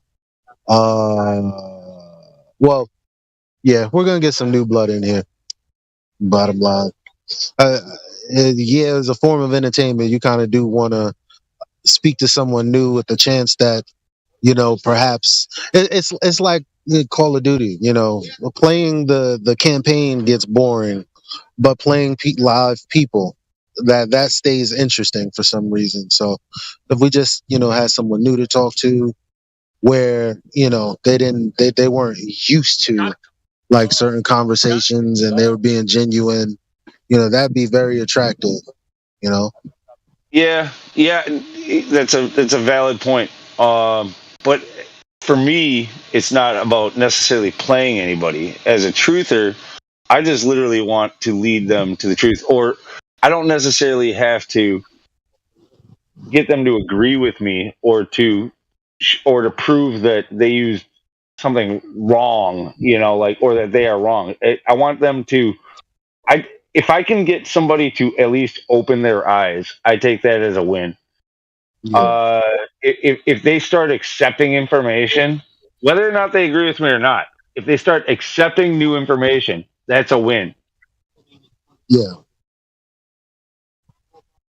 Exactly.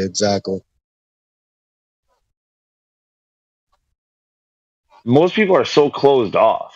They're unwilling. It's so polarized or so arrogant. Uh-huh. Well, what do you think like interesting topics that we could kind of bring up? Have you come across anything interesting? We're not allowed to talk about anything but the flat Earth. Yeah, but when I say interesting things, like my whole spiel. That's another reason why it's easy to stay away from here. Is my whole thing is like I've already figured this out. Like the Earth is flat. We're not allowed to talk about anything but the flat Earth here. Therefore, this is redundant. My learning comes from every other source but here at this point, because they aren't afraid to self-censor.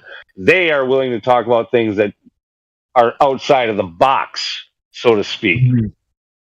That's why there has to be 30 people in chill chat and beyond, so that people don't feel like they have to be in the live, because that's the only place that people are. It could be multiple conversations happening at the same time. This place can be a lot more dynamically used than it typically is. It's just the live stream that we're trying to protect, but that doesn't have anything to do we're sharing information amongst ourselves in the other Right. channels. Yeah, but we're being disingenuous in thinking like that. Maybe that's the wrong word, but like you just need to come to the acceptance and realize, like throughout the many years that you and I have both been here, that this entire place thrives on the live stream. Without the live stream, there is no this place. Well, I had a different experience when I The only first came time, in here. Remember when I was pulling everybody for speculation? the only time it was otherwise was when I literally like it. Like okay, I don't want to take too much credit, but I spent a lot of time hanging out, literally consciously avoiding certain people and going to alternative chats, going and populating the chill chat, populating the second stream because I wanted to avoid talking to certain characters. And then other people who did like talking to me came in and we all of a sudden had a thriving chat. Okay, like, yeah, that would happen. But I would have to sit there by myself for a period of time and then maybe talk to one person for a period of time. And then it would become 2, then 3, then 4. And it takes an investment in that. People aren't willing to do that. They're here for the show. They're here to see what is happening, and they have a FOMO, a fear of missing out of what is going on. What are they missing? When they see the big guys in, that's where they want to be. We just got to start cranking out some new big guys. Big guys who want to avoid each other instead of conflict each other. Big guys who want to have their own Just big separate guys channels. like me who are like, okay, they got it in the live. I'm gonna go down there and talk with Lou about some other stuff. You know what I mean? People more willing to do that while the live is good. But again, we also need, more people in here. That's all. So once we get more people in here, then 100, people live being split in half ain't so bad. They're gonna need their moderators up there. Other people who are having other conversations are gonna be elsewhere, and that's how it'll go.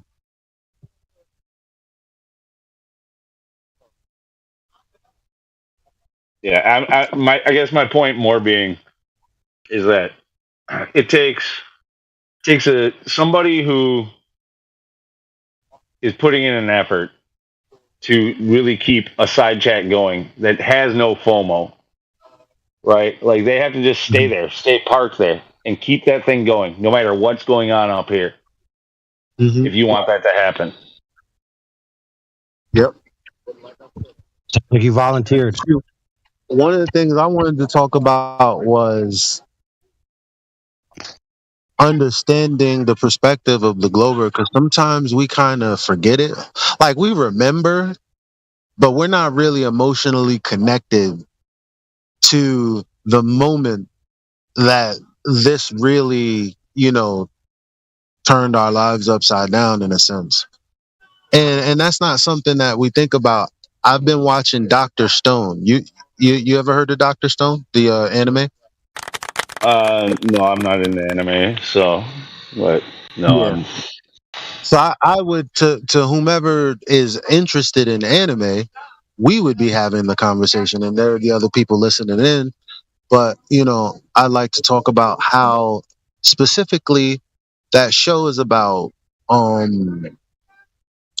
It's about the world turning to stone for some reason, and the one main character is going to use science to bring back all of our engineering and our technology and rebuild civilization. And it's interesting because they'll use the scientific method in some areas, but then they'll attach shit like space and the globe, and it'll be interwoven into that entire story. And I'm like, damn, if I was a child taking this in, and then I came to a Discord where somebody's just dumping on all that, I would be confused. So I think that's an interesting conversation to have. Like, what kind of media the children are actually partaking in that would probably make it hard for them to accept information, and how we could go about reaching them.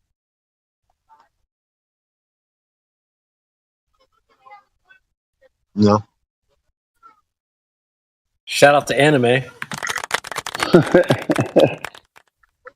need to talk about All you gotta do is say the word anime and you get fucking soundboard clap for it. Listen to it. That's what's up. Listen to this hater over here. I had him in mind. Nah, just good timing. I need to watch a couple episodes. I've been meaning to do it. It's on my list. Yeah. Did you hear everything I had said about it? Yeah. Yeah. When you watch that show, it's going to see something we're not aware of is the strength of the enemy, because we think, oh, this is the truth. This is easy. It's a drop in the bucket. It's a 3-pointer. No problem. Steph Curry, swish, right? But when you watch Dr. Stone, it breaks you down a few pegs, because you're like, now I can see how these seeds are planted into young people's minds. How can I go about that? And it kind of presents your own mortality in the sense that, damn, I'm not this just, ever powerful flat earth being who can just like tell somebody the truth and they're like, oh, I am now enlightened. We all realize that doesn't happen. You know what I'm saying? So it's like the question is why, and seeing why people are emotionally attached, and then kind of stepping back and trying to figure out what would be the best approach to reach these people, or the truth is not going to get out there.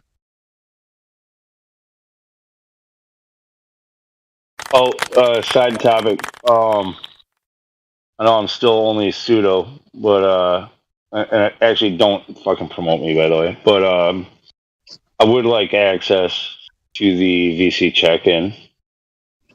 If somebody could hook me up with that. You're not able to join the VC?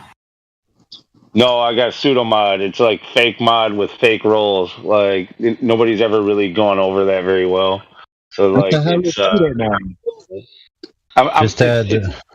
You should just be able to add silver. Pseudoscience. You know how pseudoscience is like it trumps regular science. Like yeah, that's what a pseudo mod is. Now. Okay, you want me to tell you what it actually is, friends? Go ahead. What it actually is just a role that has logistical powers without being a system-based role within the Discord platform, because the Discord platform bans anyone who has a system-based moderator role when they nuke a server. Right, so it gives you a layer of protection from Discord just unilaterally banning all accounts that have those roles. Oh, okay, I see what you're saying. So you're not a mod, but you are a mod. But in the sense of Discord, you're not. So they just can't ban you and all of the other moderators. Yeah, that was the reason it was brought in is because of all the banning. We're not out here unprotected. What's going on? If you had access to the audit log, to the audit log, you would be banned if the server went down. So when a lot of that server banning was going on, me and a couple other people asked for a role to be created where we would still have access to the admin chat, but not be on the cut list if the server went down. We didn't want our names going down with it, right? That was all it was. So it was kind of done ad hoc, like really sloppily. And all the roles weren't really like very well like viewed and figured out for how it would fit into the server. But I also love the fucking name, and it's hilarious. So yeah. Anyway, if you have pseudo mod, you're still a mod. The other mods can, do whatever they want to. You don't have like equal power with them. But I trust the other mods in here not to fuck with me because I will fuck with them back regardless, and I think they know that.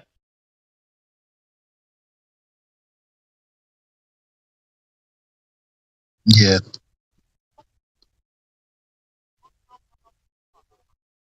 But I mean, that's not the reason why people aren't screwing with you, because there is at least one person who's screwed with you that doesn't care. Don't name his name. We don't want no drama in here. All right, which one of you fuckers disconnected me? Is Gemsy in here? No, he shall not be named.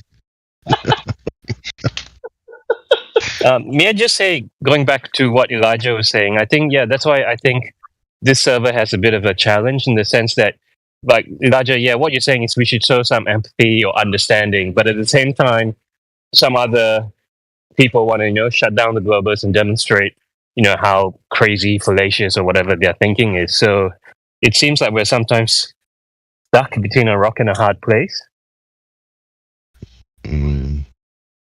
Well, you don't have to have a myopic vision, right? You don't have to be one thing ad infinitum on repeat. You could be many things at different times. Like part of the key to let's say you have a thing called flat Earth and you want to spread it to people. You have to spread it to different demographics, right? And how you do that is you advertise or you curate your message to those demographics where those demographics are. And that can't be done by one person can't do that for like 20 demographics, right? So they just don't have enough time in the day because it's not their full-time job. They still have to do all their other life. So what we need is a lot of little people doing little things that together make up a giant, right? So if we had 100 accounts across, let's say, what is it called? What's the new one? TikTok. Let's say we had 100 people on TikTok and each one of them only participated on TikTok once a week. Well, we'd have 100 things per week on TikTok, right? 1 minute long. Right? Sometimes people don't act because they think what they need to do is too much of a burden because they imagine this huge task.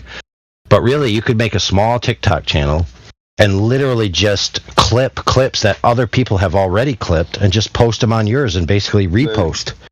The sum of a whole instead of the whole of a sum. That makes sense.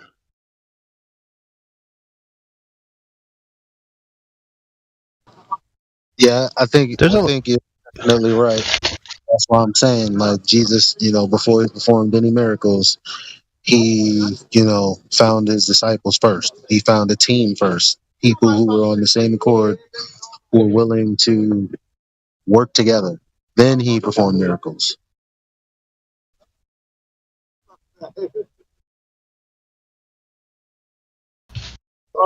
Not to turn it into a show. Well, I mean, look, it's fine because when you think about it, like imagine that's a good case study because imagine Christianity throughout history, right? It started small and became one of the biggest religions, right? And it essentially became that way through person-to-person interactions. One person learned about it, believed in it, learned some more about it, and then went and told somebody else. And then that person went and told somebody else. That person went and told 2 people. Those people went and told 4 people, right? And then it became unstoppable. Until all of a sudden it became accepted by governments, and then governments forced it upon their people.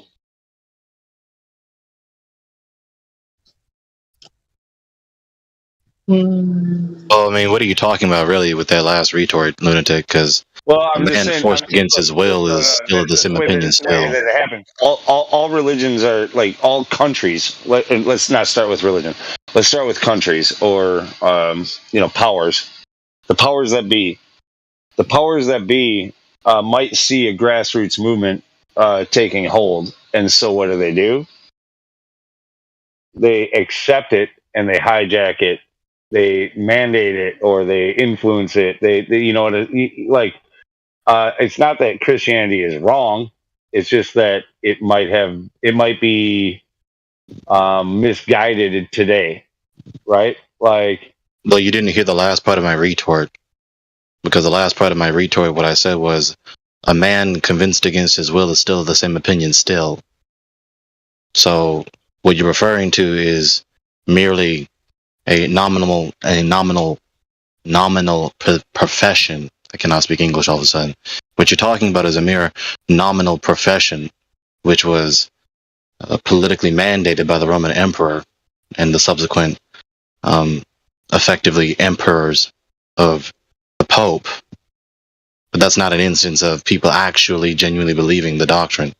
Yeah, okay, I agree with you completely, and that's what I think my point really was that it comes to a point when something gains a certain amount of steam or popularity, where all of a sudden the rest will just follow blindly, where they don't actually believe, they don't, they're just doing it because that's what those around them and that's what they do.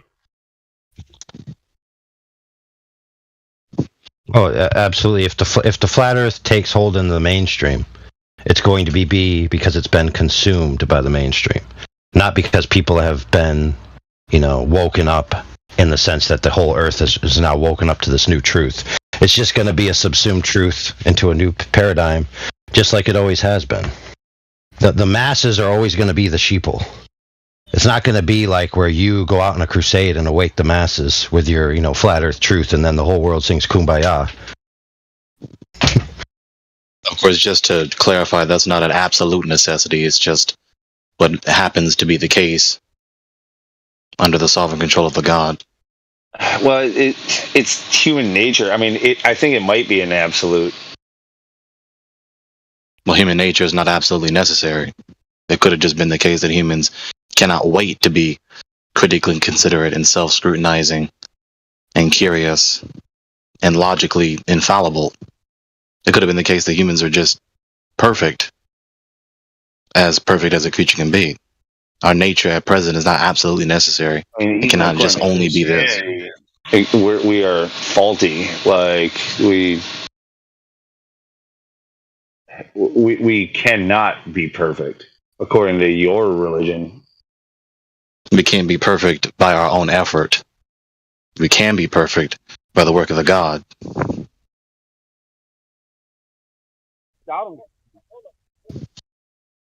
Yeah, there can be instances where we what is the word utilize governmental positions or any other structure that was here for us to basically work through. There are instances where we can be super efficient.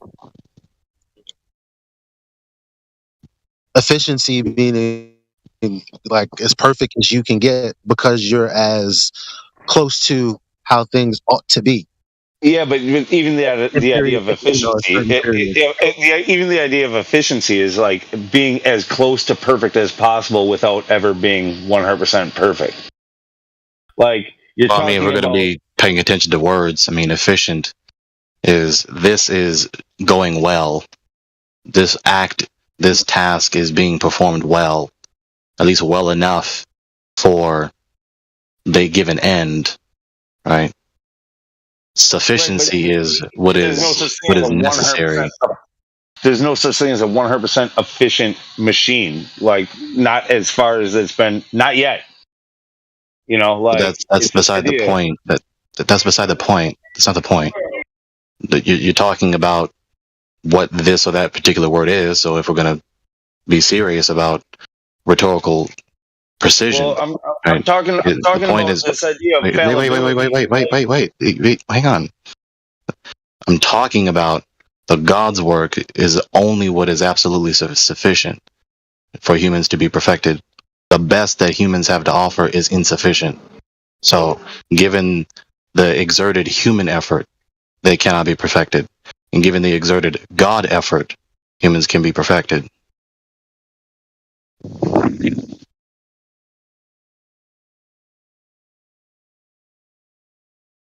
Now, this is an ancillary point from backtrack. Somebody, well, I don't know if it was you, if it was Elijah, or who it was.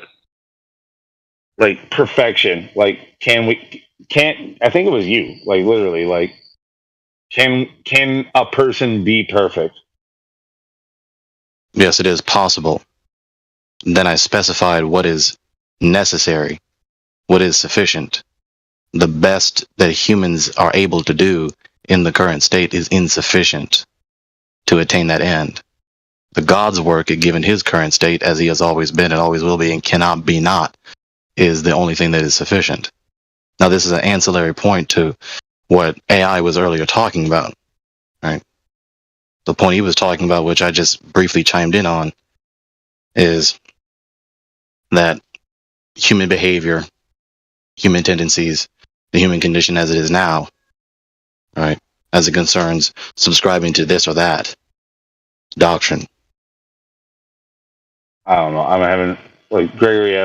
I love you, man, but I'm having a lot of trouble following like what you're saying. Like, I'll try again. No, my point not was necessarily. ancillary. It was a peripheral point. AI's point earlier was that humans have a tendency, right? The doctrine spreads, and there are this fraction of all people who believe that they believe and profess that they believe, who truly do believe, and then the other half don't truly believe. They just have a pretended nominal profession, or even they may believe that they believe, but then you scrutinize further and they demonstrate that they don't truly believe. All right. And this was his point about earlier about how messages spread. So that's how the dialogue progressed up to what we have now. So I'm just trying to get back on his point rather than, digressing from him. It's fine. I'm hung up on the whole idea of you saying that a person can be perfect, though. And it might be ancillary. It might not be the point that was being made by AI, but I'm hung up on it. His premise was that a human being, under their own power and will, can never attain perfection or express perfection. They need intervention from the Creator himself in order to attain that level. Yes. So the human doesn't possess the power. Perfection's weird though, because what someone perceives as perfection might not be in someone else's eyes. So you might turn around and say, well, this person is perfection. Someone else would disagree. That's something to keep in mind in this. That's definitely true. But the maybe the word perfect is like causing a rift here. Because we were talking about, I made the example of before Jesus did any miracles, he enlisted a team first. And all I'm saying is, as close as we can be to perfection would be sufficient, because a tool is sufficient when you use it correctly. When you use it incorrectly, it's not going to be sufficient. Right. So check this out. This is the point of the whole crux of the issue. What we're talking about is people proliferating an idea, right? And what's going to cause them to do it and make an impact on others. So the idea of perfection is devoided from the Christian paradigm in the sense that you have to be perfect before you can spread the message, right? The message is very simple, and the order, right, is to just spread that simple message and then let the chips fall where they may. The order isn't to attain perfection, and then once you're perfect at it, then go do it. No, it's do it right now. Isn't it like anti-Christian to think that you are perfect? Like you might have been made perfect, but that's not. But that's like it's like a red herring, though. Fallen being, one with imperfections, one that requires saving. You cannot be perfect and be a Christian. Right. So that once you accept that, right, then you abandon the pursuit of perfection before you act. You see, that's the point we were trying to make, is that if you want to proliferate flat Earth and that's your desire, you don't have to wait until you're the perfect ombudsman for the point, right? Where you know every argument, you know every retort, you know every person you're going to encounter, you know the exact thing to say. No, you only need one simple truth, and you just spread it to whoever will listen. And whoever will listen will be impacted positively or negatively, and then you've planted a seed and quote-unquote done your part, versus sitting in your house waiting until you're the Jedi Master before you ever step foot into anybody else's life, either directly or through a message. I agree completely with what you're saying. I think you and I are in agreement, but like this idea of that a person could achieve perfection, like that's what's completely, and for a guy who claims to be such a Christian, like, to think that it sounds redundant, or not redundant. It sounds. Yeah, but nobody said that though. Nobody said that though. That's why everyone's like struggling with you right now. No, he didn't. But I did say that I think the word perfection is causing a rift, because we were just trying to make a communication in a way that people accept it. So what's not happening is we're making a point and you're disagreeing with that. All right, sorry. I'll just shut up. Look, I'm just. Yeah. So what I'm saying is that Gregory, and he's got 3 white knights coming in and fighting for him instead of him answering. No. Hold on, That's not how it's going. I can answer him. Hold on, y'all. No, I came in here with the mind that I set out a couple of weeks ago with a plan to grow the live stream. Okay, that was the overall purpose of this conversation. The purpose of the conversation is not to debate AI over the word perfect, right? I mean, what's more meaningful for you and I, Luke? Because you're a part of this conversation. We all agreed what would make this situation better. Sure, it's entertainment, but ultimately we want new people so that we can just share information with them in hopes that the truth spreads. Which is why it's a little bit analogous when he used Christianity being, the leading religion right now, seeing is that how it's spread. That was the only reason I brought up, Jesus in the first place. No, look, I'll completely agree with you. This is not how, like how we got here is completely sidetracked from. Yeah, but let's be clear. You took us there. No, it's not. It's not just me. Other people did this, and like the idea of Christianity and how it works was not my bringing it up. Like it wasn't me.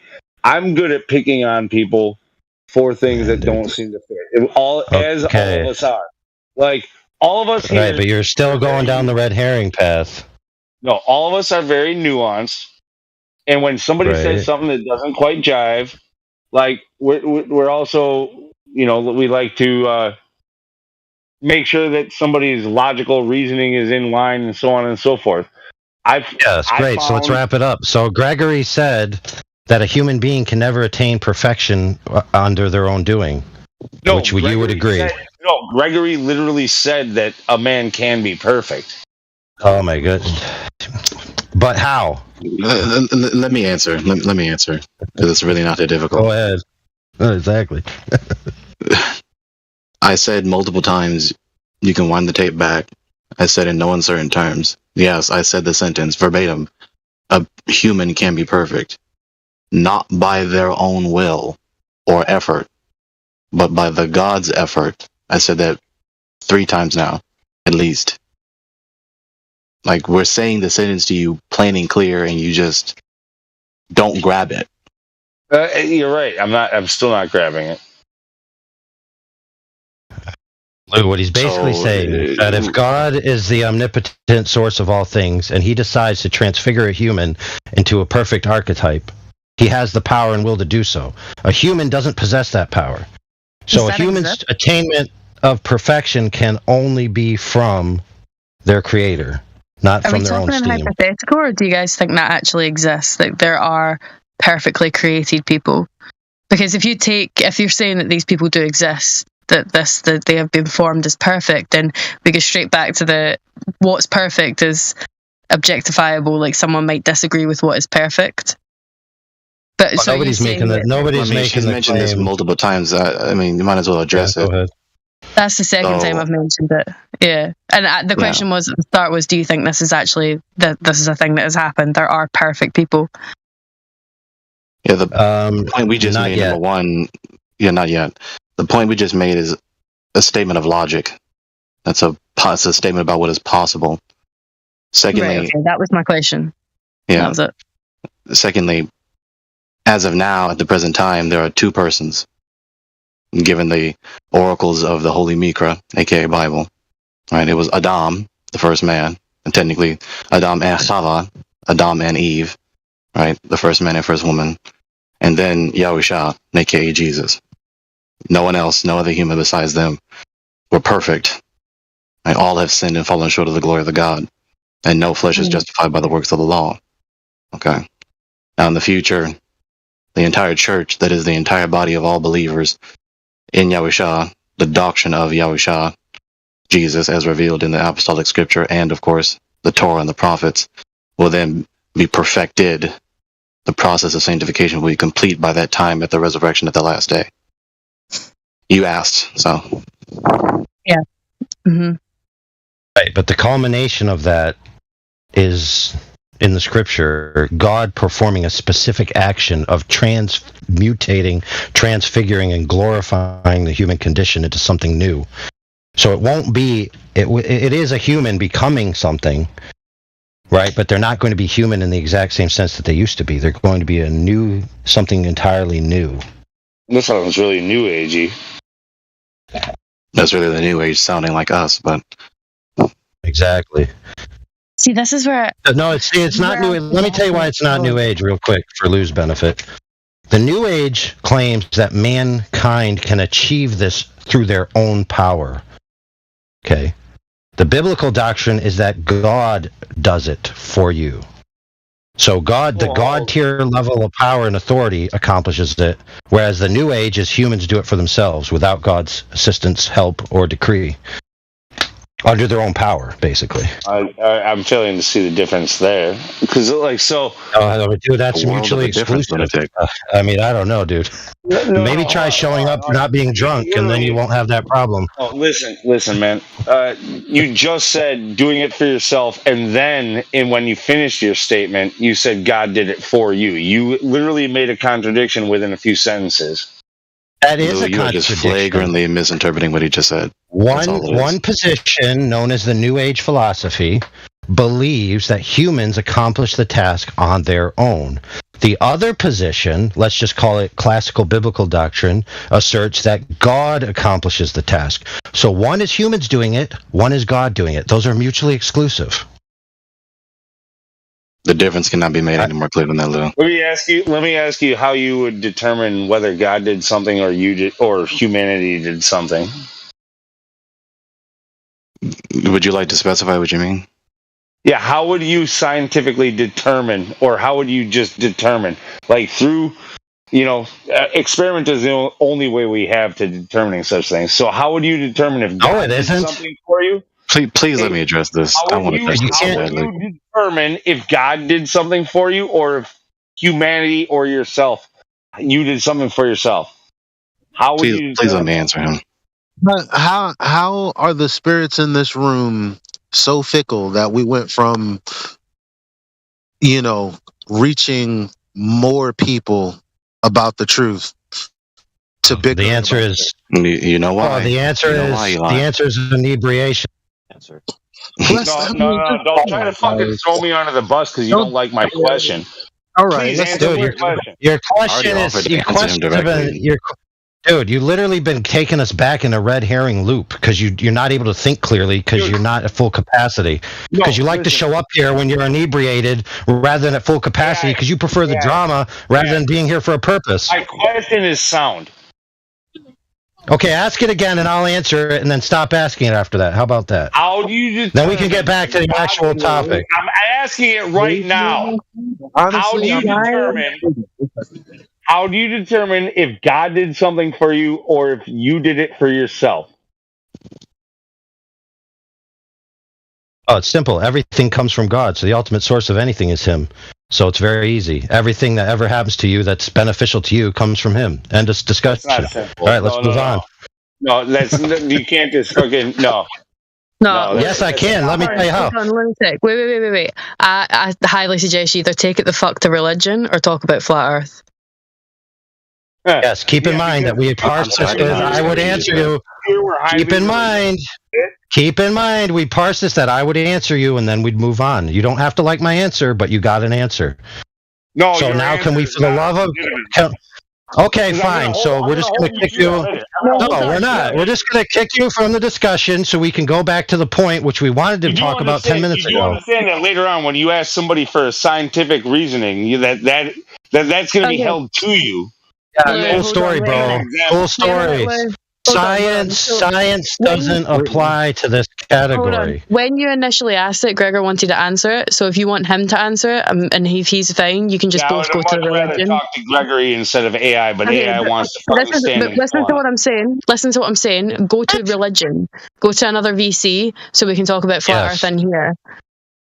So if Gregory is willing to go to another one and answer the question for you, do it. Yeah, I'll gladly get the fuck out while the fucking those who be fucking rule this chat. Got it. No, Yeah.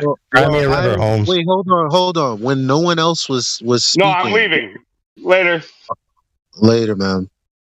And when no one else is speaking, even after the little TikTok chat about how we could get more people in here, I'm growing people's channels by the thousand very quickly. Anyway, the bottom line is, I wanted to say, okay, well, in order for it not to be just the bot, there has to be an effort. Lou agreed that if we're going to fill up more VCs, then there's going to have to be someone uh, notable enough, or at least the conversation has to be interesting enough to pull more people away from the live stream. And the only way that that won't be a problem is there's more than enough people to share. That's all. Then we moved on and I said, hey, well, instead of the bot playing, why don't I, invest my time into the live? If there were, say, 2 other people, that could be morning, noon, and night, where we, do a little 30 minutes, hour worth of research where we're like, okay, we're going to talk about this article, or we're going to talk about this new scientific discovery, and we could kind of do it like that, where obviously people are going to engage if we're talking about flat earth, because they'd rather hear a live conversation than a recorded one, because they want to be a part of something. And then I started talking about the reason it would be a little hard for us to reach people seeing Dr. Stone the anime, because I realized from watching that piece of propaganda, which I kind of really enjoy, honestly, but when you realize how deep, the heliocentric story is carefully and quietly interwoven into what would be science, engineering, and technological advancement, you realize why people can't separate the two. And that exposed my mortality to the discussion. And I started to think about, well, now that I know how hard it is for an individual to kind of hear what I'm saying or understand what I'm saying, maybe I can choose a different tact. That was all flat earth related.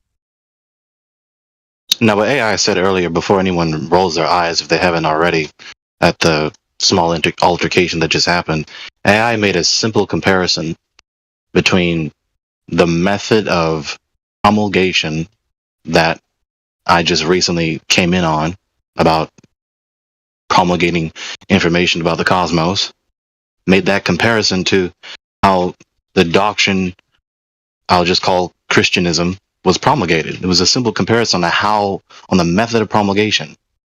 But then once the sheer word Christianism, Bible, gospel was mentioned, that triggered someone's,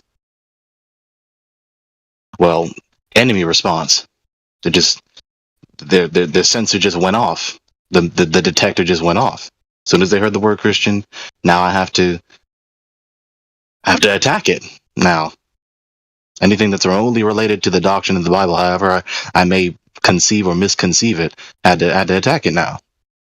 AI wasn't trying to give any defense of the doctrine of the Bible. It was just talking about how the doctrine was promulgated. It's a completely valid and legitimate comparison that he made. And so, like AI said multiple times, Lunatic effectively yanked us into this red herring. That's what happened.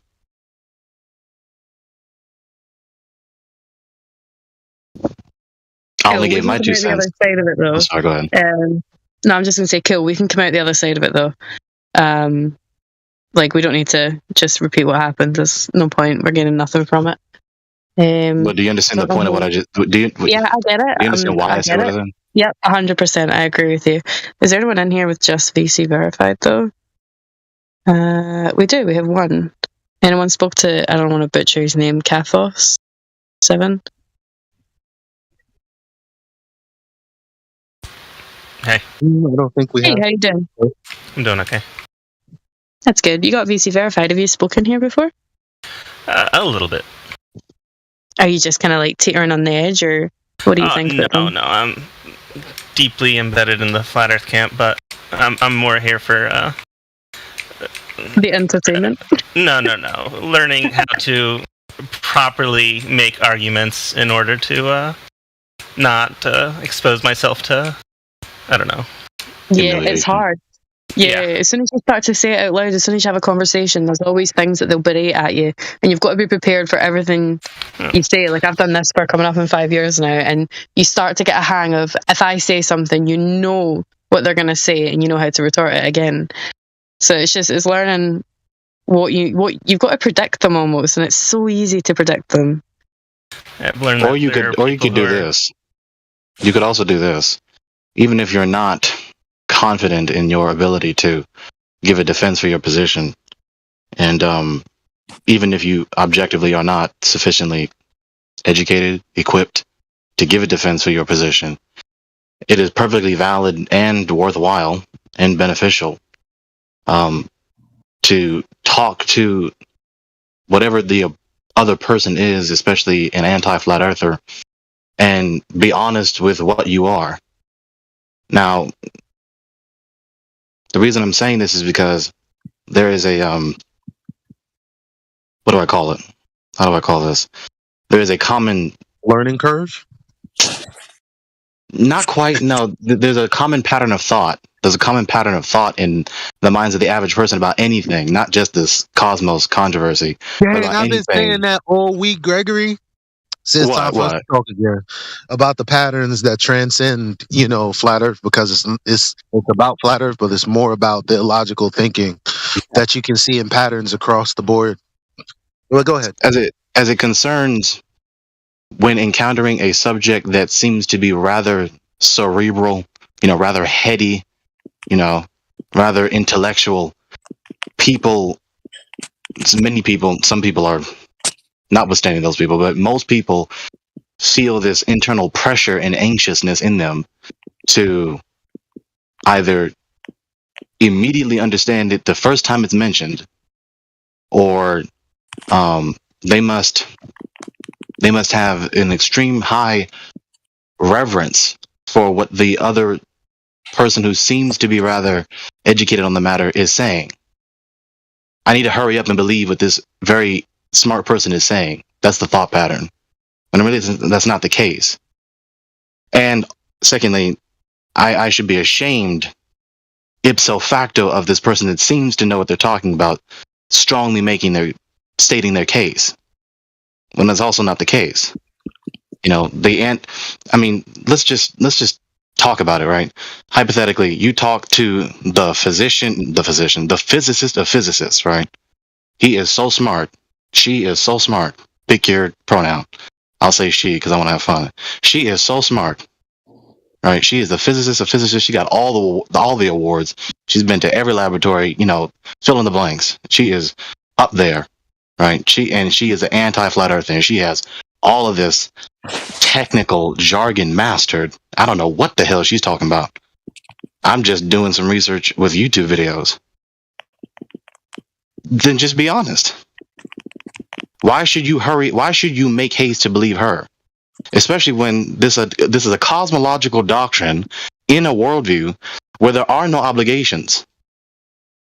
If they're being consistent, and some of them are, which is why they commit suicide sooner or later. But I digress. You see, in this worldview, it's inseparable from the cosmos. Right? This cosmological doctrine is primarily promulgated by persons who believe that there really is no objective morality, which is, of course, redundant. Okay, so if there are no obligations, if there really aren't any obligations, then I'm not obligated to do anything. I shouldn't hurry up and do anything. Do I really have to make the point any clearer? I don't have to hurry up and believe anyone. I can believe whatever I please, and it's not bad in any way, let alone immoral. Neither should I feel ashamed for not believing her. We're just a bunch of matter that doesn't matter in motion. So the reason I took the time to explain that is because that is a pattern of thought that is latent in many people's mind. And that is what is preventing them from even considering the issue, let alone putting forth any perseverance to study the matter unto the whole truth. Right, but speaking of that, since let's go back to that helped you. Yeah, that we were talking. Right.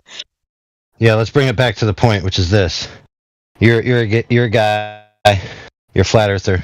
You're thinking, I want to know better about it so I can talk to people about it. So it sounds like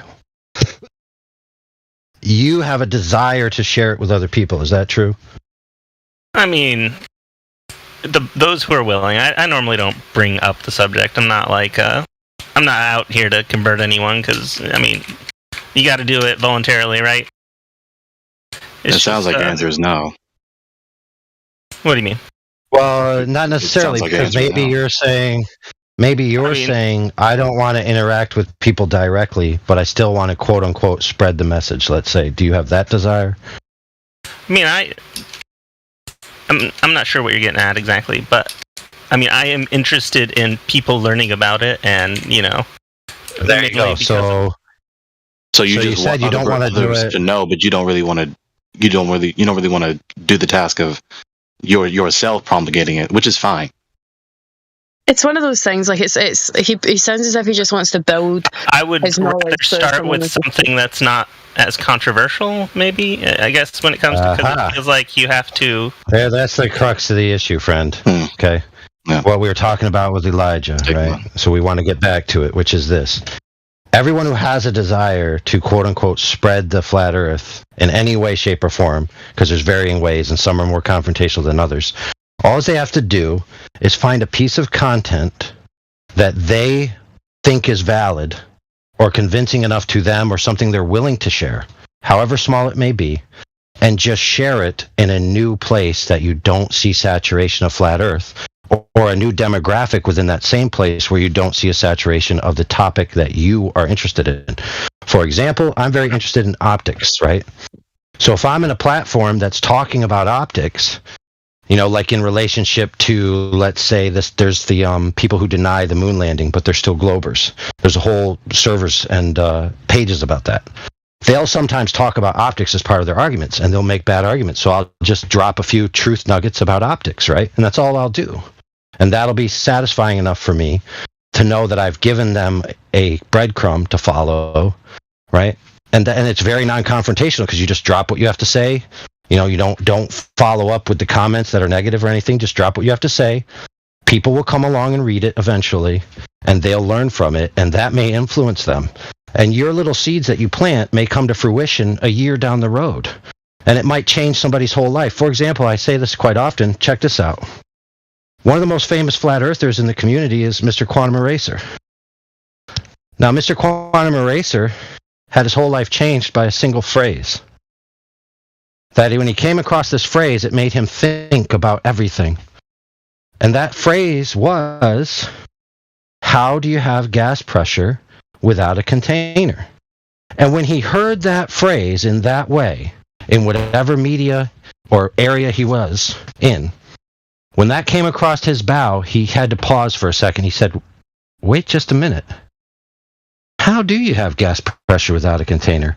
And that set the ball rolling in his mind to bring us the lovely person that we know and love today, Mr. Quantum Eraser, right? By one little seed of nugget of thought, right? That anybody could have planted, anyone.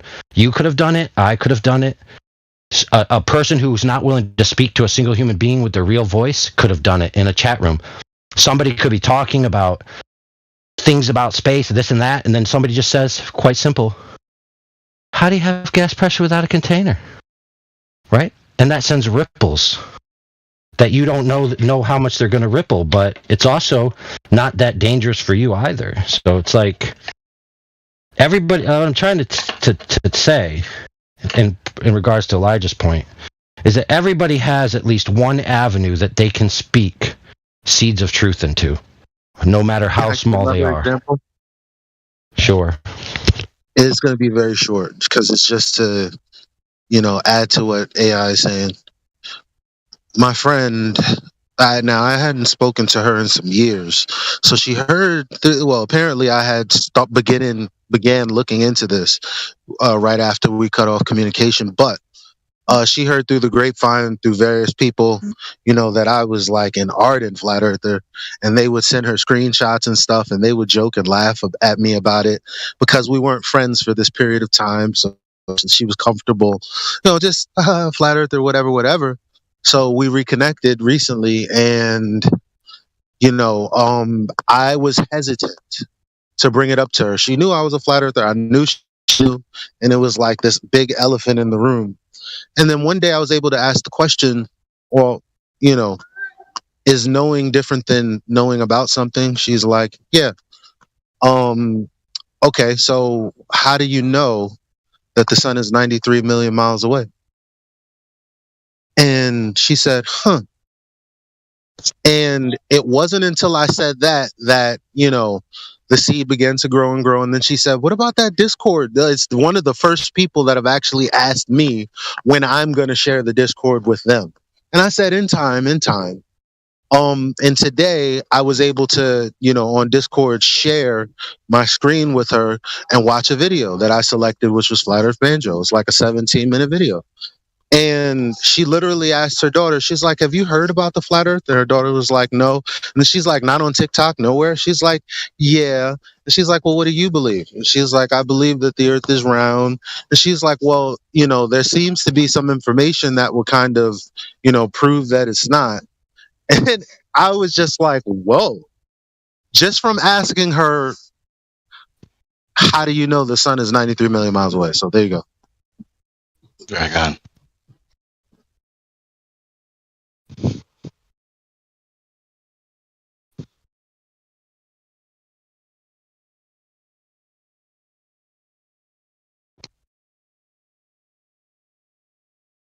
All this talk about the most conducive approach to spreading the information about the cosmos, I cannot help but mention that when talking about the cosmos, some people just refuse to appreciate how profound that category of knowledge is and the profound implications that any particular cosmological paradigm has. And because of that, they refuse, not only fail, but refuse deliberately, not trying to be critically considerate, but deliberately neglecting the other categories of knowledge, the other subject areas that are not just relevant, but inevitably mentioned every time you talk about this subject. Like you cannot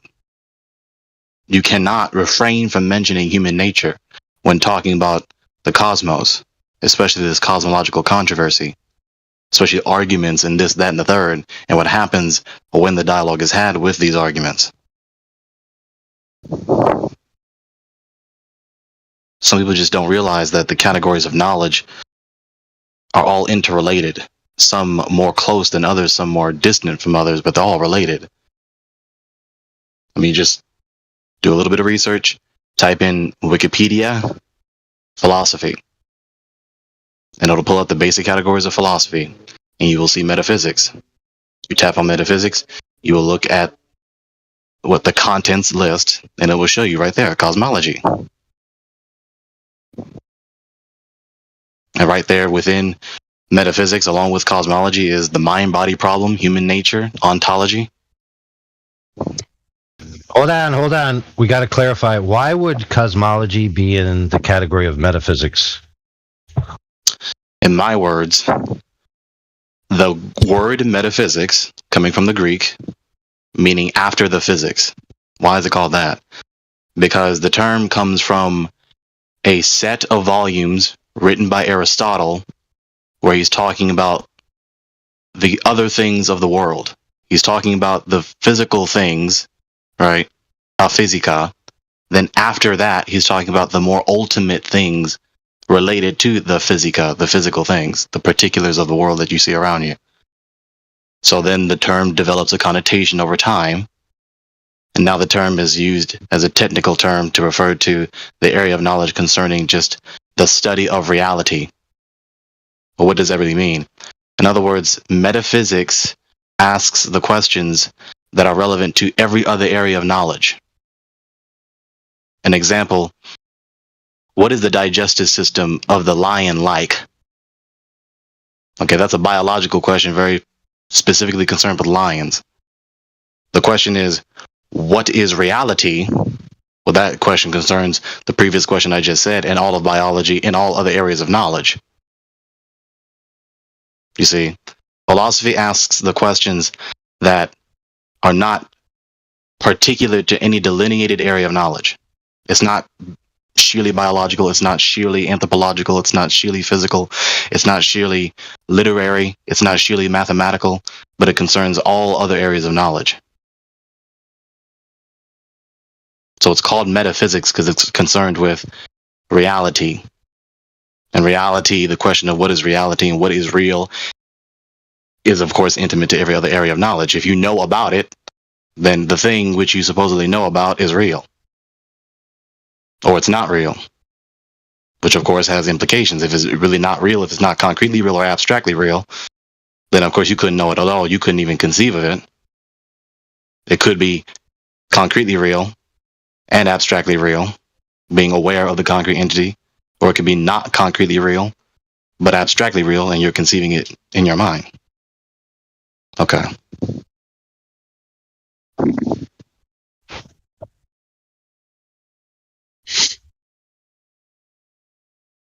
Right. So claims about the nature of the cosmos is a fundamental claim about the nature of reality, not just about physics and, you know, how does this ball move or how does this lion fart? Right. And that's why like when they talk about it, like why make up stories about space? Why would anybody do that? Well, because they're trying to be the controller of the nature of reality that you're going to believe, which is going to change the way you think about everything. Right. Throughout the history of human thought, we have begun our worldview, well, at the beginning of the world, after all, which necessarily talks about the cosmos, the ultimate macroscopic structure of the whole world you exist in. Every culture, every nation does that. Inevitably so. We're humans. We have curiosity. We're going to ask that question eventually, sooner or later. And the reason I have to emphasize that is because we live in this degenerate, idiotized society where such questions are not just not asked, but despised, and people who do concern themselves with it are at the very least sarcastically mocked, or at best intensely attacked and assaulted for it, even to the point of fatal attacks. There isn't just apathy towards philosophy. There is animosity towards philosophy and philosophers. I mean, look at not Aristotle. That's not the right name. Look at Socrates, for instance. I don't support his doctrine, of course, but that is an instance where the people, the masses, were so irritated by his so-called Socratic method, which is just him asking questions. That's what he was doing. Just asking specific questions about specific details of the position which the recipient of the questions was being asked about. What is justice? And then they would give an answer. They would ask furthermore about that answer, and he would just keep asking more and more questions, see how much answer he can extract from this person that is especially so confident that they know what they know. So especially if you're so confident, you're going to provoke a philosopher to start scrutinizing you. Okay. So the macroscopic structure of the whole world you live in, that is not unimportant. The very fact that there are so many persons that believe that they believe that. Notice I won't grant them that they really believe that. I won't. Why? Because their whole lives demonstrate that they have a doctrine of the cosmos, no matter how nuanced or simple it may be. That they believe something about the external world around the external world around them, right? So that they can operate in that world. If they truly believed that the universe was so severely chaotic that at any given moment some terrible tragedy would befall them, they would move much different than the way they move now. Of course, to the point of being idle, never moving at all. They would not live the lives that they live go to work, go drive, go walk, go do this or that activity that requires various complex series of motions. For instance, I mean, just to say this critique can be done with it. So no one actually believes, given the lives that we see them live, no one really believes that the truth about the cosmos is unimportant. Everyone knows full and well, if the sun were to just immediately flick off the same way you turn off the light in the hallway, people would lose their minds. Everyone knows full and well if the earth would just cease existing instantaneously all of a sudden, their hearts would explode with fear. So miss me with this.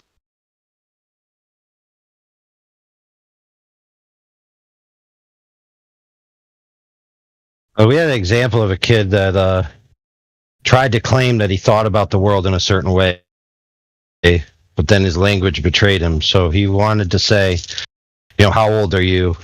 And then you say, this many years old. And then he says, okay, what's the definition of a year? And then you say, well, it could be demarcated by a calendar. Some people say it's the Earth going around the sun, right? And then he says, okay, that's the definition. Therefore, if you claim you're 40 years old, you're saying I went around the sun 40 times, which isn't true. Because you could just be using the convention of the calendar. Mm-hmm. So, exactly, it's not true. So he basically made it sound like everybody thinks of years as going around the sun. But then when he was 365 days. After we had told him that that's really how people think of years. They just think of years as the calendar and the months and the atoms where they end up at the same month with the same day. That's how people think about it. The majority of people, very few people think about it in the way he was describing. And he demonstrated that by not speaking in the language he said he should be speaking in, by just using calendar demarcations. To which aptly he was given the point by another flat earther that calendars and demarcations of seasons and times existed before the heliocentric model. And so if anything, he's using systems that were based on the assumption of a flat realm. So if he uses years, then he's admitting the earth is flat. And he said, oh, no, that's not true. Then I said, well, then why would you think that us using years means we're admitting the earth's a globe? Very shortly thereafter, he rage quit and left. I know you had something to do with that. That was good. Dude, it's only an hour long. Go listen to it. It's delicious and nutritious.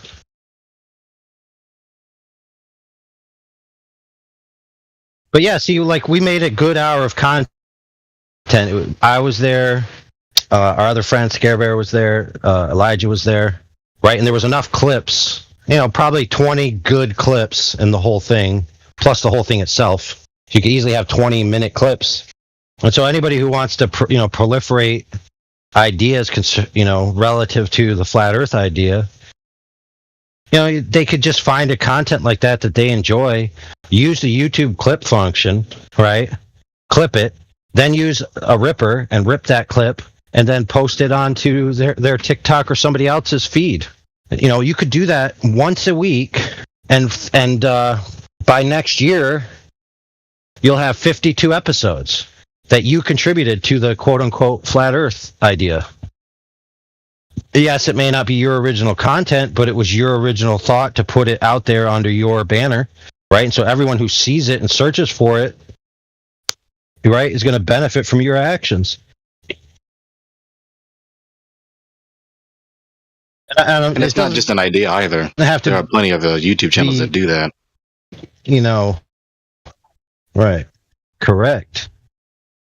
But those are the things like that Elijah was talking about. Like, for example, you have one person making the content. Let's say the people that were present. So 4 people were involved, or 5 or 6 or whatever. Then you have the people that are clipping it. Then you have the people that are spreading it. Right? And then you might even have people who have like a TikTok account, let's say, that go live right as the actual broadcast is live and say, yo, ass handed to him because he thinks if you're 12 years old, then that means you went around the sun 12 times.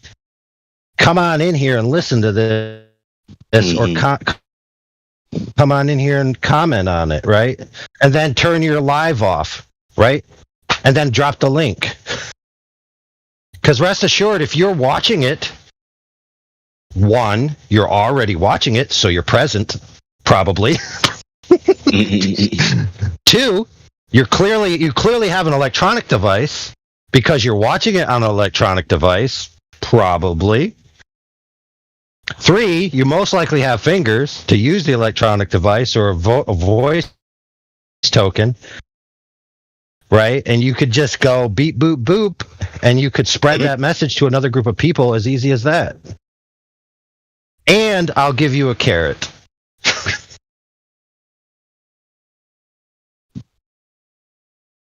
I'd rather have a cookie, but carrots are nice. Yeah. It's the proverbial carrot and the stick. I guess I'll settle for a proverbial cookie.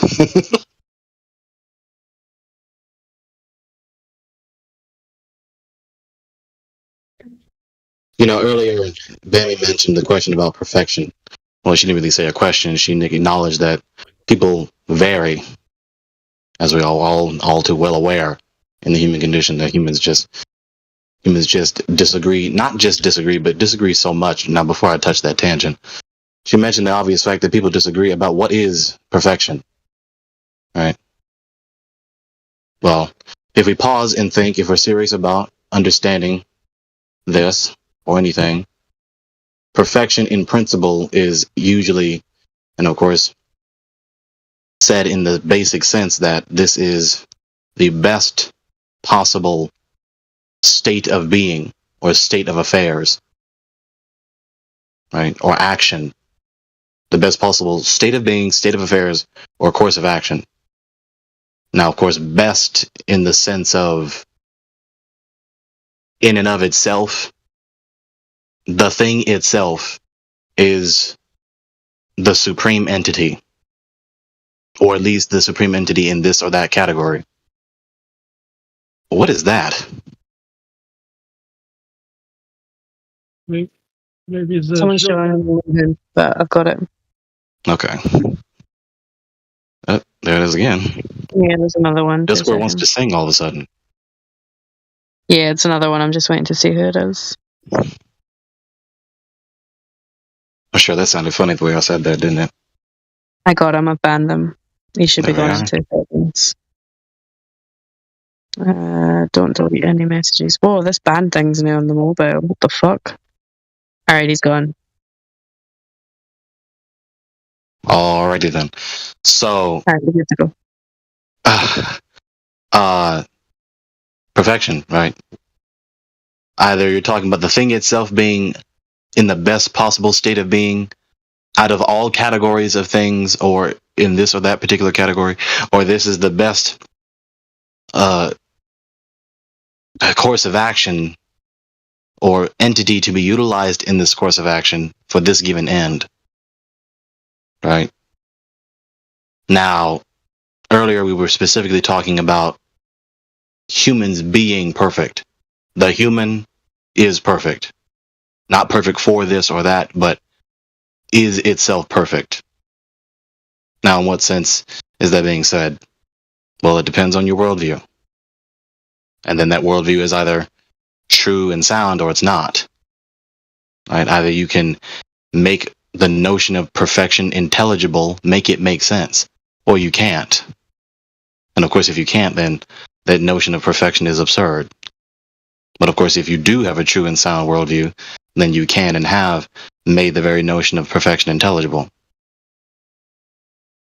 Now, of course, perfection is a value, right? It's a value.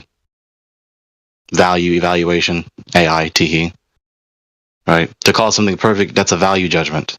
You've evaluated the concrete entity or concrete course of action or state of affairs to be perfect, right? The best above all other qualities of states of being, all the way down to the worst, right? Now, of course, that is what? That's a standard, right? And you cannot have inferiority. You can't have lesser or worse without the best. That's just logical. Right? If something is worse than something else, then something is superior to something else.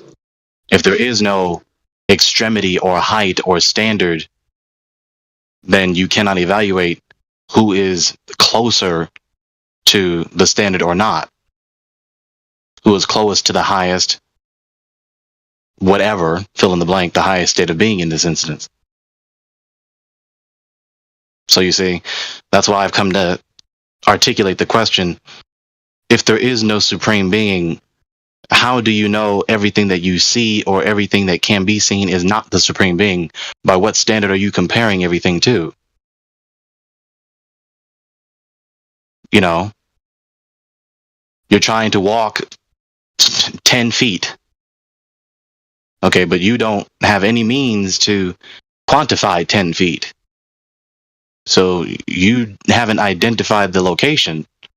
So you cannot know whether you are closer or further away from the destination.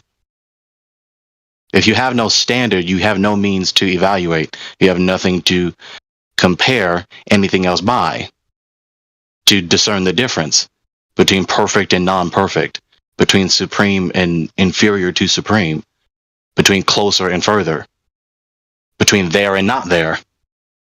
Either you're at the destination or you're not. If there is no destination, then there is nothing that is not there, and there's nothing that is there. This should all make sense so far. Now, of course, I have an argument from my position as it concerns the evaluation of perfection, my whole entire theory of value, as it were, right? Axiology. A-X-I-O-L-O-G-Y. Axiology. And then other persons have their alternative worldviews, and now it's up to them to make a sufficient defense for their position.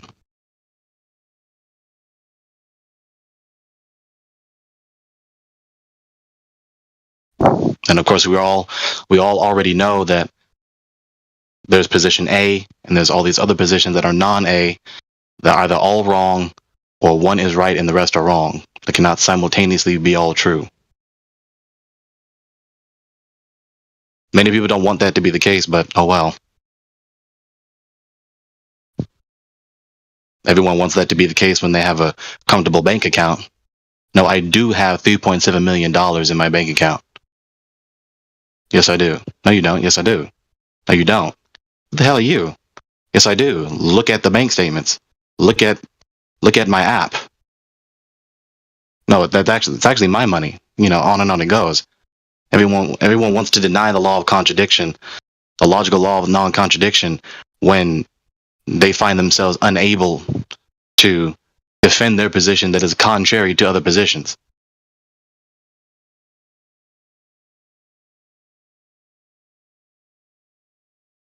So there's that point.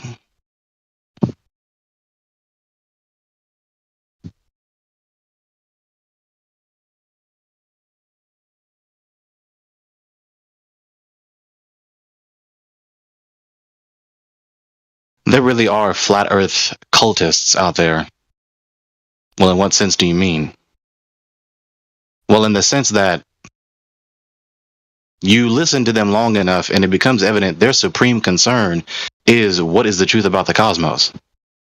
What is the structure of the cosmos? What are the geometric quantitative facts about the cosmos? They don't care about the cause of the existence of the cosmos, the history of the existence of the cosmos, the history of humans in that cosmos, the purpose of that cosmos, the ultimate future end of this cosmos, nothing. How they should live in that cosmos? No, nope.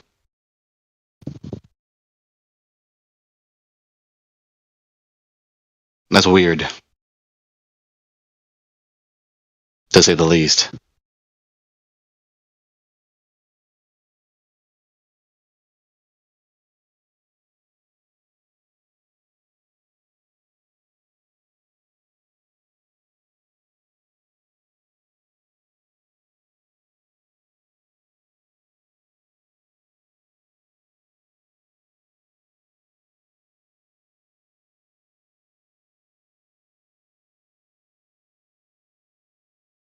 Gregory Glober, huh?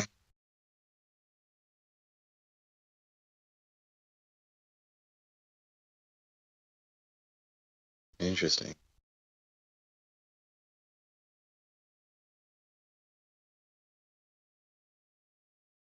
There's a guy up getting VC check-in right now, and I took his role away from him because I pinged the VC role, and he came in the chat and he was like, my parents don't let me talk to strangers, and then he started saying, was the earth flattened? Like, was it born flat? So I just took his VC verified away from him, and I was like, oh, if your parents don't let you talk to strangers, I'll just help them parent you and make you safe on the internet, so you don't need VC verified. But he's up getting another VC verified, and he's talking so big in the lobby. He's like, just you wait, I'm going to give you a piece of my mind. So there might be a guy that comes in here and just starts berating me, and I can't wait for it. So if you see somebody come in called Pookie, he's mine, okay? Nah, I cannot mess this one up, Bambi. You are Irish, correct? No, fuck no, I'm Scottish. Oh my god. Bambi, you know what I just did? I just failed to grab a golden apple that was handed right to my nose 2 inches away from it. Yeah, you missed it. But that's not my fault, though. I know, That's your fault. it's not. But the thing is this is one thing, like, I don't, maybe it's the way, like, I think that all Canadians sound, well, no, maybe not all Canadians, but I think that most Canadians sound American. Maybe not like the strong Canadians, but like the ones that are not strong. I think they sound American to me, so maybe it's the same thing. But I think that Scotland and Ireland are polar opposites. Yeah, like you can probably tell the difference if a Canadian was to walk in here, even if they weren't strong Canadian. And you say Canadian like them? Yeah. Canadian. Canadian.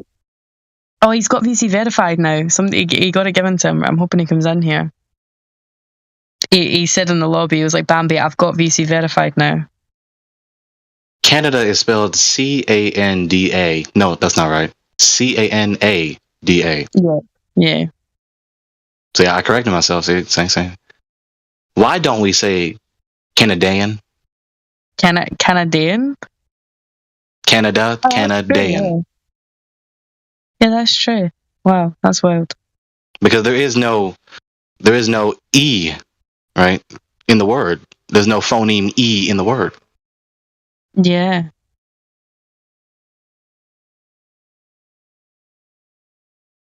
You guys know how Canada got its name? These two Canadians decided to put a bunch of letters in a hat, and one of them pulled out a C, and he turns to the other one and he says C, and the guy writes down C and says A.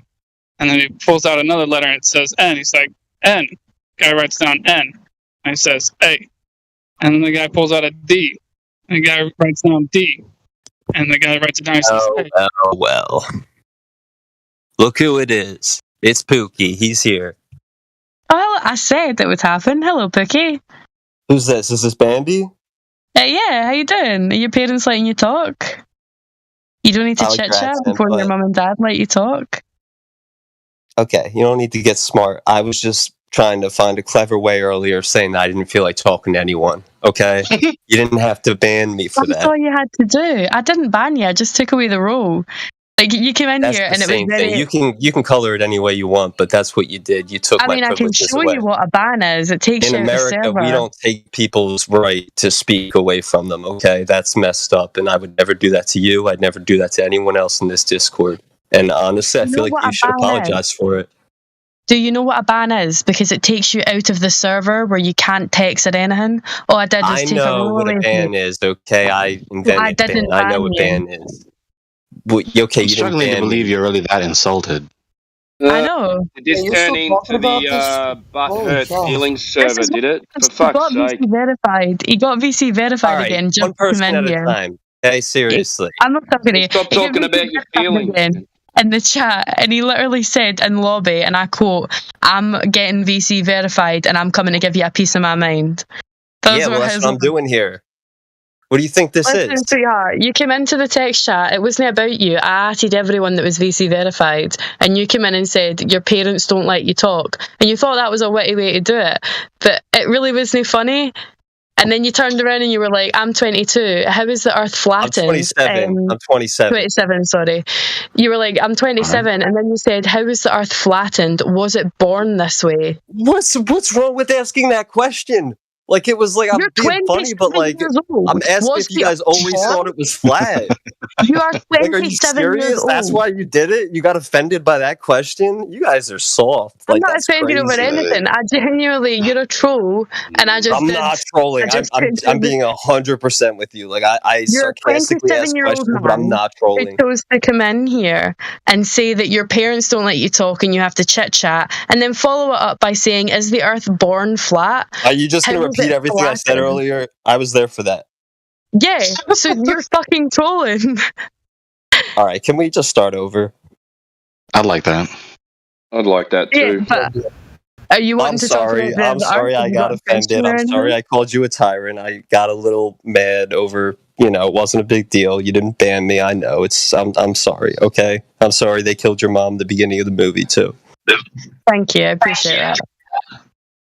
All right, so is the Earth actually flat, or are you guys just like... Wow. I mean, do you see anything other than flat? I mean, we observe stationary, you see things moving above your head. The only thing that you've got to go against that it's not flat is pictures and people telling you so. How do you know that it's a ball? I don't.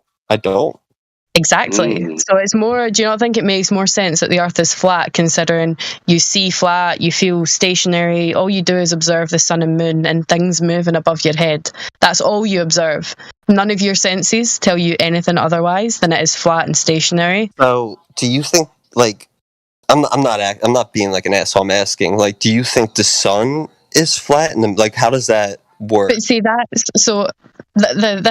kind of question gets asked a lot by people who are very new to this kind of thing, and it's one of the ones that pisses me off, because all I can do is tell you what I see when I look at it. Like, I can point to the thing in the sky and say, yeah, that looks like that. Like, it's yellow. It can't look at it. It hurts my eyes. But I don't know what the fuck it is. I'm standing on this thing called Earth, so I'm going to figure out what this is before I just point to the stars and the planets and shit. Yeah, I feel you. So what kind of thing... Do you think there's anything that we can go do to prove what we're standing on? Like, obviously, we're taught that it's a ball, so there must be, like, some measurements or, like, something that we can go do to prove that we're standing on this massive ball. I guess you could get, like, a boat and sail to the edge, right? I guess that's the only way you could do it. I'm talking about, like, the ball, like us living on a globe. Like, how would we prove that we're living on a globe? You couldn't unless you went to space. Do you not think that's weird, though? Do you not think in school we should have been doing, like, cool wee measurements? Well, yeah, obviously I think it's weird. That's why I'm here, I'm not arguing for a globe. I honestly don't know. That's why I joined. So how'd they figure it out in the first place? But you came in here. I mean, let's be honest. We're 27 and above, or rather, I'm 22. But anyway, you came in here and you asked the question with this intonation. That's like, now what are you kids up to? So it's like, I didn't say what are you kids up to. I know you didn't say that sentence in the word order and word choice that I just said verbatim.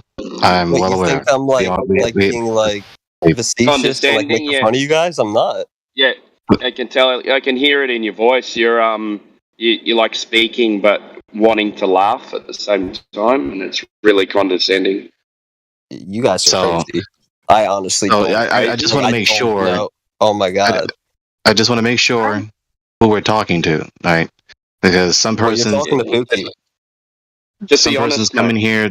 I mean, this all is indicative of what kind of person you are, because you won't let me finish my sentence for some reason. I guess I'm not a because pretty you're not Scottish woman. Me, though. Like, I'm actually asking questions, and you're sitting here acting like I'm being like making fun of you. Pookie, it's hard for you to hear the other people while you're talking. All right, well, go ahead, speak then. Okay. So we want to know what kind of person we're talking to. At least I do. Right? Am I talking to someone who is genuinely curious about learning truth about the cosmos, or are they just here to chit chat? Because I don't want to interact with someone who is not behaving who they made themselves seem to be. Of course, I am being 100% authentic. I'm not making fun of you guys. Like, I actually joined to learn shit, but you can think whatever you want. Honestly, I'm sorry you don't like the sound of my voice. Like what does that even mean? I'm not It's not the timbre of your voice, Pookie. Lord have mercy. I just said the intonation, the way you expressed it. Okay, well, sorry. I'll try to express myself differently for you. I think it's also a coping mechanism for some people. Like, see that, like the voice where it sounds as if you're kind of half laughing, half joking. I think that's I'm a not coping laughing at mechanism all. for some You guys are the people. ones laughing. No, Like, no, I'm not saying that. I'm not saying with you're that chuckle in your laughing. voice. I'm not saying you're laughing. I'm saying You what guys they're are a picking piece up of from work, your voice. honestly. I feel like you guys have dealt with so many people that are against you that you just assume people come in You know here what? like, just I to was make fun of literally you. That's a valid wait a thing to minute. say. It happens with some people in here. Nah, wait. So I don't get what you've just done there because I was literally defending you and you've jumped on that so badly. I wasn't talking to you, Bambi. I was talking to Mr. 22 over there. This is the whole thing that they were just Mr. saying 22. about letting. Hold on. Back This to is the being whole thing that they were. condescending. Shut up. This is the whole thing that they were saying there about talking over people and not letting them finish their sentence. Well, I'm sorry. There's a lot of people in here. When you do kind of jump in and you're gish galloping on certain words like that, they find that you're going to get ripped for that. You will, because it makes you look as if you're not listening. You are here to troll.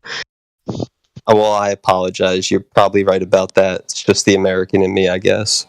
No. Yeah. No, what Damn you have Americans. to do is wait for people to finish talking and count to 3 and then start talking. Then you'll be right on track with everybody else. Anyway, do you want to answer a few questions about the Earth? Or I think he's more on the edge. yeah, go Bambi. Do you have questions? No, I was just going to say, do you have questions for us? Because obviously, like, I tried to ask you something there, and you just said you don't know. That's why you're here. So, have you got a question? I'm not asking you guys anything. I don't like what I'm hearing, to be honest. I feel like I'm like being attacked right now. I'm gonna wait to talk to old dude because he was a way cooler guy. I'm not attacking you. I'm genuinely just asking you if you got a question. And honestly, right, what you can ask a question, and the other guys can just shut the fuck up for a second. I will answer it, and then you're good. Just don't try to like wriggle out of this and say, I don't want to do this. You guys are this and that. Like, Well, I honestly I can't even think of any of the questions I had because I feel like it's like you guys just twisted my mind up, and now I'm not even thinking straight. I feel like everything I say now is being analyzed, and it's weird. I mean, you're in a live stream where there's a shit ton of people who have been, like, I've done this for 5 years. There's some people that have done it 8, 9. Like, anything that you ask has been said before. The way that you handle yourself foreshadows so much about what we think is coming. But that's just the shock of talking about something. Pardon? That's just prejudgments. You're just assuming I'm like other people. I mean, What? No, but this is the thing. It's You didn't let me inevitable. finish the sentence. The bit that I was just saying there, right at the end, was it's actually just a coping mechanism for something so shocking as confronting the shape of the Earth. So again, I defended you towards the end of my sentence there, and you jumped on it. I didn't jump on it. I'm talking to you. I'm not attacking you. I'm just No, but I I'm was being honest. defending you there, and you were like, no, but that's not. And then you started going on.